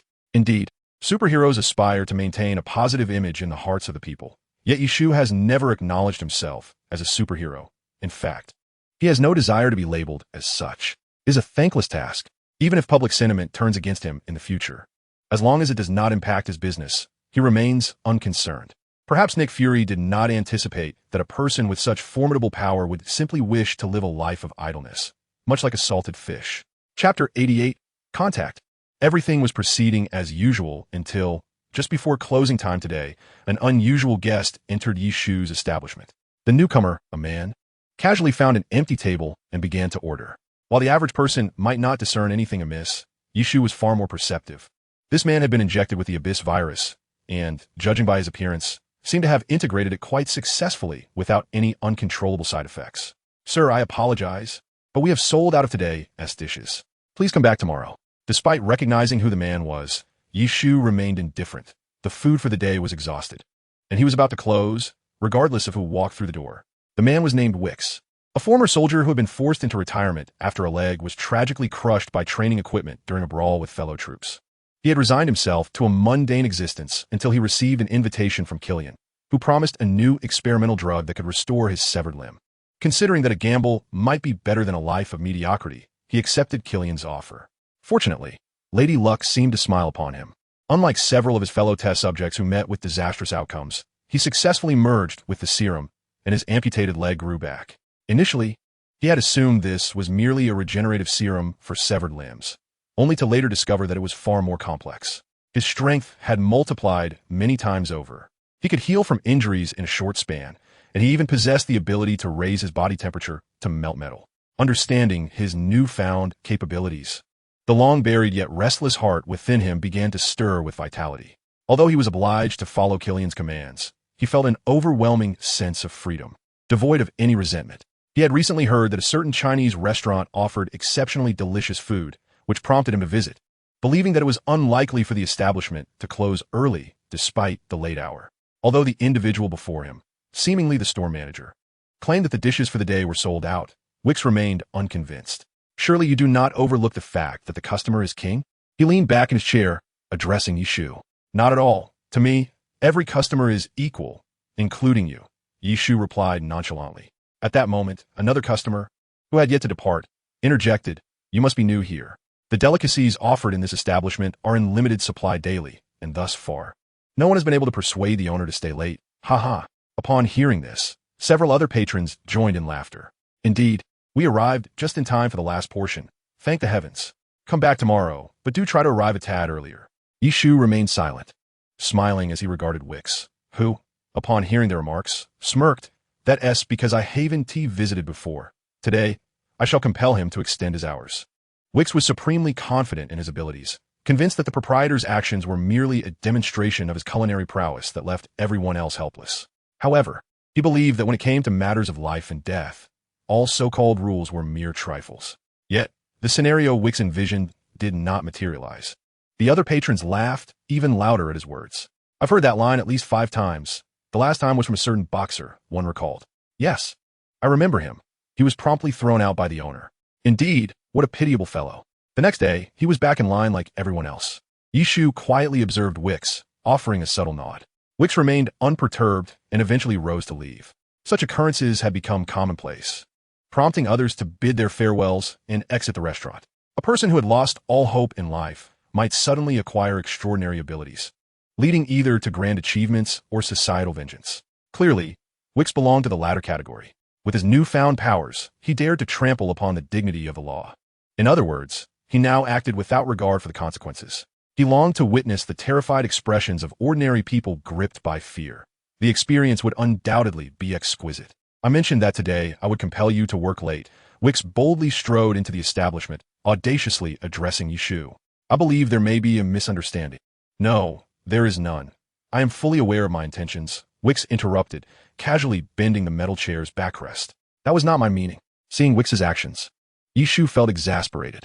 Well, the chair cost $20. I hope you brought money. Huh, my apologies. I meant to ask if you think you are harder than this chair? Wicks chuckled as though he had heard the greatest joke. Of course. Yishu approached the entrance and closed the store door. I hope you brought money. Just as the words left his lips, Wicks was startled to see Yishu, who had been at the door, suddenly standing right before him, his gaze fixed intently upon him. Instinctively, Wicks let out a cry and stumbled backward. However, before he could regain his footing, he realized that his feet were immobile, as if bound by some unseen force. Looking down, he discovered that his feet had become encased in a thick layer of ice, which was visibly creeping up towards his thighs. What the hell? Wicks immediately focused on generating heat in his feet, hoping to melt the encasing ice. Yet, contrary to his intentions, no matter how fervently he summoned his abilities, the ice showed no signs of melting, nor did its advance relent in the slightest. Panic-stricken, Wicks gazed at the nearby yew tree. Despite pushing his legs to their thermal limits, he still felt an icy chill that pierced through him. This sensation was eerily familiar, reminiscent of the cold he experienced when his leg was shattered, and he lost consciousness from blood loss. Wicks loathed this feeling. He struck the ice beneath him with his fist. However, these hands, capable of bending steel, inflicted no damage upon the ice. Not even a shard was dislodged. Yet, the icy layer ceased its advance after encasing his thighs. So, did you bring any money? The yew tree spoke. Wicks did not register the tree's words. He was entirely focused on shattering the ice that bound his feet. Observing Wicks's struggle, the yew tree conjured an ice spike in his right hand with a casual gesture. With a swift flick, the spike pierced Wicks's shoulder. Although the desolation virus would allow him to recover swiftly from injuries, the pain remained. Forget it. I'll find it myself. Wicks made no move in response to the yew tree's actions, for fear gripped him. The tree waved the money in his hand.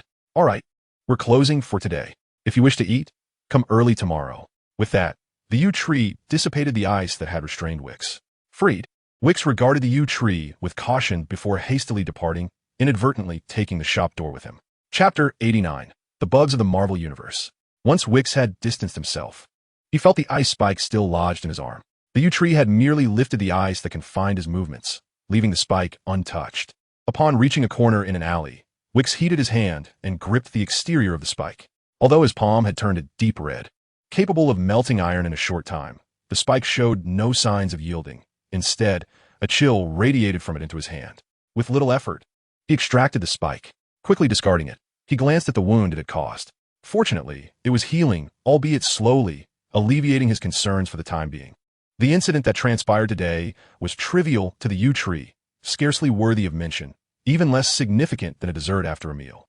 From the outset, he had never regarded those who had been injected with the desolation virus with any seriousness. Yet for Wicks, the experience was altogether different. Once he had finally acquired extraordinary abilities, he was poised to embark on a remarkable venture. However, even an ordinary restaurant owner rendered him utterly defenseless. Before this endeavor could even take root, it was stifled in its infancy by Yi Shu. Wicks seethed with frustration. He had initially perceived the restaurant proprietor as an inconspicuous individual whom he could easily intimidate into crafting delectable dishes for him, allowing him to revel in such pleasures. To his astonishment, the restaurant owner was far from a mere kitten. He transformed into a ravenous tiger. Particularly, the gaze Yi Shu cast upon him evoked an overwhelming sensation of being targeted by the Grim Reaper. Before Yi Shu, Wicks appeared as a limping rabbit confronted by a famished predator. In a state of panic, Wicks fled aimlessly, for each time he closed his eyes.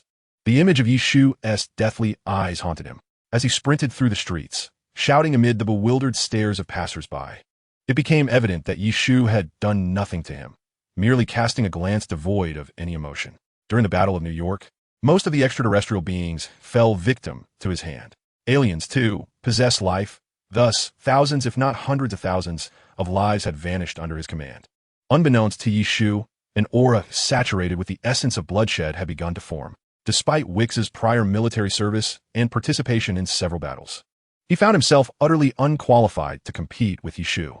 Consequently, he struggled to rid himself of the haunting gaze that resembled that of the Grim Reaper.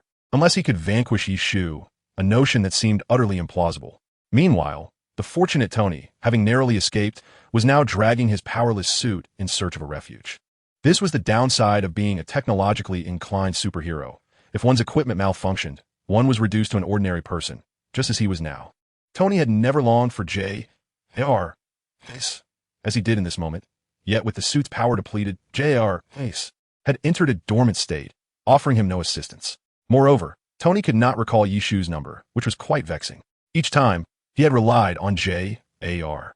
Ace to contact Yi Shu, never bothering to memorize the number himself. The only number he could remember was Pepper's. Presently, the priority was to find a place to rest and repair the suit. The following day, Yi Shu resumed his operations as usual, seemingly unaffected by the previous night's events, which he had hardly registered at all. "Boss, did you work overtime last night?" asked one of the patrons who had returned. "Certainly not. Who could compel me to do so? I would rather bury my head in there," another plump individual scoffed. "I think so too." "Huh." Everyone was familiar with one another, understanding it was but a jest, yet witnessing others' blunders proved entertaining. In stark contrast to Yi Shu, Tony was far less fortunate. He has recently befriended a young child and gathered intelligence regarding terrorists. While attempting to meet others, he was discovered by two individuals infected with a deadly virus. Thus, lacking his iron suit, he initially found himself utterly defenseless. However, he ultimately managed to escape unscathed. That very night, this group of terrorists seized control of the television signal and, in front of the President of the United States, executed a prominent official. Such an audacious act incensed the President, who commanded Rod to don the Iron Patriot suit in order to apprehend these lawless individuals. Yi Shu, along with his patrons, witnessed the grim scene broadcasted on television. There was no escaping it, as the terrorists had commandeered the signals. Yi Shu felt a strong urge to voice his disdain. One might wonder, if your technology is so advanced that you can manipulate a nation's television signals, and even the president's phone, it indirectly suggests you possess the capability to control satellites in orbit. With Yi Shu's current hacking skills, he could not guarantee the ability to maintain control over a television signal for such an extended period. It would likely be a relatively simple task for Tony Stark. But who is Tony? He is a genius, one of the foremost intellectuals in the entire Marvel Universe. Yet, In reality, the U.S. government appeared powerless against the terrorist signal tampering. What does this signify? It implies that their computing prowess surpasses that of the U.S. government. This is a staggering concept. We live in an information age, and those who can wield influence over the internet possess an alarming degree of power. Yet, this group of terrorists insists on pursuing a nonsensical virus. It seems they are merely indulging in folly. However, this is a quirk unique to Marvel, and Yishu felt powerless to effect any change, relegating his criticisms to his thoughts. What else could he do? Should he confront the terrorists in their lair, standing before Killian, and exclaim, "Hey, your formidable hacking skills are being squandered on altering television signals. The ultimate goal should be to create artificial intelligence?" Such a remark would undoubtedly portray Yishu as foolish. Thus, for an organization as brainless as this, Yishu found it difficult to muster any genuine interest. It served merely as a topic for idle conversation. Once the television signal was restored, the patrons in the shop began to discuss animatedly. What do you think the government will do? What else can they do? I believe the president is furious and has likely issued orders for an offensive. What can those money-driven individuals accomplish? Did you not see that Stark's villa was attacked yesterday? Even Mr. Stark himself is currently unaccounted for. Do not expect this group of incompetent buffoons to achieve anything. True enough, thankfully the terrorists only targeted the president and have not turned their sights on us. Indeed, initially, Yishu had anticipated that everyone would unite in outrage against the terrorists. However, it seemed that the relationship between the U.S. government and its citizens was not as harmonious as it appeared on the surface. However, one must not condemn an entire group for the actions of a few.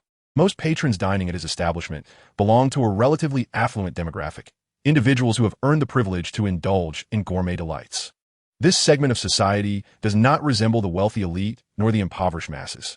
Yet, through various observations and experiences, they possess a slight understanding of the essence of the United States. As long as they fulfill their tax obligations punctually, the government cannot exert influence over them, which emboldens them to voice such audacious remarks. With this realization, Yishu felt a sense of relief. Let them say what they will. I am largely indifferent, provided they do not provoke me. However, should they dare to extend their reach into Yishu's restaurant, they would be sorely mistaken. Regardless of how formidable a terrorist organization may be, to Yishu, they are merely a swarm of ants, easily crushed with a mere flick of his foot. Chapter 90.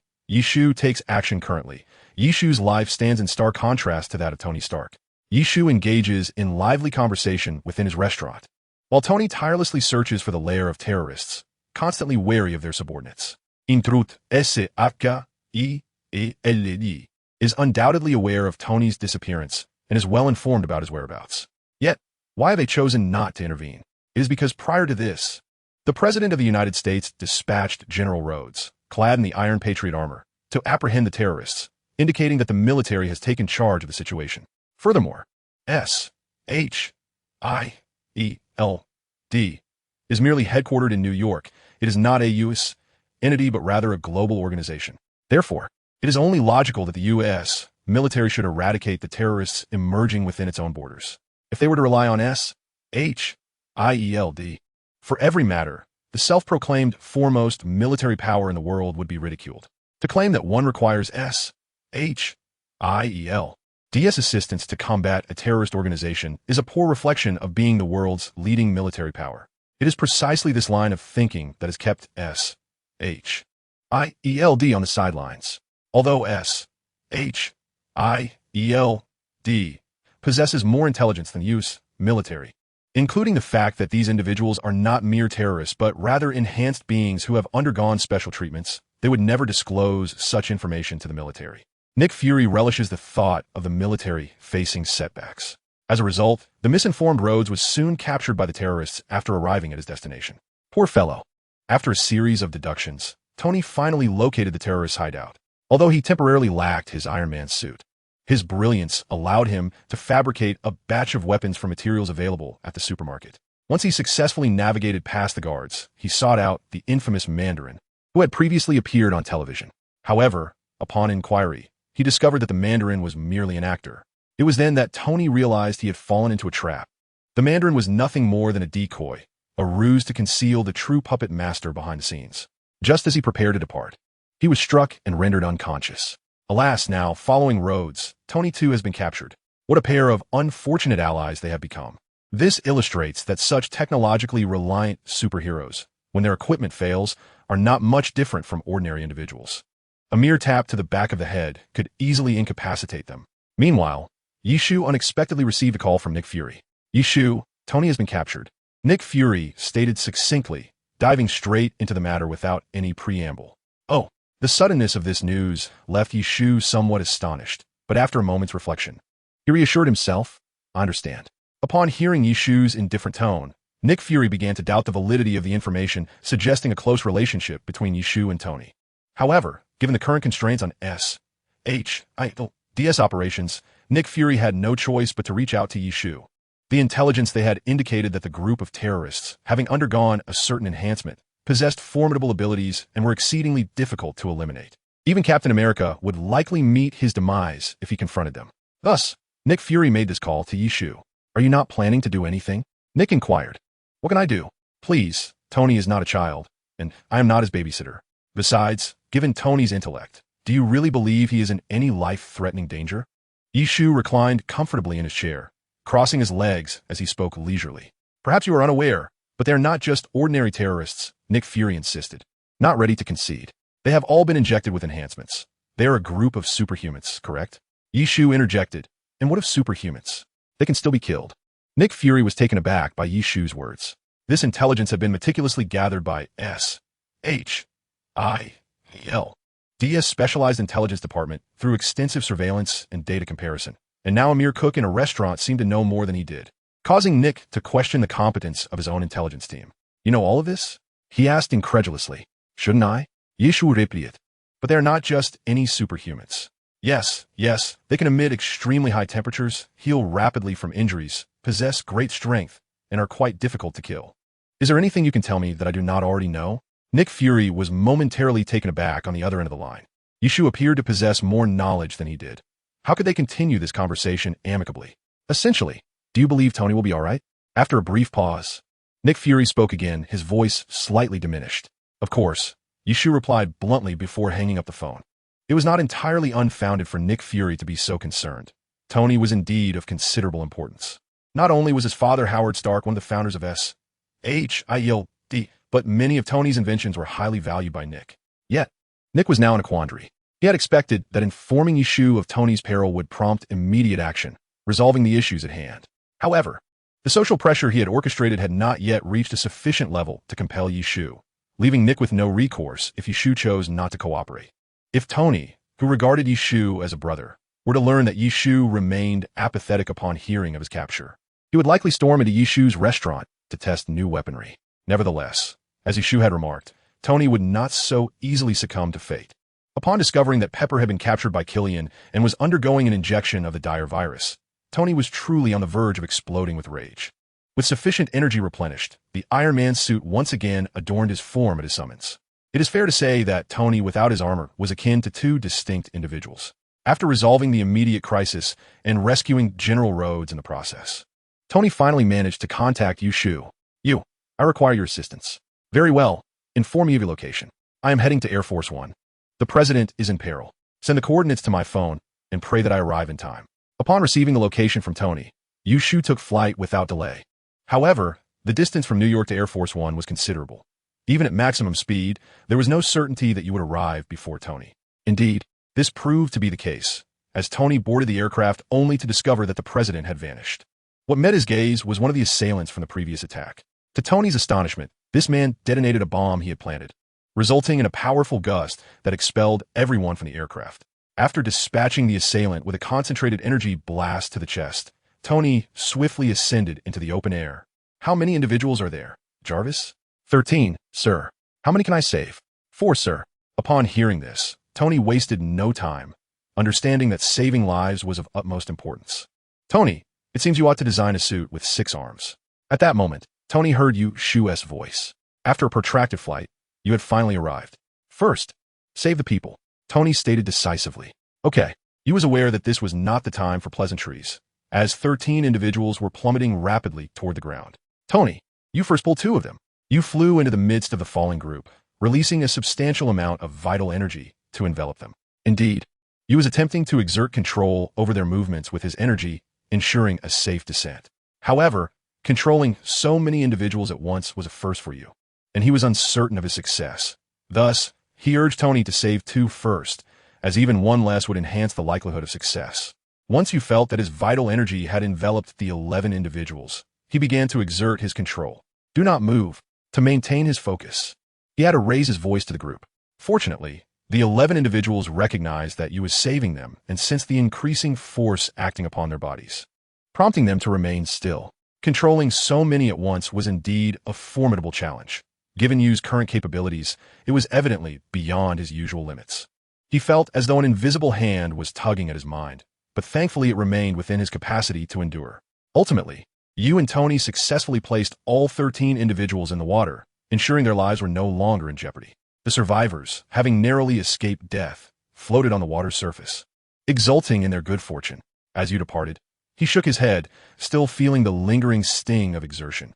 In truth, had Yishu diligently exercised his control over vital energy, he would not find himself in such dire straits now.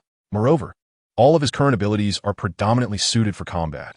When it comes to saving lives, he can only forcefully manipulate his vital energy. Though the individual was rescued without harm, Yishu found himself utterly exhausted. Chapter 91. A Glimpse of the Sea. Before the cheering crowd, Tony was suddenly enveloped by a surge of pride. Just as he intended to turn dramatically and soar away, he failed to notice the large truck approaching on the bridge, which promptly dismantled his iron armor. It turned out that Tony was not inside the suit at all, but rather controlling it remotely from a yacht. Enduring dizziness, Yishu located this yacht. I knew coming here would spell trouble, he muttered, lying on the deck and panting, addressing Tony and Rhodey with a hint of irritation. Hey, at least you saved those people, right? Tony was quite pleased with Yishu's arrival. Tony, who is he? Rhodey, encountering Yishu for the first time, instinctively felt a tinge of wariness towards this stranger who had descended upon their vessel. This was particularly so since the last time Tony and Rhodey faced the whiplash. Yishu was engaged in a philosophical discussion with the destroyer in New Mexico. Although Rhodey had seen Yishu's information in military files, the excellent confidentiality maintained by S. Thus, he momentarily failed to connect the dots. Yishu, the manager, chef, server, purchaser, and security guard of a Chinese restaurant, Tony interjected before Yishu could respond. Rolling his eyes at the statement, Yishu replied, "You may call me Yi, Mr. Rhodey." Rhodey was not surprised that Yishu recognized him. After all, he frequently represented the military in news appearances, making his recognition quite plausible. Oh, I remember now. Rhodey finally recalled having seen Yishu's profile. You're the one who conjured lightning in New York last time, right? The image of Yishu unleashing lightning beneath the portal had left an indelible impression on Rhodey. Indeed, Yishu did not deny it, acknowledging that Rhodey, being a friend of Tony's, learning of his true identity was of little consequence. That is so cool. Rhodey expressed excitement upon realizing who Yishu was. So, what do you plan to do? Yishu sat up on the deck and inquired of Tony. I intend to host a Christmas party, Tony replied, his demeanor gradually cooling. Shall we invite the Iron Legion? Indeed, Tony confirmed. All right, you all go ahead. I'll rest on the ship for a while. Despite the nurturing effects of vital energy, the mental toll was not easily recoverable, so Yishu decided to take a nap. Rhodey was somewhat taken aback that Yishu would not join them. After all, having such a powerful superhuman like Yishu aboard could significantly ease their mission. As Yishu retreated into the cabin to rest, Rhodey quietly asked Tony, "Is he not coming with us?" "No need, I have support troops. Their undertaking this time primarily aimed at rescuing the president and Pepper." Moreover, Tony had already issued commands, and his formidable army was en route. As a paragon of superhero pride, Tony was not particularly fond of having to repeatedly trouble Yishu for assistance. Inviting Yishu was merely a precautionary measure. It was evident that Yishu was in a less than optimal condition, prompting Tony to refrain from insisting he join the operation. Meanwhile, Yishu, having retreated to the ship's cabin to rest, had succumbed to slumber. However, perhaps due to the significant mental strain he had endured, his consciousness plunged into his sea of awareness while he slept. What is this? Upon entering his sea of awareness, Yishu gazed at the nebula-like expanse before him, rendering him momentarily spellbound. This was the first time he had witnessed the visage of his own sea of awareness. The entire nebula spiraled gracefully, with a black void at its center, surrounded by misty clouds that slowly revolved around it.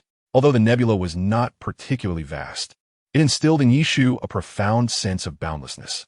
Through observation, he discerned 2 luminous points close to the center. Additionally, he spotted a relatively dim light at the edge of the nebula. These points of light seemed to be drawing in the surrounding nebula, creating a distortion in the vicinity. Yet, before he could examine it further, his consciousness was forcibly expelled from the sea of awareness, and Yishu awoke. Unbeknownst to him, the sky outside had darkened. The yacht was docked at a port, leaving Yishu alone aboard. It seemed Tony and Rhodes had already commenced their mission. After a refreshing nap, Yishu felt significantly revitalized and extended his perception to locate Tony. However, he was startled to discover the extent of his awareness. He could clearly sense not only the entire port, but also the surrounding area for several dozen kilometers. Naturally, he located Tony and Rhodes, who were stealthily infiltrating the port, each wielding a handgun. However, the act of infiltration was quite a challenge for Tony, given that he was accustomed to openly striding through the front entrance clad in his iron suit, leaving all who obstructed him to suffer the consequences of his iron fist. Aside from Tony and Rhodes, Yishu noticed a figure suspended in midair. It was evident that this unfortunate soul was none other than the President of the United States. Yet, Yishu discerned some unusual aspects. The port was teeming with individuals who had been injected with the desperation virus, aside from Tony, Rhodes, and the suspended president. Furthermore, these individuals exhibited a physical prowess that was markedly superior to that of the one who had wreaked havoc in Yishu's shop previously. Yishu initially suspected that, akin to the events of the New York battle, the narrative had been altered by cosmic forces. However, it was not solely due to this. Yishu himself was one of the key culprits contributing to the current predicament. Wicks had not intended to disclose such an embarrassing matter. Yet he sought vengeance after desiring to grow stronger. To attain power, he needed Killian's assistance, which compelled him to recount the entire sequence of events to Killian. Thus, Killian once again refined the despair virus. The ensuing cost was a diminished success rate. However, it was fortunate that those who had previously undergone successful fusion and were injected with the purified despair virus exhibited a success rate exceeding 80. Killian was exceedingly pleased with this outcome, prompting him to have all his despair virus warriors receive the purified injection. One might say that the increase in numbers was perhaps a result of some cosmic will, yet the augmentation of their strength was attributable to Yishu. I apologize for not updating in the past couple of days. I was wrong, and I shall provide 2 updates today, continuing tomorrow. My sincerest apologies. Chapter 92. The changing plot, however. Yishu, Tony, and Rhodes were utterly unaware of the situation, leading to the following exchange: bang, bang, bang, clang. They've spotted us from the high platform. Tony exclaimed loudly to Rhodes while taking cover and firing his weapon. I know, but your erratic shooting isn't hitting anything. Rhodes responded, bemused, as he observed Tony's bullets landing elsewhere. I'm providing suppressive fire. Once I shatter those searchlights, they won't be able to see us. Tony stubbornly refused to admit his poor marksmanship, retorting, besides, from this distance, I doubt you could hit the lights up there. No sooner had he spoken than Rhodes peeked out, raised his weapon, and shot down the distant searchlight. However, the enemies wasted no time allowing them to bicker, as Tony and Rhodes found themselves surrounded by numerous despair virus warriors. What about our reinforcements? Rhodes whispered to Tony, keeping a wary eye on the hostile surroundings. At that moment, Rhodes seemed to recall something. Are these? Indeed. With confidence surging as he saw his Iron Army had arrived, Tony promptly instructed Jarvis, lock onto all despair virus warriors and eliminate them. At your service, sir. Rhodes, feeling reassured by the arrival of Tony's Iron Army, recognized that his current mission was to rescue the president. Hey, Tony, send me a suit. What do you mean? It means that I've already made arrangements. With that, Tony took flight, eager to save Pepper. Once Tony had departed, a suit controlled by Jarvis arrived before Rhodes. Sir, I shall escort you. It seemed Tony had not intended to prepare a suit for him, and Rhodes nodded in resignation. Tony had initially believed that with the arrival of his Iron Army, matters would proceed more smoothly. Yet, in reality, those enemies struck by the palm cannon were capable of recovering from their injuries in a remarkably short time. Moreover, if the suits were captured by the despair virus warriors, they would either lose limbs or, in severe cases, be completely dismantled. The iron suits could hardly withstand the extreme heat generated by the despair virus warriors. Sir, calculations indicate that we cannot eliminate all enemies, Jarvis timely reminded Tony. This situation indeed caught Tony off guard. Given the battlefield conditions, while the suits could inflict damage on the enemies, achieving their extermination proved to be a formidable challenge. Unless the energy cannon on his chest is continuously utilized to directly obliterate their vitality, it is futile. However, the drawbacks of the energy cannon are glaringly apparent. It requires a considerable charging time and consumes vast amounts of energy, far exceeding what the suit's built-in power source can sustain for prolonged combat. Yet, Tony is currently unconcerned with these limitations. His primary objective is to rescue Pepper. The fierce battle has wreaked tremendous havoc, and just as Tony approaches the control room where Pepper is imprisoned, a supporting pillar of the elevated structure is obliterated, with the entire structure on the verge of collapse. Tony hastily summons a heavy suit to prop it up. While the structure is temporarily stabilized, the control room succumbs to the collapse. Upon entering, Tony discovers Pepper trapped beneath a heap of fallen steel beams. As he crouches to pull her free, a searing hand emerges from the molten floor, grasping the chest of Tony's suit and melting the iron as if it were wax. Tony swiftly retreats, only to see Killian, radiating intense heat, leap from the liquefied steel beneath him. Well, Stark, your timing is impeccable, he taunts. Although Tony has disrupted his plans, Killian harbors no resentment. His actions have always been driven by a thirst for vengeance against Tony. With Tony now lying before him, Killian is elated. Just as he prepares to make his move against Tony, the control room, already precarious, succumbs to the weight of the massive hole he just created, becoming the final straw. The control room begins to collapse. Tony seizes the opportunity to fly out, but Killian follows closely, leaping onto him. Meanwhile, Pepper plummets alongside the collapsing room. Tony yearns to save her, yet he finds himself in peril as Killian's intense heat threatens to melt his suit. Eject. Realizing he cannot break free, Tony forcibly ejects himself from the suit. Jarvis, deploy another suit. He urgently calls out, suspended in midair, as the prospect of falling from such a height without protection looms ominously. Just as he is about to plummet to the ground, another suit miraculously arrives and envelopes him. However, the momentum causes him to crash heavily onto the ground. Fortunately, the suit mitigates any serious injury. In that moment, the control room, with Pepper, crashes nearby, igniting a fierce blaze. No, overwhelmed by the sight before him, Tony is momentarily dazed, unable to fathom that Pepper might perish right before his eyes. Killian, having sustained significant injuries from his fall, quickly recovers due to the extremist virus coursing through him. Rising, he taunts Tony, "If I were you, I would have certainly gone to rescue her." Just as Tony prepares to confront Killian in a fierce battle, a voice suddenly calls from within the flames. "I say, did no one think to wake me to see the fireworks?" The voice was all too familiar to Tony. He beheld Yi Shu, emanating a soft azure aura, gradually emerging from the flames while cradling the unconscious Pepper. Despite being surrounded by fire, not a single thread of Yi Shu's garments was ignited. Pepper appeared somewhat disheveled, but was unharmed. "Who are you?" Killian inquired, eyeing Yi Shu with suspicion.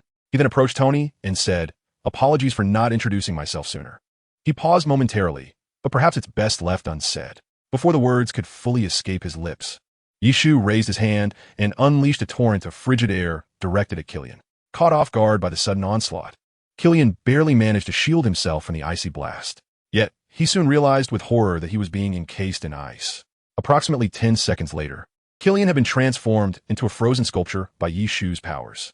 "You certainly arrived at an opportune moment," Tony exhaled with relief, speaking softly. "No, I initially intended to merely observe the spectacle from the ship," Yi Shu replied, nonchalantly flicking his wrist without a hint of concern. Ignoring Yi Shu's words, Tony rushed to Pepper's side. Observing this, Yi Shu shook his head, preparing to eliminate the remaining extremist virus warriors, when suddenly, the encased Killian began to emit a crimson glow. The formidable ice enveloping him showed signs of melting. Chapter 93, A Little Chill for You. Yi Shu positioned himself protectively behind Tony and Pepper, silently observing as Killian's icy prison transformed into a brilliant red. "So, it was you that Wick spoke of last time," Killian remarked, maintaining an air of calm despite his predicament. "I concede your abilities are formidable, but do you truly believe such trivial ice can contain me?" No sooner had he spoken than Killian shattered the ice, sending shards flying.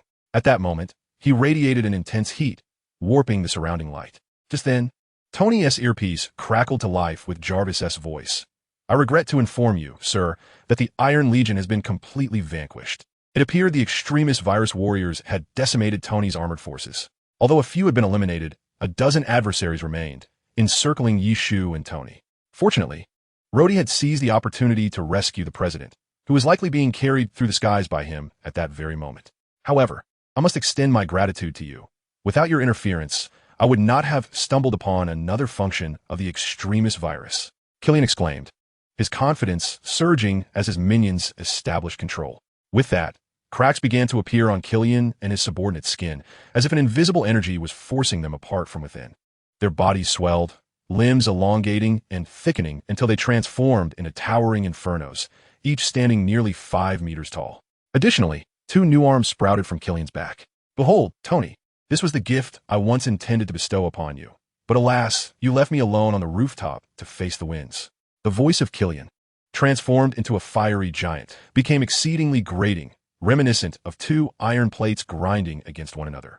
However, it is not too late for you. The temperature radiating from the dozen fiery giants was extraordinarily high. While a tree was somewhat unscathed, Tony felt an overwhelming wave of heat wash over him, faintly detecting the acrid scent of singed hair. Enduring the sweltering heat, Tony addressed Killian, saying, "I recall that this endeavor was the result of a lady's research. Her? She is but a pitiable soul, having been toyed with by you without receiving her due recompense. Yet within my grasp, she could attain all that she desires. Alas, in the face of my benevolence, she once again chose you." The memory of that woman, who threatened to sacrifice her own life to secure Tony's freedom, ignited a fury within Killian. "It seems your past romantic escapades have been rather extravagant. Shall I inform Pepper of this once she awakens?" Itri turned to Tony with a smile upon hearing this. "Let us not mention this to Pepper, all right? Depending on my mood, if I can at least have a normal meal without complications at my place in the future, perhaps my spirits will lift a little." "Not a problem." Killian, witnessing Itri and Tony engrossed in their conversation, felt utterly disregarded. "Hey, can you not see the predicament? We are surrounded by more than 10 of us. Shouldn't we be contemplating how to survive?" Thus, the once ignored Killian, now also neglected, erupted in anger. "Eliminate them." At his command, the fiery giants lumbered forward toward Itri and Tony. As the enemies approached, Itri swiftly erected several ice walls, encasing Tony and Pepper within. Although Tony was clad in his armor, it had been rendered tattered from previous battles, and given the current circumstances, he was of little assistance. So Itri deemed it prudent to protect both him and Pepper. "I shall cool you down." Itri then ascended, hovering just above the ground. Arms outstretched as a vast torrent of blue energy surged from his being, cascading outward. Upon contact with the ground, the air instantly crystallized into a layer of ice. The fiery giants were the first to be engulfed by this onslaught of frigid air. In mere moments, they were covered in shards of ice, their speed diminishing with each encasing fragment. Even Killian, who stood at a distance, felt the biting chill. Before the fiery giants could reach a tree, they were transformed into frozen sculptures. Yet, Itri understood that this would not inflict lasting damage. It merely served to temporarily hinder the movements of the fiery giants. Indeed, cracks began to emerge on the surface of the ice encasing them, and it was only a matter of time before they broke free. Nonetheless, this was sufficient. Itri ceased the onslaught of cold, and massive arcs of lightning surged forth from his palms. With a flick of his wrist, he directed a bolt, as thick as a grown man's arm, toward one of the ice sculptures. The ice, composed of a tree's true energy, would not impede the path of the lightning. Lightning pierced through the ice layer, creating a gaping hole in the chest of the flame giant, revealing the swirling crimson energy within. The injured giant momentarily ceased its struggle, and the cracks in the ice no longer expanded. In this brief span, Tree had unleashed a barrage upon several flame giants, simultaneously delivering a few strikes to the advancing Killian. Observing the situation, Killian remained unfazed, laughing boisterously. "Do you truly believe this can defeat me?" With each guffaw, the wounds on the giant's chest began to mend, and the fissures in the ice that bound them multiplied. "I certainly do not think this can slay them. It is merely an experiment," Tree replied calmly, his lightning unabated, even intensifying in quantity and magnitude. "An experiment?" Ignoring Killian's inquiry, Tree unleashed another deluge of lightning upon the flame giants. This time, the bolts were numerous, cascading like rain, each strike thicker than before. From a distance, Tree resembled a sphere of lightning, continuously projecting arcs outward, a sight of undeniable beauty to certain scientists, albeit a deadly one. Each flame giant endured no fewer than 20 strikes, their colossal forms rendered riddled with wounds. Killian attempted to intervene, but was forced back by the overwhelming barrage, unable to advance, let alone attack Tree above. Once the tempest of lightning subsided, more than half of the flame giants, along with the encasing ice, lay shattered. The remaining giants were stripped of all combat efficacy. "Damn it," Killian grimaced, enduring the pain from severed arms sustained while resisting the lightning, filled with both astonishment and fury towards Tree. "Ah, I was merely testing whether lightning could create a breach in them, and it seems the results are promising. In truth, direct lightning strikes can indeed create a hole in solid objects, yet they do not pierce through as they have here. The bodies of these flame giants are primarily composed of energy, and when faced with a more advanced energy form like lightning, they disintegrate. But why is Killian unaffected? Because the despair virus he injected was pure, enabling him to form a defensive barrier of energy around his body post-transformation, akin to human skin. Though lightning could inflict damage, the restorative properties of the despair virus ensured that before the outer layer could be fully compromised, the energy contained within the lightning was expended. Thus, this explains why Killian emerged relatively unscathed despite the onslaught of lightning. Chapter 94. Are we playing? At this moment, Killian felt exceedingly frustrated. Why, you may ask? Imagine a group of warriors unable to close the distance to a mage. It is akin to being a living target. Just now, his subordinates found themselves in such a predicament, especially after being ensnared by the icy prison. There was no chance of closing the distance. They had become fixed targets, left vulnerable to Yi Shu's unrestrained assaults, with any attempts at resistance proving futile. Although Killian could be regarded as a formidable boss, it seemed he was not susceptible to Yi Shu's frost, yet he found himself unable to approach. Not to mention the jarring electricity that struck him, inflicting genuine pain.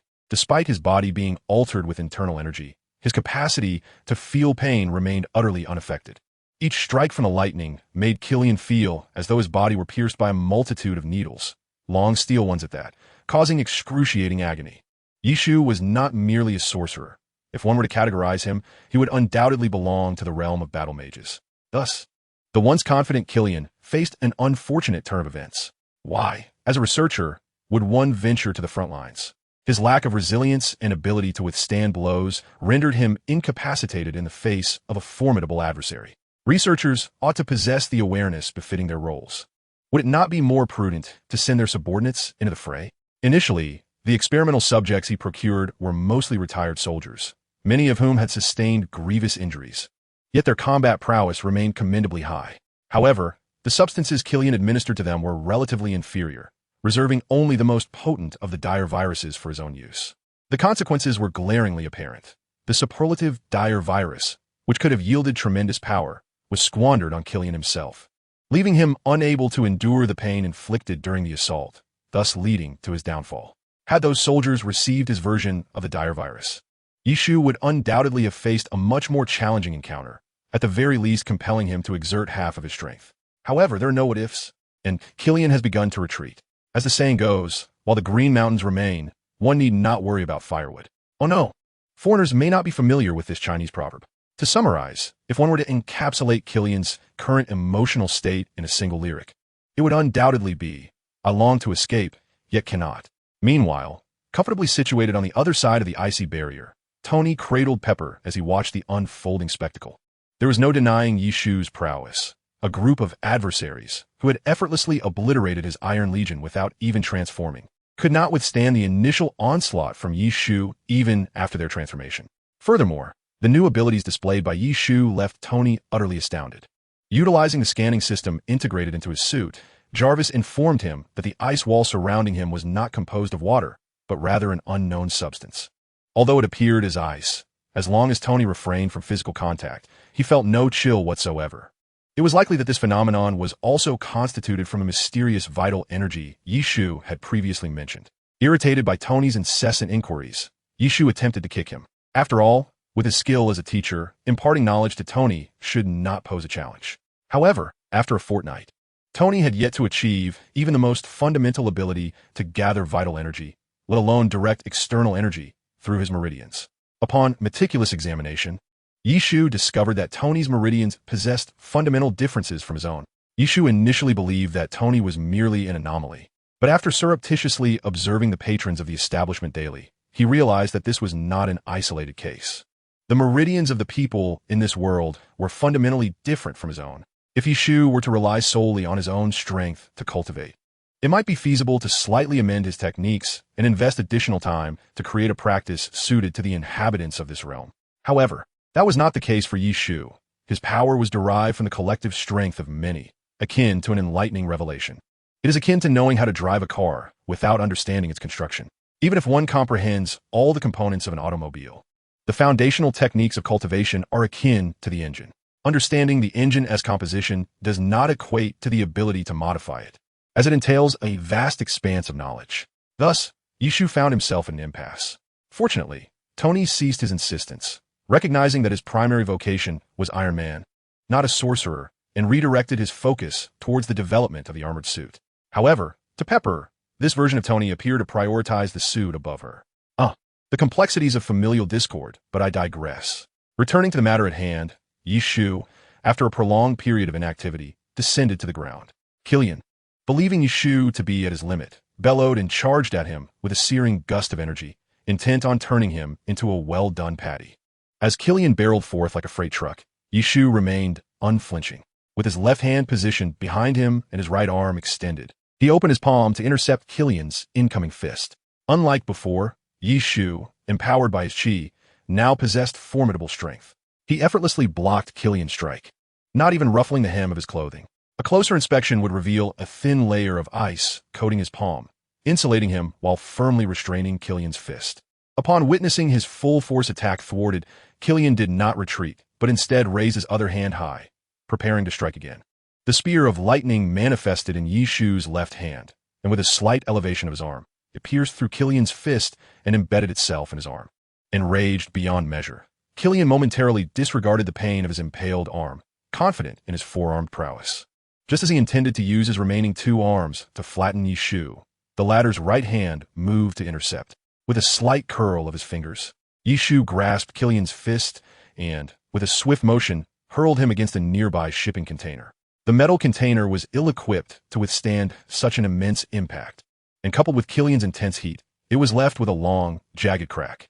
Yishu shook his hand, as if he had merely performed a trivial task.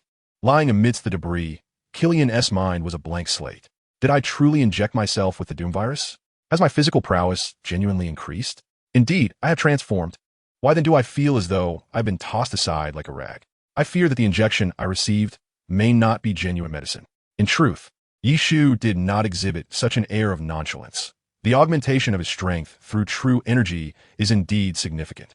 However, the extent of this enhancement is directly proportional to the expenditure of true energy.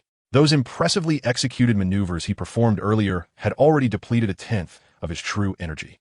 To put it in perspective, the combined consumption of the ice and lightning he initially unleashed was far less. It will be prudent for a mage to focus on casting spells, while physical combat is the realm of warriors. Thus, disinterested in prolonging the encounter, Yishu pointed his right hand skyward, summoning a tremendous bolt of lightning that surged into the clouds above. Indeed, throughout this ordeal, Yishu had merely been playing, never truly regarding it as a battle. Although visibility of the night sky was limited, the tumultuous lightning within the clouds conveyed a clear message to the onlookers. The winds had stirred, thunder was rumbling, and it was time to gather the laundry. Ahem. Killian, contemplating the meaning of life amidst the ruins, also beheld this spectacle, but when he attempted to rise, he was horrified to discover that his body was utterly immobile. The Thunder Calamity. This skill had not been employed since its inception during his encounter with the Destroyer, yet Yishu had innovated upon it. The principal alteration was that it could now be wielded without the necessity of a Thunder Domain, and those ensnared by the Thunder Calamity would suffer an intangible oppression. Without sufficient mental fortitude, they would be rendered incapable of any movement. There were drawbacks as well, primarily the need for a brief period of preparation. As Yishu's voice resonated, the lightning roiling within the clouds seemed to find its release, converging into a colossal bolt that struck the terrified Killian. The blinding light mingled with crackling arcs of electricity, and Killian was vaporized before he could even utter a scream, leaving behind only a smoldering crater exuding thick, black smoke. Chapter 95. A Feast of Dog Food. As for the other flame giants who had yet to perish, Yishu casually bestowed a few bolts of lightning upon them.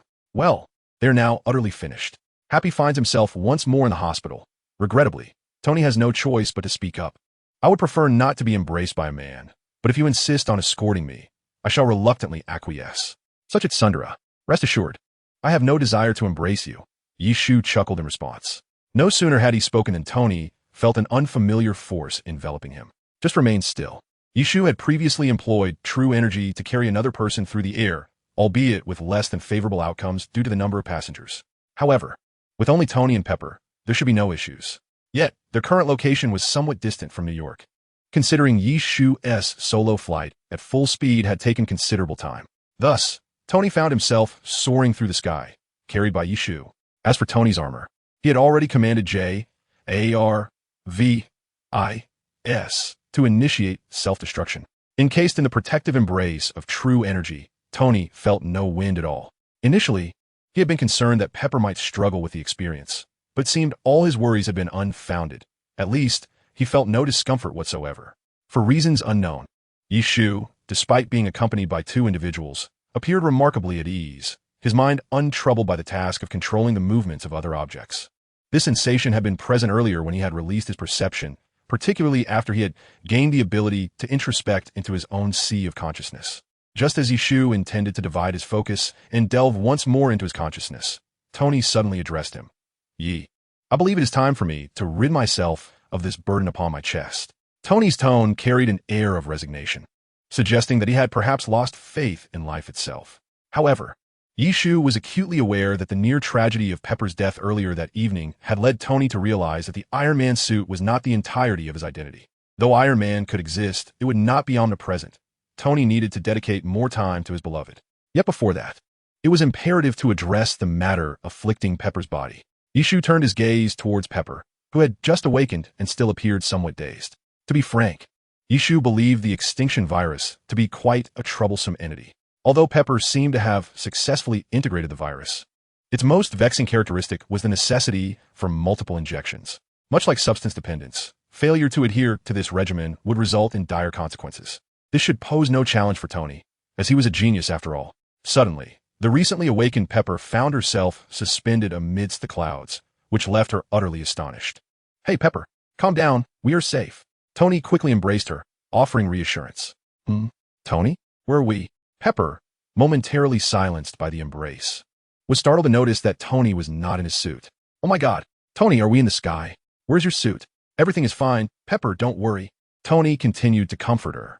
Meanwhile, Yi Shu, feeling entirely disregarded, thought to himself, do you think I'm here to witness your affection because I haven't had my fill of food? This couple is truly bothersome. Does being single grant me no rights? Dog food? What dog food? He mused, realizing the reference was lost on him. Yeah, it's wonderful to see you. I mean, are you the one carrying us? Pepper finally noticed Yi Shu, her excitement palpable. Yes, indeed, Yi Shu replied, though he felt no joy at her enthusiasm. Had he known, he would have left these two behind. Surely the authorities would arrive to assist. Thank you so much, Yi, Pepper remarked, seemingly oblivious to the awkwardness in the air. In response, Yi Shu managed a forced smile, muttering, Merry Christmas. A smile that was both awkward yet polite. Throughout the journey, he had consumed enough dog food to last a lifetime. Upon catching sight of the lights of New York City, he finally exhaled deeply, relieved that they had arrived. At last free from the incessant displays of affection from the couple. Ah, how liberating it felt. It seems that in foreign lands, even kisses ascend to the heavens. They had departed, yet matters were far from resolved. Most crucially, the Vice President of the United States, Killian, had played a significant role in the successful abduction of the president. Although the initial intention was to utilize the doomsday virus in order to restore his daughter's severed leg, the collusion with terrorists to assassinate the president, thus inflicting grave harm upon the nation, is an inescapable charge. In fact, shortly after Yi Shugong's departure, several agents from SHIELD clandestinely began to collect remnants left at the scene, such as the limb samples of the doomsday virus warriors. While most individuals injected with the doomsday virus transform into human bombs, those who successfully integrate with it experience significant enhancements, even enabling them to recover from injuries at a pace surpassing that of Captain America. Thus, Nick Fury would certainly not overlook such a valuable asset. As for the issue of success rates, with SHIELD's vast array of researchers, could they possibly be outperformed by civilian scientists? This was Fury's line of thought. Nonetheless, whether SHIELD could perfect the doomsday virus remained uncertain. Unbeknownst to Yi Shu, who was solely focused on extricating himself from the clingy company of two individuals, the agent's covert activities were a mystery to him. After safely depositing Tony and Pepper on the top floor of Stark Tower, Yi Shu uttered a brief farewell and swiftly took flight, eager to distance himself without delay. On his journey home, Yi Shu found himself engaged in a stream of self-talk. Initially, Pepper had been somewhat reserved, but she could not withstand Tony's relentless persistence. Ultimately, The two had become quite intimate, engaging in actions that bordered on the peculiar. As for Yi Shu, even if he averted his gaze, it was futile. His chi continuously enveloped and controlled their bodies, necessitating constant adjustments to maintain his energetic flow, thereby fully perceiving their every movement, far more exhilarating than a live broadcast. Resolute in his decision, he recalled having previously informed Tony that he would pay promptly for meals at his establishment, and now, following tonight's escapades, he intended to double the price. A nameless fury was igniting within his eyes. Chapter 96, Dreamscape. Upon returning home, it was nearly 3 in the morning. Being alone, Yi Shu had no reservations and fell into a deep sleep as soon as he lay down. When he awoke, he opened his eyes to find himself not in the second-floor room of the restaurant. The surrounding environment felt eerily familiar, walls adorned with anime posters. A high-end computer on the desk, purchased with months of saved wages. This was none other than his home in the original world. The screen was playing a Marvel film he had downloaded from a pirated website. Slowly rising, Yi Shu surveyed the room he had inhabited for several years. If this were merely a dream, it was astonishingly vivid. The computer was screening the Avengers, and as Yi Shu's gaze momentarily drifted from the monitor, an image of himself appeared on the screen, thwarting an alien invasion beneath a portal. However, at that moment, Yi Shu had already exited the room and stepped into the yard outside. This was the last place he had occupied before inexplicably being transported to the Marvel Universe. In this simultaneously familiar, yet strange setting, Yi Shu's expression suddenly turned bewildered. He gazed at his hands, a peculiar sensation suddenly emanating from within his body. To his astonishment, he discovered countless arcs of electricity dancing in his palms. The unexpected occurrence startled him, causing his hand to tremble as he instinctively attempted to flick the arcs away. However, due to his actions, the arcs transformed into a bolt of lightning that struck the ground nearby, leaving behind a charred mark after a thunderous crack. Was this a dream? Staring blankly at the aftermath of his actions, he observed the arcs still pulsating in his palms. With the aid of that strange feeling, he dissipated the arcs, replacing them with streams of cool, pale blue air. As the currents surged forth, the temperature around him began to plummet, frost forming on the grass beneath his feet. Yet, the instigator of this phenomenon felt no chill. Despite the yard resembling a winter landscape, he remained entirely unperturbed in his light clothing. At that moment, the video on the computer screen had already ceased, but he remained oblivious to this fact. He continued to scrutinize the decor of the room, a place he had inhabited for several years, everything appearing exactly as it had before. However, he noticed something peculiar. The entire room was devoid of dust, cleaner than it had ever been, even after the most thorough cleaning by a professional service. Furrowing his brow, he sensed something was amiss, perhaps sensing a revelation. He directed a bolt of lightning towards the living room sofa. After a blinding flash and a deafening crack, the sofa remained unscathed, as if the lightning had never existed in this realm. Yet moments ago, he had scorched the ground outside with a bolt. Why could he not do the same indoors? Determined to investigate further, he decided to venture outside. As he opened the door, the scene beyond left him momentarily speechless. He found himself standing atop a skyscraper. The sky bathed in a blood-red hue, a colossal, unknown creature soaring above him. The inexplicable room and the unusual sky filled him with an ominous premonition. Just as he prepared to soar from the yard, he encountered an even stranger phenomenon. This world seemed devoid of any other human beings. Suppressing his inner turmoil, he flew directly outside. As he stepped beyond the confines of the yard, the vista before him shifted once more.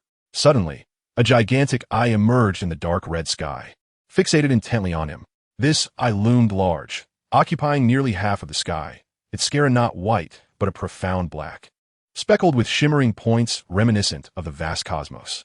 The iris shimmered with a kaleidoscope of colors, continuously shifting, as if various pigments were swirling together in a vessel without merging. Perhaps sensing something, he turned his gaze to this colossal eye, a wave of trepidation washing over him, compelling him to utter a gasp. With a sudden scream, Yi Shu abruptly sat up in bed, his eyes wide open as he gasped for breath, beads of sweat trickling down his forehead. It dawned on him that everything that had just transpired was merely a dream. Collapsing back onto the bed, he stared up at the ceiling, gradually succumbing to sleep once more, though this time he did not enter the realm of dreams. Last night's dream was but a fleeting interlude. Early the next morning, no, it was already 3 in the morning when he had fallen asleep. Yi Shu awakened at around 2 o'clock in the afternoon. He had to open the shop for business, otherwise, he could have slept until evening. Unsurprisingly, the business that day continued to thrive as usual. Thus, the following morning, the police arrived at the vice president's residence, accompanying Colonel Rod to effect his arrest. In the aftermath, the official explanation regarding the series of battles that had erupted at the port the previous night was riddled with inconsistencies. An explosion aboard a cargo ship laden with oil had ignited a fire in the port, but fortunately, Iron Man arrived just in time, preventing any casualties. As for the news of the president's abduction by terrorists, it was kept under wraps. After all, if the president of one's own nation could be seized by terrorists, it would suggest a precarious state of national security. To avoid inciting public panic, the authorities opted to suppress the information regarding the president's kidnapping. However, some individuals did discover that Air Force One, carrying the president, had crashed. After expressing their concerns online, their posts were swiftly deleted, and they were informed that they could no longer continue posting. Initially, they remained undeterred until the police visited them with a warning, which prompted them to behave more cautiously. Nonetheless, in this world, there exists no shortage of extremists whose mission is to unveil the truth to the public. Setting that aside, even the customers in Yishu's shop were engaged in discussions about the recent terrorist incidents. The news reported that the terrorists had been eradicated and that the mastermind had been apprehended, resulting in a rather relaxed atmosphere during their conversations. Some even boasted audaciously, seemingly offering various suggestions to the nation's leaders. Yishu had grown accustomed to the government's tendency to conceal the truth. Ordinary citizens need only focus on their own lives. Even if they concern themselves with national affairs, it would not alter the outcome. For instance, a few elderly men in the park frequently lamented the shortcomings of national policies and criticized various leaders, all while relying on state welfare to sustain their own livelihoods. Wasn't that a rather idle concern? If one truly wished to alleviate the burdens of the nation, they must strive to elevate themselves to a higher level, at which point everything they see and experience would transform, and their approach to problem-solving would undergo a profound change. Therefore, regarding the customers' grandiloquent discussions, Yishu simply smiled and remained silent. Chapter 97. A Delayed Christmas Blessing. Just as the conversation among the patrons reached a fervent pitch, one customer suddenly exclaimed loudly, although his volume bordered on disruptive to others dining. Upon hearing his words, the majority of customers in the shop seemed to concur, echoing their agreement. Indeed, that was right. I believe a discount of 20% would be suitable. In that case, I would refrain from eating all day just to dine here.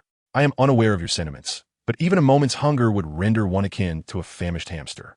The crowd, engrossed in various discussions, swiftly forgot the significant national matters they had been deliberating.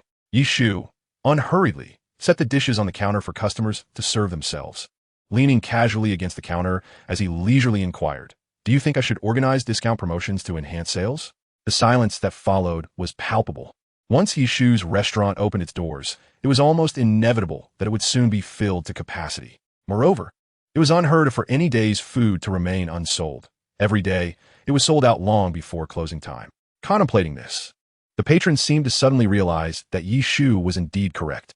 He had no need for promotional discounts to boost sales, for the culinary delights offered by his establishment were a prestigious brand in themselves, ensuring a steady stream of diners. In other words, Yishu's restaurant operated in a seller's market. It was the customers who should concern themselves with whether they would be able to enjoy a meal that day, not Yishu, who needed to worry about selling out each day. The conversation dwindled, and those who had been the most vocal moments before now wore expressions akin to having swallowed a fly. After a brief pause, observing the patrons' expressions, Yishu felt a sense of comfort and then spoke again. As soon as Yishu's words concluded, the restaurant erupted in applause. "Oh my God, this is absolutely fantastic. Thank you, dear God. No, I mean, you are simply marvelous, manager." Witnessing the joy of his patrons, Yishu chuckled softly and strolled into the kitchen, noting that some dishes were yet to be completed. Regarding the idea of a discount event, Yishu had only whimsically considered it. After all, earning money was not a pressing concern for him at present. On the contrary, he increasingly yearned for a life of spontaneity. Perhaps one day, when the mood struck him, he might even offer meals on the house. Naturally, that notion was somewhat impractical. As the day's offerings were consumed, the customers gradually departed. Once they had all left, Yishu tidied up briefly and secured the door, making his way to the room on the second floor. He did not turn off the lights, as he wished to avoid an excessively desolate atmosphere. Having spent nearly a year in this world, Yishu's abilities had evolved beyond mere self-preservation. He could now, with the aid of his internal energy, briefly linger in the cosmos. He had acquired the superpower he had once yearned for, yet it came at the cost of solitude. Sitting on the edge of his bed, the computer beside him hummed quietly, but he felt no inclination to use it. All the lights were switched on, as if to signify that there remained some semblance of life in this space. Yishu turned his gaze toward the window with his current vision. He could effortlessly see a family gathered for dinner in an apartment at the street's end. Averting his gaze, he stood up and leaped from the window to the rooftop of the building. Just as he prepared to soar into the night once more, his phone in his pocket suddenly rang. "Hello, Tony. Merry Christmas, Yi. Merry Christmas. Is there something you need?" "Oh, nothing much." Tony's words seemed to be interrupted by others, and Yishu could faintly hear Pepper's voice on the other end of the phone.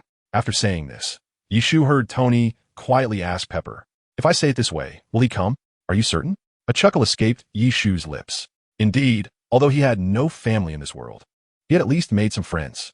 On the other end of the line, Tony was still awaiting his response, and with a smile, Yishu replied, "All right. If you're unwilling, I could call over a Michelin-starred chef. What do you think?" I said, "All right. Splendid. I knew it. Just prepare the Christmas gifts as you see fit. Pepper and I will be waiting for you at home." Perhaps it was Yishu's agreement to Tony's request, or perhaps for some other reason, but Tony was quite delighted. As he gazed at the now blackened screen of his phone, a smile lingered on Yishu's lips. It was a long-lost feeling. Regarding the Christmas gifts Tony mentioned, the marketplace was brimming with an abundance of items, so Yishu didn't need to worry. Finding a couple of practical trinkets would suffice. My apologies to everyone for the interruption. I wish you all a Merry Christmas. I feel too embarrassed to ask for votes now, cries. Chapter 98, Choosing Gifts. Early the next morning, Yishu emerged from his meditative state. His practice sessions were rather sporadic, or one might say he only practiced on rare occasions. As Yishu would put it, enhancing one's strength is all about fate. After all, one cannot perceive any increase in power after training. It might be wiser to patiently await a special event that could inexplicably elevate one's abilities. Indeed, his recent glimpse into his consciousness served as a testament. His perceptive abilities had markedly improved. Were this sentiment to be overheard by a traditional cultivator, they would likely disregard their image and rush to attack him. However, in the Marvel universe, there was no such cultivation, not even martial arts. Yishu was entirely alone, far from the orthodox path. Thus, cultivation was a matter of mood, an enlightened approach to cultivation. After all, if one is mentally fatigued, entering a meditative state becomes impossible. This was also the reason Yishu had yet to develop a capability to train his mental strength.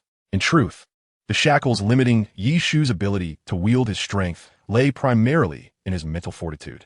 Fundamentally, if Yishu could manage the balance between the speed of his energy usage and its recovery during combat, he could theoretically engage in an unceasing battle. The black star within his dantian would continuously supply him with the energy he required. The only consideration would be the pace of this flow. Unfortunately, due to constraints on his mental capacity, achieving this theory was exceedingly difficult. This predicament had already manifested during past battles.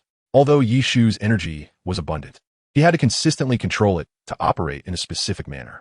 Particularly with more powerful skills, it demanded his utmost concentration to manage the flow of energy. Over time, this leads to a depletion of mental energy. The time required to unleash the same skill increases, and there is even a possibility of failure, resulting in backlash. For instance, consider the scenario of playing League of Legends after a refreshing sleep versus staying up for 2 consecutive nights. The outcomes will undoubtedly differ. Of course, all of Yishu's non-original skills can be executed without consuming mental energy, utilizing the collective power of the masses. The advantage of this approach is that it prevents the depletion of mental energy. But the drawbacks are equally apparent. The power and effect of skills released in this manner remain constant and unchangeable. To illustrate further, if Yishu wishes to cast lightning on an enemy with the intent of merely stunning them, he can precisely control the power of the lightning when he casts it himself. However, using the collective power could result in the lightning being too powerful, potentially killing the target outright, or too weak, rendering it ineffective. Clearly, such outcomes are unacceptable for Yishu, which is why he is fervently eager to enhance his mental energy. Fortunately, during a recent unexpected encounter with his sea of consciousness, he experienced a significant surge in his mental energy, temporarily alleviating his pressing concerns. It seems that the path of a tranquil cultivator does have its advantages. One might suddenly gain immense strength due to unforeseen circumstances. However, this phenomenon is largely governed by luck, which does not favor everyone equally. Returning to the matter at hand, Yishu did not rise from his bed, but instead gazed at the marketplace, contemplating what gifts to bestow upon Tony and Pepper. While the marketplace is filled with numerous items, the majority are of low quality, with some being rather peculiar. High-quality items are only accessible through luck-based lotteries. and one must win to unlock their purchase. At this moment, Yishu reflected on the dangers of this perilous world. Pepper is merely an ordinary person.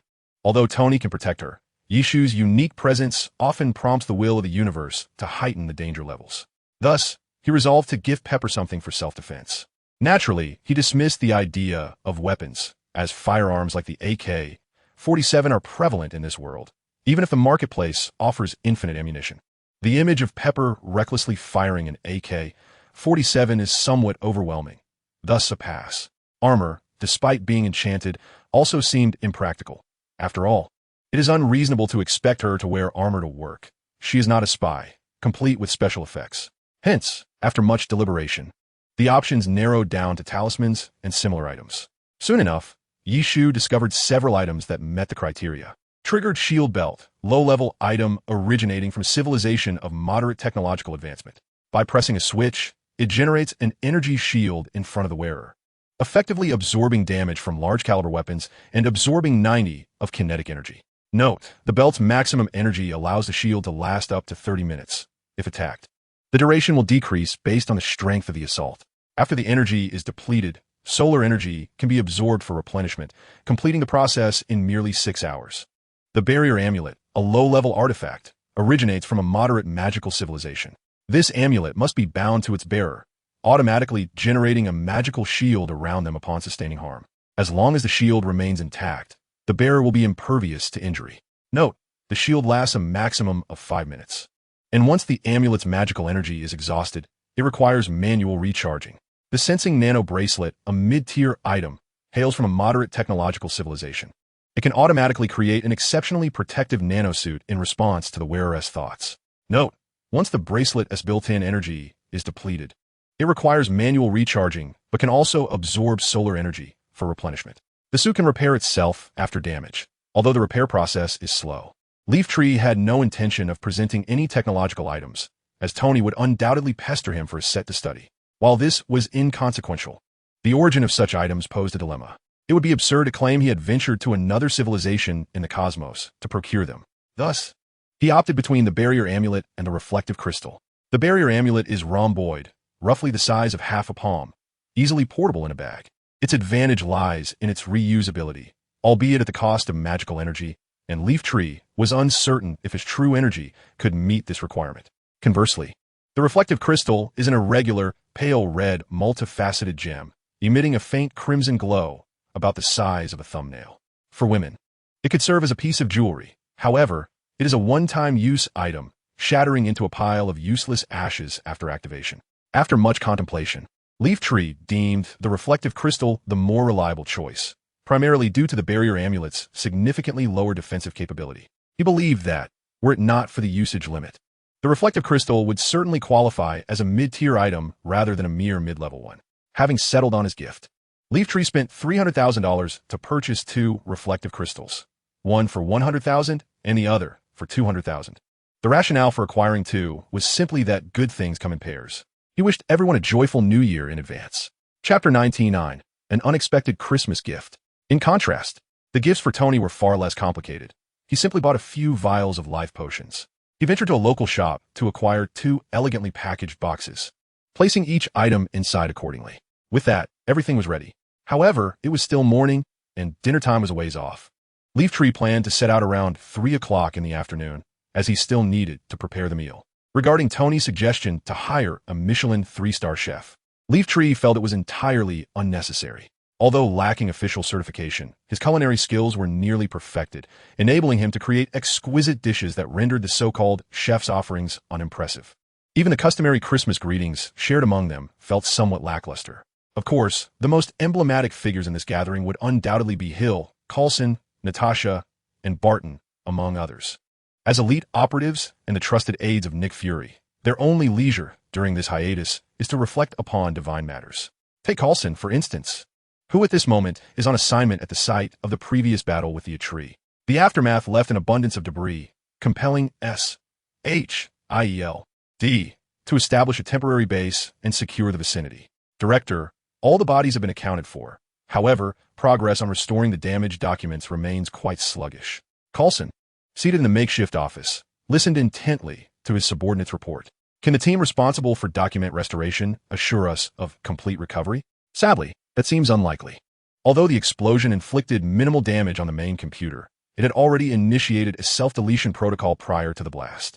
The explosion merely interrupted that process. Otherwise, we would not be able to recover any useful files at all. Are you suggesting that the explosion inadvertently aided us? Coulson set aside his documents and, perceiving his subordinate's hesitation, inquired, "Is there something peculiar at play? Please elucidate the data." Coulson interrupted him with a stern demeanor. The reconnaissance team discovered that post-explosion, certain disks, which should have been completely destroyed by the high temperatures, exhibited only slight melting at their edges, while the majority remained unscathed. The enigma lies herein. The melted edges imply an exceedingly high temperature, yet it is implausible that only the edges melted without affecting the entire disk. At this juncture, Coulson scrutinized the materials in his possession and found photographs of these peculiar disks. The images revealed a stark contrast, with only the edges thoroughly melted, delineating a clear boundary as if something had entirely insulated the rest from the extreme heat. Suddenly, a thought crossed Coulson's mind. Given that a tree had fought here and exhibited the ability to conjure ice, he proposed, could it be possible that if the disks were encased in ice, leaving only a small portion exposed, the external heat would not penetrate the frozen section? His subordinate fell into contemplation, and, after a couple of minutes, replied, "Theoretically, that seems implausible. If that were the case, the temperature of the ice encasing the disks would have to be exceptionally low. Ordinary ice, when subjected to such intense heat, would almost instantly melt." And the reconnaissance team found no traces of melted ice at the scene. Not finding traces does not equate to their absence. Coulson was acutely aware of the events that transpired. Though classified, his operatives remained oblivious to the fact that a tree had nearly encased the area in ice. As for the fate of that ice, even the upper echelons of SHIELD, including Coulson, were largely in the dark. They merely witnessed the ice gradually vanish, leaving no moisture in its wake. Coulson chose not to elaborate on these matters to his subordinates, instead stating with a measured calm, "You need not pursue this line of inquiry any further. Focus on expediting the restoration of the files from the disks." Understood. Though filled with curiosity, the agents refrained from inquiring further. Their profession often rendered them victims to unforeseen peril, primarily due to their extensive knowledge. Once his subordinates departed, Coulson resumed his examination of the documents, scrutinizing the photographs taken at the scene while contemplating a visit to Yishu. This unexpected occurrence was merely a minor interlude. The essential research must continue, as their primary objective in this location was to acquire information on the dire virus. They had prepared for the possibility of returning empty-handed. Aware that the site housed vast reserves of crude oil, and the explosion that ensued had resulted in a conflagration that engulfed the area, rendering the main computer irretrievable, along with the data it housed. However, thanks to Yishu's decision to encase it in ice, over half of the data had been preserved. Though restoration would require time, it was certainly preferable to a total loss. Unbeknownst to Yishu, his unintentional act of freezing in an effort to save Pepper had inadvertently aided SHIELD. Observing his industrious team, Coulson reflected on Nick Fury's prior counsel regarding the pursuit of research materials left amidst the ruins, a task Fury had expressed skepticism about. Yet, it now appeared that a significant portion of the data had indeed been salvaged, a most fortuitous outcome. Perhaps it was a result of joining SHIELD, or perhaps it was the nature of his work as an agent. As time passed, Yishu deemed it appropriate to commence his journey. Following the recent terrorist attack, Tony's seaside villa had been rendered uninhabitable, and they now resided within Stark Tower. Although acquiring a new villa was a trivial matter for someone of Tony's means, he had opted against it. Believing that residing in Stark Tower was a worthwhile alternative, at least he need not construct a new laboratory beneath the villa. Conveniently, Yishu's establishment was situated not far from Stark Tower, which accounted for Tony's frequent visits for meals. Arriving at the base of Stark Tower, Yishu produced an identification badge once bestowed upon him by Happy, granting him access through the security system. He recalled Tony mentioning that the entire Stark Tower was powered by an arc reactor, a design markedly different from the original behemoth, having been reimagined by Tony himself. Stark Industries had since transformed into a leading representative of the clean energy sector, with clean energy now serving as their flagship product. Although they no longer engaged in military contracting, Stark Industries stock had continued to rise. After all, both energy and defense sectors are formidable financial entities. And in terms of clean energy utilization, no other company or individual on this planet could rival Tony Stark. As Yishu navigated the security system, JARV IS, had already informed Tony, who was engaged in research on the top floor. Let him come up, Tony instructed, his focus unwavering as he continued his work without looking up. Downstairs, as Yishu contemplated calling Tony, he suddenly received a message from Jarvis, detailing the route to the top floor and informing the relevant security personnel that he would not be impeded. Having an artificial intelligence butler is indeed quite splendid. After reading the message, Yishu put away his phone, feeling a momentary sense of wonder. As Jarvis had foretold, he traversed uninterrupted to the pinnacle of the building. As the elevator doors opened, he was greeted by a magnificent floor-to-ceiling window at the far end of the room, offering a panoramic view of the outside world.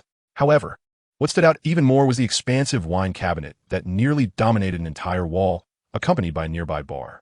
One might wonder, what purpose does such an abundance of alcohol serve in an office? Ah, the extravagant world of the affluent.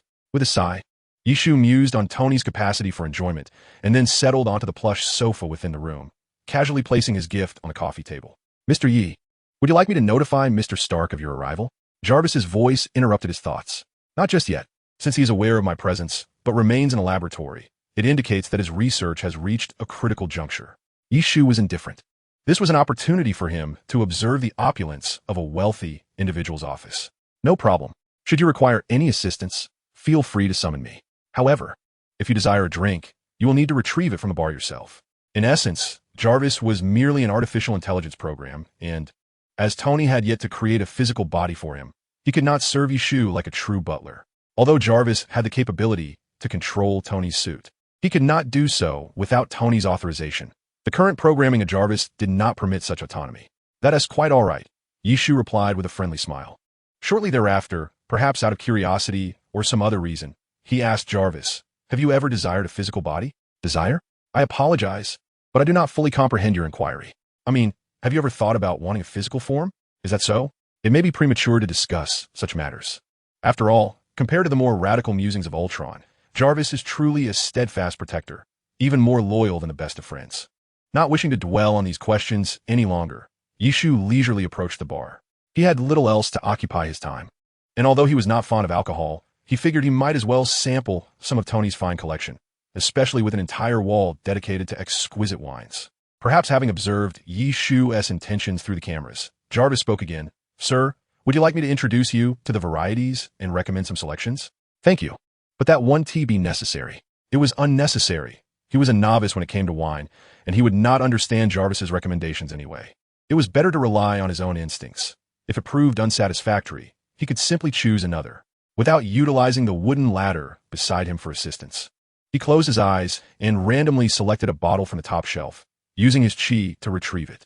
As it was a haphazard choice, he paid little attention to the label until it was in his hands. Mata was surprised. At the outset, I felt a sense of familiarity as I grasped the bottle, its shape strikingly reminiscent of something I had encountered before. However, despite searching the entire bar, Yishu could not locate any small cups suitable for drinking white liquor. All that remained were large glasses for spirits and tall goblets for red wine. Could it be that Tony was unaware of the customary small cups for white liquor? Or perhaps he was one to toast with such large vessels? If that were the case, I would certainly choose to tread lightly around such a formidable figure. Though Yishu, now endowed with true energy, would not succumb to intoxication even if he were to drink straight alcohol, he still preferred not to employ his abilities in such trivial matters. After all, there are times when inebriation can be a delightful experience. At this moment, the thought of a plate of peanuts, marinated pig's ears, braised chicken feet, or broad beans made my mouth water in anticipation. Yet, here I was, with merely half a glass of Maodai. This lack of appetizers was why Yishu was not fond of drinking here. What was the point of drinking without something to accompany it? It was hardly better than a soft drink. However, pairing Western spirits with authentic Chinese snacks felt somewhat incongruous. Ultimately, white liquor seemed a more dependable choice. Perhaps tonight, I would procure some appetizers to try. Chapter 101. A pleasant conversation just as I had consumed half of the drink. The elevator doors in the room suddenly opened, revealing Tony, who entered holding a tablet. Hey, you're actually drinking my liquor, he exclaimed upon spotting Yishu lounging on the sofa, though his gaze was immediately drawn to the glass in Yishu's hand. You might find sampling a more fitting term. Yishu replied casually, raising his glass in acknowledgement. Jarvis, why didn't you inform me he was drinking my liquor? Tony questioned, turning to his AI assistant. Sir, you instructed me to entertain Yishu in your absence, Jarvis responded. Oh, I recall saying that. Tony mused, conceding that drinking could indeed be considered a form of hospitality. With a light laugh, Yishu remarked, I remember visiting your home before. You always insisted I drink. What has prompted this sudden change of heart? That's different. At least I can dictate what you consume, Tony retorted as he approached the bar, expertly retrieving a glass, placing 2 ice cubes within, and filling it with a liquid resembling whiskey. It seems my decision to abstain from drinking with you in the past was wise, Yishu stated, bringing the glass to his lips for a small sip. What are you drinking? Tony inquired. I mean, you must know I have an abundance of liquor here, but I can't discern what you are imbibing. White liquor, Mao Tai, Yishu replied. Mao Tai? Do I have that here? Tony asked in surprise. Yes, indeed. You have more than just this batch. It's on the 3rd shelf of the liquor cabinet, 5th bottle from the left. All right, I get it. No need to be so detailed, Tony interrupted, wishing to keep Yishu from discovering his past foolishness. It seems you have many intriguing tales from your youthful indiscretions. I must find time to converse with Jarvis about them. Yishu, however, held no interest in why the Mao Tai from China had become a favored liquor of the British royal family. At least, the drink he was currently savoring was quite delightful. You shall not. After today, I shall impose a restriction within Jarvis's program, forbidding any discussions of my past. Tony appeared somewhat exasperated, akin to a cat whose tail has been stepped on. Jarvis, are you still my steward? Very well. I harbor no interest in your romantic escapades.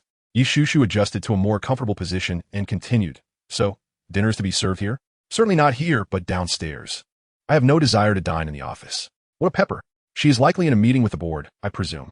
Upon hearing Yishushu inquire about Pepper, an unnatural expression flickered across Tony's face.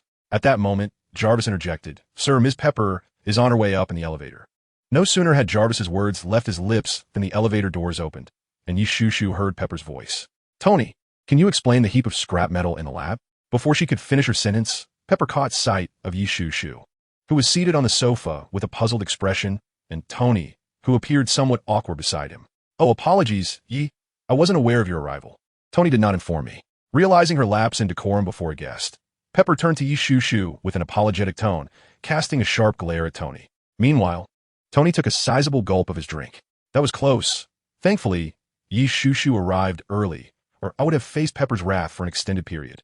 Tony rose and pulled Pepper beside him, stating, I assumed you would be quite busy, which is why I did not notify you after Ye's arrival. Is that so? Could it be that you were so captivated by that heap of metal downstairs that you completely forgot to inform me? Pepper scoffed at Tony's explanation, well aware of his tendencies. Of course not. For heaven's sake, can we refrain from discussing this topic for the time being? Although it seemed that Tony and Pepper were on the verge of a quarrel, Yishushu recognized it as merely their customary banter. Finishing the remaining wine in his glass, Yishushu picked up the gift prepared for Pepper, seamlessly diverting the conversation.